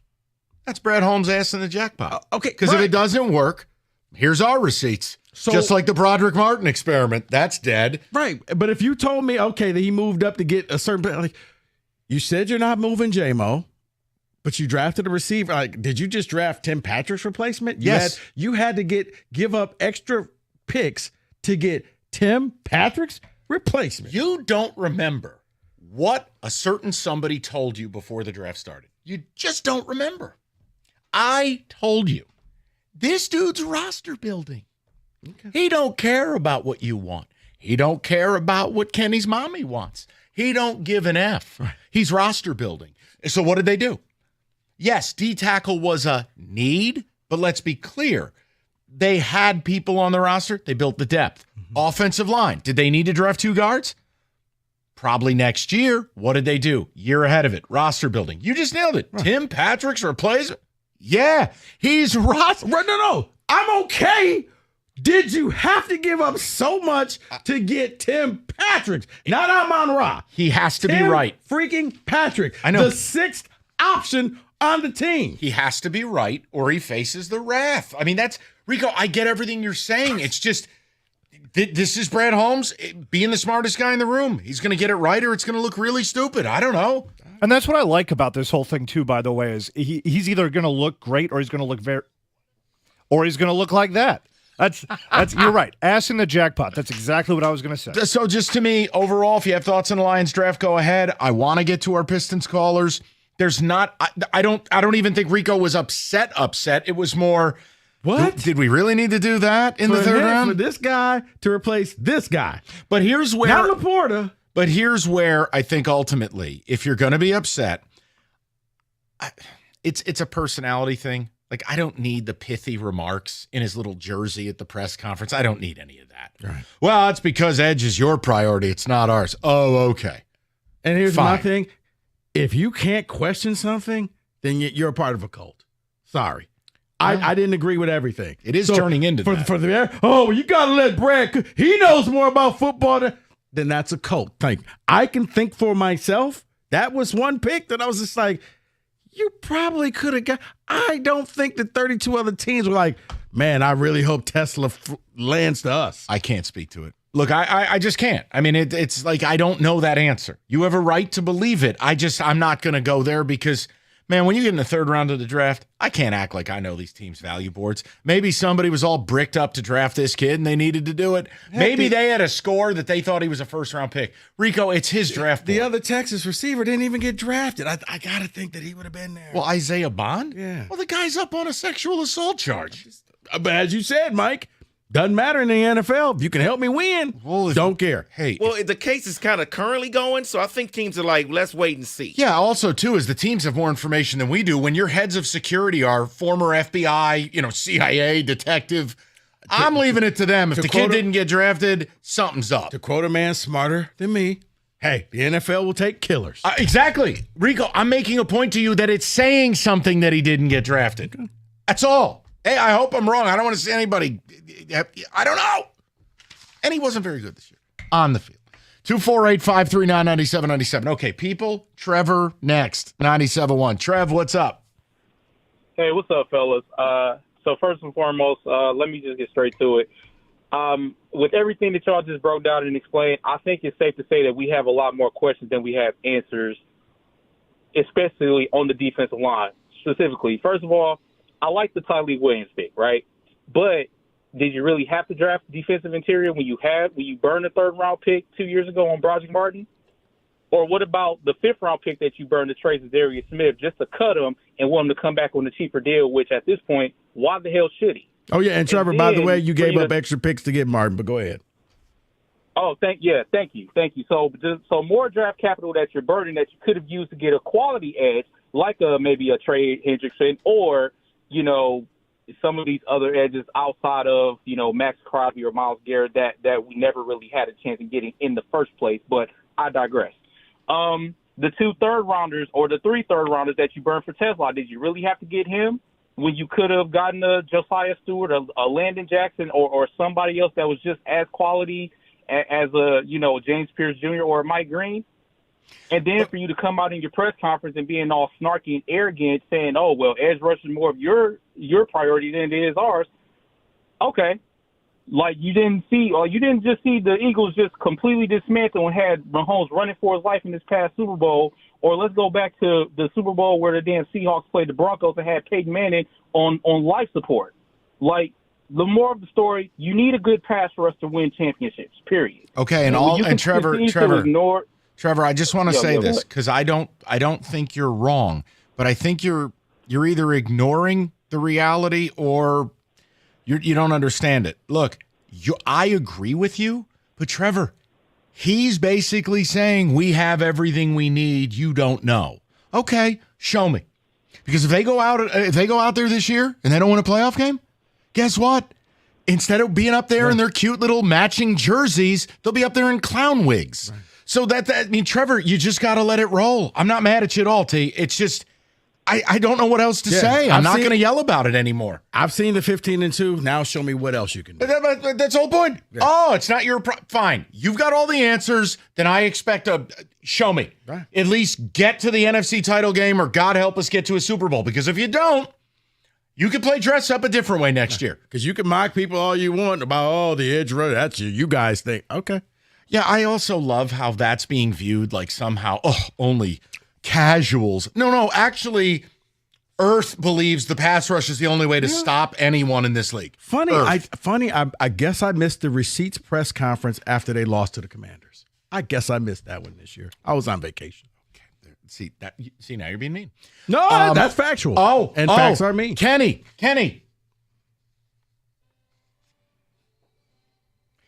Tomorrow, live from the world headquarters, a lot of bathwater. A lot of Steve Eiserman, 2 p.m. tomorrow, and I'm hearing whispers we're carrying it live. That truly is the Trump voice, though. Is him. A lot of prospects. We have a lot of future. Nygaard. People tell me he's another Gretzky. I heard he's pretty good. that Gretzky was good, and he's good, too. No, tomorrow at 2. I'm hearing whispers we're carrying it live. Sandine Pellica. We're going to hear a lot about Sandine Pellica. People compare him to Lidstrom. Yeah. They say it. They do. Yeah. Mrazek, he's back. But are you excited or are you dreading tomorrow at 2? First of all, it's an eye roll because I think this maybe should have happened a little sooner than the middle of the first round. But at this point, I'm resigned to the possibility that we're going to learn nothing, we're going to see nothing, we're going to have nothing, a lot of nothing. Okay, you're done. 248-539-9797. What did you like and dislike from the Lions draft? And Pistons fans, we continue to roll with you. Yes, you got screwed on the last call. You did about 15 things to lose the game in the fourth quarter. Are we all united? Hey, it was great with the gym class heroes this year. Are we ready to get a star this summer so we can move this forward? All that and more, 97.1. Distracted driving's become an epidemic. Look around. We all see it. A lot of distraction everywhere. People staring at their phones. Call Mike Pepper, National Benefit Plan. Mike can help you find a life insurance plan that not only covers your family's needs, but is affordable. Mike Pepper, National Benefit Plans.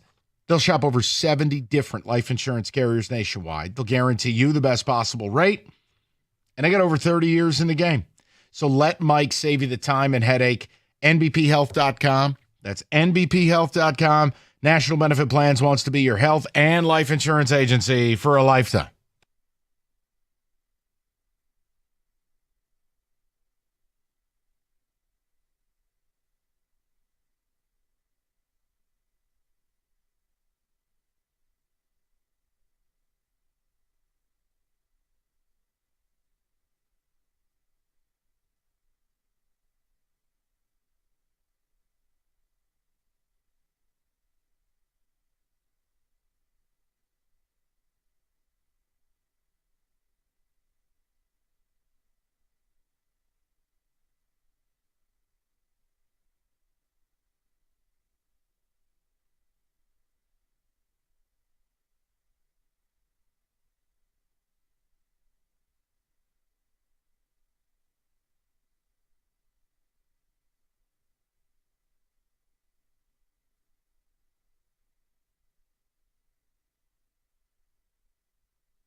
David, a quick check on Ticket Text. We'll get back to the people. We're rolling 2 topics. Lions draft, would you like, what didn't you like? And do you believe you're closer to a Super Bowl with the way you drafted and operated? Pistons fans, you got your balls broken. But here's the deal. Multiple things can be true. I hear you loud and clear. Yeah, you got screwed on the last play. But when you're busy screwing yourself for the entire fourth quarter, we've given you the stats, what happened. The reality is this. No fan base has less of a gripe with officiating than you when you don't want the officials even present. If it were up to you, you'd allow knives at the game. So I just don't want to hear it. Maybe not knives. Up next, Brass Knuckle Tuesdays. So, it just, what? Brick killed a man. Right. Did you kill a guy with a trident? You may want to lay low for a while. But teams had an unbelievable year, and I just can't muster anger. You're not as good as the Knicks. You're just not. So it led us to, hey, this summer, are we all on the train together now? Because I don't want to hear any of this let Trajan cook stuff. They got an opportunity. News came out today. Damian Lillard's dead. Achilles. His career might be over. Giannis may ask out. I don't fear the Pacers. The Celtics can't stay together due to luxury tax restrictions. Cleveland's not real. Philly's a bunch of losers. Bottom line, you have an opportunity to step forward. You have a lot of young players, and I don't want them all. I want to go get a star this summer, pair it with Cade, because you know what? If someone who people care about is taking that shot, you get the call. You know who people don't care about? Tim Hardaway Jr. Facts. That's not an insult. He's a good basketball player, but just nobody a championship team wants to start. Yes, David. I hope the Lions are ready for a step back this season. They'll be good, but a major regression is coming with all the turnover this offseason. To me, Brad did not meet the challenge of getting better. I don't have a lot of ammunition to argue. I think the counterpoint will be a healthy defense, and they feel they have a 53-man roster good enough to win a Super Bowl. They wanted to run it back one more year. Who's right and wrong? When the bullets start flying, we'll find out. I'm not smart enough to tell you. Can't argue with the players picked or where he got them from. My biggest beef is the issue with throwing an extra third pick away like candy when he can't do it to help his team this season to win a Super Bowl. Listen, now that one, I agree. If I was giving up multiple day 2 or day 3 draft picks, it was going to be to acquire a veteran who could come in here and kill people now. Yeah. That was always my beef, by the way. Look, and again, I have no issue with the Tyreek Williams selection. But with all these draft picks, Rico, like if I ask people right now, hey, you could have had Trey Hendrickson for pick 28 or you can have Tyreek Williams. What do you want? See, that's the problem. Right. They didn't weaponize their picks to win now. But what did we say? They're going to roster build. And I think there's something, they have like a weird air freshener at Rotunda Drive where it's the Be Good Forever air freshener. They just, I don't know, maybe they're getting turned on by having a waiting list for season tickets. They're getting turned on, Mike, because they're winning, because fans like them, and they're winning for the first time ever. Go out and don't win a playoff game this year and see how much fans love you. This town is going to turn, Rico. I don't think this town will turn. Okay. They supported this team through horrible things. Yeah, they'll keep supporting them because you'll have people saying, well, just trust me. Next year, Brad knows what he's doing. You don't believe me? Look at the hockey team. A city without expectations isn't a city at all. I'm just saying. Okay. Why do the Red Wings keep getting mixed up in all this conversation? Because they're the only bum-ass team in this town. That's why. 6 years, no playoffs. I am Wait till sick. next year. You know why, Kenny? Because they're the ass crack of the league. That's why. Every other team in this town is doing things. The Tigers look like a World Series team, made the playoffs. The Lions went 15-2, and the Pistons went from being homeless to being the Fresh Prince of Bel-Air. Cutscene. The Wings are still the ass crack of the league. Yeah. And national media is now picking it up. There's a lot of people like the Friedman of the world that basically are saying if Steve Yzerman doesn't do anything this offseason, I mean, he probably should have been fired years ago. Yeah, signed 23, 24, 25. Any truth to the rumor on the back of the jersey? It'll be the initials WTNY. Wait till next year. New team sponsor. Right. Oh, boy. I'll leave it alone. We'll just go to, let's go to Murray, 97.1. Murray, what's going on? Fellas, Brunson is gimpy right now. That ankle is not going to hold out. Real short. The Pistons would go to the second round. Woo! Have a good day. All right, nuanced. Murray, if you don't have a conversation, I can't help you. But thank you for your opinion and holding to say 12 words. Okay. Look, do me the solid. I'm not laughing at nobody. Go win the game in New York. Get the game back here. You get down 3-1, you have one choice. You take it one game at a time. I would have loved to talk to you, but okay. To see why you feel so confident. I mean, other than he's got a gimpy ankle, but he also has a day's rest. And you know what? He looked pretty good on that gimpy ankle. Yeah, but I'll tell you, the way he went down, the only thing missing was that wheelchair for Paul Pierce. Now, come on now. Towel over his head. Yeah, I mean, gee whiz. The way he went down, I go, this series is over. And he did it to himself. He was trying to hook. Yeah, I thought it was like Dame Lillard, like, oh, he's gone. Oh, Right. He's back. I mean, if he needed to use the bathroom, there are classier ways to do it. Let's go to Wear Mike. white pants. Yeah, exactly. Go to Mike 97.1. Mike, what's up, buddy? What's up, fellas? How are you? Pretty good. Listen, I'm gonna try to explain this the best I can and try to get you guys to help me out a little bit. Okay. In football, there's two sides of the ball, and there's two sides to each side of the ball.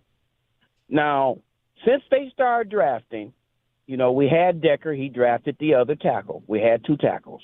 Then we got an offensive, guard on one side. You got one on the other side. You lose Jackson last year, you immediately pick up Zeitler. You do that. Why isn't it the same on the defensive side of the ball? I just don't understand it. I mean, it's beyond me. You need balance. You need the opposite side. You do it for the offense. You give them all the tools they could ever wish for. My concern is with that third draft choice. You say you want an edge that can, set the edge, big guy 6'7", and Jackson was sitting there for you in the third round. But what do? We give up 2 third-round picks to get a receiver. It's beyond me. I'm beyond pissed off. What the hell are we doing? Mike, it's almost like you were sitting in my house because I said the same thing. What? I'm with you. I mean, I really don't understand it. I don't know if it's the arrogancy.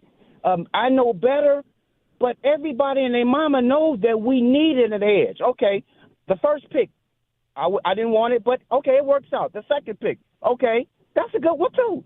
But the third pick, the last 2 years, is 2 steps forward and 3 steps back. With these middle round picks last year and this year, we blowing it. It was a weekend that the Pistons blew 2 games, had an opportunity, and the Lions could have got themselves in great position, not just for the future, but for next season. Can we say it's now time? It is. Brad, if you're listening, it's now, baby. I don't care about the money that's in the bank for the long-term 401k. We need to win this year. But and you talking about a 6th round pick that we supposed to get happy with as an edge? No. That's preposterous. Listen, there's an arrogance going on. I mean, that's, Mike, it's what it is. I mean, what do you want me to say? I'm not trying to personally attack anybody. They're arrogant. Brad Holmes is arrogant. To a point, he's earned a right to be arrogant, but I think it's gone a little too far for a team that didn't win a playoff game last year. Now, you're coming off an NFC Championship game where you had a 17-point lead. You know what? Show up with a blazer and no shirt underneath. Do whatever you like. But this year, I don't need flexes on 6th-round edge rushers. But guess what? They believe they have in the room what it takes to win a Super Bowl. They're giving their building one more run. I can't be mad. No. I can disagree. But ultimately, we're going to find out in real time. That's the beauty of sports. I mean, kind of like Mike said, like 2 picks later, Landon Jackson off the board. And then Josiah Stewart goes a few picks after that. But, hey, we have a 4th-string wide receiver. Okay, but has he earned the right to say, I don't like those players? Yes. Okay, then that's what I have to live with. Okay. No, I'm saying it's just I can't yell about it because in the end, if they falter, if they step back, if they don't do anything meaningful this year, it's his ass. And then we'll see what receipts. I mean, what do you want me to – I don't know what to do. I can't say it's Super Bowl or bust. Like, make the Super Bowl. Make the NFC title game or bust. No. You can because those are the words of Holmes. Okay, F it, Super Bowl or bust. He said Super Bowl or bust. Okay. I didn't. You didn't. He didn't. Rico wins. A lot of expectations. All right. If you like pizza. By the way, if you're wondering, Kenny Cott, that's the only way he speaks now in his Trump imitation. Kenny doesn't even talk to us as normal people anymore. Even pre-show. It's the only way he talks. Kenny, how's your day going? Pretty good. All right. So look, pizza. This is something everybody can enjoy, including Derby weekend. Get a slice. Why not? Hungry Howie's. You spend $10, you get a free 2-topping medium pizza, any flavored crust, any 2 toppings. You heard me right. You spend $10, you get a free pizza. It's a pretty damn good deal. Limited time offer. Scoop it up before it's gone. $10, spend it. HungryHowies.com, get a free 2-topping medium pizza. That's it, that's all. HungryHowies.com, limited time only.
All right, we'll get more of your calls momentarily. Want to touch the table, go around the league a little bit. Rico in a Caribbean green shirt today. Shout out Crayola. Going with Caribbean green? I feel like it is. Well, if you bought the 120 pack, it is. Not the other? No, not the other. Let's go to football today, please.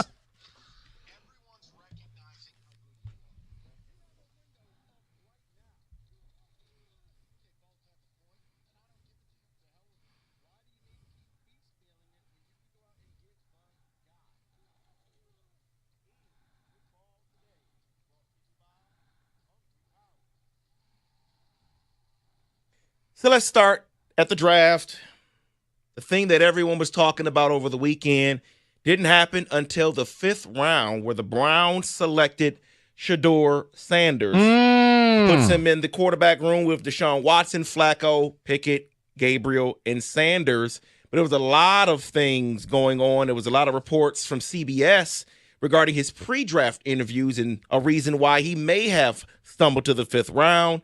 Reported there said at some of those meetings, certain teams that maybe Shedeur didn't want to go to, that he didn't see himself going there, he would tank the interview in that pre-draft interview. Brilliant strategy. A lot of things regarding Sanders in his draft. Just your take on the whole draft and what happened with him. I'll leave it to his godfather over here, and then I'll comment second. Caribbean green for the win. David, I think what you saw was one of those, be careful what you ask for because you just might get it. Be careful with all the pre-draft campaigning of how great my kid is and, oh, my camp, and we're going to do this, and we're going to change the culture. Or you just try to get the job, and then you work from within. And that's what happened, because when you really break it down, look, I think that if you gave him an offensive line, he could do something, but he wasn't great. He's a good quarterback. He wasn't a great quarterback, and he got humble. And I do think after a while, certain teams just said, we don't need a quarterback. And even if we did, we don't need the circus that comes with this quarterback. I mean, he said most of it. I think it also is a complete repudiation of Deion Sanders and how they approach the process in totality. From barking about your kid's a top 5 pick, to barking about there's only 4 places you want to play, to barking about I'm going to interview the teams, they're not going to interview me, to possibly sandbagging interviews, to knowingly bombing an interview with the Giants. And by the way, when you pop the tape in, they ran a high school offense, and he had a ton of bad habits. He's got a long throwing motion. He doesn't have an elite arm. He doesn't have elite mobility. He doesn't have elite size. But if there's anything else, Mrs. Lincoln, how was the play? Look, it's just this. The league will draft killers. They'll draft literal murderers, drug addicts. They'll draft a guy who kick-dropped a pregnant girlfriend. Shout out Tyreek Hill. Bad people. They will. Very a bad lot people. of bad people. They'll draft anyone if it can help them win.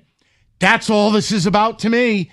Yes, Kenneth. Do you think that if he would have just kept his nose down and, done the work and done what every other prospect for the most part does, if that improves his draft stock? Yes, 100%. Yeah, because the whole circus that followed this thing was an absolute Titanic disaster. But see, Kenny, here's the thing. Once he goes out the first round, you now know, okay, anybody who needed a quarterback has taken a quarterback.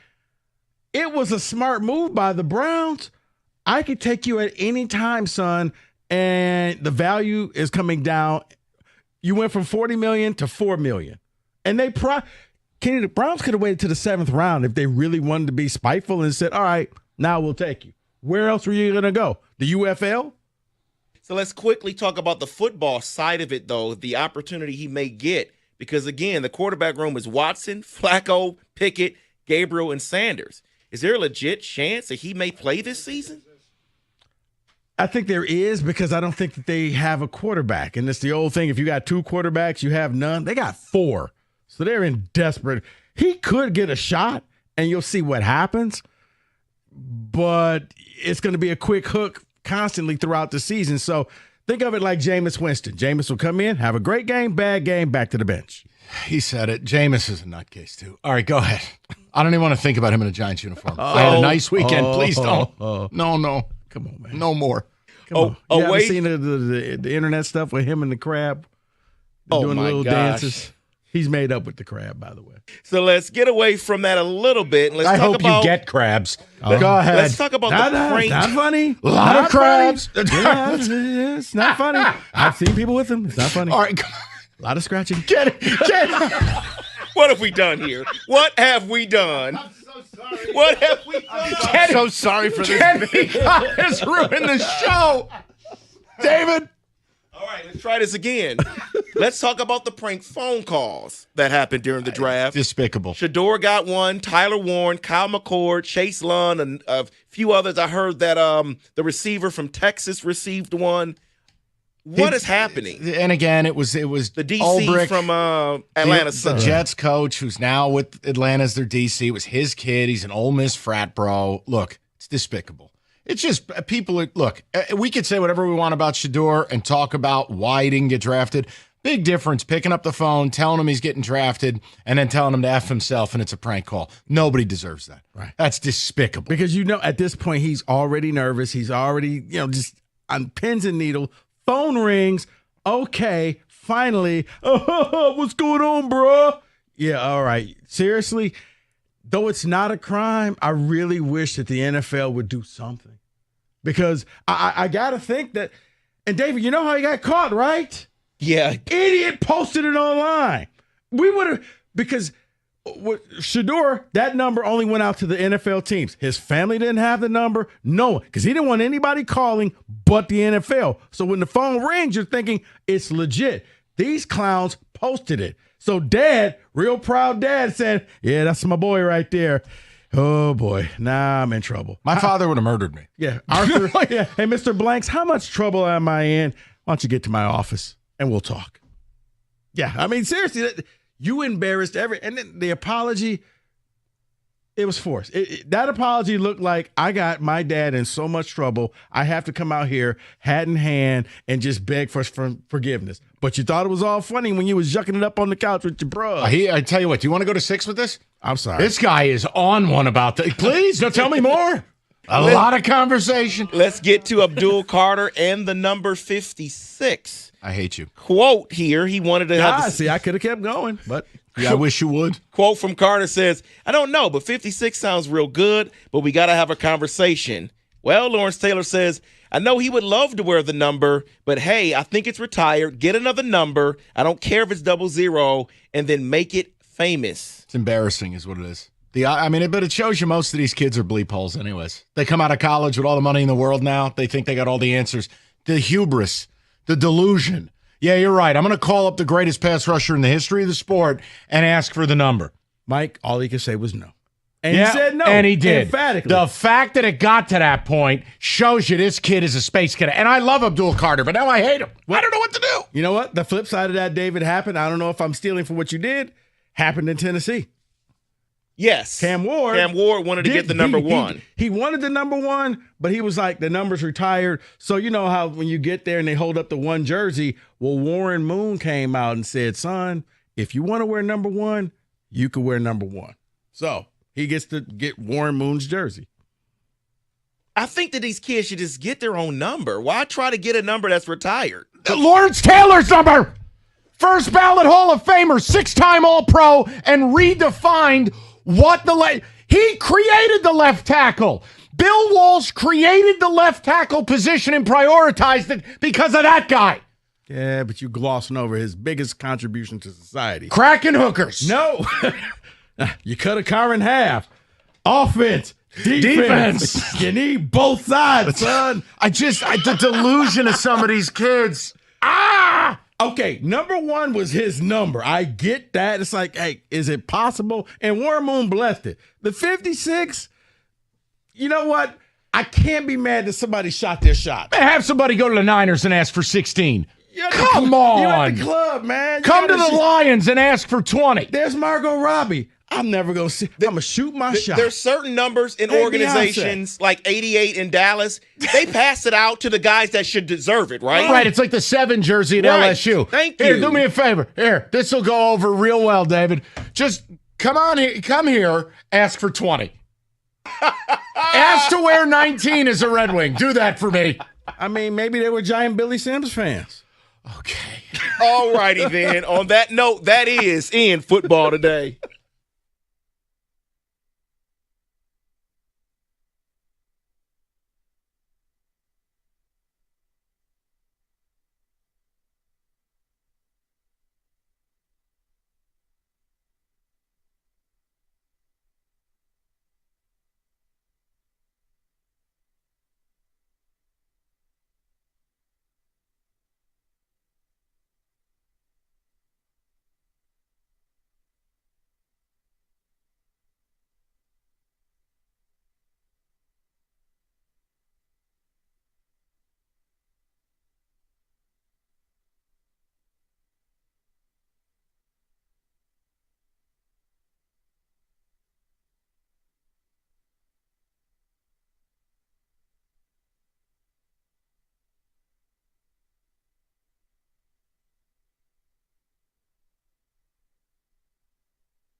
The Tigers have submitted their lineup. Here's who.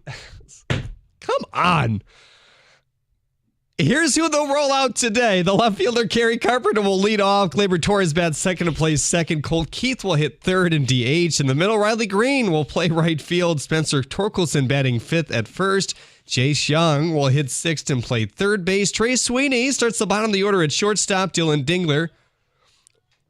Yeah, very fast. He is. Down the line at first base, Javier Baez will round things out in center field. The hot-hitting Javi Baez hitting over 300, a couple more RBIs yesterday as well. Jack Flaherty heads to the mound. He was happy to not surrender a free pass in his last outing.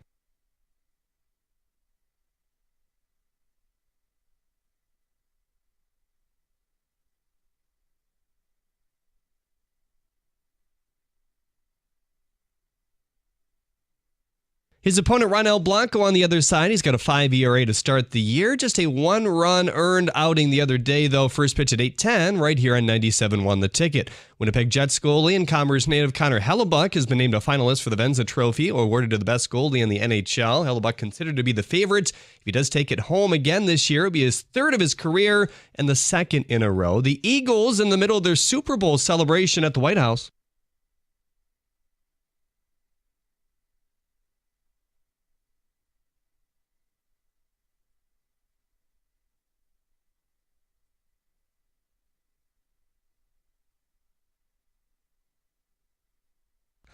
All right, that was impromptu. I did not cut that. Barkley Road on the Air Force with President Trump at the core. Come on. What do you guys want me here or not? At the Cornwall Health Sports Desk, I'm Jeremy Otto from Oregon. Go to 97.1 The Ticket or Odyssey.com. Hold on. Hold on. Everything stops. First of all, is that real or doctored audio? Did Jeremy Otto just come in here and play a game? I put in a drop just before his update, and it just so happened to fit. So I'm so sorry, Jeremy. So that's not actually what that was said. That was not said today at the White House. No. Everything else was said up until the last part. Last Play part. the last part. That was not said. That was not said to not say today. Not today, no. Because honestly, almost was Shaq on Inside the NBA. Let me clear this up, too. That was not me doing an impression of Donald Trump. A lot of Americans. When David first, I was like, wait, is this? Well, wow. When Jeremy was doing his update, that fit so seamlessly. I almost was Shaq on Inside the NBA. Like, wait, did that actually happen? I want to put out there that I am scheduled to be in the mornings tomorrow, so that I was not driven You will off be the show. here. It is my fault. I'm so sorry. Jeremy's wonderful. All right. Go have fun with the kids at camp. Wow. David. Great audio. That was fun. All right. So listen. 2 topics, couple of segments. Focus. All right. To hell with it. Go ahead, hit the button again. Will you please? I don't care. All right. So listen. And no, that's not Kenny. So look. 2 ways to do this. All day, traffic has been great. You guys are into both topics, so we're going to keep it going. 1, Pistons, the heartbreak yesterday. Yes, the NBA screwed it up. You got boned on the last call. However, multiple things can be true. The reason you're not going to hear this day part going insane about it is you did everything to lose the game, basically the last 7 minutes of the game. And whether it is not running your offense, worrying about the clock, turnovers, bad shots, rotational NBA players who you require to be high level, not being able to make big shots, looking at you, Malik Beasley. Or the fact that in the final moment of the game, it was Tim Hardaway Jr. shooting the ball. Brunson cooked you again and again and again and again. So here's the question. First of all, there can't be a negative outcome. What the Pistons have accomplished this season is unbelievable. It's one step short of Emilio Estevez being your coach and running the Flying V. You guys have been remarkable. You're just not good enough. And that's okay. Are we all in to get a star this summer? Or do some of you still want to fight? No, we're going to be the bad boys, and we're going to... Guys, I'm just telling you, if you continue to carve that image for yourself, the league's just not going to let you win. Hate to break it to you. So... And then you'll wonder why you don't get calls. Because this is the path that you chose. So we're rapping with people about that. The other side, Lions draft. What did you like? What didn't you like? Do you view that Do you believe you're closer to a Super Bowl after that draft? Or is it more of a roster building draft? Look, I think it's more of the latter because they didn't draft for need. They just added good football players, which I know you're not surprised to hear me say this. That's all Brad Holmes has ever told you. I'm going to take the best players. So my question is, it can be both things. You can say, I like the draft, while saying, I don't think it put us closer to a Super Bowl. Because the truth of the matter is, Tesla probably won't play a lot. One or both of these guards don't play. And your Tyleik Williams in the first round is rotational. Needed because Aleem won't play, but rotational. So that's kind of the primary fixins of the draft versus if you had traded those picks for veterans or if you had drafted need positions. Look, I leave that to you guys because you and Rico and I have settled on something that I think is more than fair. Brad's ass is in the jackpot. Mm-hmm. All the press conferences and the bravado and the pithy remarks. Hey, that's fine. You didn't win a playoff game last year. You go out and do that again this year. That's on you. Okay. Or it works. They felt they had a Super Bowl team last year. It got hurt. I think they do reserve the right to run that back one time. We're going to find out. Right. I mean, the fact Mike Green was sitting there, goes 2 picks later to Baltimore. So, he's got problems. And Baltimore didn't care. They said, you know what, we're trying to win right now. You took 2 guards. In essence, you could have taken Green and taken the other guard from LSU and kept this thing going. But I have long since said what I like and what Brad Holmes likes comes to the draft are 2 different things. I let it go because it's almost as if it's spiteful now. I'm going to show you I don't need to ever go get an edge rusher. Ever. 248-539-9797. Whatever way you guys want to go with it, we're here for it. David, a couple of the ticket texts. I'll get to the calls. It's the first time all day, basically, we've had open lines. So if you got something to say on the Pistons or the Lions draft, now would be the time on your drive home, windows down, enjoying a gorgeous day in Detroit. David, what do people have to say? I don't care that the Pistons deserve to lose that game. The point is that call caused us to lose the game, and I'm tired of it. Okay. That is from Cooper. Then, Cooper, here's the deal. Stop acting like a hard guy and a wannabe tough guy, and we're the boss of the league, and fall in line. You're never getting that call as a villain. You're never getting that call as a try-hard team. And you're sure as hell not going to get that call when your head coach treats the officials like dirt and is on them all game long. Bickerstaff's got to chill. And both things are true. You don't have to like getting screwed by the league. No one said that. But you also should lay blame at your team that shot 7 of 29 from deep, that was down by 16, that had an 11-point fourth quarter lead that they blew. And by the way, for a team that thinks they're Tommy Tough Guy all the time, why is it Brunson cooks your ass like fried eggs every fourth quarter? And don't say, oh, he's an unethical scorer. The guy is hitting daggers. Those aren't the same thing. And shot 0 free throws. Yes, 0. Meaning he was just making buckets. He wasn't going for the lean in, trying to get the and one. Now, a couple times he probably could have gotten an and one. He just said, screw it. I'll just score. I'll keep it moving. The point is you have to make a decision as an organization. If you want to start I'll tell you what, kick the ball out to Devin Booker. He gets that call. You know who doesn't get that call? Journeyman, like Tim Hardaway Jr. Is it right? No. But it's real. I choose to live in reality. So this is a big summer for this team. You know what I don't need? I'll tell you the best moment of the game to me. Cade really asserting himself as the alpha of this organization, taking Ron Holland essentially by the neck and throwing him across the court. When Ron Holland was deciding, hey, I'm beef stew in training. No, you're not. What are you doing? You're over the top of Karl Anthony Towns on the ground, MFing him? Yeah, no, we're not doing that. I'm telling you, the culture's been established. We know you're a tough team. You know you're physical. You got to hit the pause button. It comes from the coach down. Well, that's where I'm telling you. Yeah. Coaches have to evolve. Agree or disagree? They do. Okay. You can have a defensive culture like the Celtics, or hell, like OKC, you can play defense. You can be tough. But you can't make this, oh, well, we're Detroit. We have to be the bad Mike, No, we don't. You pick your moments. And there are certain moments where Bickerstaff can go nuclear and can go off on the refs. Probably not 30 seconds into the game. Really. Yeah. That's not the time. Oh, we need to review this. It's 10-8. If you can come back from being down 10 points, you could overcome 2. It's 10-8. Review it. Why? Seriously, if I was a ref, why? Why? Can you imagine if a ref came over? What? No. I'm saving you from you. Hey, we just started, dude. 248-539-9797. Lions draft. Are you closer to the Super Bowl after this draft? Did you like it? What didn't you like? And the Pistons, let's talk about it. Look, it's been an incredible year. They're not done yet.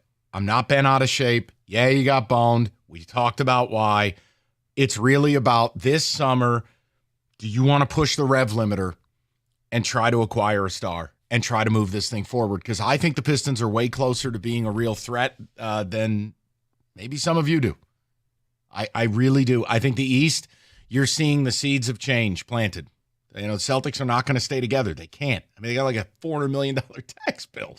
Damian Lillard just died. Achilles. He might be done, honestly. At this stage of his career, he may not come back. And if he does, Giannis won't be there. And Giannis may opt out, right? Philly's a train wreck. Now, I mean, look, I think a team to watch for who, if we were, I mean, God. I guess watch who gets Cooper Flag. No, I was going to say, thank God, but like heaven help me if I were doing radio in Orlando. My point is, Orlando views themselves as you. That's a really good young core. Do you know how many minutes the trio of Jalen Suggs, Franz Wagner, and Paolo Banchero played together this year? 92 minutes. You want to talk injuries? The point is, they believe it's their time. Like, there's an opportunity to take a real step. Mm-hmm. So why? I don't want to wait. Especially if I'm waiting on a Seward Thompson's jump shot. Good luck with that. 248-539-9797. A personal injury of any sort is personal. Injury attorney David Femininio has dedicated his career securing justice, maximizing recovery for those who've been injured, and David is dedicated to ensuring you get the medical care you need, put your life together after an accident. You need an attorney who makes it personal? It's David Femininio. Call him today, 855-65-CRASH. Go to that website, getdavidgetpaid.com. That's getdavidgetpaid.com.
All right, straight to the people.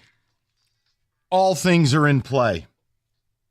And I'm telling you, at some point this week, we've got to have another conversation about the Tigers. My goodness. You know what? I'm just rolling with it. Expectations may have changed. Maybe they're a top 3 team in the AL. I don't know. It's awesome. Let's go to Ian, 97.1. Ian, how you doing, buddy? Hey, guys. Good afternoon. Afternoon, sir. What's going on? So I want to talk about the Lions because I just come away feeling every draft like we don't. Oh, God. I've been so upset all weekend. All right, here's what I want you to do, Ian. I want you to take a deep breath. We're gonna get through this together. You sound absolutely shattered. In through the nose, out through the mouth. That's been going through my head all weekend. I just don't. Okay, so let's take a look at our roster pre-draft. We have Aiden Hutchinson off a broken leg. We have Marcus Davenport, who will almost certainly be hurt by week 4. We have Aleem McNeil missing probably the first 2 games of the season, if not more.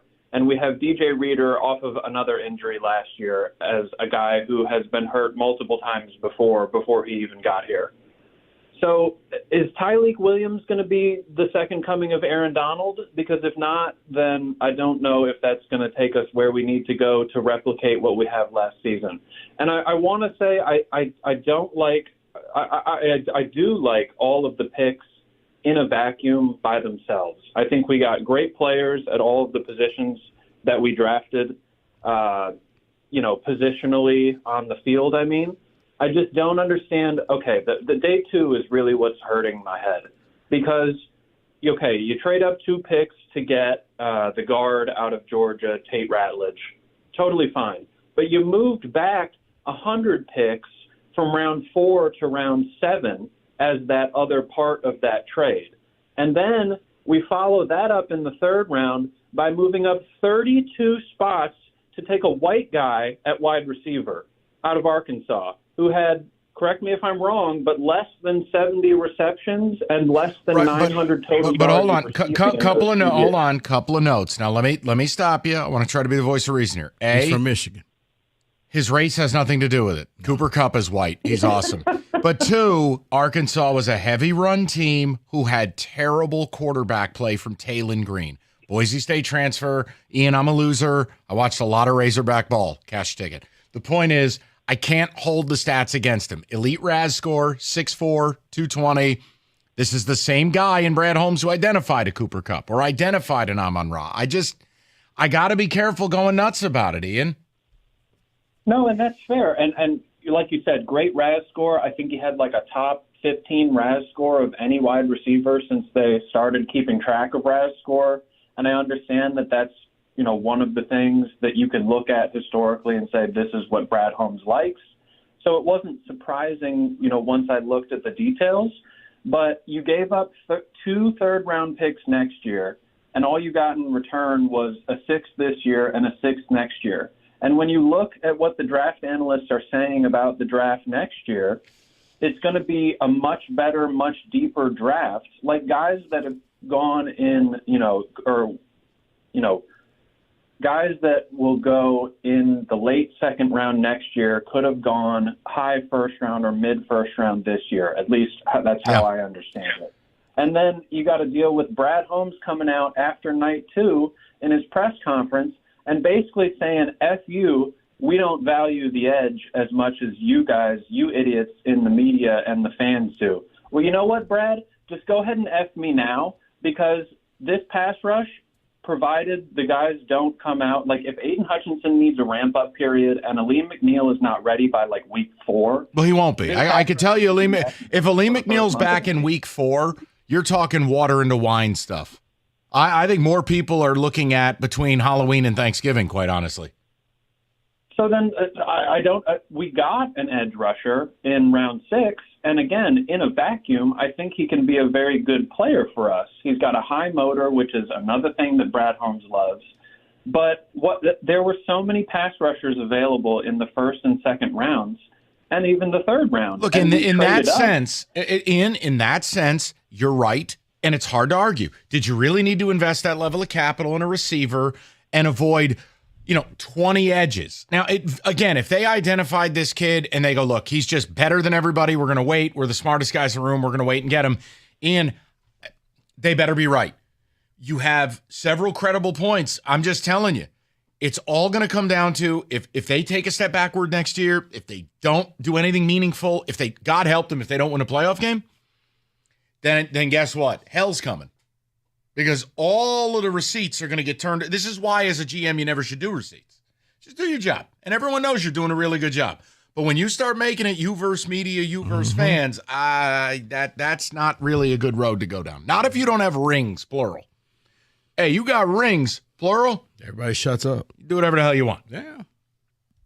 Well, you don't have the rings.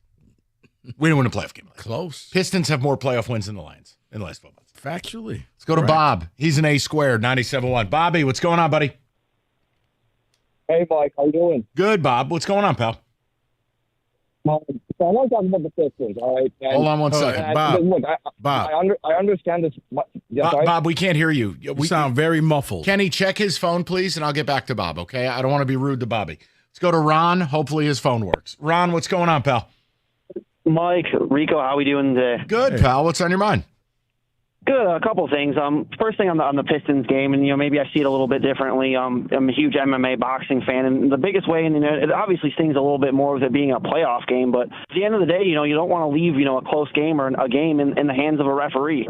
If we could have did just a little bit more, it wouldn't make a difference. And that's kind of the way I see it from a game standpoint. Obviously, it hurts a little bit more that it's a playoff game, but if we would have just played the game that we needed to play and win, we wouldn't be bitching or we wouldn't be complaining about a call per se. No, it's the Rico, I don't know if it was you or somebody else who said it earlier, of like Dana White says it. I mean, don't leave it to the judges. You can't leave it in the hands of the judges. Knock them out. You had every ability to knock them out. You were up 11. Knock them out. Yeah. Yeah, absolutely. And then to that second point, too, is I really hope that Zadarius Smith is in conversations with the Lions at some point, or as has been this entire time, because it was pretty evident that, that there was no real sense of urgency on the pass rush position, and that makes me a little nervous. Okay, I'm at a point now, Ron, if he's not back with this team, then I have no idea what they were doing. Look, the idea of wanting him back cheaper, knowing he wants to be here, knowing this is where he wants to play. He made himself his little fake championship ring and captain's necklace, even though he was neither. He wants to be here. Right. It almost feels like that a Shedeur Sanders type of thing. Like, we'll pick you up just when we're ready to pick you up. You'll sit there and wait. That, Where you exactly. going? We'll get to the calls. We got a football today to hit. Here's Rico in a Caribbean green shirt today. 97. Just kidding. Okay.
All right, to the people we go. We'll get to Lions draft momentarily. We'll get to the rest of everything momentarily. A little football today, please.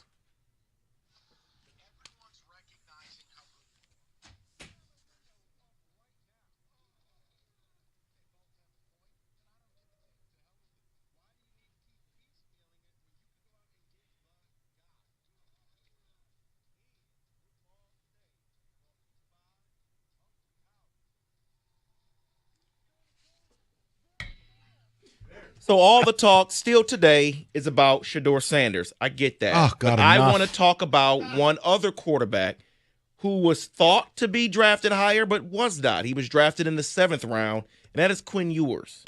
He was drafted in the 7th round. His guy. To the Miami Dolphins. Paul Feinbaum came out today and basically said that his ego is what got in his way when it came to not being drafted higher. Your thoughts, Rico, because you thought he would be higher. They didn't see the Dr. Pepper commercials? Like, where did he go? Oh, hold on. Before you speak, NIL projections, if he would have stayed, had him getting at least $6 million. You know what? Here's the thing, though. I can never get mad at somebody who bets on themselves, because you know what happens when you bet on yourself? Sometimes you lose. And that's what happened to him.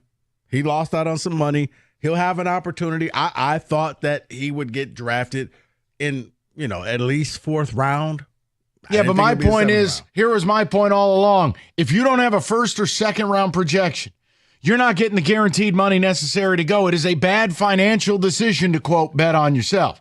Now, Rico, you're right, except no one was giving him a good grade. So you're saying he should stay, go into the portal, and do NIL. 100%. All the things that you hate. All the things I hate. Okay. You don't hate the player, you hate the game. It's just like, he could have gone back, made $4 or $5 million.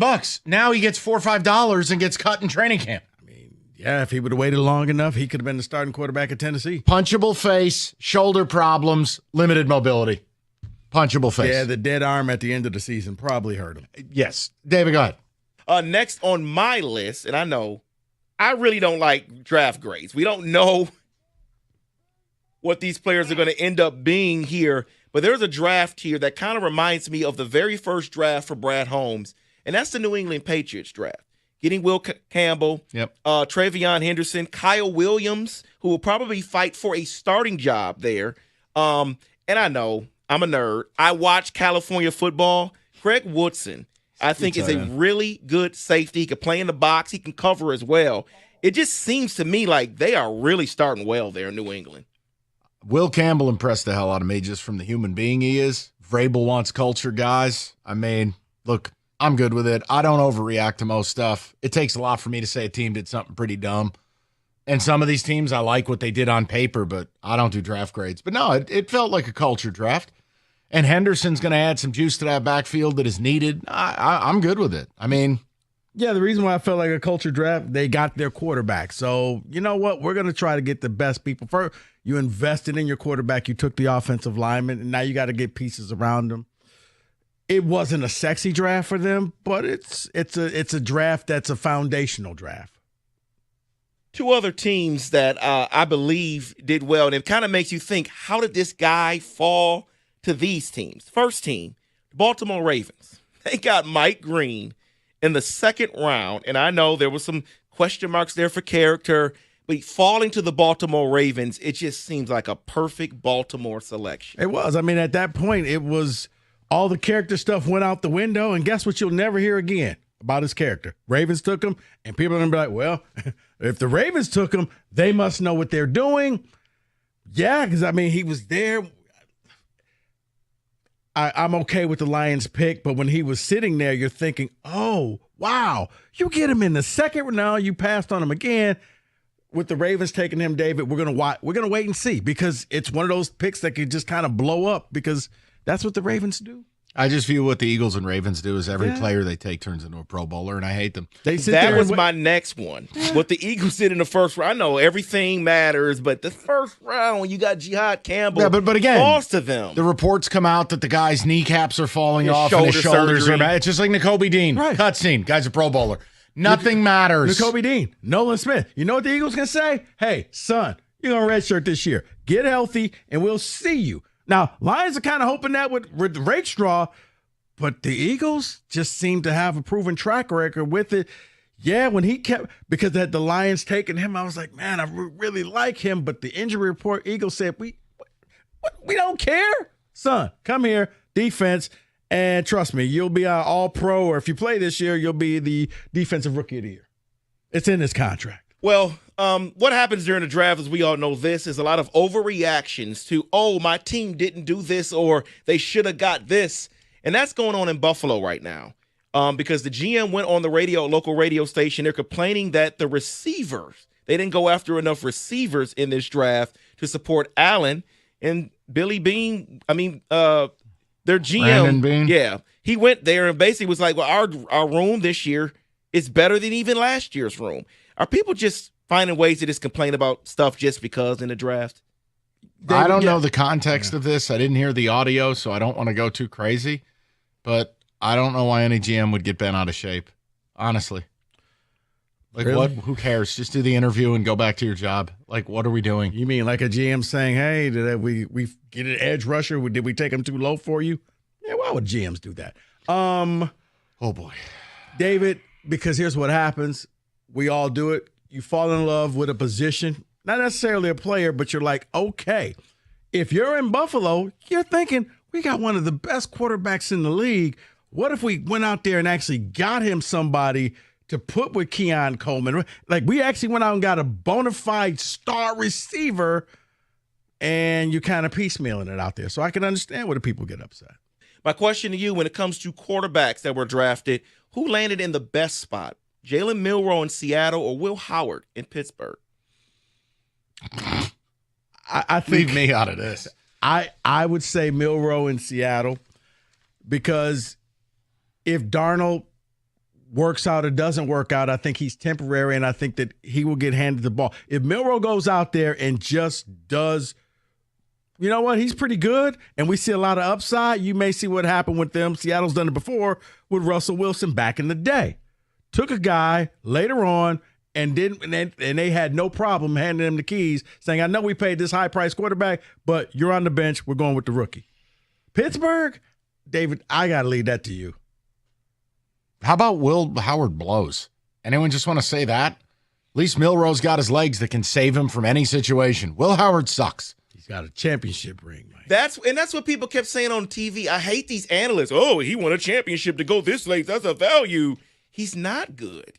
He isn't. He's okay, but he lost his job at Kansas State. Does anyone want to say that? No. You know what? He was smart enough to realize, hey, let me throw to my NFL wide receivers and let them make plays. So, if anything, that's the only feather in his cap. He recognized after the Michigan game, hey, Coach Day, why don't we throw it to these guys out here with the low numbers and see what they can do? Maybe we win. Shocking. And let's close it out with this, because we finally got it on day 2. The spot that Will Johnson landed at. Arizona Cardinals at number 47 overall. Don't miss your chance. You get all the big Arizona shots, Cardinals. clutch performances. It FanDuel, was. America's number It's one great value. sportsbook. Now he FanDuel can go is down the best there. place to find your favorite player prop. You're in a division where not a ton of receivers are there right now. I mean, you got Puka Nacua and Ayuk, but Ayuk's hurt. DK's gone. So he can flourish there. He can do well there, heal up. I think Arizona was a good spot for him. Does he play this year? That's a great question. So, I mean, That's a great question. Rico can do the wide receiver breakdown, and he's not wrong, but does he have legs? Is he going to play? Like, this rumor that he's going to need a surgery? I don't even know if it matters this year. Well, you know what? You're right. Now, if he does need the surgery, then maybe the Cardinals just redshirt year. Yeah. I don't know. We're going to go ahead. We're going to invest in you. But this not a first rounder, but you go ahead, heal up. We'll see you in another year. Maybe it's Lieutenant Dan. And that is in Football Today.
Odyssey.com rewind. You missed anything. A little bit of a programming note. It sounds like, feels like, seems like we're going to carry the Steve Yzerman press conference live tomorrow, right at the start of the show. He'll be down at the world headquarters. I hope we do. And I'm really interested to see both what he has to say and what he gets asked, because I really don't understand any scenario where that should be a friendly press conference. But we'll see.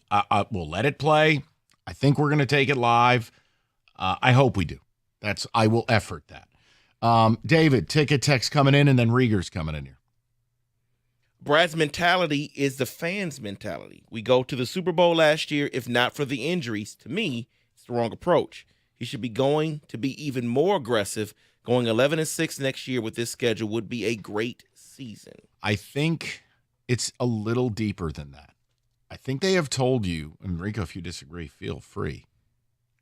I think their mission is we want to be good for a long time, great. You can want that, but the Ravens have been good for a long time. What's it gotten them? Bills have been good for a long time. What's it gotten them? I'd rather be great, win it, and then retool. I don't think you get to be good. I don't think you can be the best version of yourself for a long time. You have to pick. No, but I think they are tired of the losing, and Lions were synonymous with losers. So now it's like we're winning. Let's just always keep winning. Yeah, I think they're seduced by having a waiting list for tickets. I think that this is like, they're like the homeless guy who hits the lottery. They have no idea what the hell they're doing, but they know it's better than what they had. I just feel like it's a little bit of a dangerous game to play, but this will be the year. I think if they falter and they don't perform at a high level, they don't get to an NFC championship game at minimum, then I think, and you'll be right here to tell me I'm wrong, I think the temperature in this town is going to change big.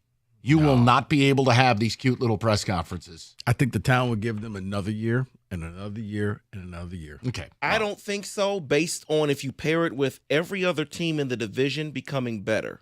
If JJ looks decent, which means you could say, oh, wow, okay, if Caleb improves, now you start seeing things, Jordan Love, you're like, oh, that would become scary. And I think Lions fans will get a hint of reality. See, I think he's risen to the level of Steve Yzerman, where we'll just give you another year. We're not going to hold your feet to the fire. We'll never hold you accountable. Just looked at the video of Cade throwing Ron Holland off of Cat. About time this team had a real leader again. I love it because I warned you in Minnesota. Ron Holland, to me, is picking up some bad habits from Beef Stew. Enough. Stop it. That was ridiculous yesterday. And I'm glad Cade did what he did. This one's for you, Mike. This came through. Yeah. I binge watched the horse racing show on Netflix. It was really good. One thing I got to say, though, is that Kenny McKee, doesn't know how to cook steaks. It's Kenny McPeak. Oh, that's what he sent in. That's what he sent in. Yes. It's not Kirk Cousins level malfeasance on the grill with the foil, but I was unimpressed with McPeak's steak setup there. That was not great. Said he was top of the grill. David, when you turn the Oaks Derby double, you can cook the steak. Hell, he should have hired someone to cook the steaks. That is a once in two lifetimes accomplishment he pulled off last year. But yeah, not ideal. Guys, isn't Sabonis just perfect for us? Can shoot, post up, allows versatility, can play either the 4 or the 5, and also helps Cade facilitate. 2 notes. Shot 42% from 3. He made almost 60 of them this year. You take a little step forward, I'll drop that to 38% if you make 123s. Here's the other thing. Here's where it stands with Sabonis. He's seeking answers from the Sacramento Kings on the direction of the franchise. And remember, they traded his friend and teammate De'Aaron Fox. If Sabonis says, I want out, Trajan Langdon should be on the phone in 5 minutes. Fly out there. Yeah, whatever you want. Head out on Platinum Equity 1. Right. Call me from the plane. Yeah, I'm already headed there. I just landed is what he should say. Right. Just landed at the airport. I just so happened to be in Sacramento. You know what? Keep your eye on that situation, though. Let's have some lunch. After the playoffs, look, he'll have his meeting with the Kings. And, yeah, I think you could say it. I think Zion is going to get traded. I think Cam Johnson's going to get traded. Trae Young's name continues to float out there, but that has no relevance to us here. But as far as bigs, I think it's Zion, Lowry Markkanen, Sabonis, Cam Johnson if you wanted it. And I don't think Cam's the splash move, but Cam's the guy I wanted in free agency. Right. Shoots 40% from deep, averaged almost 20. The increased volume didn't hurt his percentages. He's a damn good ball player. What's up, boys? Hi. What's going on? I got to tell you, second day in a row, I love the addition of Donald Cott. Oh, it's amazing. It's amazing. Kenny, it's amazing. Kenny Yes, no it is. longer speaks to us in normal tone. Go ahead. Let me hear it. No. Just say, hey, how are you? No. Jeff, how are you doing? That's not. It doesn't work that way. Stop. Come on. He's not a wind-up toy. It has to be organic. I need every day for you guys to get this sponsor, do Donald Cott doing the Tigers lineup every day. No. He's about to go very fast.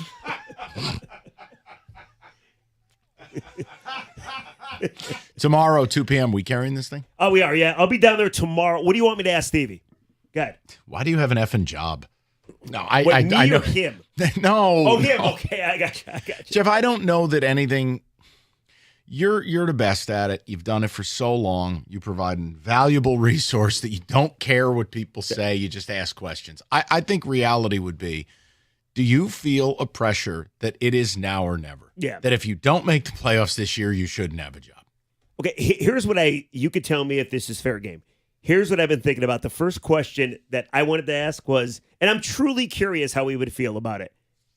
How does it make him feel watching that electric crowd at LCA for Pistons games when we have yet to experience one for a Red Wing game? I truly want to know how much that drives him nuts. He'll never give you the right? answer. He'll never give you the answer. I mean, maybe he breaks down and says, yeah, it pisses me off. I mean, this thing should be better, but it's going to be interesting. How do you to see what he improve says. from the 6 years you've been here until next year to get to the playoffs? Yeah. Or was that too hard of a question? Mitch Marner, pipe dream or Okay. reality? What's Stevie, coming up? What do you think? What's coming up next? We're going to talk Pistons. We're going to talk about the screw job. We're going to talk about the Lions draft. We'll get you up to Tiger baseball. Tigers and AJ back in Houston. I am now referring to them as top 3 American League team, Detroit Tigers. Well, they're number 1, Mike. No. I'm not ready don't to give them downgrade that. them. I'm not ready to give them that crown. well, I mean, We're not ready to go according World Series contender? Do you realize which one of these things are the most impressive to you? Very quickly. Okay, first place in the American League and 1 game away from being the best record in baseball, or the best ERA in the American League, or the best run prevention team in the American League. I was going to say run differential. Oh, I forgot about run differential. Like remember last year their run differential was fake as hell. Yeah. This ain't fake. Yeah, plus 42. Yeah, it's super legit. I think. How about this? It's all impressive, and I'm not interested in arguing. Javier Baez out in center field. No, that's the craziest thing. Like all of a sudden, they play great defense. Rico, remember Mike was on vacation. You and I did that show. It was opening day, and I was having a hissy fit because Ryan Kreidler was the center fielder. Mm-hmm. Well, then they had the series in Seattle. They butchered the ball all over the field. Colt Keith and Ryan Kreidler. Ever since then, really? And now we got the starting center fielder for the American League. Okay, we're done. In the All-Star game. We'll talk to everybody tomorrow. Baez? Javier Baez. Javier Baez, yeah. Okay, I'm done. David, you can just hit that Why button. are you done? Come on. You guys want to stay around till 6:30?